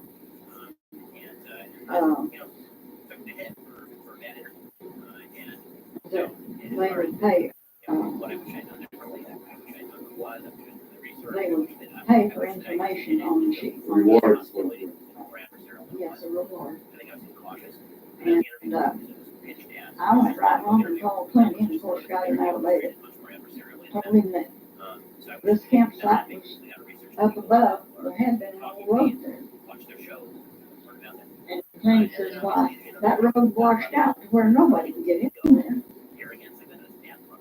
And they went up there the next morning and come around from the top side.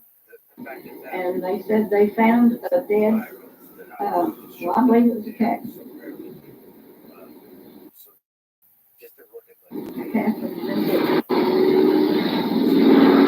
Was there evidence of a cat fight?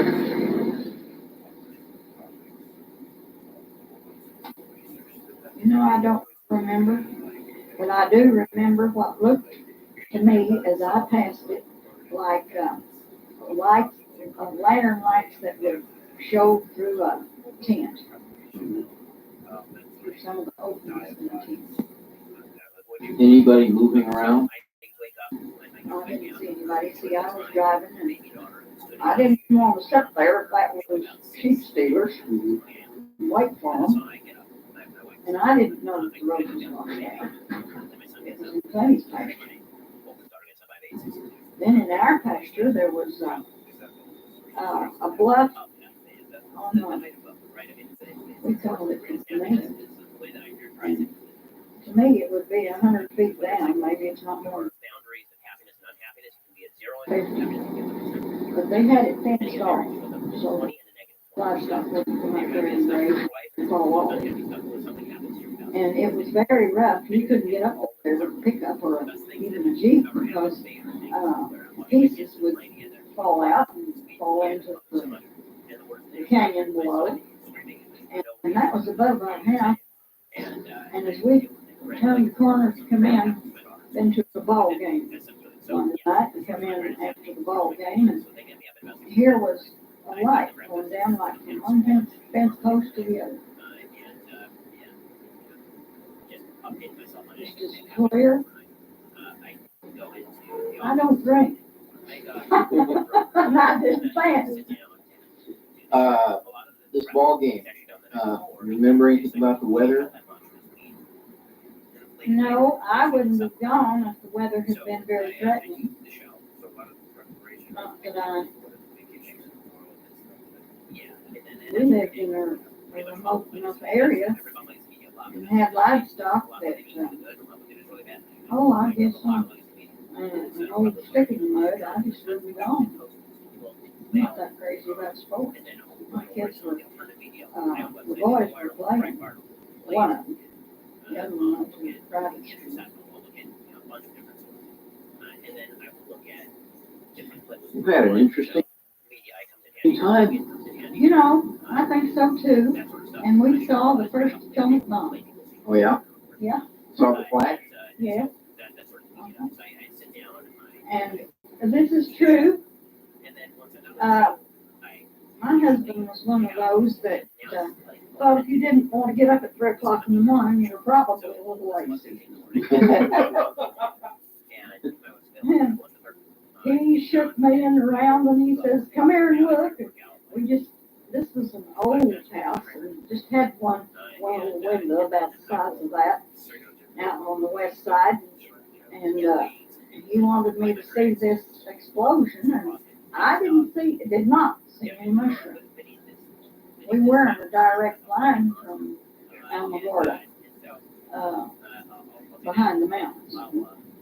But, and it was very white, and it went right straight up.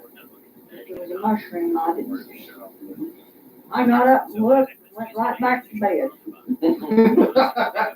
What did you think it was? We talked about it a minute or two and thought, I think he suggested it might be an ammunition gun because nobody knew what was going on up there then. It hadn't been announced. And that's what we decided it was. And I thought, well, It's an ammunition dump, so what do you got me up here for? So I went back to bed, and I think he went in and made coffee. Had you heard any rumors about what was going on? If so, I don't remember it. We had an awful lot of drought. And we also had planes that we know they came out of Alamogordo, out of base there, that scattered something that dispersed the clouds. And out here I've got a government bullet and an old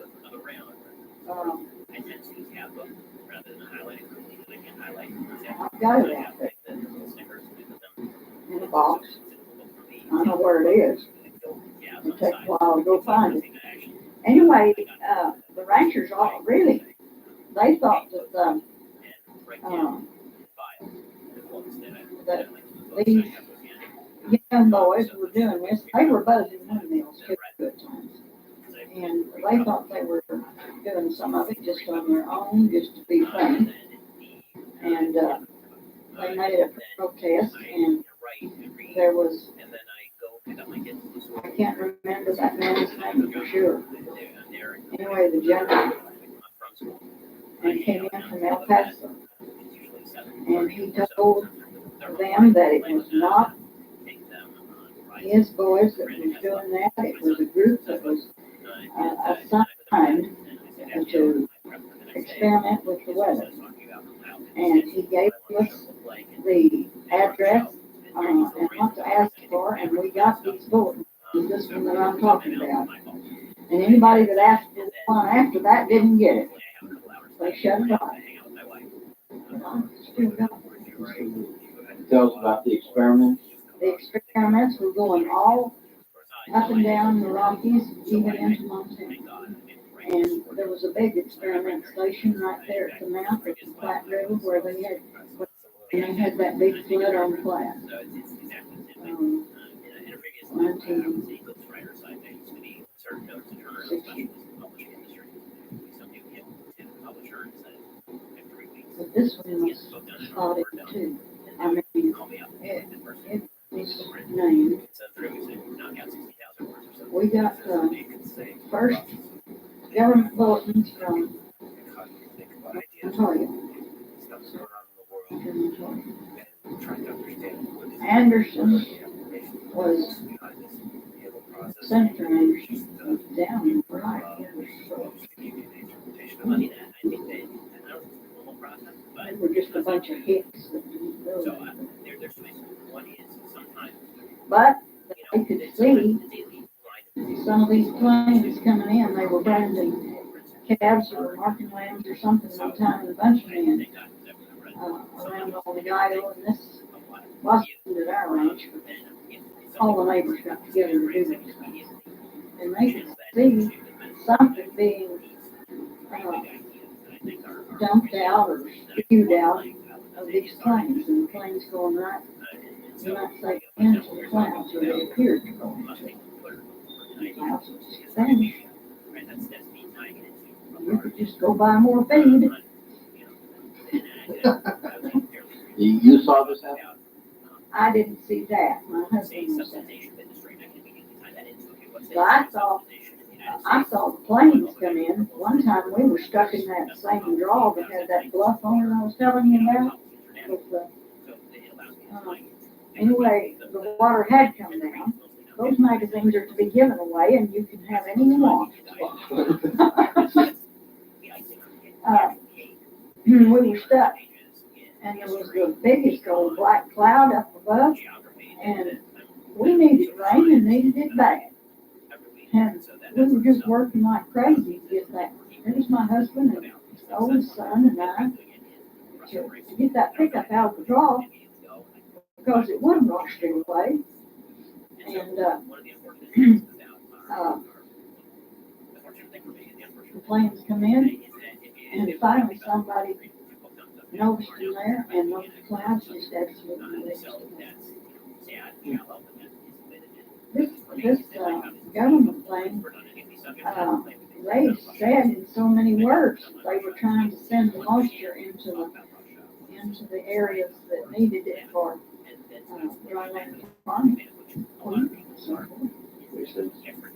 I think they nearly got sued. They washed away the Kansas City stockyards once, which serves them right.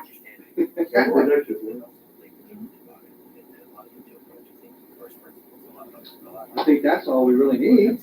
Great. Done some wonderful work for us. Well, I hope it's been worth something. I think the American people ought to know what's going on. I can realize one reason that this was kept secretive is, you remember Orson Welles? You're too young. Well, we read about it in the newspapers. I do. Well, anyway, he had written a play, and I think it was in New York City, that there was a downright riot. War of the Worlds. Yeah. People from the other worlds were coming, and the people in New York City just panicked. As they're well known to do, people in New York City. Anyway, that's the only reason I can see why they can't be honest. Of course, now they've had so much practice at being dishonest. Yes, and they Second nature. have been used to the idea of their superiority and lording it over the rest of us. Mm-hmm. We're just taxpayers. We're just children that have to be taken care of. Yeah, we're just taxpayers that can gouge for more money. So what do you believe crashed out on the Foster Ranch in 1947? What do I think? Well, for several years, I really thought that it might be something the Russians were experimenting with, but I don't think so anymore. I think that perhaps we have the greatest technological advances of anybody in the world. And they haven't found any living people on any other planets that they got to come from somewhere. So you believe it was from somewhere else? Yes, unless we find a group of people in this world that are smarter than we know about. I don't think in this world anymore. I think that'll do it then. Thank you very much for your time. I'll make a copy of the tape. I won't promise the quality will be very good. And I'd like to buy two. I'll make 2 copies and send them to you. Don't worry about it's there. It's very simple to do and it doesn't cost anything. Get more sort of our payment for you helping us out. Well, thank you. I appreciate it very much. Okay.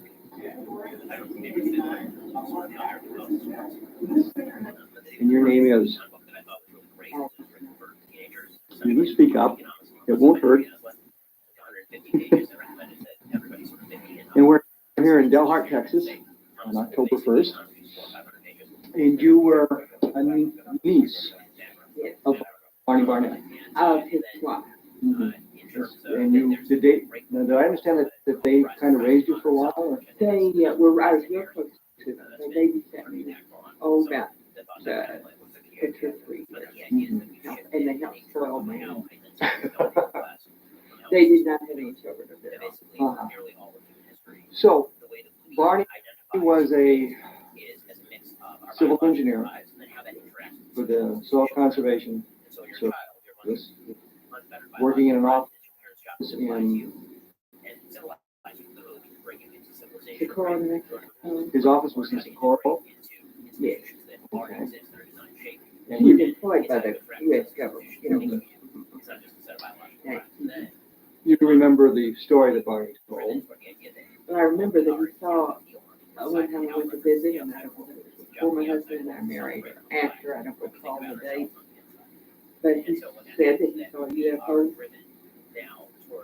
fall. Mm-hmm. He was out working in the field, and I understood that he was down in the St. Augustine plane, and he went over to where it was. and or fell, and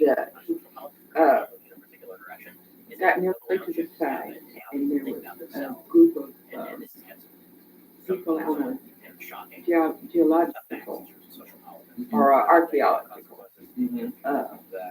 hunt, and they were over there. I don't remember how many people they said, but they got nearly up to the UFO, but it was close enough to see some creatures, or he said they didn't look like human beings down there. And along came a government arson truck. No, but government, you mean? I guess it was government. You know, it's a thing so long time ago. Someone came along and I understood it. I don't know if it was army or what. I think he just termed it government trucks, and they told them to go on back and get there. Now that's all I know. He wasn't specific on whether it was army or he just said government. Did he have any clues to where the archaeologist came from? If he did, I don't remember. He just said it much young people on a day. Did he ever describe the creatures to you? I don't recall. You said, did he give you a number? Do you remember if they were? And they were all dead. So far as, you know, they were moving. So he never said that one might have been alive or might have been. No, I don't think he got that close. You know, I mean, you didn't get right. Seems like there was a fence. They blocked it off. Or if they may have had him move back. But you don't know exactly where this was, other than you think it was up in the. I feel that it was up in the Daddle or Magdalena, what he termed as the high country. The high country. And he didn't give you any clue as to what side of the plains it would have been on, or whether it was closer to Daddle or Magdalena. He did, I don't really think. Did he ever describe the object itself to you? Say anything about that? Do you know, I don't, you know what, since you've heard about all these others and things, you don't realize, I don't recall if what he said or what has been put into my mind, or, you know, that I, not that anybody's put anything into my mind. Well, but you know, what you've read, and you've read the books, you saw the Unsolved Mysteries program. And things that you talked about. And there's been talk of UFOs ever since. Mm-hmm. But your memories then are just pretty vague about what he said. Except that I do know that he said he saw it. And that there were creatures in it. And you saw people or whatever. So. And I believe he did describe it as a round thing, but you know, let's say I don't know what.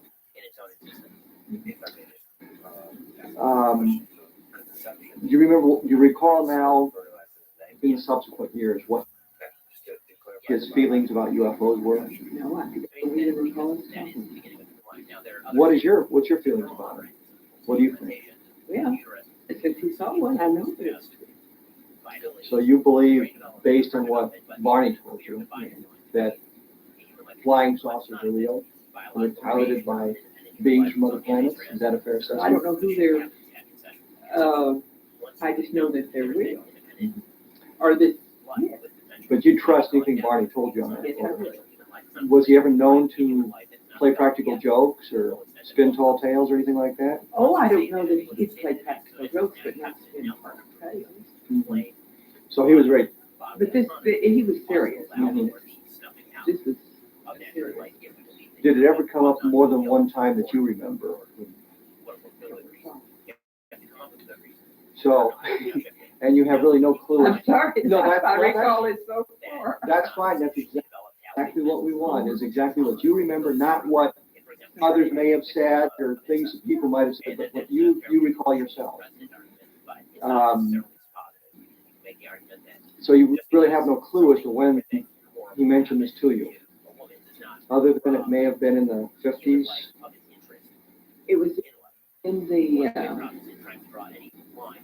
middle or latter 40s or early 50s. but, it's in the middle of it. I feel like So it might have been 49 or 48. So it might have been right after, close to the time it happened. Do you remember the context? I'm sure you don't. Remember the context of the conversation, how it came up at all? But it made enough impression upon you that you remembered at least a few of the details.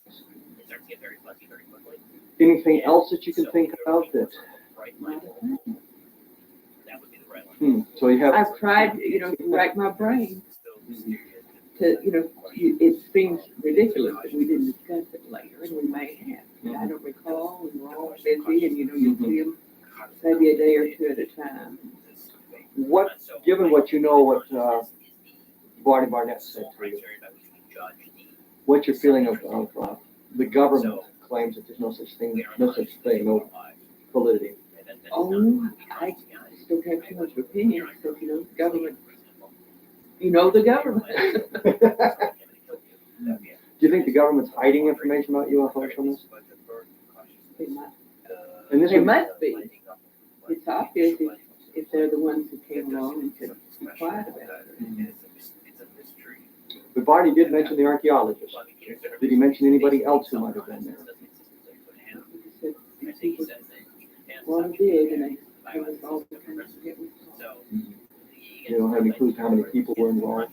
Nobody else there that, I think he must be working alone. Okay, well, this was sure short. That's why I don't know much. That's why I put it on the end of the day. Sure don't know much. But you have no doubt that Barney was telling you the truth about this. Did Barney ever have trouble with the government afterwards, maybe with the Internal Revenue Service or anything like that? Nothing like that that you can remember? No harassment from the government? No harassment of any kind that And he retired from the Soil Conservation Commission? Yes, I think in about 1956, because of course. And then did he stay in Socorro? He stayed in Socorro until And then, in 1969. But he was retired.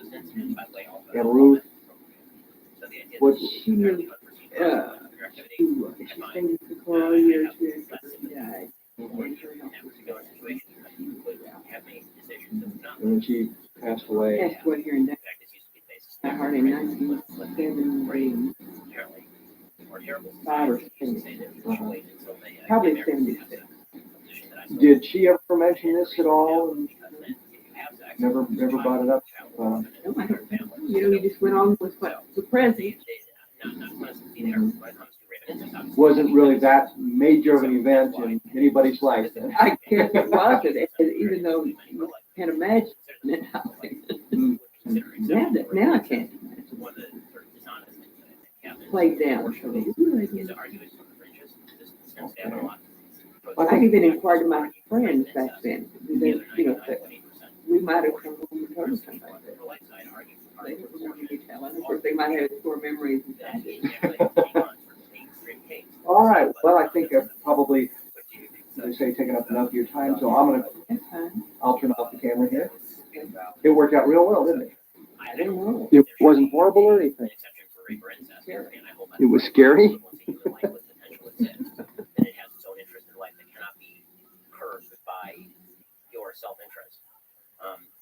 The only exception that I hold by is the same exception that literally all pro-lifers hold by, which is the life of the mother is with danger. Such a tough topic, because if you believe that that's the line, then we're doing massacre. But more of this physical. So I would say that murder typically requires a level of mens rea that may be absent in many cases of abortion. And this is the usual follow-on question: will murder my present woman? And the answer is because the vast majority of people who have abortions don't actually believe that they're killing a person. They have a very different view of what is rather exactly happening. horrendous designs and mechanizations of our federal government structure that I feel directly imperiled not to tell anybody about, so that's why I'm here telling you. In doing so, I'm breaking my security oaths. I am also guilty of breaking major federal law. How long I'll be able to do this, anybody's guess. However, I would like to mention this talk is going to be broken up into 4 main topics. And, each of these topics will have some bearing on what you people are involved in, you patriot people, or even some of you people that aren't patriots that may be leaning in that way or considering it. I want you to know these United States are a beautiful place. I've traveled in over 70 countries, and I cannot remember any country that has the beauty as well as the magnificence of its people like these United States.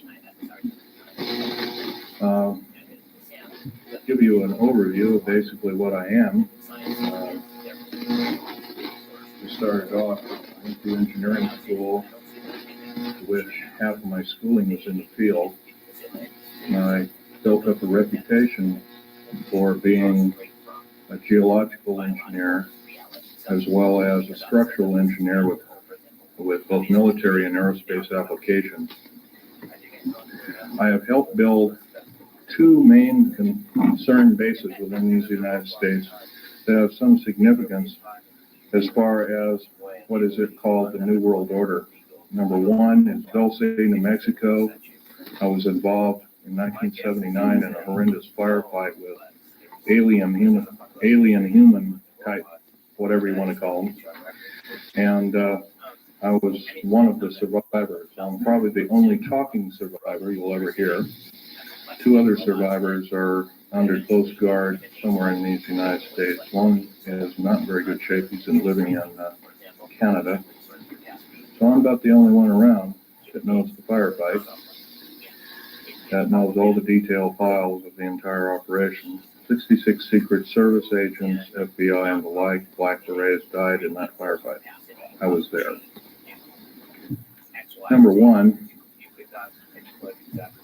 part of what I'm going to tell you is going to be very shocking. Part of what I'm going to tell you is probably going to be very unbelievable. So if instead of putting on your glasses, I'll ask you to put your skepticals on rather than your spectacles. But please feel free to do your own homework. I know the Freedom of Information Act isn't much to go on, but unfortunately it's basically the best we got. Your local law library and your nearest law university is a good place to look for congressional records. So if one continues to do their homework, and one can be standing vigilant in regards to their country. I love the country that I'm living in more than I love my life. I would not be standing before you right now risking my life by telling you these things if I didn't believe it so. The first part of this talk is going to concern deep underground military bases and the black budget. We first start by emphasizing the black budget. The black budget is a secretive group, basically a secret budget. It garners 1/4 of the gross national product, the entire gross national product of these United States. At present, the gross national product is around $5 trillion. 1/4 of that's about $1.25 trillion per year. At least 1.023 trillion, and I say at least, is used in black budget programs like deep underground military bases. Presently, there are 129 deep underground military bases in these United States. Is this our? No, this one doesn't work.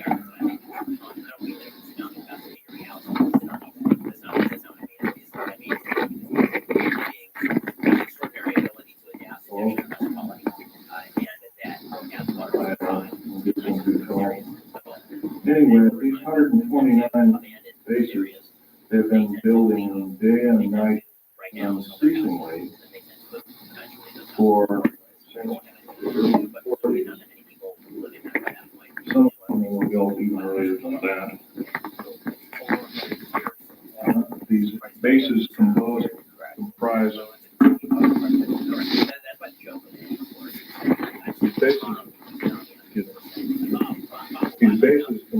basically of large cities underground. They're connected by high-speed monorail magneto-leviton trains that can go up to Mach 2.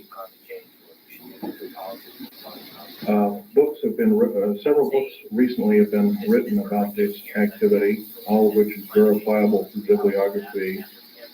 I think Al Bielek will, unfortunately, Al Bielek has my only copy of, is Al Bielek here, by the way? Al Bielek? Yes, please do. Richard Sauter, he's a PhD architect, and he's written, he alone also is risking his life by talking about this. He worked with a number of government agencies on deep underground military bases. Okay, there are 129 of these in the United States. In and around where you live, in Idaho, there are 11 of them, a very large number. The average depth of each base is roughly a mile deep. They are basically whole cities hollowed out underground. They're somewhere between 2 and 2/3 cubic miles and 4 1/4 cubic miles hollowed out underground. You might ask how this is done. Well, right now they have laser drilling machines that can drill a tunnel 7 miles in one day. Obviously, we can publish them. So unfortunately, I don't believe it. The Black Projects, as we know them, sidestep Congress, which is illegal. Right now, the New World Order is depending upon these bases, and if I'd known it was the New World Order involved, I wouldn't have had anything to do with it. I would lie to rather extensively. Basically, the technology as we know it, for every calendar year that goes by, every 12-month calendar year, the military technology increases about 44.5 years. This is why it's easy to understand that back in 1943, they were able to create through vacuum tube technology, a ship that literally disappeared from one place and reappeared 400 miles later in another place. My father, Otto Oscar Schneider, there's an interesting story about him. He fought on both sides of the war. He was originally a U-boat captain, he was captured, he was captured by the French, he was turned over to the United States Army, and turned over to the United States Navy. He was repatriated here to Cocoa Beach, Florida, and Fort Lauderdale, and taken up to Philadelphia Navy Yard thereafter, and he was a master machinist as well as an MD doctor. Later became an MD doctor in business. Basically, he was involved with different kinds of concerns, such as A-bomb and H-bomb and Philadelphia experiment, these other kinds of projects. His groundwork, he invented a camera, a high-speed camera that took pictures of the first atomic tests on Bikini Island in 12th of July 1946, to which I have original photographs of, which show unidentified flying objects fleeing the bomb site at a high rate of speed. Bikini Island at the time was infested with things in various depths of its waters. The natives always saw them. The natives had problems with their cattle, basically pigs is what they were. And other things, although this story has never come out, this is basically what happened. So, that time, through General MacArthur and others, they felt that, in fact, General MacArthur was coined and saying the term the very next World War we have will be the war of, not with people from planet Earth, but from aliens or people from other planets. And this man was, if we hadn't had him during World War II, we wouldn't be here today. Anyway, my father has laid the groundwork with theoreticians about Philadelphia experiment and other experiments. What does that have to do with me? Other than the fact of that, all I can say is that if it wasn't for, he never told us kids this, and he kind of kept it secret until a couple of weeks before he died. I kind of regretfully say that. I don't agree with what he did on the other side of the pond in Nazi Germany, but I'll tell you one thing. I think he had a lot of guts in coming here and doing what he did. He was hated in his own land. In fact, there was a $1 million in gold reward for anybody who could kill him. Just bring the picture back of the dead person. And it never happened. Anyway, back to topic number one, is dumb bases or deep underground military bases. We've been basically lied to, folks. We've been lied to a long time. Number one, the alien question. Nobody really knows the truth. We've been ruined by Madison Avenue was painted a very unrealistic picture of what's going on with outer space aliens and the inside of government, especially at Groom Lake. This particular facility, the half show, this wasn't the original insignia. This is kind of like the local Fisher Upper type insignia. The original insignia had a skunk on it, which was part of the infamous skunk words. So, anyway, this particular base originally is housed up to 117 live alien critters, or whatever you want to call them. Right now, it's not housing much of anything. Most of the stealth hardware has been removed and moved over to Kirtland Air Force Base. First of all, I want to tell you about aliens and the alien agenda. Back in 1954, under the Eisenhower administration, the federal government decided to circumvent the Constitution of the United States and form a treaty outside of the borders of the United States, within the borders of the United States, basically a treaty from entities outside of the borders of the United States, and it was supposed to be secret. It was called the Greada 1954 Treaty, G-R-E-A-T-A, Greada 1954 Treaty. That basically said that the aliens could take a few cows and test their implanting techniques on a few human beings, but they had to give detailed lists of the people involved, et cetera, et cetera. Slowly but surely, the outer space aliens slowly altered the bargain until they decided they wouldn't go by it at all. And back in 1979, this was a reality. The firefight occurred kind of quite late. Actually, I was involved in building an addition to the deep underground military base at Delphine, New Mexico, which, by the way, is probably the United States' deepest base. It goes down 7 levels, over 2.5 miles deep. But at that particular time, we had drilled 4 distinct holes in the desert ground, and we were going to link them together with shape-charged explosives. And then we're going to basically blow out large sections at a time. Well, my job at that time was to go down in these holes, gather rock samples,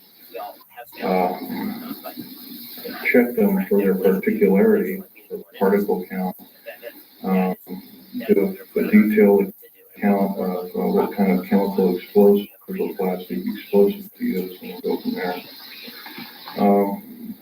As I was headed down there, to my total surprise, we found ourselves in the midst of a large cavern that was already full of outer space aliens, otherwise known as large grays.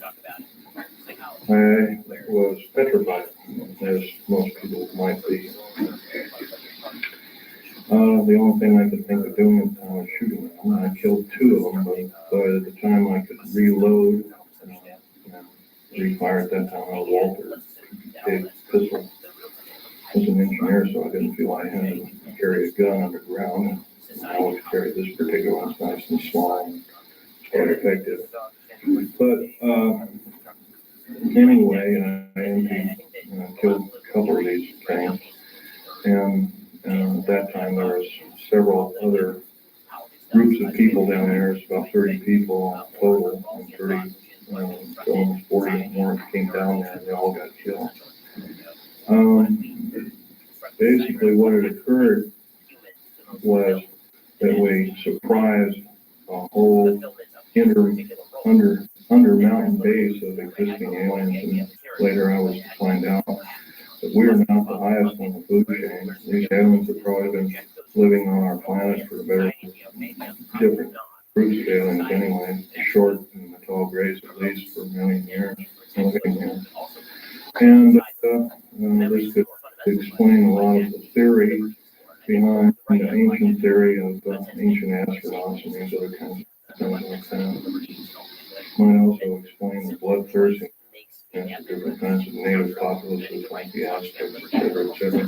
Whole mix and whatnot. Anyway, I got shot basically here, and their kind of weapon wasn't really a gun-like thing. It was kind of like a box that they had on their body that they could manipulate. And it burnt a hole in me, split my ribs apart, kind of gory and all that kind of stuff. But anyway, it also gave me a high dose of rather nasty cobalt radiation. And I later had cancer to this day. It's probably a result of it, although I can't prove it. Okay, the second part of my talk is topic number 2, and includes basically how this all occurred. How could we have possibly gotten involved? Well, we finished working with, we basically were beaten down by World War II, and I guess we were figured to be rather vulnerable as a populace in the world, which we were at the time. And I'm sure this is probably why we, at our weakest point, later found out to be vulnerable to aid, and so we were basically attacked. And of course, I think some of us, how many people here are familiar with the crash of the Aztec in Mexico? In 1947, in July of 1947, there was a large crash of a flying saucer. I believe it had 7 or 8 alien critters or whatever you call them, aliens. And one survived, and I believe 6 or 7 were. I don't know the whole story about the whole thing. And one of the artifacts I have here on the table is when I was a young child, I was about 14 times. I had a friend of my father was Johnny Rollins. He had a bridge mill in town. And he gave me, I asked him if I could have a piece of metal in this crashed disc, and my father protested violently. But anyway, Johnny Rollins said, sure, I can give you a little piece. And he gave me a little piece of that in my collection ever since. That was kind of like the small start of his collection. But other than that, UFOs really wasn't my bag until I started working at Area 51, which is Nellis Air Force Base north of Las Vegas, Nevada. Going back in 1979 in the firefight, it took me about 2.5 years to recuperate, enough that I could go back to work. But I did. I survived and went back to work. The Morrison Peninsula, EG&T, and Bechtel, and Page and Page, and other construction outfits at the time. Anyway, at Area 51, they were testing all kinds of very peculiar spacecraft. I think you're also, how many people here, for instance, are familiar with Bob Lazar's? Good. That's a good group indeed. I suggest if more of you buy his or obtain his tape or borrow his tape and read some of the publications. He was a physicist who worked at Los Alamos National Laboratory at Area 51, trying to decipher what was the propulsion factor of basically these alien spacecraft, these discs and other kinds of type of craft. So, but there's another thing I want to talk to you about other than all this stuff about deep underground military basing that might be effective. We're all basically here as kind of like a captive audience, except that we're all worried about the strange activity of our federal government. I'm very worried about it. They've stonewalled senators. They've lied to the public. They refuse to tell the truth in regards to the alien matters. I can go on and on. The list is it will take longer than there are days here, let alone minutes. But I can tell you that in all respects, I'm rather disgruntled since I used to be a rather high-ranking worker in our federal government structure. I'm very disappointed in the activities of our federal government, very worried. For instance, run by several topics to you. Recently, I happen to know somebody who was in around, I live just south of Portland, Oregon. I know somebody that works at Gunderson Steel Fabrication, and what they do is they make railroad cars. And a fellow I know, I've known for the better part of 30 years. He works there. He's kind of a lead welder and engineer. He's kind of a quiet type, and he came in excited for me and called me up, and I met him, and I tried to calm him down quite a bit. But he told me, he says, well, they're building prisoner cars. It's like the federal, looks like everything you've been talking about the federal government is starting to happen. And he was so nervous about it. And I said, slow down, Bob. So anyway, he told me what was happening. He mentioned that Gunderson has got a contract with the federal government to build 107,200 full-length rail cars, each with 143 pairs of shackles in each car. And there are 11 subcontractors in this giant project, and supposedly Gunderson got over $2 billion for the contract. Bethlehem Steel, there's different steel outfits or different fabrication outfits across the country are building. Anyway, I said, this is a nice, fantastic story, but how does it pertain? And he said, well, I can show you one of these cars. So we did. We went to the rail yards in North Portland. I call it Graffitieville, USA. It's wall-to-wall graffiti. And there's a new car. And he popped open the seal and slid the door back, and there it was. Well, he wasn't wrong. It was scary. If you multiply 107,200 times 143 times 11, you'll come up with a monster figure of about 15 million. 15 million is about the number of interested people that I would consider patriots of these United States. And other interested people that don't like seeing what's going on with our federal government, that want to do some serious changing but can't do it. See, no more can we vote out our elected officials. They become kings and queens over us. And I hate to say this, folks, but our present structure of government is not democracy at all. It's technocracy. And it's a form of feudalism. It has nothing to do with the republic. To the republic for which it stands, one nation under God. These people are godless. They've voted out, they've legislated out prayer in public schools. First of all, the public school system is a disgrace, but here they voted out prayer. It used to be before you started class in grade school, you'd have a little prayer. That's kind of a neat thing. So now you can't do that. It's against the law. If you do that, by the way, you can get fined up to $100,000. You can get 2.5 years in prison.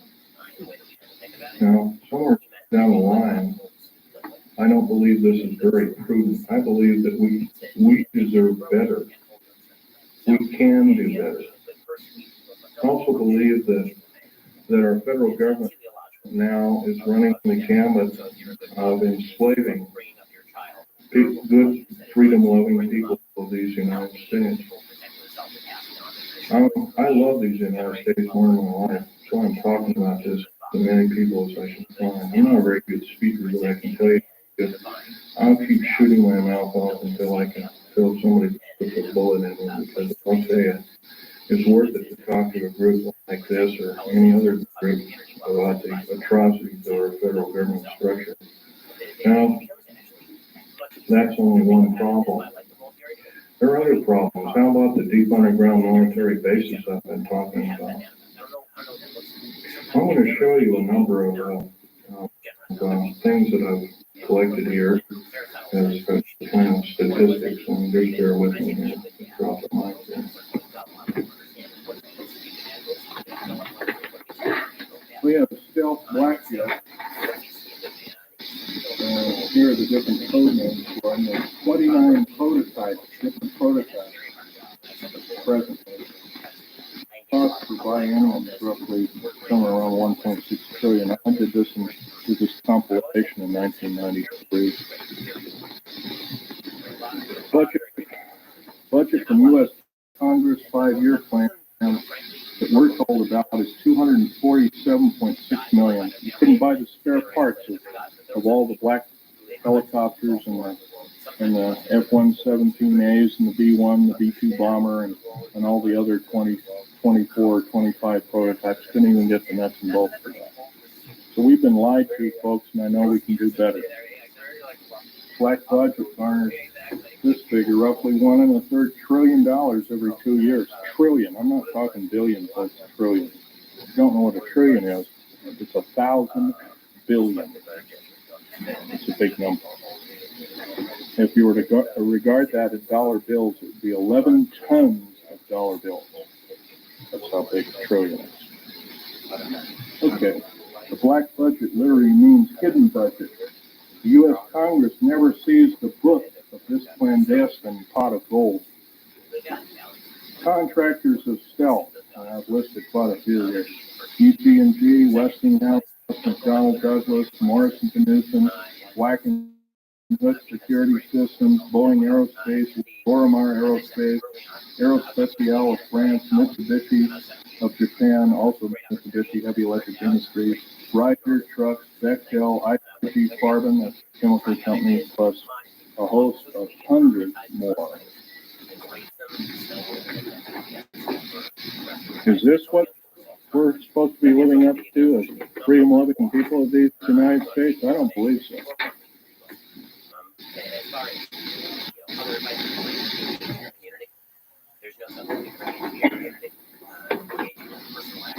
Still, 68% of the U.S. military budget is directly or indirectly affected by the black budget. Star Wars, otherwise nicknamed Star Wars, Strategic Defense Initiative, relies heavily upon stealth weaponry. By the way, none of this would have been available without us taking apart with a fine-tooth comb crashed flying saucers that either we downed or they crashed themselves into our deserts. None. All these materials on the table, some of which are formed by our space shuttle. By the way, you might ask, what's it shuttling? Well, it's shuttling large ingots of metal that are used, that are specially milled down. First of all, they're milled in the confines of outer space. Most of these metals cannot be produced on the planet. They need a near vacuum of outer space for their production. That's what we're shuttling. We're not even, folks, we're not even getting any semblance of what I'd call pablum. We're not being told anything close to the truth. I believe our government officials have sold it down the drain, lock, stock, and barrel. And by the way, up until several weeks ago, I was employed in the United States government with a Rothschild 38 clearance factor, one of the highest in the world. Excuse me, questions later. I can't hear you. Yeah? Can't hear me? Okay. Well, anyway, this microphone is, I'm a tall person, this microphone doesn't get up any further and it's kind of hurting me. Anyway, another thing about Strategic Defense Initiative, I believe it's there to prevent alien attack upon planet Earth. It has nothing to do with the Cold War. As we have seen, the Cold War was a total farce. And it was only a toy, an implement toy, to garner billions and trillions of dollars from good, loving, tax-paying citizens like I am and you are, for what? I don't mind a defense initiative against attack from, if it be from a real threat. But I sure hate to be lied to about there being this kind of communism and that kind of communism. And when we all find out the whole thing has been planned lock, stock, and barrel for the last 75 years by an intergovernmental group, I guess then we kind of know which side the bread is buttered on. Anyway, here's another piece of information for you folks. The DEA, ATF, Drug Enforcement Agency, Alcohol, Tobacco, and Firearms, these agencies rely upon stealth tactical weaponry for as much as 40% of its operations and budget. This is, remember, this is in 1993. The figures have gone up considerably since. The United Nations used American stealth aircraft for over 28% of its collective worldwide operations from 1990 to 1992, and has taken for the Center for Strategic Studies and the United Nations report 392.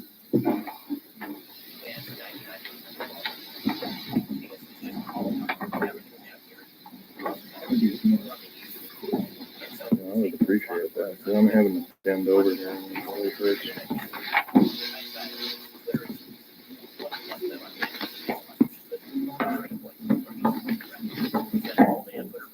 Thank you very much. The Guardians of Stealth. There are over 3 distinct classifications of special police used to guard one of our most well-kept secrets. Number 1. This is the most disturbing of all. The MJTF, and that, by the way, that stands for Military Joint Tactical Force, otherwise known as the Black Berets. Some people call them the Delta Force, and there are other names. It's a multinational tactical force primarily used to guard the various stealth aircraft worldwide. And by the way, see the picture over here on the table? You might come over there and look at it. After the talk, you might do that or during the break. You'll find out a nice picture of it there. There was 172 of them built. 10 of them crashed or were crippled. Something went wrong with them. Those are roughly 162 or 3. I can't remember at last count. We gave them away. The federal government gave them away. Bill Clinton signed them away about 6 weeks ago to the United Nations. Is this what we are paying our hard-earned tax money to do, folks? No, I don't believe so, and I know we can do better. And I actually believe, I'm not advocating the overthrow of any government. I don't believe in such for the main reason. Number 1, it always kills the wrong folks. But I believe if I have the chance to tell people about these atrocities, I think that there will be some serious letter writing, if not letter writing, some serious conscientious voting done in the very near future on various elected government officials, if not the whole category of elected government officials.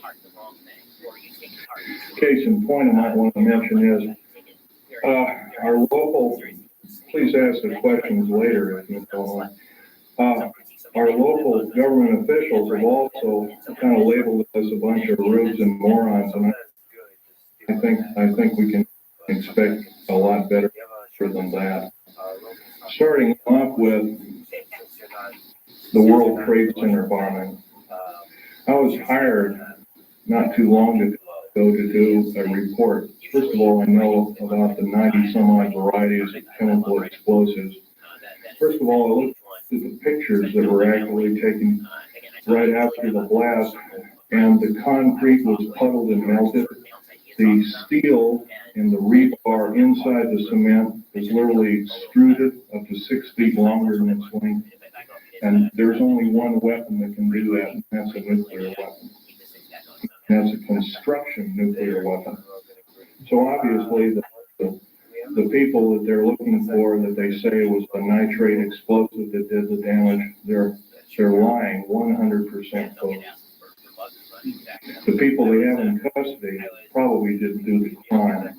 As a matter of fact, I have reason to believe that very same group did do other crimes. They killed, I believe, a Jewish rabbi in New York, and maybe this was some kind of scapegoat problem, but I'm not sure about that. However, I want to further mention that with the last explosion in Oklahoma City, they also say basically it was a nitrated or fertilizer bomb that did it a whole truck full. First, they came out with the information, said it was 1,000 pounds, then it was 1,500, then it was 2,000, then it was 3,000, then it was 4,000, now it's 20,000. Well, by the way, you can't put 20,000 pounds in the Ryder truck, can you?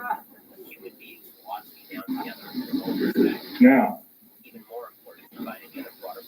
I've never mixed explosives per se. I know the chemical structure and the application of construction value explosives. I earned a reputation on it. I helped hollow out over 13 deep underground military bases in the United States. I worked on the Malta project. I worked on West Germany on its military bases, and Spain on its, and Italy on its. I can tell you from very sure experience, a nitrate explosive wouldn't have hardly shattered the windows of that building. It would maybe have knocked the facing off. It would have killed a few people, maybe at the most 20 to 30 people tops, but it would never have done that kind of damage. I believe I've been lied to as a member in good standing of these United States, and I'm not taking it any longer. So I'm telling you that you've been lied to. How many people are in this room? You've all been lied to, lock, stock, and barrel. And I do believe if we all get up and say, we've had enough, we want the truth, and if we're not going to get the truth, we want you to step down. If you won't step down, then I do believe our founding fathers told us and warned us that a federal government structure out of control is totalitarian slavery, and I do believe that we have to do something about it. Now, that's pretty serious, hard, down-to-earth talk. But I don't see any way we're going to get around it. I don't perceive at the present time that we have more than 6 months of country life left in these beautiful United States. At present rate. Right now, the so-called Patriot movement, which has been given a stinging blow by Janet Reno, who, by the way, I want to tell you something about Janet Reno. Janet Reno cheated her way through law school like Bill Clinton did. It's provable. It's on the public record. Janet Reno is a confirmed lesbian. I believe there are a lot of wonderful women that would make a great Attorney General of these United States. They're far more educated, they're far more moral than she is. I would hate to think how we are being hoodwinked by such evil people. We are the laughing stock of the world, and I do believe I can qualify myself by saying I'm a tired American, and I'm now speaking out. I think we can do better. I think these people of these United States, mostly older people above the age of 45, are now seriously worried about their own future. Now, I'm going to give you a run by some scenarios here that are scary indeed.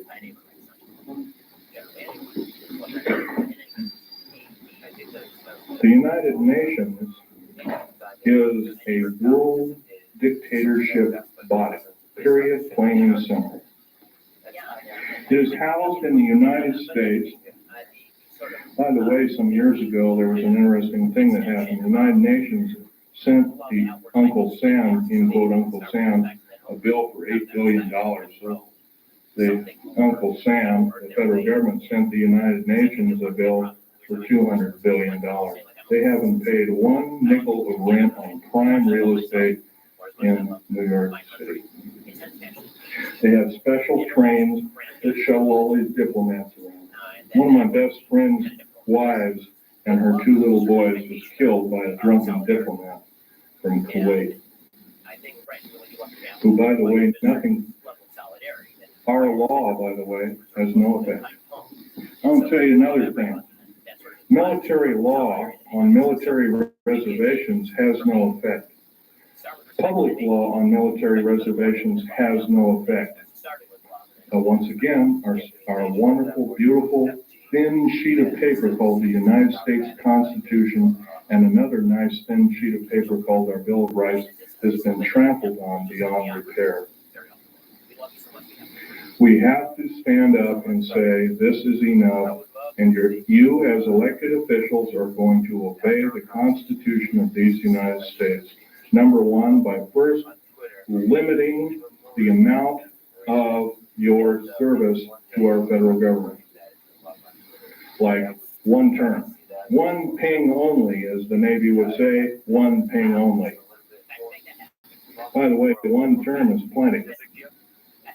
Because if you're an evil person, 1 term you can do a lot of harm. If you're a good person, you can do a lot of good. 2 ways of looking at it. Our elected government officials have sidestepped the whole thing and says, well, the so-called contract of America. Let me run this scenario by you, folks. Contract of America is the exact terminology that Adolf Hitler used to subvert his people in 1931. I believe we're not of that same caliber. I believe we can do better. Another, the contract with America is a last-ditch effort by our federal government structure to tear away the Constitution of these United States and the Declaration and the Bill of Rights. The Declaration and the Bill of Rights, rather.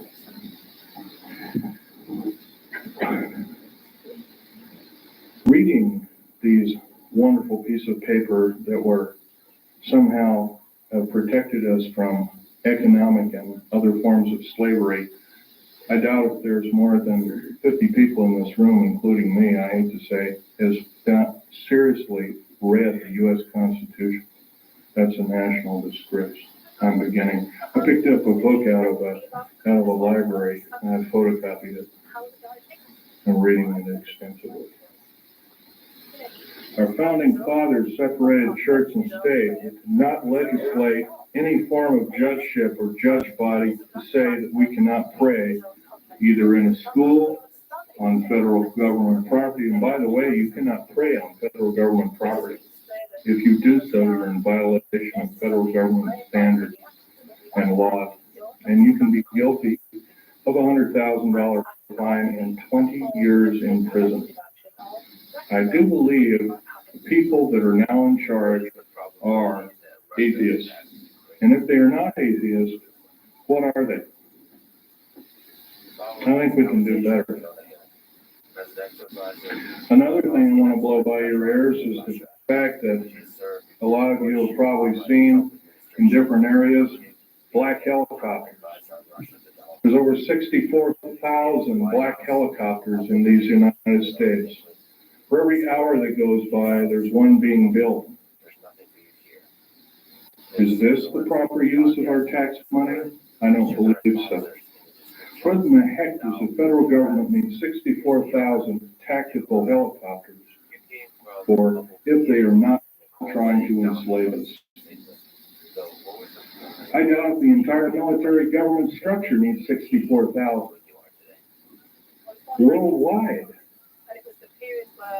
Supposedly over 230 countries. I doubt if all the world needs that many helicopters. Stealth aircraft, for instance. The F-117A, there's 157 of the son of a guns going around. You know their sole purpose is? They're all loaded with LIDAR, L-I-D-A-R, and SEER, computer-enhanced imaging radar. They can fly over your house. They can see you walking from room to room. They can tell if you've got an old antique rifle on your mantelpiece. They can see objects in the house with a variation, not with a variation limit and capability of 1 inch to 30,000 miles. That's how accurate this is. Is this the proper use of our tax money? I would say not. Now, I worked in the federal government for a long time.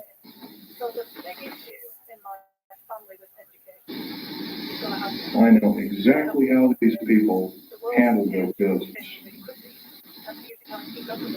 Every time I did a job, worked in a federal government installation, I was given a battery of 17 psychological and 8 other forms of tests. First of all, we're supposed to be the militia, but somehow up jumps the Brady bill and other evil bills like it. I don't agree crazy people should be shooting firearms. But on the other hand, I do believe in vigilance. And vigilance is guided by a good spirit who knows the difference between right and wrong, who loves God, who loves talking to God, regardless of what religion we are. And by the way, there's a lot, probably in this room, there's at least a dozen different kinds of religions. I might be wrong. But I'll tell you, they're all good. God doesn't respect what religion you belong to, contrary to what you may have been told. I can tell you, though, that if we are to allow the atheist federal government structure to enslave us, we won't have this opportunity any longer. We have to do something about it.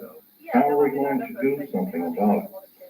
Well, some of us are attorneys in this room, perhaps, maybe 1 or 2 of us. Maybe somebody works for an attorney. Maybe somebody knows somebody who is a good attorney. I know that seems like a hard number to come up with, but there are a few of them out there.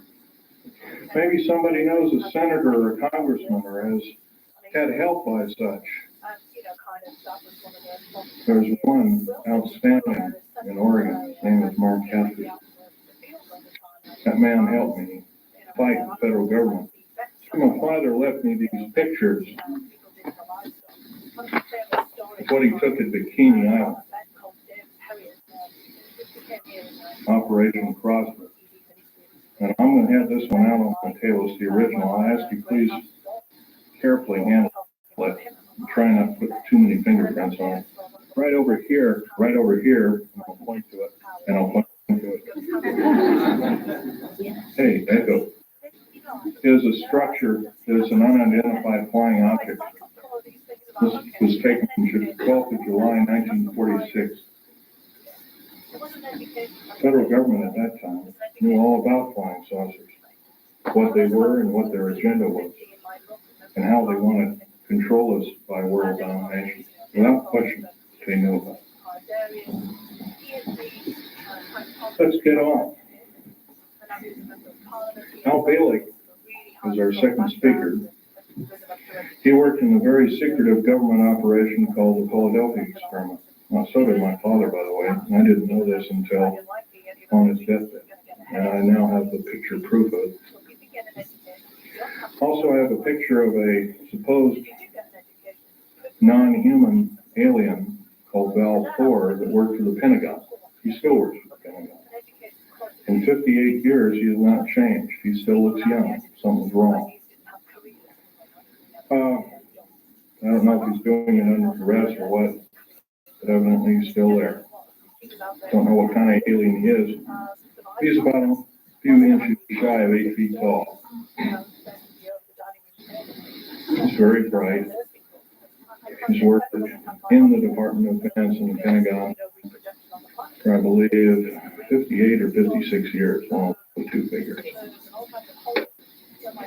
So don't tell me, folks, don't tell me, federal government, that this isn't so. That when we see something in the night sky that doesn't add up to an aircraft, that it's a weather balloon, or that we're mistaken, or I'm crazy, or we're crazy. Because it's not. You've been lied to, you've been cheated, you've been stolen from, you've been cheated by your public officials, and I think it's time that we not only realize this, but it's time that other people form cells and start talking about this vigorously. If, say, only 5 people in this room are doing what I'm doing, I can't imagine. Just 5 people have one talk in 1 year to a group of people like this. In 6 short months, we could reach 10 million people. That's a formidable number. But if I'm just the only one out there talking, how are we going to do it? Right now, before the U.S. Senate is an anti-terrorist bill. This anti-terrorist bill, by the way, is going to kill the United States Constitution and Bill of Rights by number 1. Number 1, it will take away, first of all, it will arm the federal government police force. First of all, I think the federal government's got enough police. There's 1,719,000 federal police officers in these United States. That is more that was in either Germany during World War II or Russia under Stalin and Beria. Now, at the present moment in time, 7 weeks ago, in Nellis Air Force Base, and a year and about a month ago, about 13 months ago, because I was there at that time, we entertained the United Nations and the Russians and showed them Area 51, which is supposed to be our most secret military base. What is going on, folks? Tell you what's going on. We're being sold down the river. We've got to do something about it, otherwise we will not see this country go on as the United States. And I don't think we'll see it go on for a year. I'm saying I don't believe I will see it go on as a country in 6 months at present. Because if the federal government has created the World Trade Center bombing and the bombing in Oklahoma City, which is extremely tragic because it killed probably 40 or 50 children. And by the way, I have absolutely no use for a person that hates children. Our Attorney General, Janet Reno, hates children. She hates men, she hates everything but maybe her own kind. And by the way, if anything is outer space alien, it's her.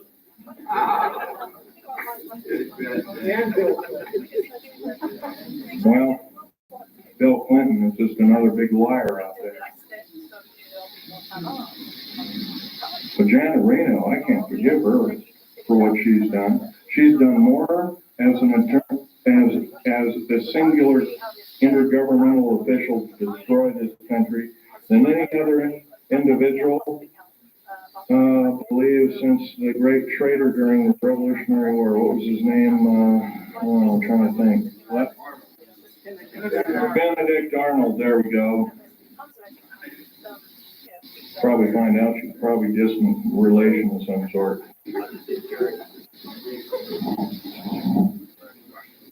Now, what can we tell our government, trusted government officials? I know how rare those are.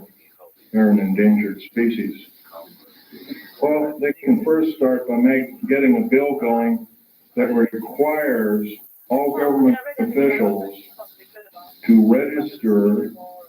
I mean, if they're going to ask us to register our guns and our rights, they have to register their rights. They can register their rights and their guns and their legislative ability through one kind of referendum, number one being they can limit the amount of years that they're in office. If they cannot do this, by the way, if a contract with America, by the way, is really a contract, and all the politicians, or the Republicans or Democrats or whatever you want to call them, to me, there's just a label, they left one thing out of a contract. Say you buy a car, or buy a house, or buy something on time, and it's got 10 parts to the contract, and one is scratched out after you've signed the contract. By the way, it's null and void. You don't own anything. You may be able to keep the property. By the way, the contract with America is not only illegal, but it's asking us to change the bargain. The only damn people that, the only damn things that change the bargain is damn outer space aliens, et cetera, and evil people. I think we can do better than this.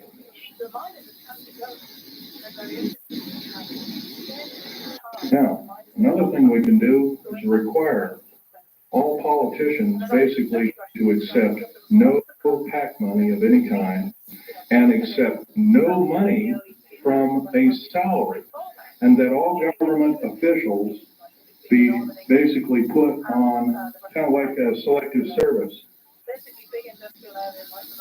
Everybody has to serve in some part of a government structure to some degree. And it's a voluntary thing, and if you've done right, you get paid for it. And if you're not done right, then there are other ways to make sure that you will be punished accordingly. If we did these kind of things, if we were prudent, if we thought everything out, because I'll tell you, the only thing that doesn't need changing in any way, shape, or form are the two pieces of paper, one the Bill of Rights and one the United States Constitution. Those two thin sheets of paper have kept us from totalitarian slavery or worse for over 200 years. And now they're being seriously threatened by a minority few people who want to reign over us, who want to kill us off, who want to cause us great bodily harm. You realize, in my field, I couldn't even, if I saw something wrong, and I did many times, I had no way to blow a whistle. That's not what our founding fathers taught us. That's not what they laid down in sacred writing, almost sacred writing, I might want to add. We can do better. If we are really the government, if we are really the militia, then we have to stand up and we have to make ourselves known that this will not be tolerated in any way, shape, or form, and it must cease and desist. And if we are challenged, then so be it. Then we are challenged. And I guess the actions of us will be rather forthright by judging from this ground. I'm laying down my life by talking about secret things, that I took an oath of secrecy that said that if I broke that oath of secrecy, I am guilty of espionage. I am called a traitor by my own government for blowing the whistle.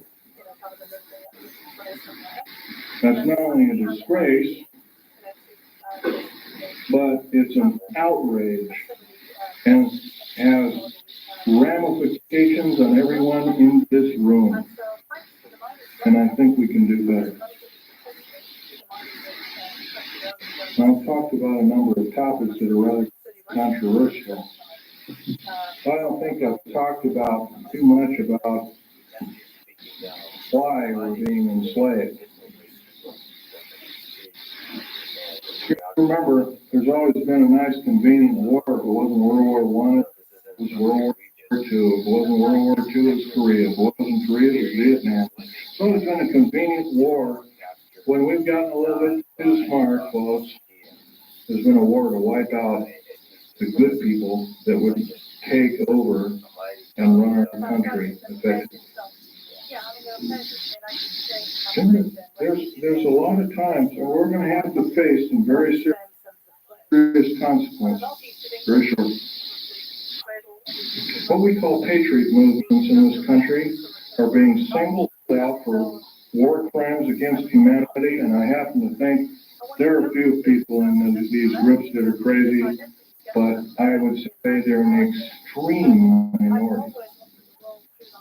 Probably less than 1/100 of 1% or 1/10,000 of the whole. Janet Reno has us believing that all of the people that are in patriot groups are responsible for inflaming the populace, for doing other crimes against humanity, like killing children, innocent children, regardless of race. The unspeakable thing that happened at Oklahoma City is a wake-up call. If we do nothing, if we decide to stuff our gut, and say, well, I don't have to do anything today, I can watch this show on TV or that show on TV. I don't have to talk about, I'll let Phil Schneider or Al Bielek or some other person talk about rights or some other person talk about it. Let them do it. If we act this way, folks, we're not going to be around very long. If you got rights out there, you might as well start enjoying them like you've never enjoyed them before, because pretty soon we're not going to have them. You got the wonderful freedom of movement. Driving down the road, you don't have to show your ID, but slowly that's changing. There's legislation right now in the United States Congress, and any person that has worked for the federal government has to have special identification. It's illegal. It's an outrage. And I've already drawn the line, stamped and put my foot down, and I say, enough is enough. I've had enough.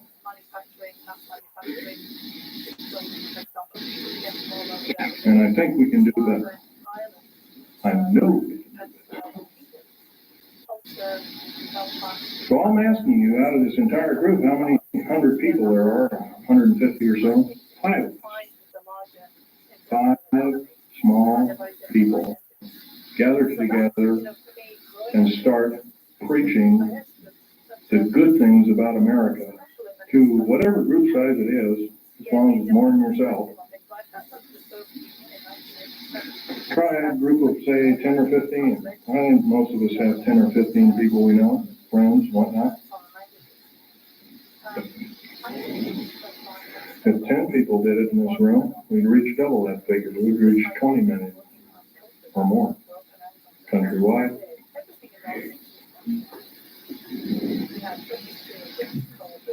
What do we have to do? We have to stockpile weapons and all these other kinds of things. Trouble is with revolutions, they always end up killing the wrong people. Unfortunately, it's starting to look like that might have to be the only scenario to get these parasites off our back. And I'm telling you, folks, they are parasites of the first water. They're only out for their own self-gain. And by they, I'm talking about your government officials. Not all of them. There are some that are good. There's some that are honest. There's some that are forthright, that love God, that love the Constitution and the Bill of Rights, and other wonderful works by our founding fathers.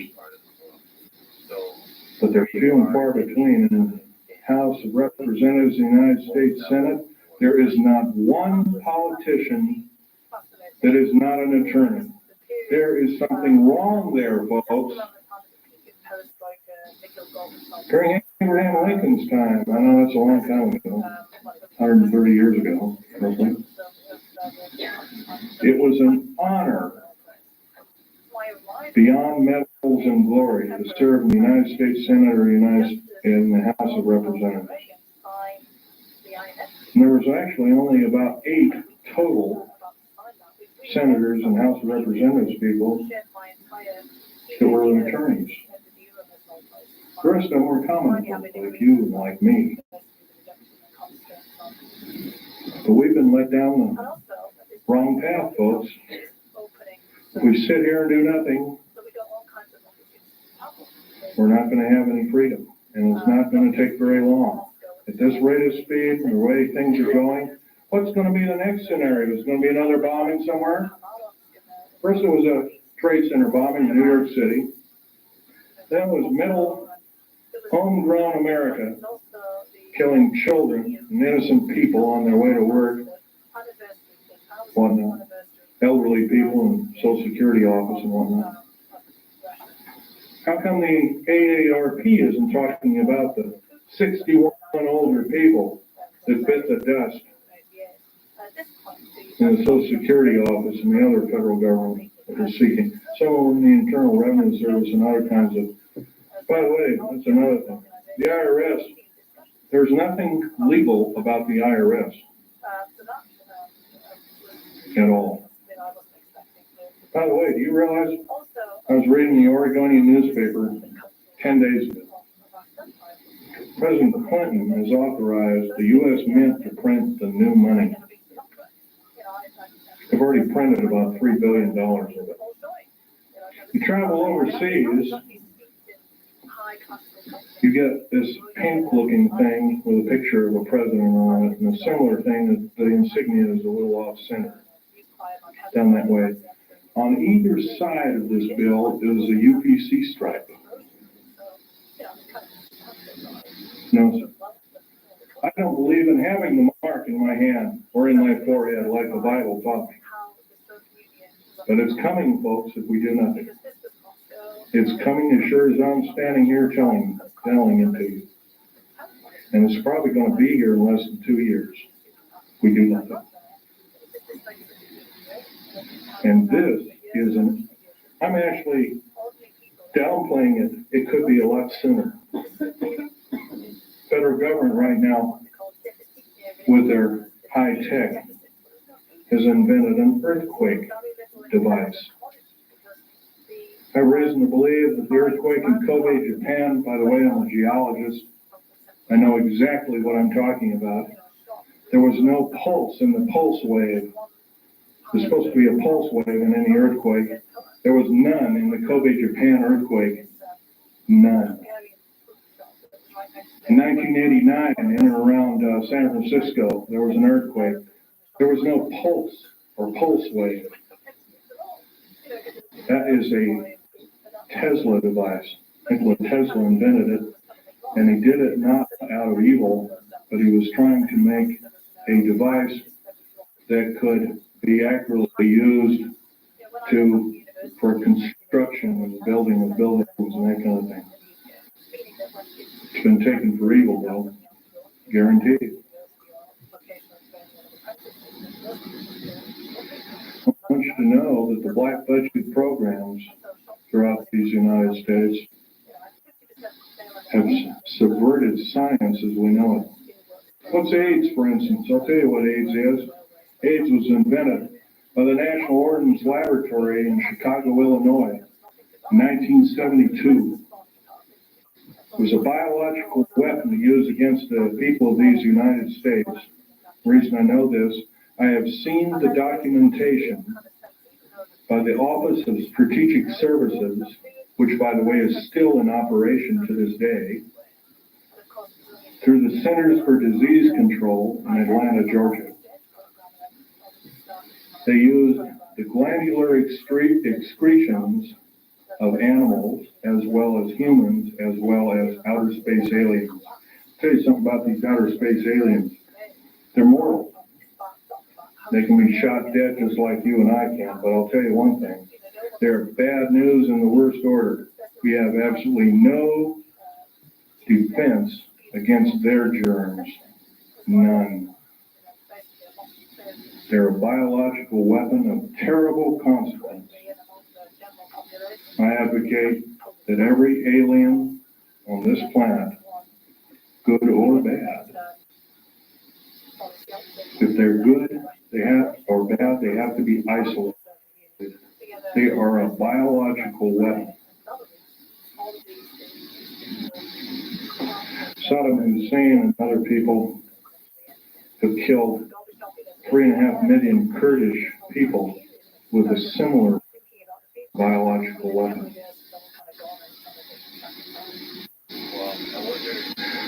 Do we, the people of this planet, deserve this? No, we don't.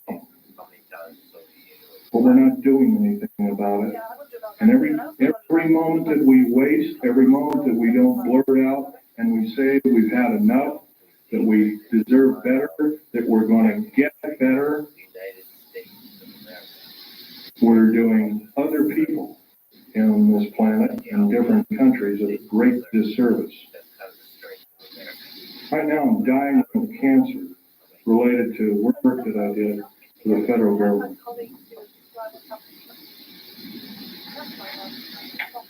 I might live 6 months, I might not. I don't know. I'll tell you one thing. If I keep speaking out the way I am, maybe God will give me the life to talk my head off. I will break every law that it takes to talk my head off. I love my country and its people more than my life. 11 of my best friends in the last 22 years have been murdered. 8 of them called suicide. I finally got wind of one of them. Portland police is now involved in one of them. Not going to mention names. Before a grand jury, including the medical examiner's office. Murder by suicide, they call it. My friend Ronald Lee Rummel is an Air Force officer, is a Silver Star winner. Is a patriot. Murdered. Because he started speaking out about unidentified flying objects while being still employed as a member of the United States Air Force. And how was he murdered?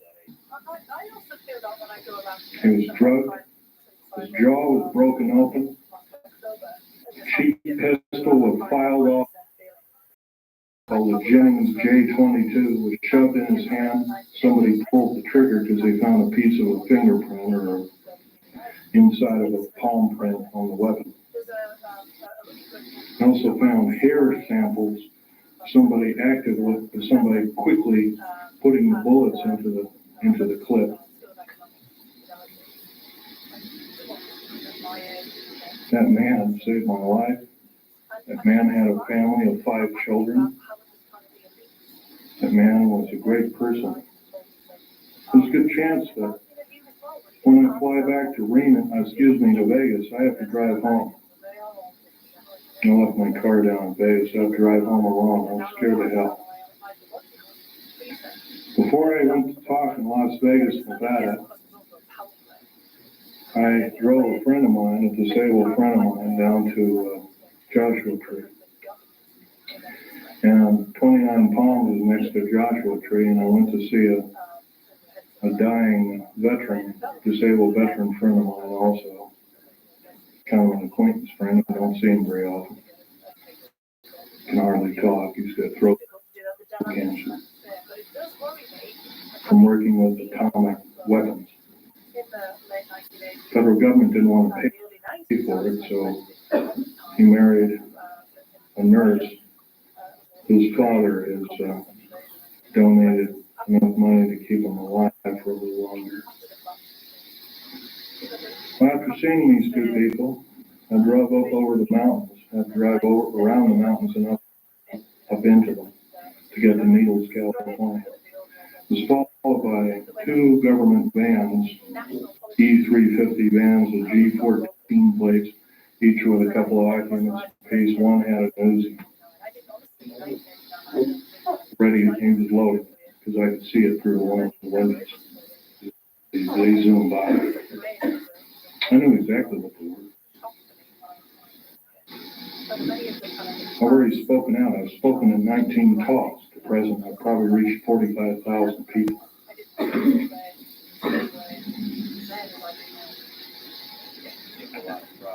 Well, they sped up around me. I sped up around them, took a bunch of pictures with a high-speed camera. Then they caught up to me, and it looked like they were trying to force me off the road. I have a Ford Taurus sedan. But what they don't know about that Ford Taurus sedan, it's got a police interceptor motor. It's got an 8-liter motor. It'll do 140 in the shade. So I got up above them, and I come to a screeching halt right in the middle of the road. And the road was just wide enough for my car and maybe a foot on either side. There was a deep ravine on to the left. There was a shallow ravine about 9 or 10, I'd guess roughly 9 feet deep, 10 feet deep, something like that. On the other side, one skidded over, rolled over in the right ditch. One went over to the left ditch, and rolled all the way down. I could hear a bunch of cries for help and crackling and glass, and finally I didn't hear anything. Is this what it's going to take? 2 weeks ago, and a man come to my Wilsonville apartment, going to arrest me. By the way, I have a Raleigh 38 clearance. I don't know if you know what that means. I only report to 3 individuals with that clearance. President of the United States, head of the CIA, and or a base commander. No one else. This man came to arrest me. He called the sheriff. So I can't open the door to you. Open the door, we'll beat it in. I said, if you beat it in, you're at risk of your life. Are you threatening? Yes, sir, I'm threatening. I'm going to call the sheriff right now and have you removed. You're threatening my life.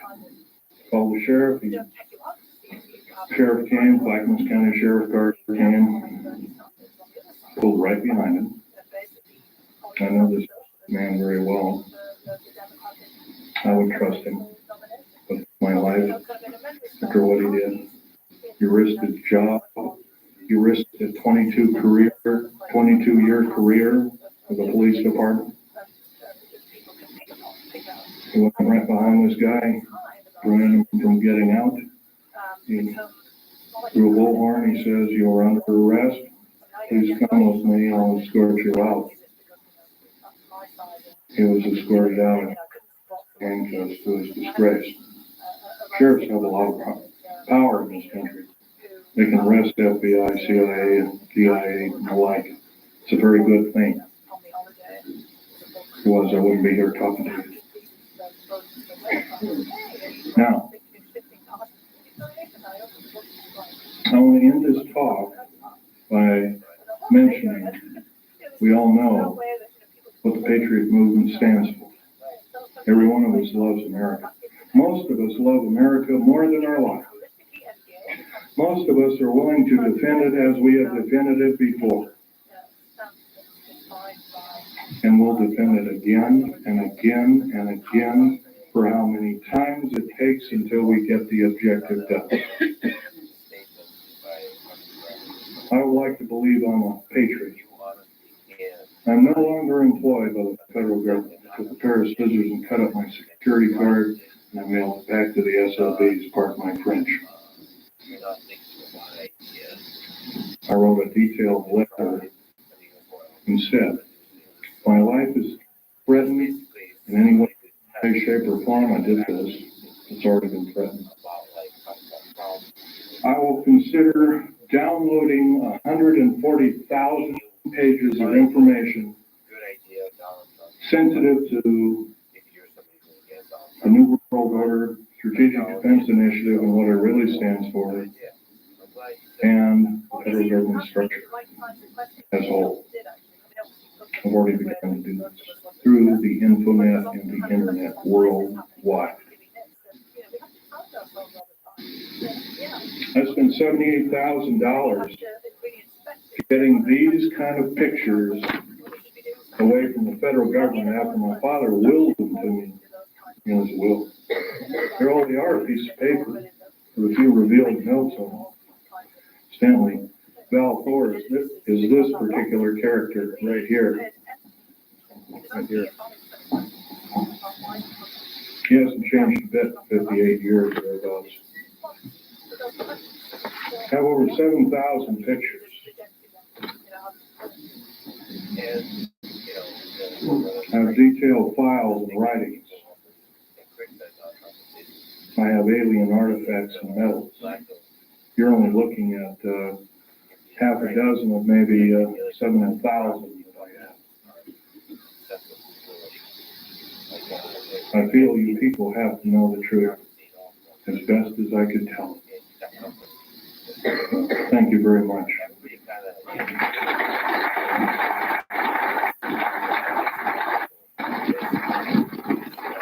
By the way, I might want to mention, if you want to look at these artifacts, try not to handle them, just look at them.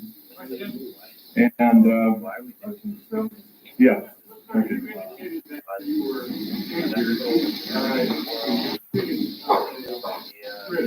Right. I'll be glad to. Sorry, women folk, this is kind of gory.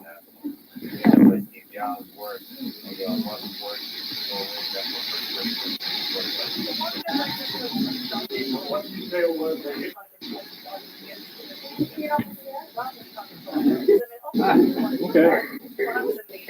I'll like the word.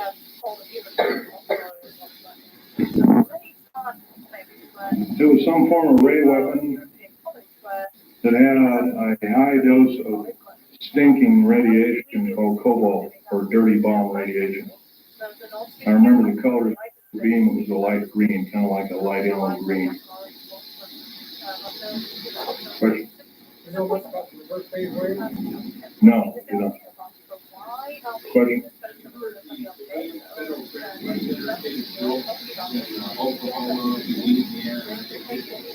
Yes, and I can tell you that there are 50 of them. There's one in every state. Purposes, they are prison camps to make Nazi Germany look like a kid's toy. They're very large. As big as they are above ground, they are a minimum of 3 levels below ground. Have you ever heard of Goose Lake, for instance? Goose Lake is a prison. It's a supposed model prison run by Wackenhut. Wackenhut is Fourth Reich Nazi German. They run this entire police state operation in Southern California. It is a low-yield, deep underground military base. It's not military. Wackenhut base, basically. It's buried about 500 feet underground. It is a long runway underground. It's about 3 miles long. It's got 2,700 prison cells in it. There's a track on either side of it. Food and shower facilities are all on, they're kind of like individual cars on tracks, and they service each prison. You got to change your clothes once a week. You got to shower once a week. No television, no nothing. Totally underground. Minimum lighting facilities. If you talk, you are beaten senseless. 2,700 federal prisoners are in it right now. The worst of the worst. I don't know about you, folks. I learned an old song in church. The Bible's defender who truly believes a pardon in Jesus is quickly received. I don't believe we or anybody else in these United States has the right to torture anybody. I don't care if they're a murderer, a rapist, or anything else. We should basically get rid of these kind of individuals. But if we do have the guts and maybe it's a little bit of fortitude to kind of hope that, well, I don't want murder on my hands, and we imprison them, I don't believe this is the way. Question? It appears that we're way past the 2-year voting cycle. Stop what's happening. Now Well, like I said before, start forming cells, enclaves. I hate to say this, enclave has a peculiar, nasty overtone to it. But start forming enclaves, start talking to people, talk your head off. Talk your head off because your life depends on it. I'm not asking you to do what I'm doing. I'm asking you to risk your life for these United States, like I am doing. Question over here. Yes, I'll give you my address. Alien in that they come from other planets. Otherwise, we have the theory of being extraterrestrial. Have you and all your studies ever tried to determine whether or not there was an alternative answer other than being extraterrestrial? Are they extra-dimensional? And if so, what have you discovered and what authority can be mounted to be able to show that as a possibility? Okay. Let's take one thing at a time here. Extra-dimensional, they could very easily be. Al Bielek will probably tell you about that in his talk.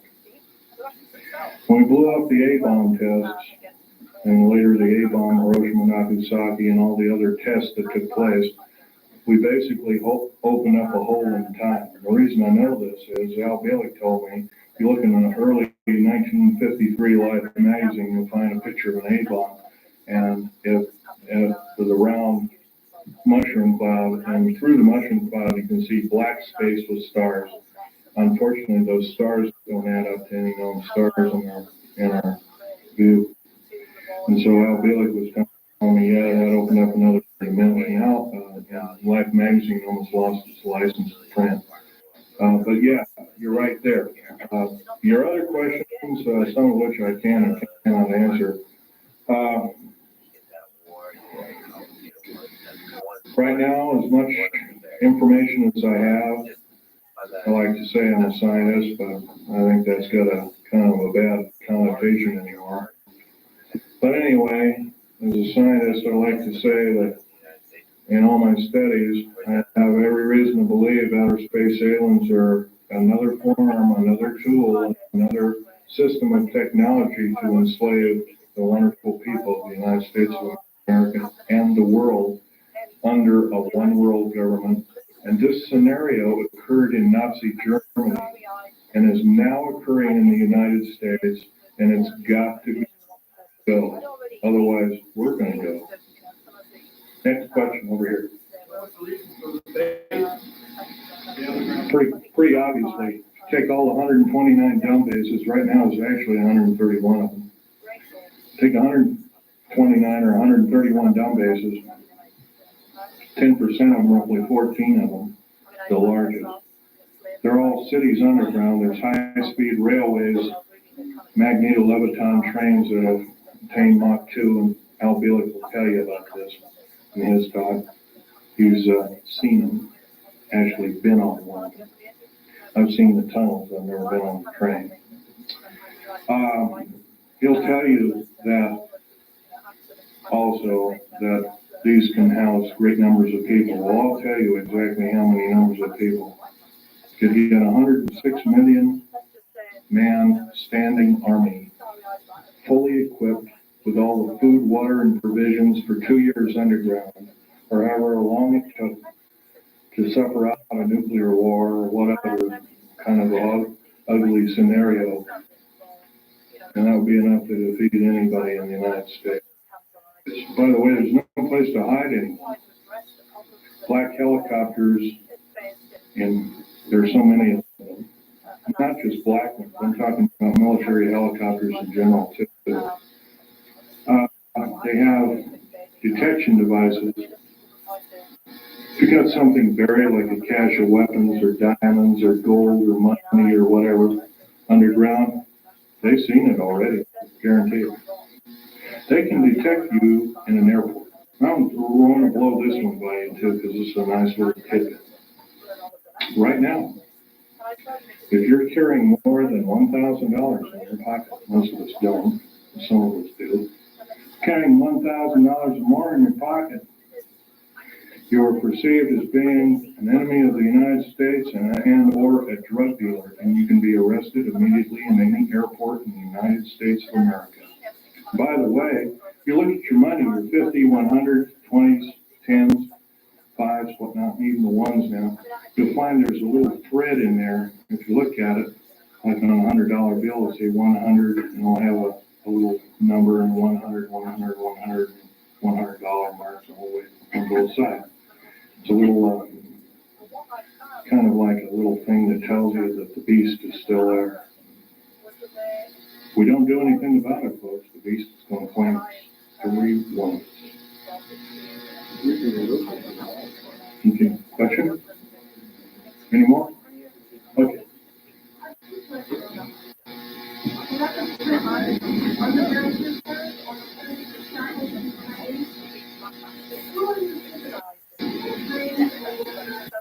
Okay, the underground prisoners right now, they're using the worst of the federal prisoners and the worst of, yeah, the criminals. That's correct. And that's pretty obvious. You add up you add up 143 per car, multiplied by 107,200, multiplied by 11 general contractors, each with a similar contract. You're going to come up with a figure that exceeds 15 million. 15 million is the number of patriots in America, number of concerned people in America, and also the number of people that could cause the federal government harm in America today, right now.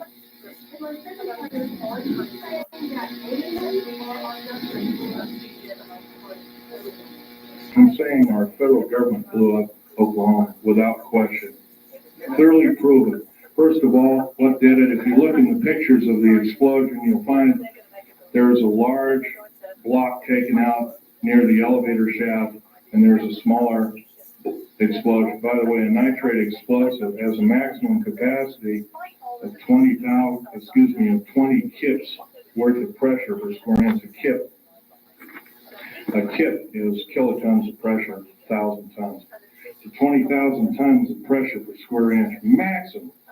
If you had the whole truck totally packed. Wow. By the way, the federal building in Oklahoma City had some pretty strong girders in it. Girders and pillars and stuff like that. And the average federal building, especially a new one like this one, has a tensile strength of 200,000 kips. The only thing to tear it apart like that is either a nuclear weapon or a thermite charge, shape charge explosive. Right now, the only thermite charge explosives in these United States are military operated, and they're housed at Mather Air Force Base in California, near Sacramento. Yes? I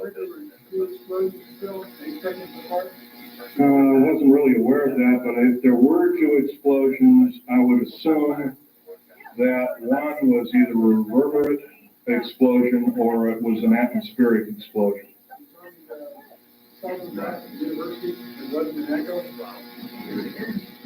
have to look at it. Really? Okay. Right there. Okay. And this is the second explosion. Is that correct? Right together. Mm-hmm. Well, the truck bomb shows an explosion, once again with no P wave, but it has a scalar wave to it. Could have been a scalar weapon, electromagnetic weapon of some sort. The train explosion, once again, also has it does have a P wave, but doesn't have an N wave. Therefore, it too must be a device. No, that's the train that's going by the university. Oh, it is. Okay. All right.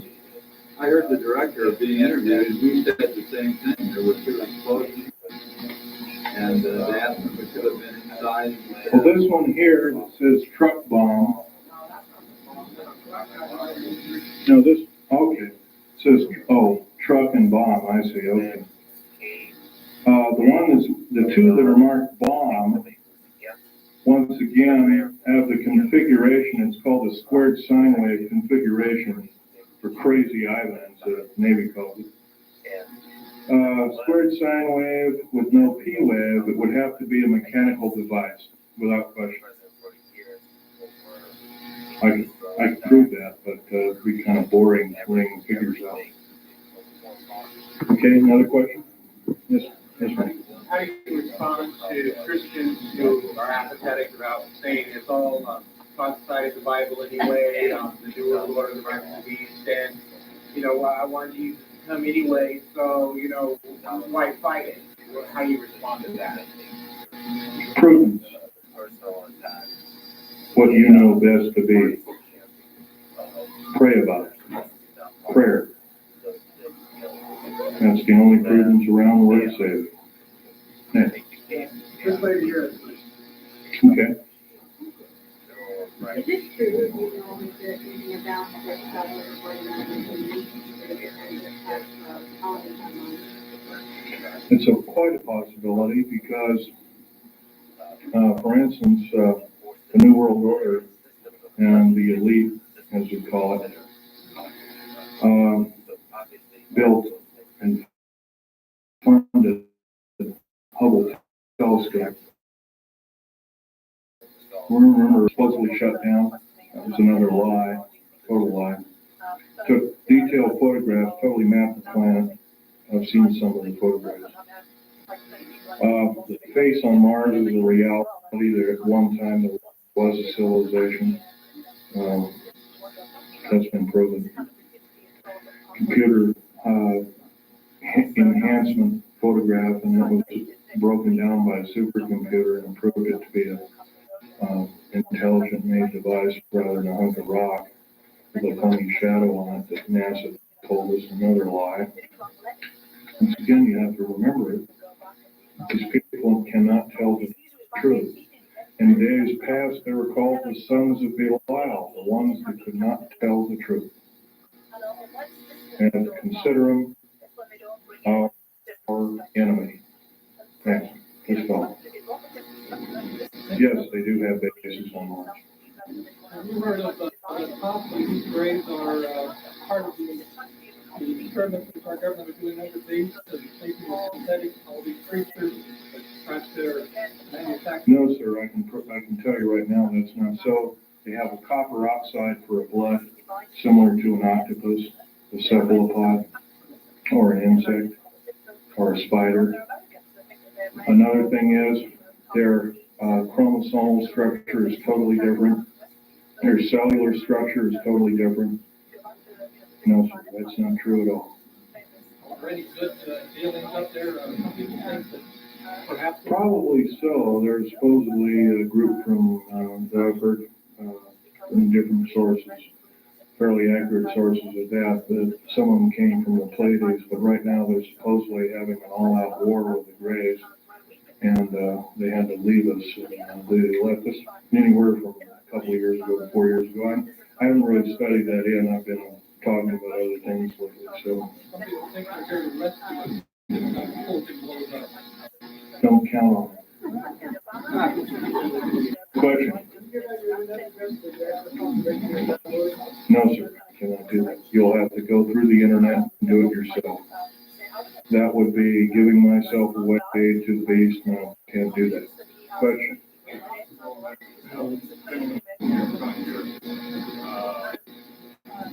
A statement regarding attitude. A lot of people, Christians,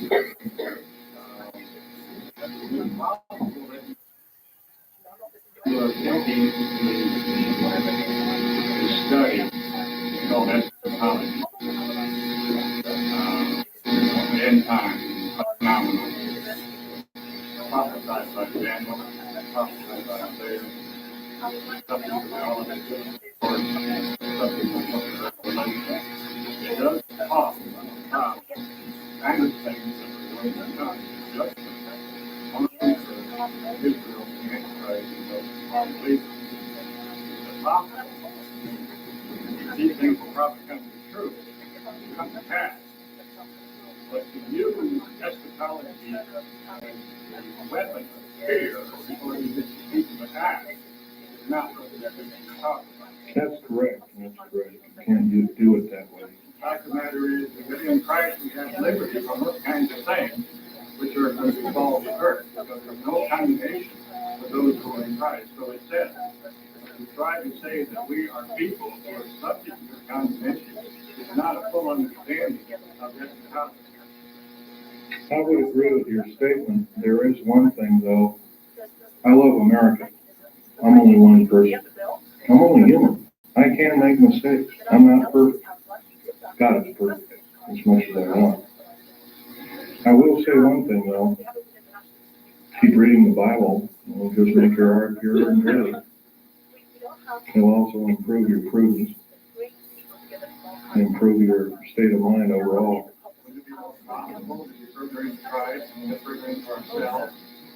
And let the world and all the good people in this country go to waste? No, sir, I cannot believe that, nor will I possibly ascribe to that in any way, shape, or form. Christ did not put us on this earth to die in a holocaust of fear from characteristic evil entities or people. No, sir, I cannot believe with that particular statement. I love Christ, but unfortunately I cannot believe that I can allow my fellow countrymen to go by the wayside. And I think actually it's a form of disinformation and government propaganda to believe it. Next. Yeah. Okay. No, no. The Idaho Constitution has a provision for the militia, all able-bodied men between 18 and 45 years old will serve in the militia. That's in the Idaho Constitution. Okay, I agree with it. In fact, I would extend it from the years of 18 years old to maybe your age, 70 or 75. I'm willing to do it. I'm past the age of 45. Sorry, I don't believe in age limits. If I live to be 100, I'd like to do it. Yes, sir. I'd like to give you a quotation from the Bible right off. It is Luke 19:27, and it says, "Bring those my people who do not want to be moved over before me and slay them." Not only that, what people, does that mean love them to death? But the preachers don't preach it. And there's other quotations. Yes, I've read such quotations. If I'm wrong, I will stand slain by God. Stand convicted. Maybe I have already been convicted. Yes, sir.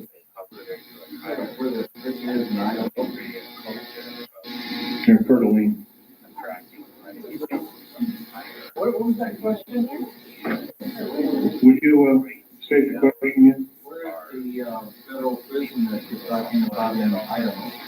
Well, there's several federal prisons. There's a new one being built in Coeur d'Alene, Idaho. I don't know. I've never been out there, but I heard it's on the east side of the town of Coeur d'Alene, Idaho. Whatever. Man with a red shirt waiting back there.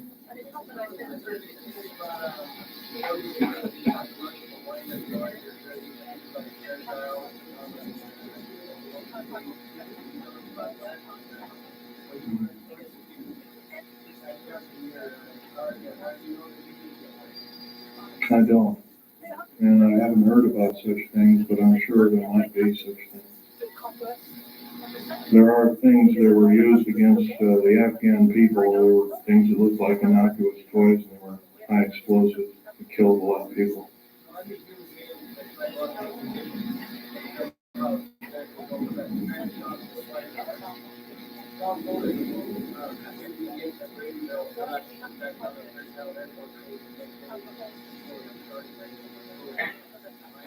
You can bet your bottom dollar that this is some form of a setup of American people's rights, without question.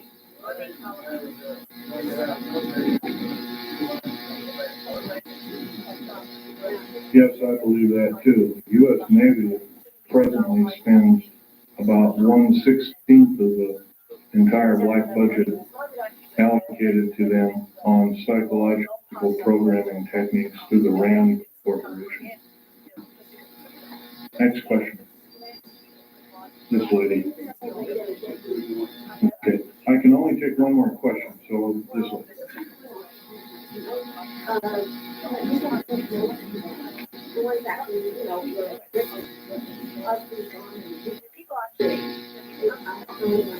I personally don't know the name of the person who did it, but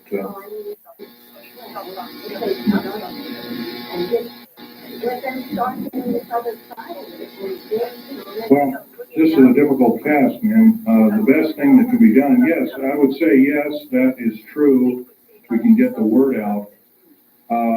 But it's better to get in groups of people and tell your friends the best that you know how to say it and go from there. But other than that, yes, that would be the best thing. Right. Well, unfortunately, I'd like to say, yeah, go ahead, write everybody until the cows come home. But right now, as the way things are going, that might not be your best bet. You might be targeted as an extremist or something like that. Okay, last question. This is the last one. I'll be more than happy to speak to any area at any time. Thank you.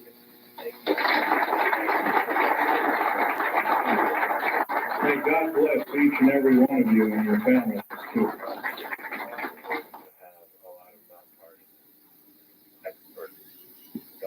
Like, can you be a top presidential advisor on Russia for 10 years, 15 years, and remain nonpartisan? I think you can. I don't think that's advisable, though, by the way. I don't think anybody should be there. So your first advice is by yourself that. Well, you should definitely have some. It's just like you did everything, right? I mean, it's just like tenure in university. Well, we all have kind of like, you kind of, we do. We have nothing with somebody. But, you're kind of, basically bottling it up for other people. I mean, what I'm trying to do now, I'm not and I always try to work with, people from different generations. I mean, just like, I've really benefited from these, kind of mentorship as you go older. You can, mentor up as well and mentor down. I mean, I was, trying to get, people from different backgrounds, different generations to work together in teams. Obviously, I'd like to more team network kind of approach, the kind of things that you can get inspired, right? I mean, all these ideas are going to come from all kinds of different perspectives. Age and experience does count for something, but, fresh ideas and coming in and looking at problems from a different perspective and seeing something that somebody else hasn't seen before.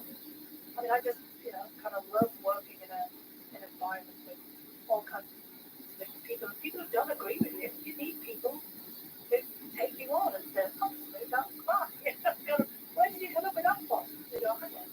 Well, explain to me why you think so.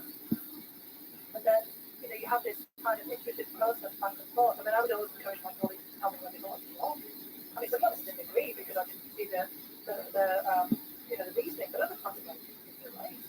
That was a complete mistake. I need to admit that, kind of, we need to figure out a different way of doing things. But the one point I do want to get across is that there are people who were not partisan when I worked with. I mean, honestly, in most of the jobs that I had, up until more recently, I had no idea about people's political careers. It's just when you get into this kind of highly charged partisan environment, they kind of force people, to make decisions. And when you have, one political party that tries to use power, it just makes it quite difficult. I mean, that's the situation that we're in right now. When, we're seeing some of the things happening like this. I've seen and studied and understood things, or seen for myself. When you have a president who wants to cling on to power, you've got to call them out. Is that a partisan act, or is that a kind of defense of that larger political system that you're part of? So I think we've got to recognise that even if you're not partisan, you can be politically engaged, and sometimes you just have to stand up there and speak out, which is what I did, what others did as well. None of those people who spoke out, initially spoke out, even if some of them decided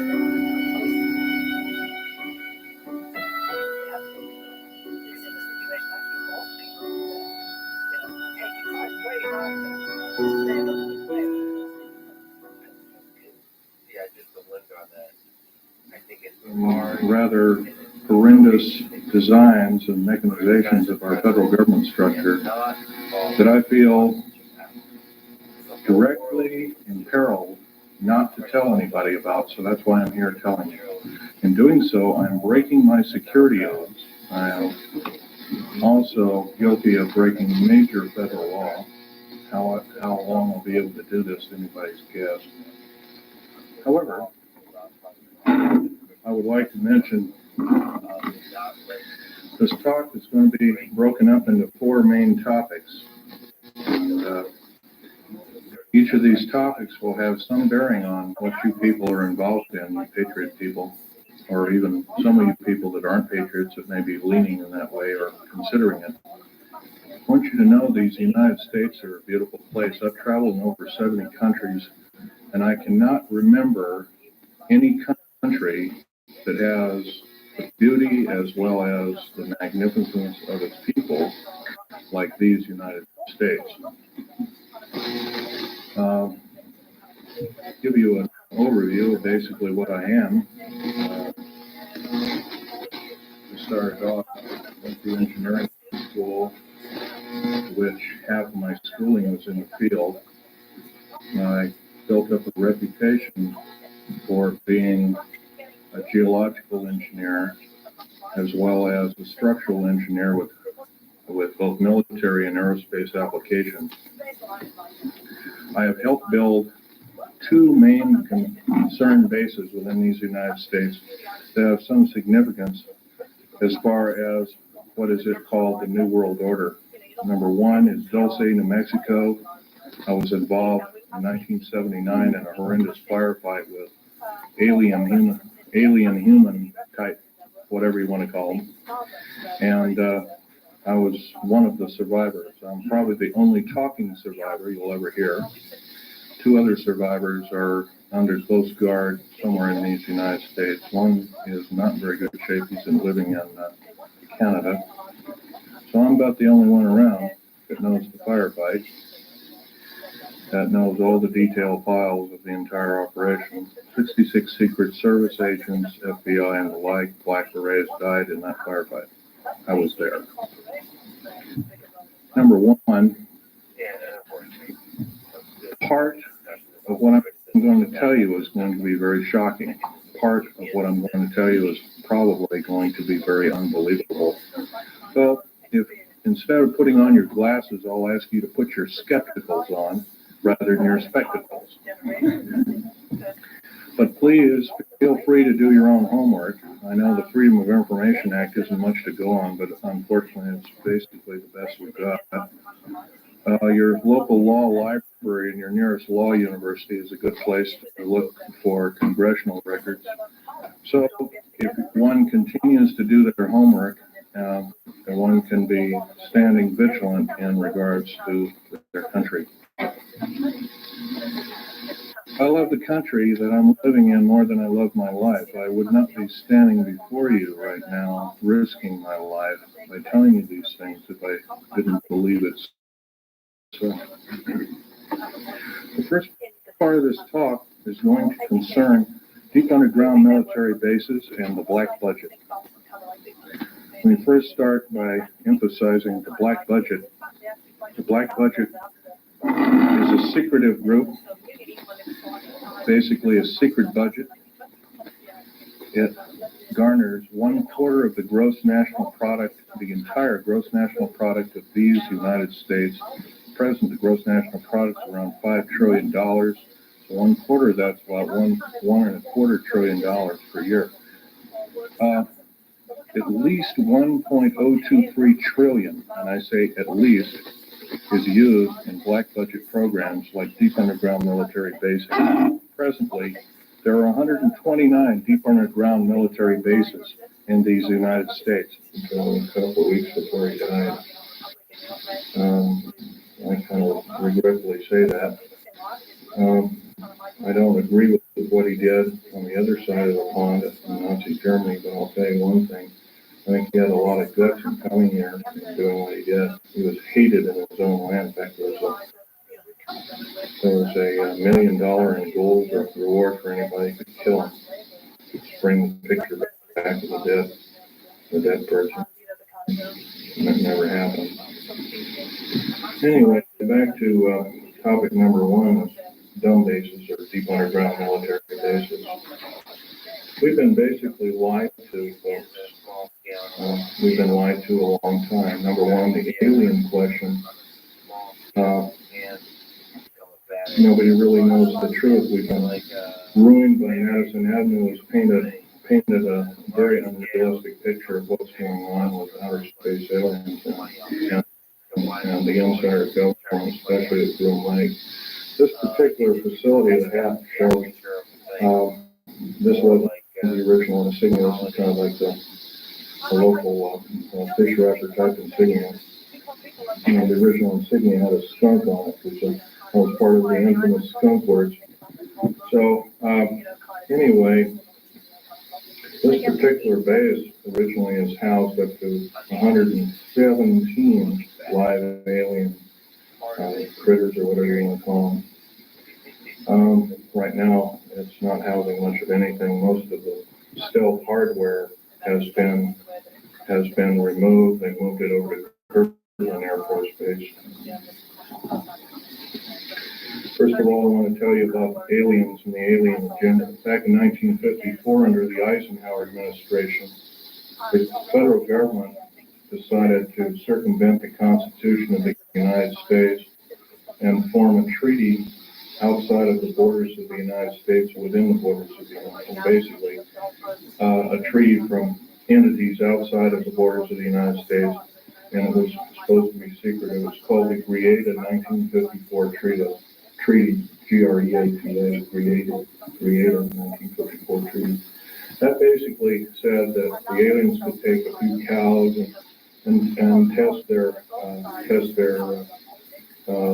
implanting techniques on a few human beings, but they had to give detailed lists of the people involved, et cetera, Slowly but surely, the outer space aliens slowly altered the bargain until they decided they wouldn't go by it at all.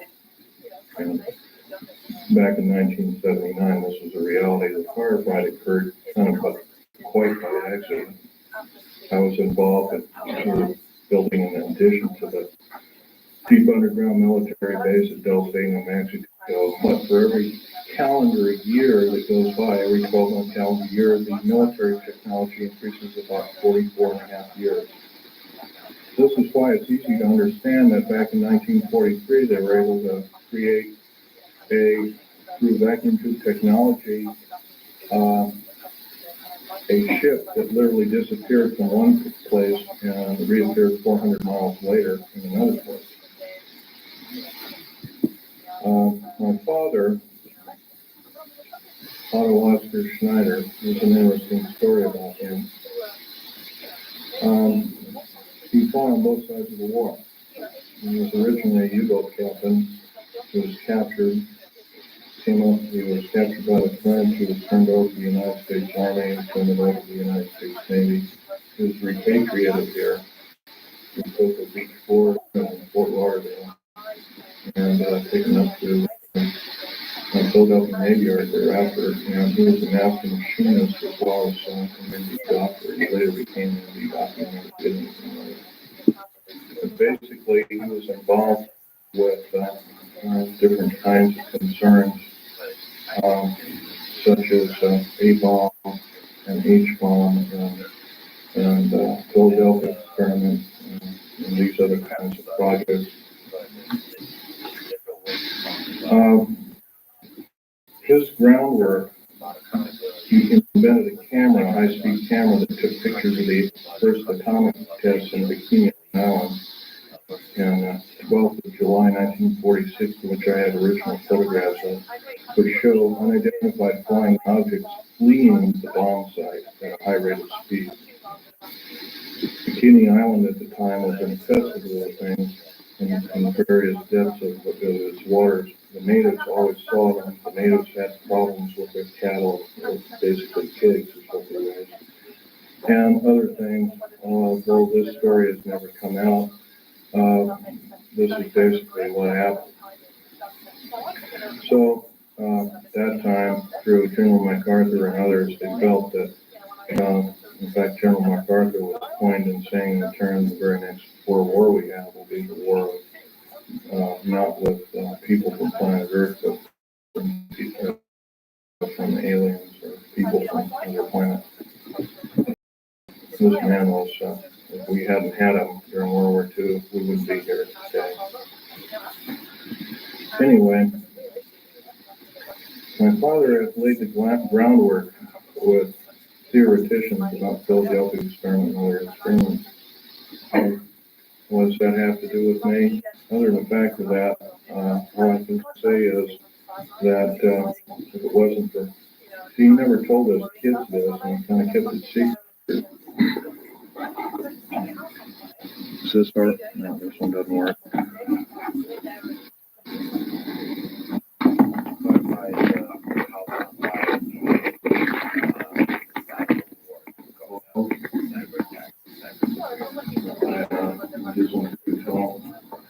Anyway, these 129 bases, they've been building them day and night unceasingly for since the early 40s. Some of them were built even earlier than that. These bases comprise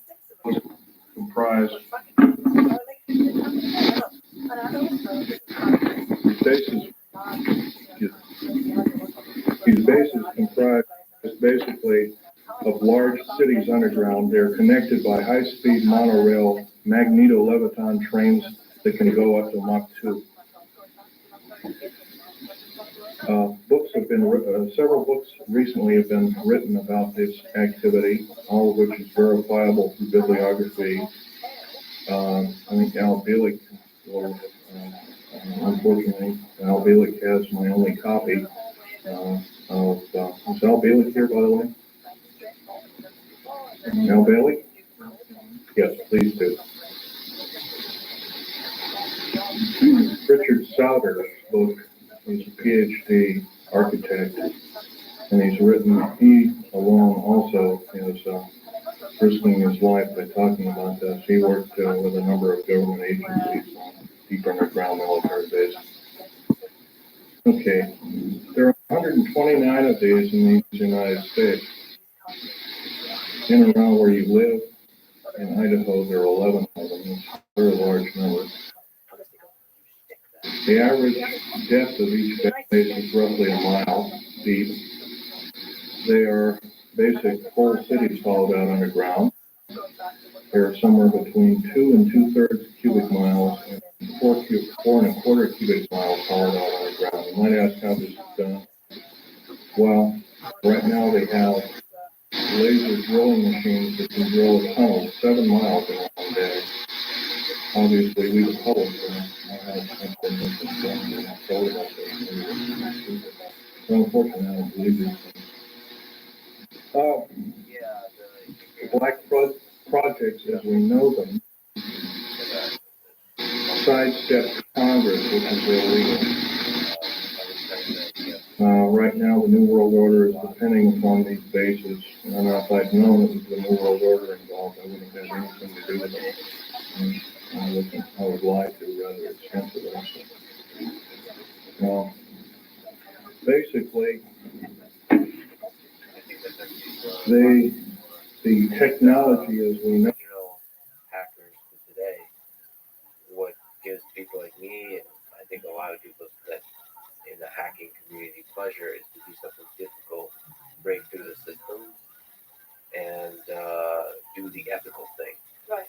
So do the because if there's something broken about the system, you want to break through all the rules and do something that you know in your heart is the right thing to do.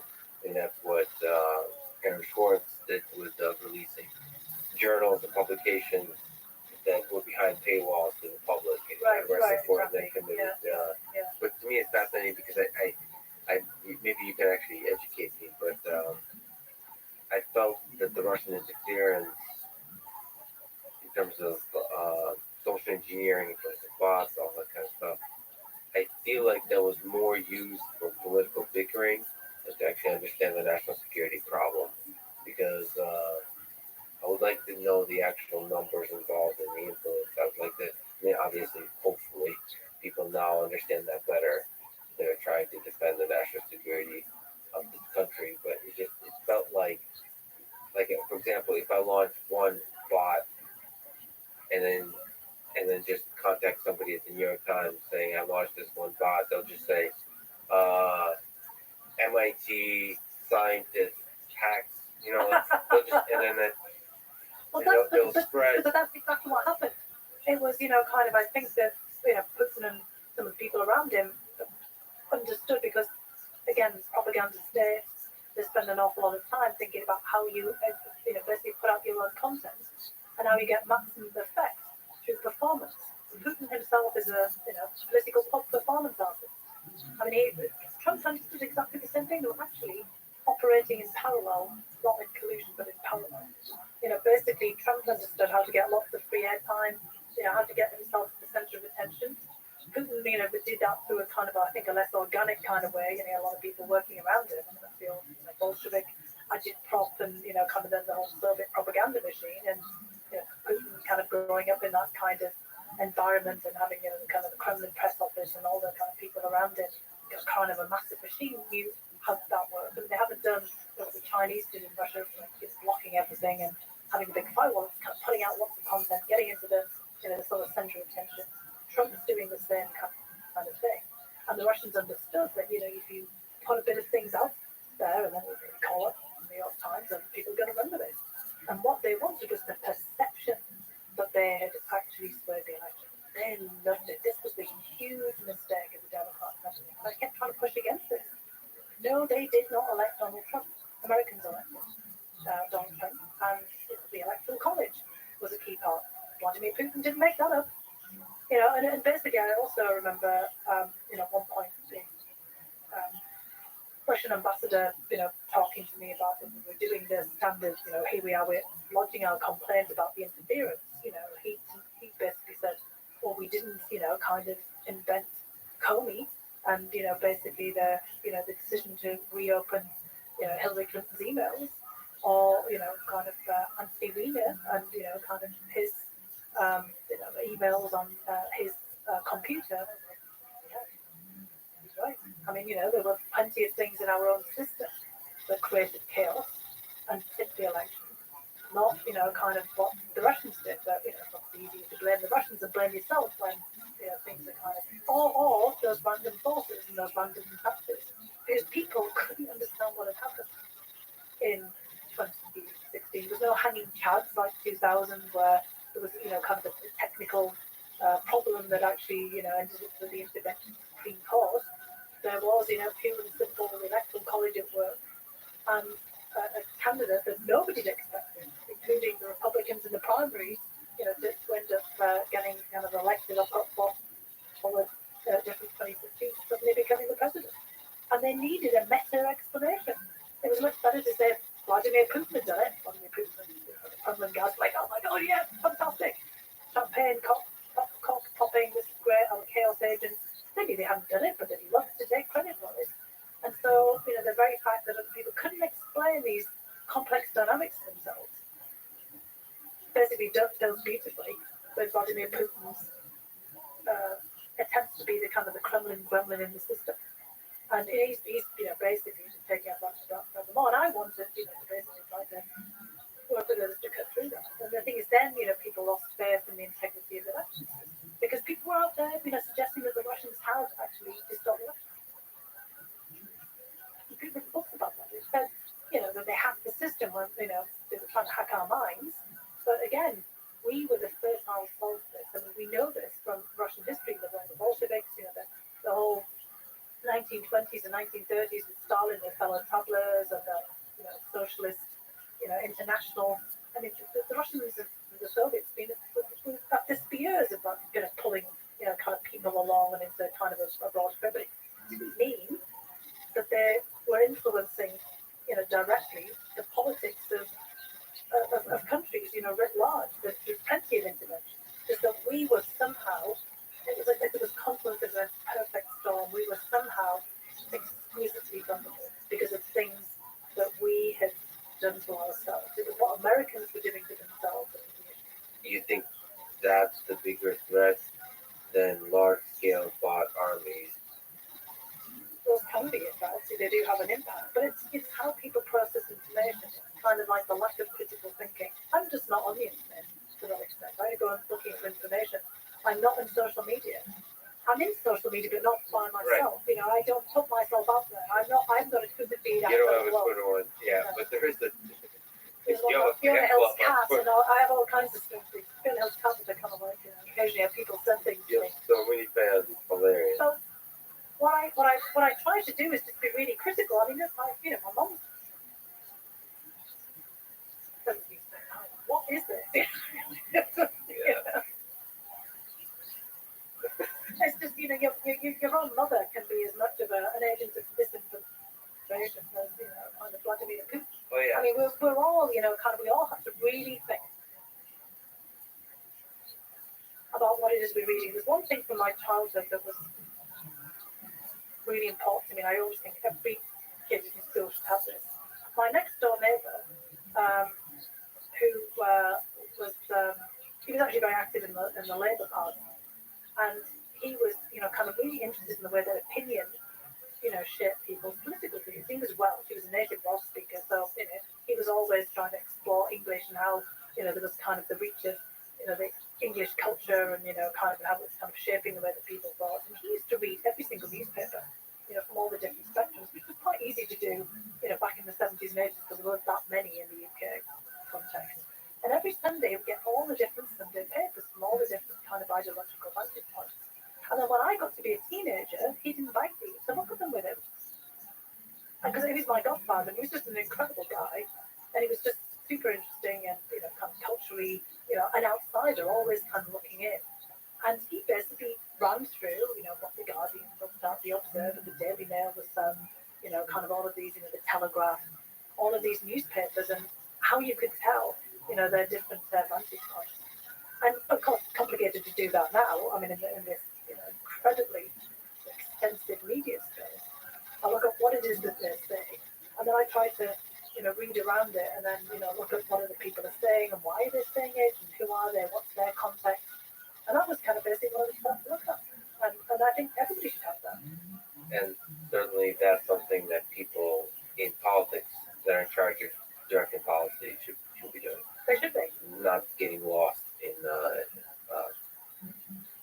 sort of the hysteria that can be created.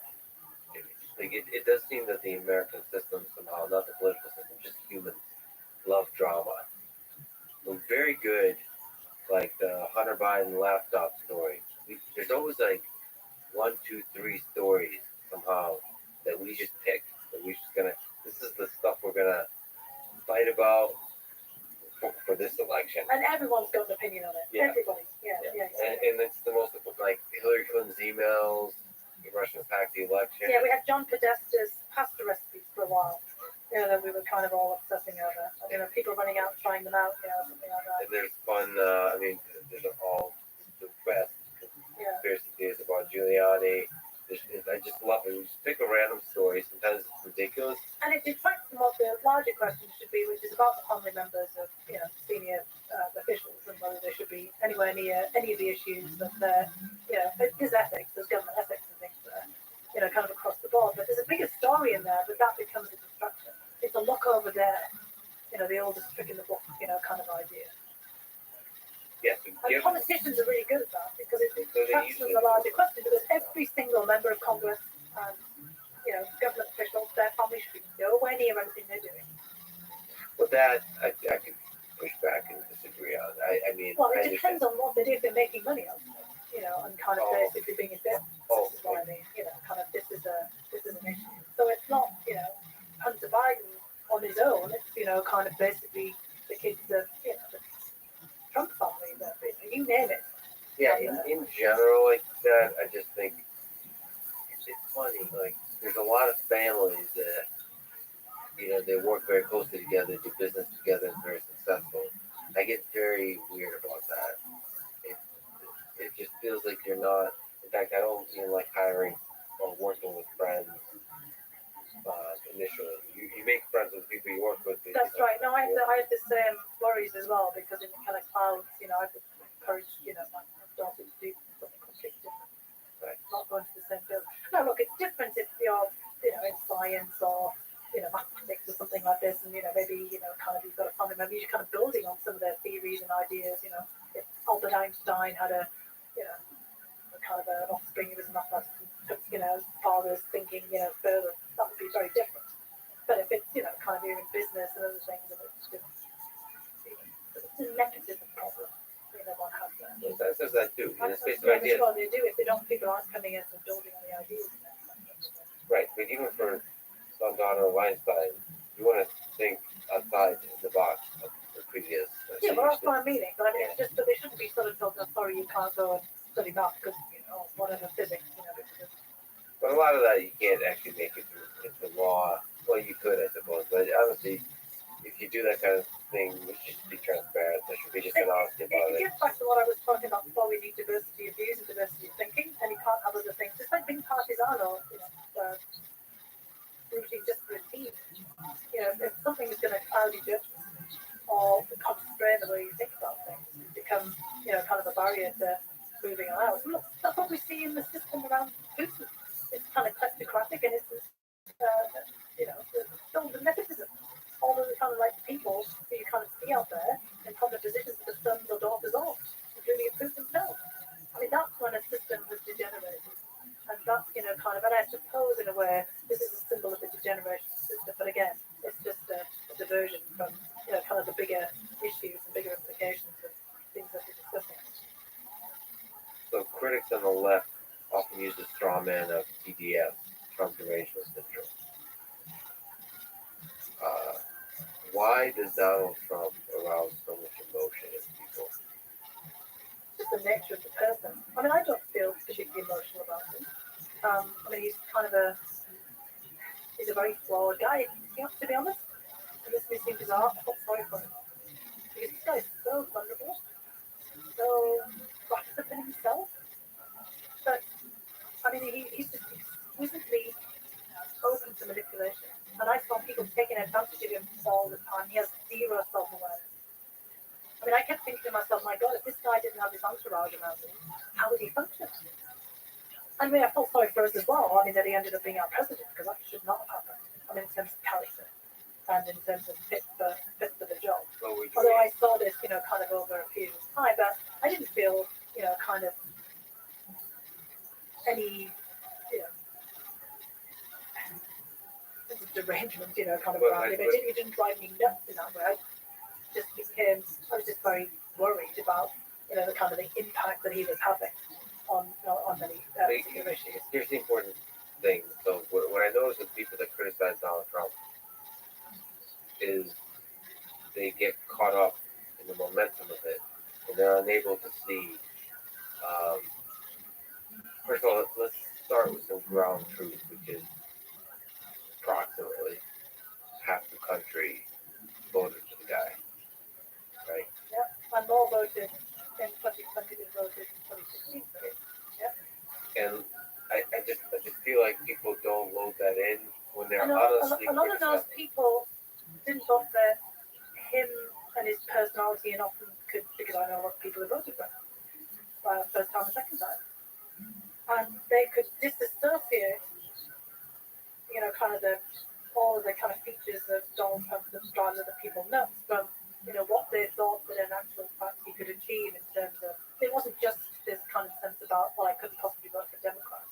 Sometimes it's just like, well, look, he shakes things up, and we need things to shake, it'll be shaken up, and some people might have voted for personality. This one yes, no, some of them did as well, but I just think that not all of them did either. Well, we don't know that data. Well, I can't say how much. I'm just saying, I mean, jokingly, I know people who voted because he's him, from the charisma, and others who voted because he's shaking things up, and he's keeping people on their toes, and kind of we need that idea.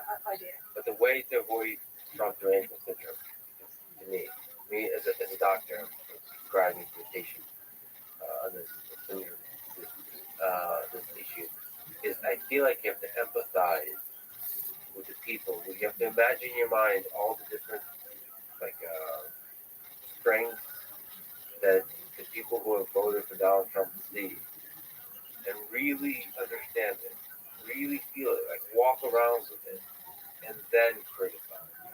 Like, I just feel like people get lost in this bubble of criticism in their own head. I forget, like, pride, grand, or whatever. In their own head, they're not able to see, like, half this country that we're a part of voted for the person. Same with Biden. Half the country voted for the guy. The people that are criticizing Biden, and they're doing this. The way Biden is currently criticized is not based on politics. It's based on personal stuff, similar like with Trump. Yeah, no, it is. I mean, that's what people do. Look, I think part of that is, I mean, look, first of all, I want to say I completely agree with you about understanding where people are coming from. I think it's very important for people to listen to other people and their views. I try to do that all the time, try to learn from them.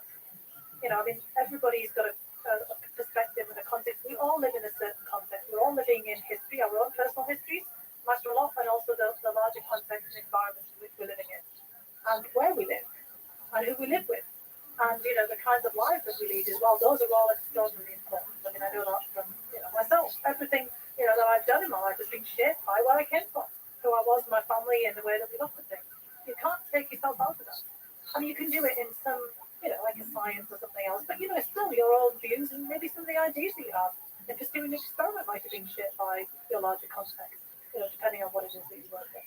But the other thing is the nature of the political system. The presidential election is like a personality contest, a beauty contest. It's like a kind of a referendum on, you know, one person or another. It's kind of like what we see in Russia, honestly, with, you know, Putin or not Putin, or Putin and Putin before. You know, it's all about Putin, and, you know, what do you think about Putin? It's not about what the president should be doing, and, you know, kind of what their policies are. That's kind of the bizarreness of the US political system. Look, we've just seen this happening in the United Kingdom. You've got this core of a couple of hundred thousand rather, people in the Conservative Party just voted for, you know, 3 leaders in a row. The rest of the country, and then they're just looking at, you know, whether they like that personality and, you know, what they say to them, rather than what they're necessarily going to do for the country. I mean, which is, you know, kind of pretty absurd. And again, the presidency is a weird hybrid in the United States. You know, we were talking before about it's the person who should be running the country, the chief executive or the prime minister in another setting. We don't think of it like that. You know, we often think about whether we like the guy or not, or, you know, we'd like to hang out with him, or, you know, one of my the younger relatives, when I said, so why did you vote for Trump? He said, well, he was great, he's funny, I like his hobbies. I got, you know, kind of charged up. And I said, could you see yourself voting for Biden? No, he's too old. I said, well, you know, he's a little bit, you know, kind of older than Trump. Or he's, you know, the same age as your grandma. Do you think grandma's old? No, not at all. But just this kind of perception is boring. You know, so there's people are actually sometimes, you know, basically being, you know, kind of motivated by feeling, you know, kind of that kind of sense, because that's the sort of nature of the, you know, the presidency. It's this kind of how you feel about yourself as an American, or how you feel about the country writ large, kind of a symbol of the state. Look, you know, in Britain you had, you know, Queen Elizabeth II, and everybody, you know, seemed to put her, and most people respected her as a person, as a personality, as a kind of symbol of the state, even if they actually didn't really like the institution of the monarchy. There was something, you know, kind of about that particular personality that you were able to, you know, kind of relate to in that context. But in the United States, we've got all that rolled into one. The head of state, the symbol of the state, the kind of queen, the king, the kind of idea. The chief executive, the kind of prime ministerial role, and then the commander-in-chief of the military. It's all things, you know, kind of at once. But ultimately, for a lot of people, it's just how you feel about that person. Oh, I couldn't come up for them because of this, or I couldn't come up for them because of that. And in 2016, I know Hillary Clinton actually did win the election in terms of popular vote. So it wasn't that, you know, kind of people wouldn't vote for a woman. I think all people voted for her on the popular level, not obviously, you know, through the electoral college and the electoral college vote. So it wasn't just, you know, gender or something like that, but it was an awful lot of things. People found Trump attractive because he was sticking up the big middle finger to the establishment. He's an anti-establishment change character. There was a lot of people voted for Barack Obama for the same reason and voted for Trump. We know that phenomenon. The 11, you know, 12% of people, you know, so they could vote for some completely, totally different, radically different people who's not that sense of change and charisma. I mean, I had people who I knew voted for Trump, they would have voted for Obama again if he'd run again, because they just liked the way that he spoke, liked the way that, you know, just this is all my own anecdotal thing too, but one of my girls, I could listen to Obama all day, every day. I loved the way he sounded. I loved the way he looked. I loved just like the whole thing about him. And then about Trump, well, he was exciting, he was interesting. He was kind of like whipping it up there. So there's this kind of feeling. We always say about could you have a beer with this person? And people decided they couldn't have one with Hillary Clinton. And maybe they could go off and have one with Barack Obama and with Donald Trump. And I have one with Joe Biden, for example. And remember, George W. Bush didn't drink, so he wouldn't have been with him if he got a soda or something with him. But there's that kind of element of just that sort of personal connection in the way that the whole presidential election is set up. It's less about the parties, it's less about the platform, it's more about the person. Yeah, and picking one side and then sticking with your person, really like a sports team. Yeah, it is. Yeah.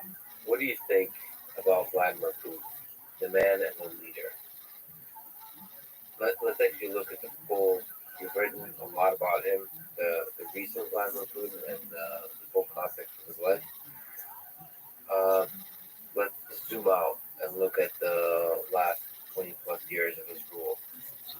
In what ways has he been good for Russia? In what ways bad?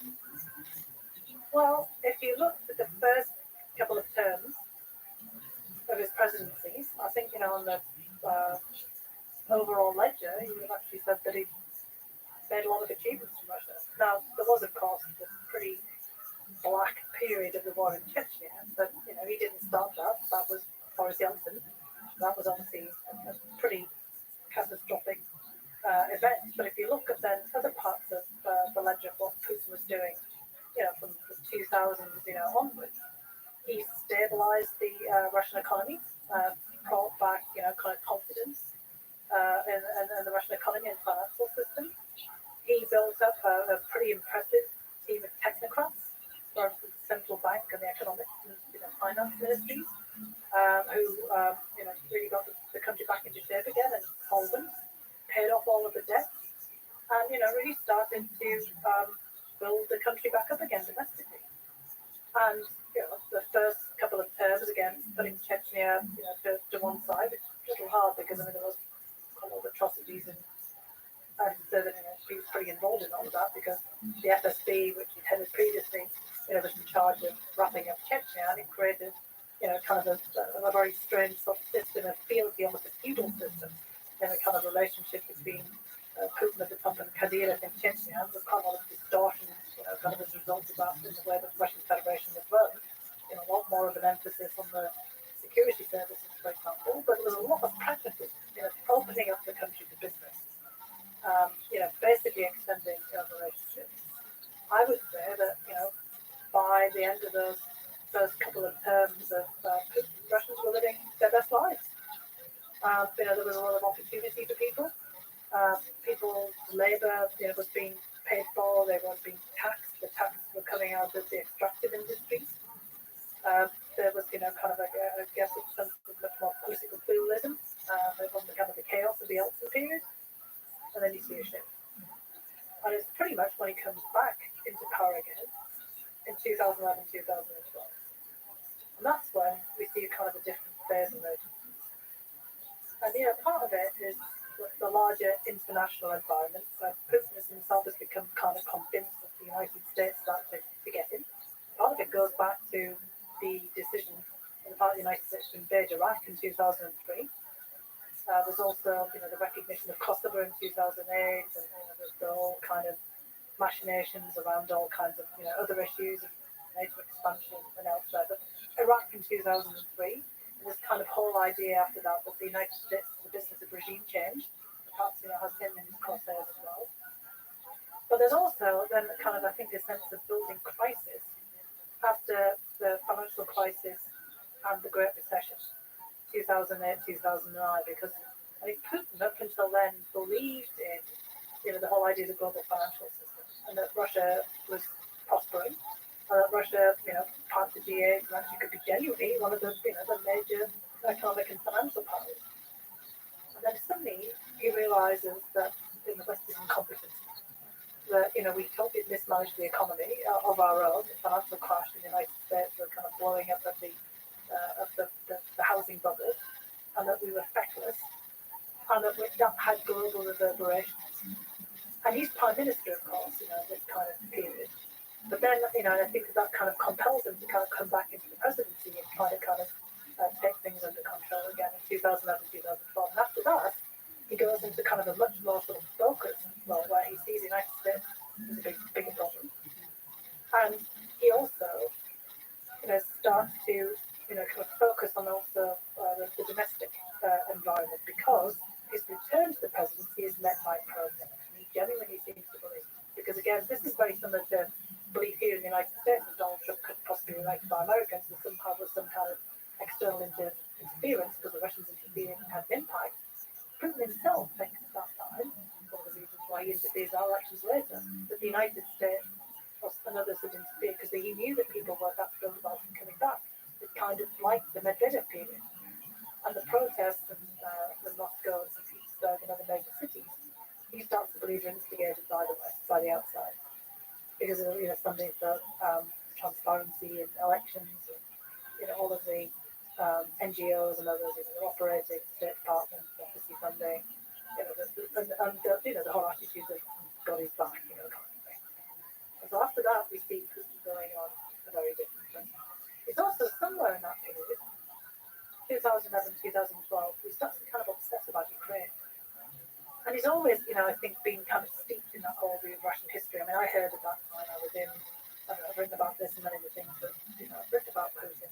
But in that same time frame, I'm going to all these conferences in Russia about Putin and Peskov, his press secretary. They talk about him reading Russian history. I think it's just in this kind of period that he formulates this idea of the necessity of reconstituting the Russian world, the Russian Empire. He's obviously been very interested in this. He's always said, of course, the collapse of the Soviet Union was the great catastrophe of the 20th century, but also the collapse of the Russian Empire before it. He starts to be critical about Lenin and the Bolsheviks, and he starts to do all this talking about Ukraine as the same country, Ukrainians and Russians being one and the same. This is where the legend, because in the initial question you asked me about has Putin been good for Russia or not. This is where we get into the focal point of on the point where he's not focusing on the prosperity and stability and future of Russia, but he starts to obsess about the past. And he starts to take things in a very different direction. He starts to clamp down at home because of the rise of opposition and the fact that he knows that his brand is not the same as it was before, and his popularity is not the same as it was before because he's already gone over that that period in anybody's professional and political life that if you stay around long enough, people get a bit sick of you. We talked about that before. Should you stay kind of in any job for a long period of time, you need refreshing, and kind of Putin is starting to look like he's going to be there forever, and people are not happy about that. Would like the chance as well to kind of move on and move up, and with him in some place that's not going to be particularly possible. And that around the time when he starts to make the decision of annexing Crimea, and that's when the whole thing flips, in my view. The annexation of Crimea in 2014 is the beginning of the end of Vladimir Putin being a positive force within Russia. Because if you pay very close attention to his speech on the annexation of Crimea in March of 2014, we see all the foreshadowing of where we are now. It's already of kind of his view of kind of his obsessions, his historical obsessions, his view of himself as being kind of fused with the state, the kind of a modern czar, and his idea that the West is out to get him. It becomes after that almost a kind of like a messianic mission to turn things in a different direction. And who are the key people to you in this evolution of the human being, of the leader? Is it Patrushev? Is it Shoigu, the Minister of Defense? Is it, like you mentioned, Peskov, Press Secretary? What role does the others, like Lavrov, play? I think it's more rooted in the larger context. I mean, individuals matter in that context, but it's just kind of like this shared worldview. If you go back to the early 1990s, immediately after the dissolution of the Soviet Union, like Yeltsin, his counterparts in Ukraine, Belarus pull it apart, there was an awful lot of people who wanted to maintain the Soviet Union, not just Putin. I mean, you remember after Gorbachev tried to have a new union treaty in 1991, and there was the emergency committee set up the coup against Gorbachev. It was because they were worried he was going too far and unraveling, the union then as well. They were opposed to his reforms. There's always been a kind of a very strong nationalist contingent to become Russian nationalists over time, rather than Soviet, hardliners, who basically want to maintain the empire, the union in some form. And in the very early part of the 1990s, there was a lot of pressure put on Ukraine and all the other former Soviet republics, now independent states, by people around, Mayor Lushkov, for example, in Moscow, by other forces in the Russian Duma, not just Vladimir Zhirinovsky and others, but really serious, kind of what we would call here like right-wing, nationalist forces. But it's pervasive in the system, and it's especially pervasive in the KGB and in the security sector, and that's where Putin comes out of. Remember, Putin also was of the opinion that one of the biggest mistakes the Bolsheviks made was getting rid of the Orthodox Church as an instrument of the state. And so there's this kind of restorationist wing within the security services, this sort of state apparatus, that want to kind of bring back Russian Orthodoxy as a state instrument, an instrument of state power. And they were kind of, looking all the time about strengthening the state, the executive, the presidency. And so it's everybody who takes part in that. And it's also others who have power, honestly, and they see Putin as their vehicle for power. I think people like Sergei Kirienko, I knew Kirienko back in the 90s. I mean, my God, that guy's all in. Or like Dmitry Medvedev, who was, a warmer, fuzzier version of Putin. Certainly had a totally different perspective, wasn't it? The KGB. Did you say warmer, fuzzier version? Yeah. I mean, he's kind of like, he was literally a warm personality. I don't know if you watched him during the September 30th annexation. The guy had all kinds of facial twitches and looked so rigid and stiff that he looked like he might implode. I mean, that wasn't, how he was, earlier in his career. He, had a different view of perestroika. We always have to remember that Putin was not in Russia during perestroika. He was in Dresden, watching the East German state fall apart, and dealing with the Stasi in a kind of place where you weren't getting a lot of information about what was happening in West Germany or even what was happening back home in perestroika. And he has that kind of group of people around him, the Patrushev and Bortnikovs and others, and Sergei Ivanov and others, from the different configurations of his administration, who have come out of that same kind of mindset and are kind of, wanting to put everything back together again. There's a lot of enablers, there's a lot of, power seekers, and they're all people who, think the same as him as well. He is a man of his time, a man of his context. You, as a top advisor yourself and a scholar of food, do you think it actually now in his inner circle, are there people he trusts? There are people he trusts for some things, but I don't think there's people he trusts for everything. I don't think he's the kind of person who tells anyone everything at all. I don't think he's got ever deeply or not? No, I think he compartmentalizes. He's often said that the only person he trusts is himself. I think that's probably true. He's the kind of person who keeps his own counsel. I mean, people talk about Kovalchuk, for example, some of the other people who are, friends with him that kind of go back to his time in St. Petersburg. At various points he seemed to, spend a lot of time, way back when talking to people who were, people think of kind of more moderating forces like Alexei Kudrin, but, seem to be interacting, with them.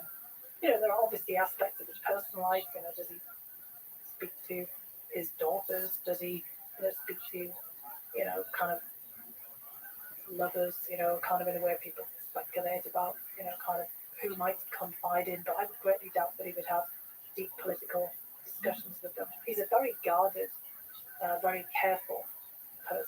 What about sources of information then? The trust, a deep understanding about military strategies with for certain conflicts, like the war in Ukraine, or even special subset of the war in Ukraine, or any kind of military operations, getting clear information. Deeply suspicious, of people and of information.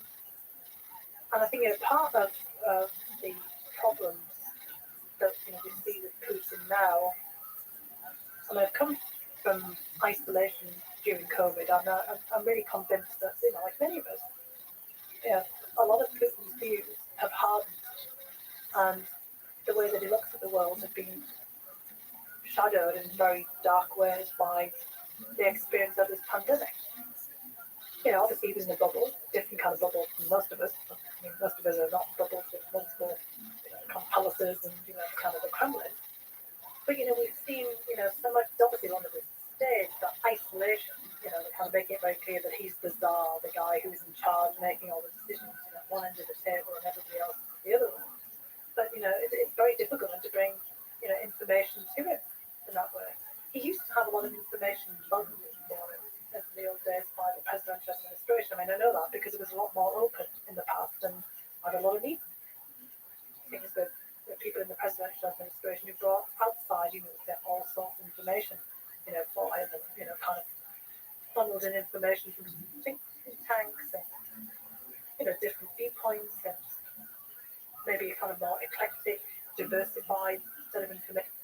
He would meet with people. You've heard all the stories about where he has called us Mashagessen, and had a come in, obviously a very different character as a journalist and a critic.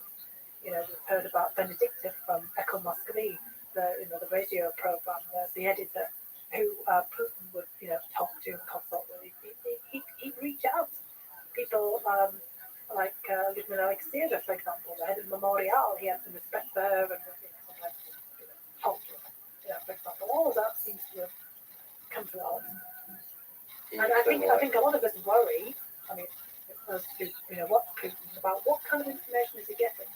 Is it just information he's seeking and gathering himself that fits into his worldview and his framework? We're all guilty of that. Of looking for things. It gets more social media preferences. And people just bring into him things that they think he wants to hear, like the algorithm, kind of like the Kremlin working in that regard. Or is he himself, tapping into source of information that he absolutely wants? And remember, he is not a military guy. He's an operative. He was sort of trained in operations and contingency planning. Sergei Shoigu, the defense minister, civil engineer, was a former minister of emergencies. He wasn't a military planner. Somebody like Gerasimov, the head of the chiefs of staff, maybe a military guy, in this case from the army, but he's also somebody who's in a different part of the chain of command. He's not somebody who would spontaneously start, telling Putin things. And Putin, comes out of the FSB, out of the KGB, of the Soviet era, and he knows the way that, intelligence gets built and works. He's probably somebody who wants to conceive raw intelligence, doesn't probably want to hear anybody else's analysis. And he's thrived in the past of, picking things up from people. I've taken part in all of these meetings with God for hours because he's just collecting. He's collecting information, sussing people out. He wants to know the questions they ask. He learns something about the questions that people ask, the way that they ask them. So he's kind of soliciting information himself. But if he's cut off from that information, because of circumstances, then, how is he formulating things in his head? And again, you can't get into his head, but you can understand the context in which he's operating. And that's where you worry, because he clearly made this decision to invade Ukraine behind the back of most of his security establishment. Do you think so? Well, I think it's pretty apparent.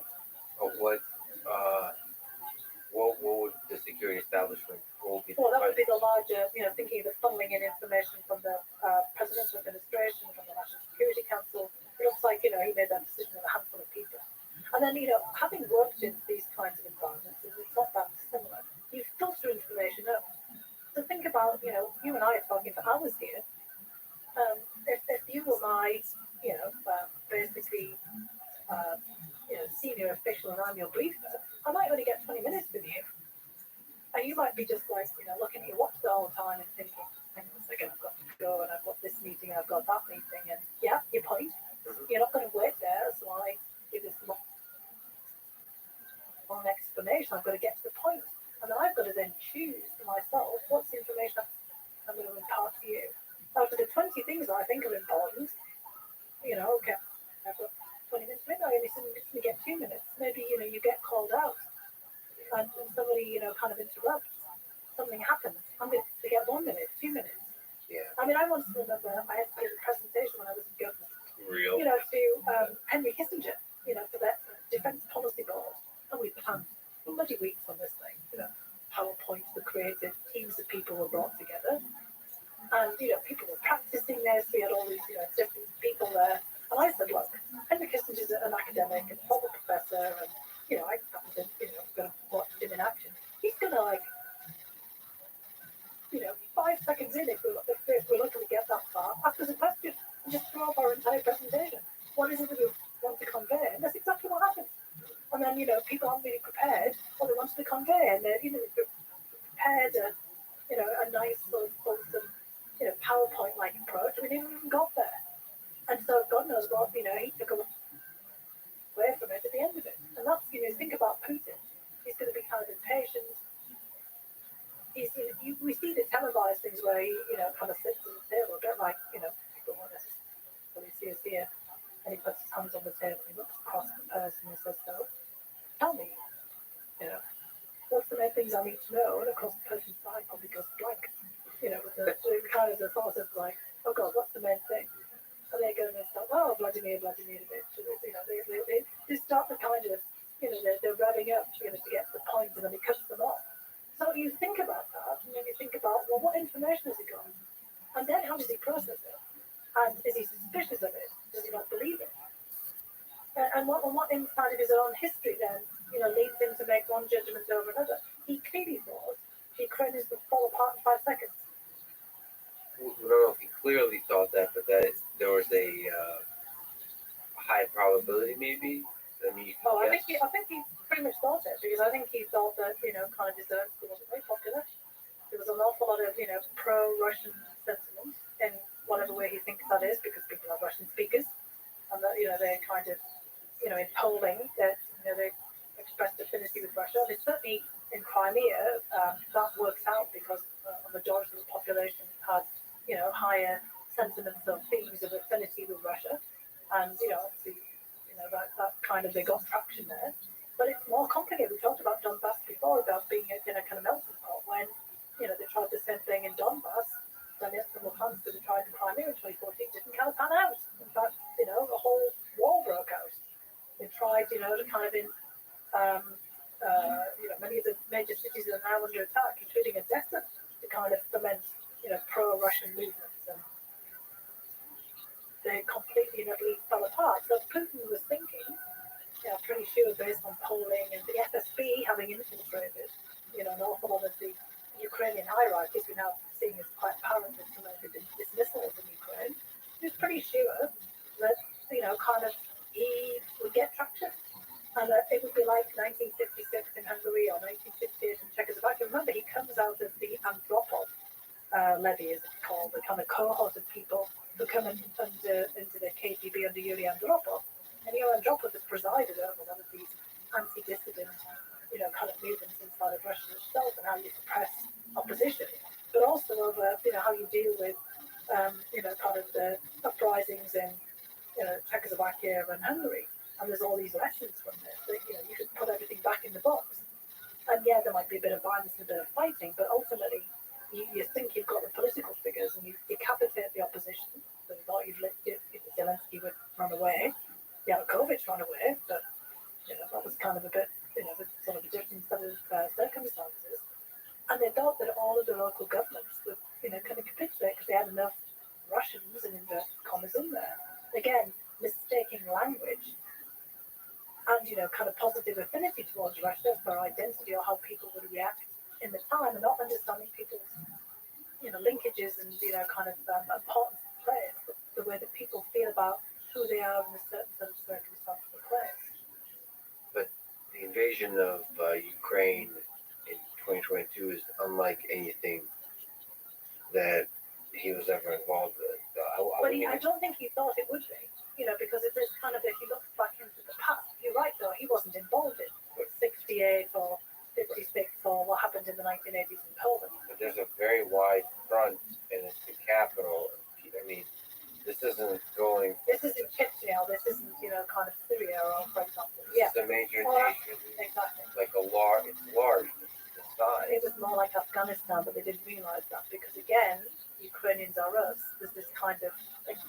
inability to think that people might think differently and might want something different.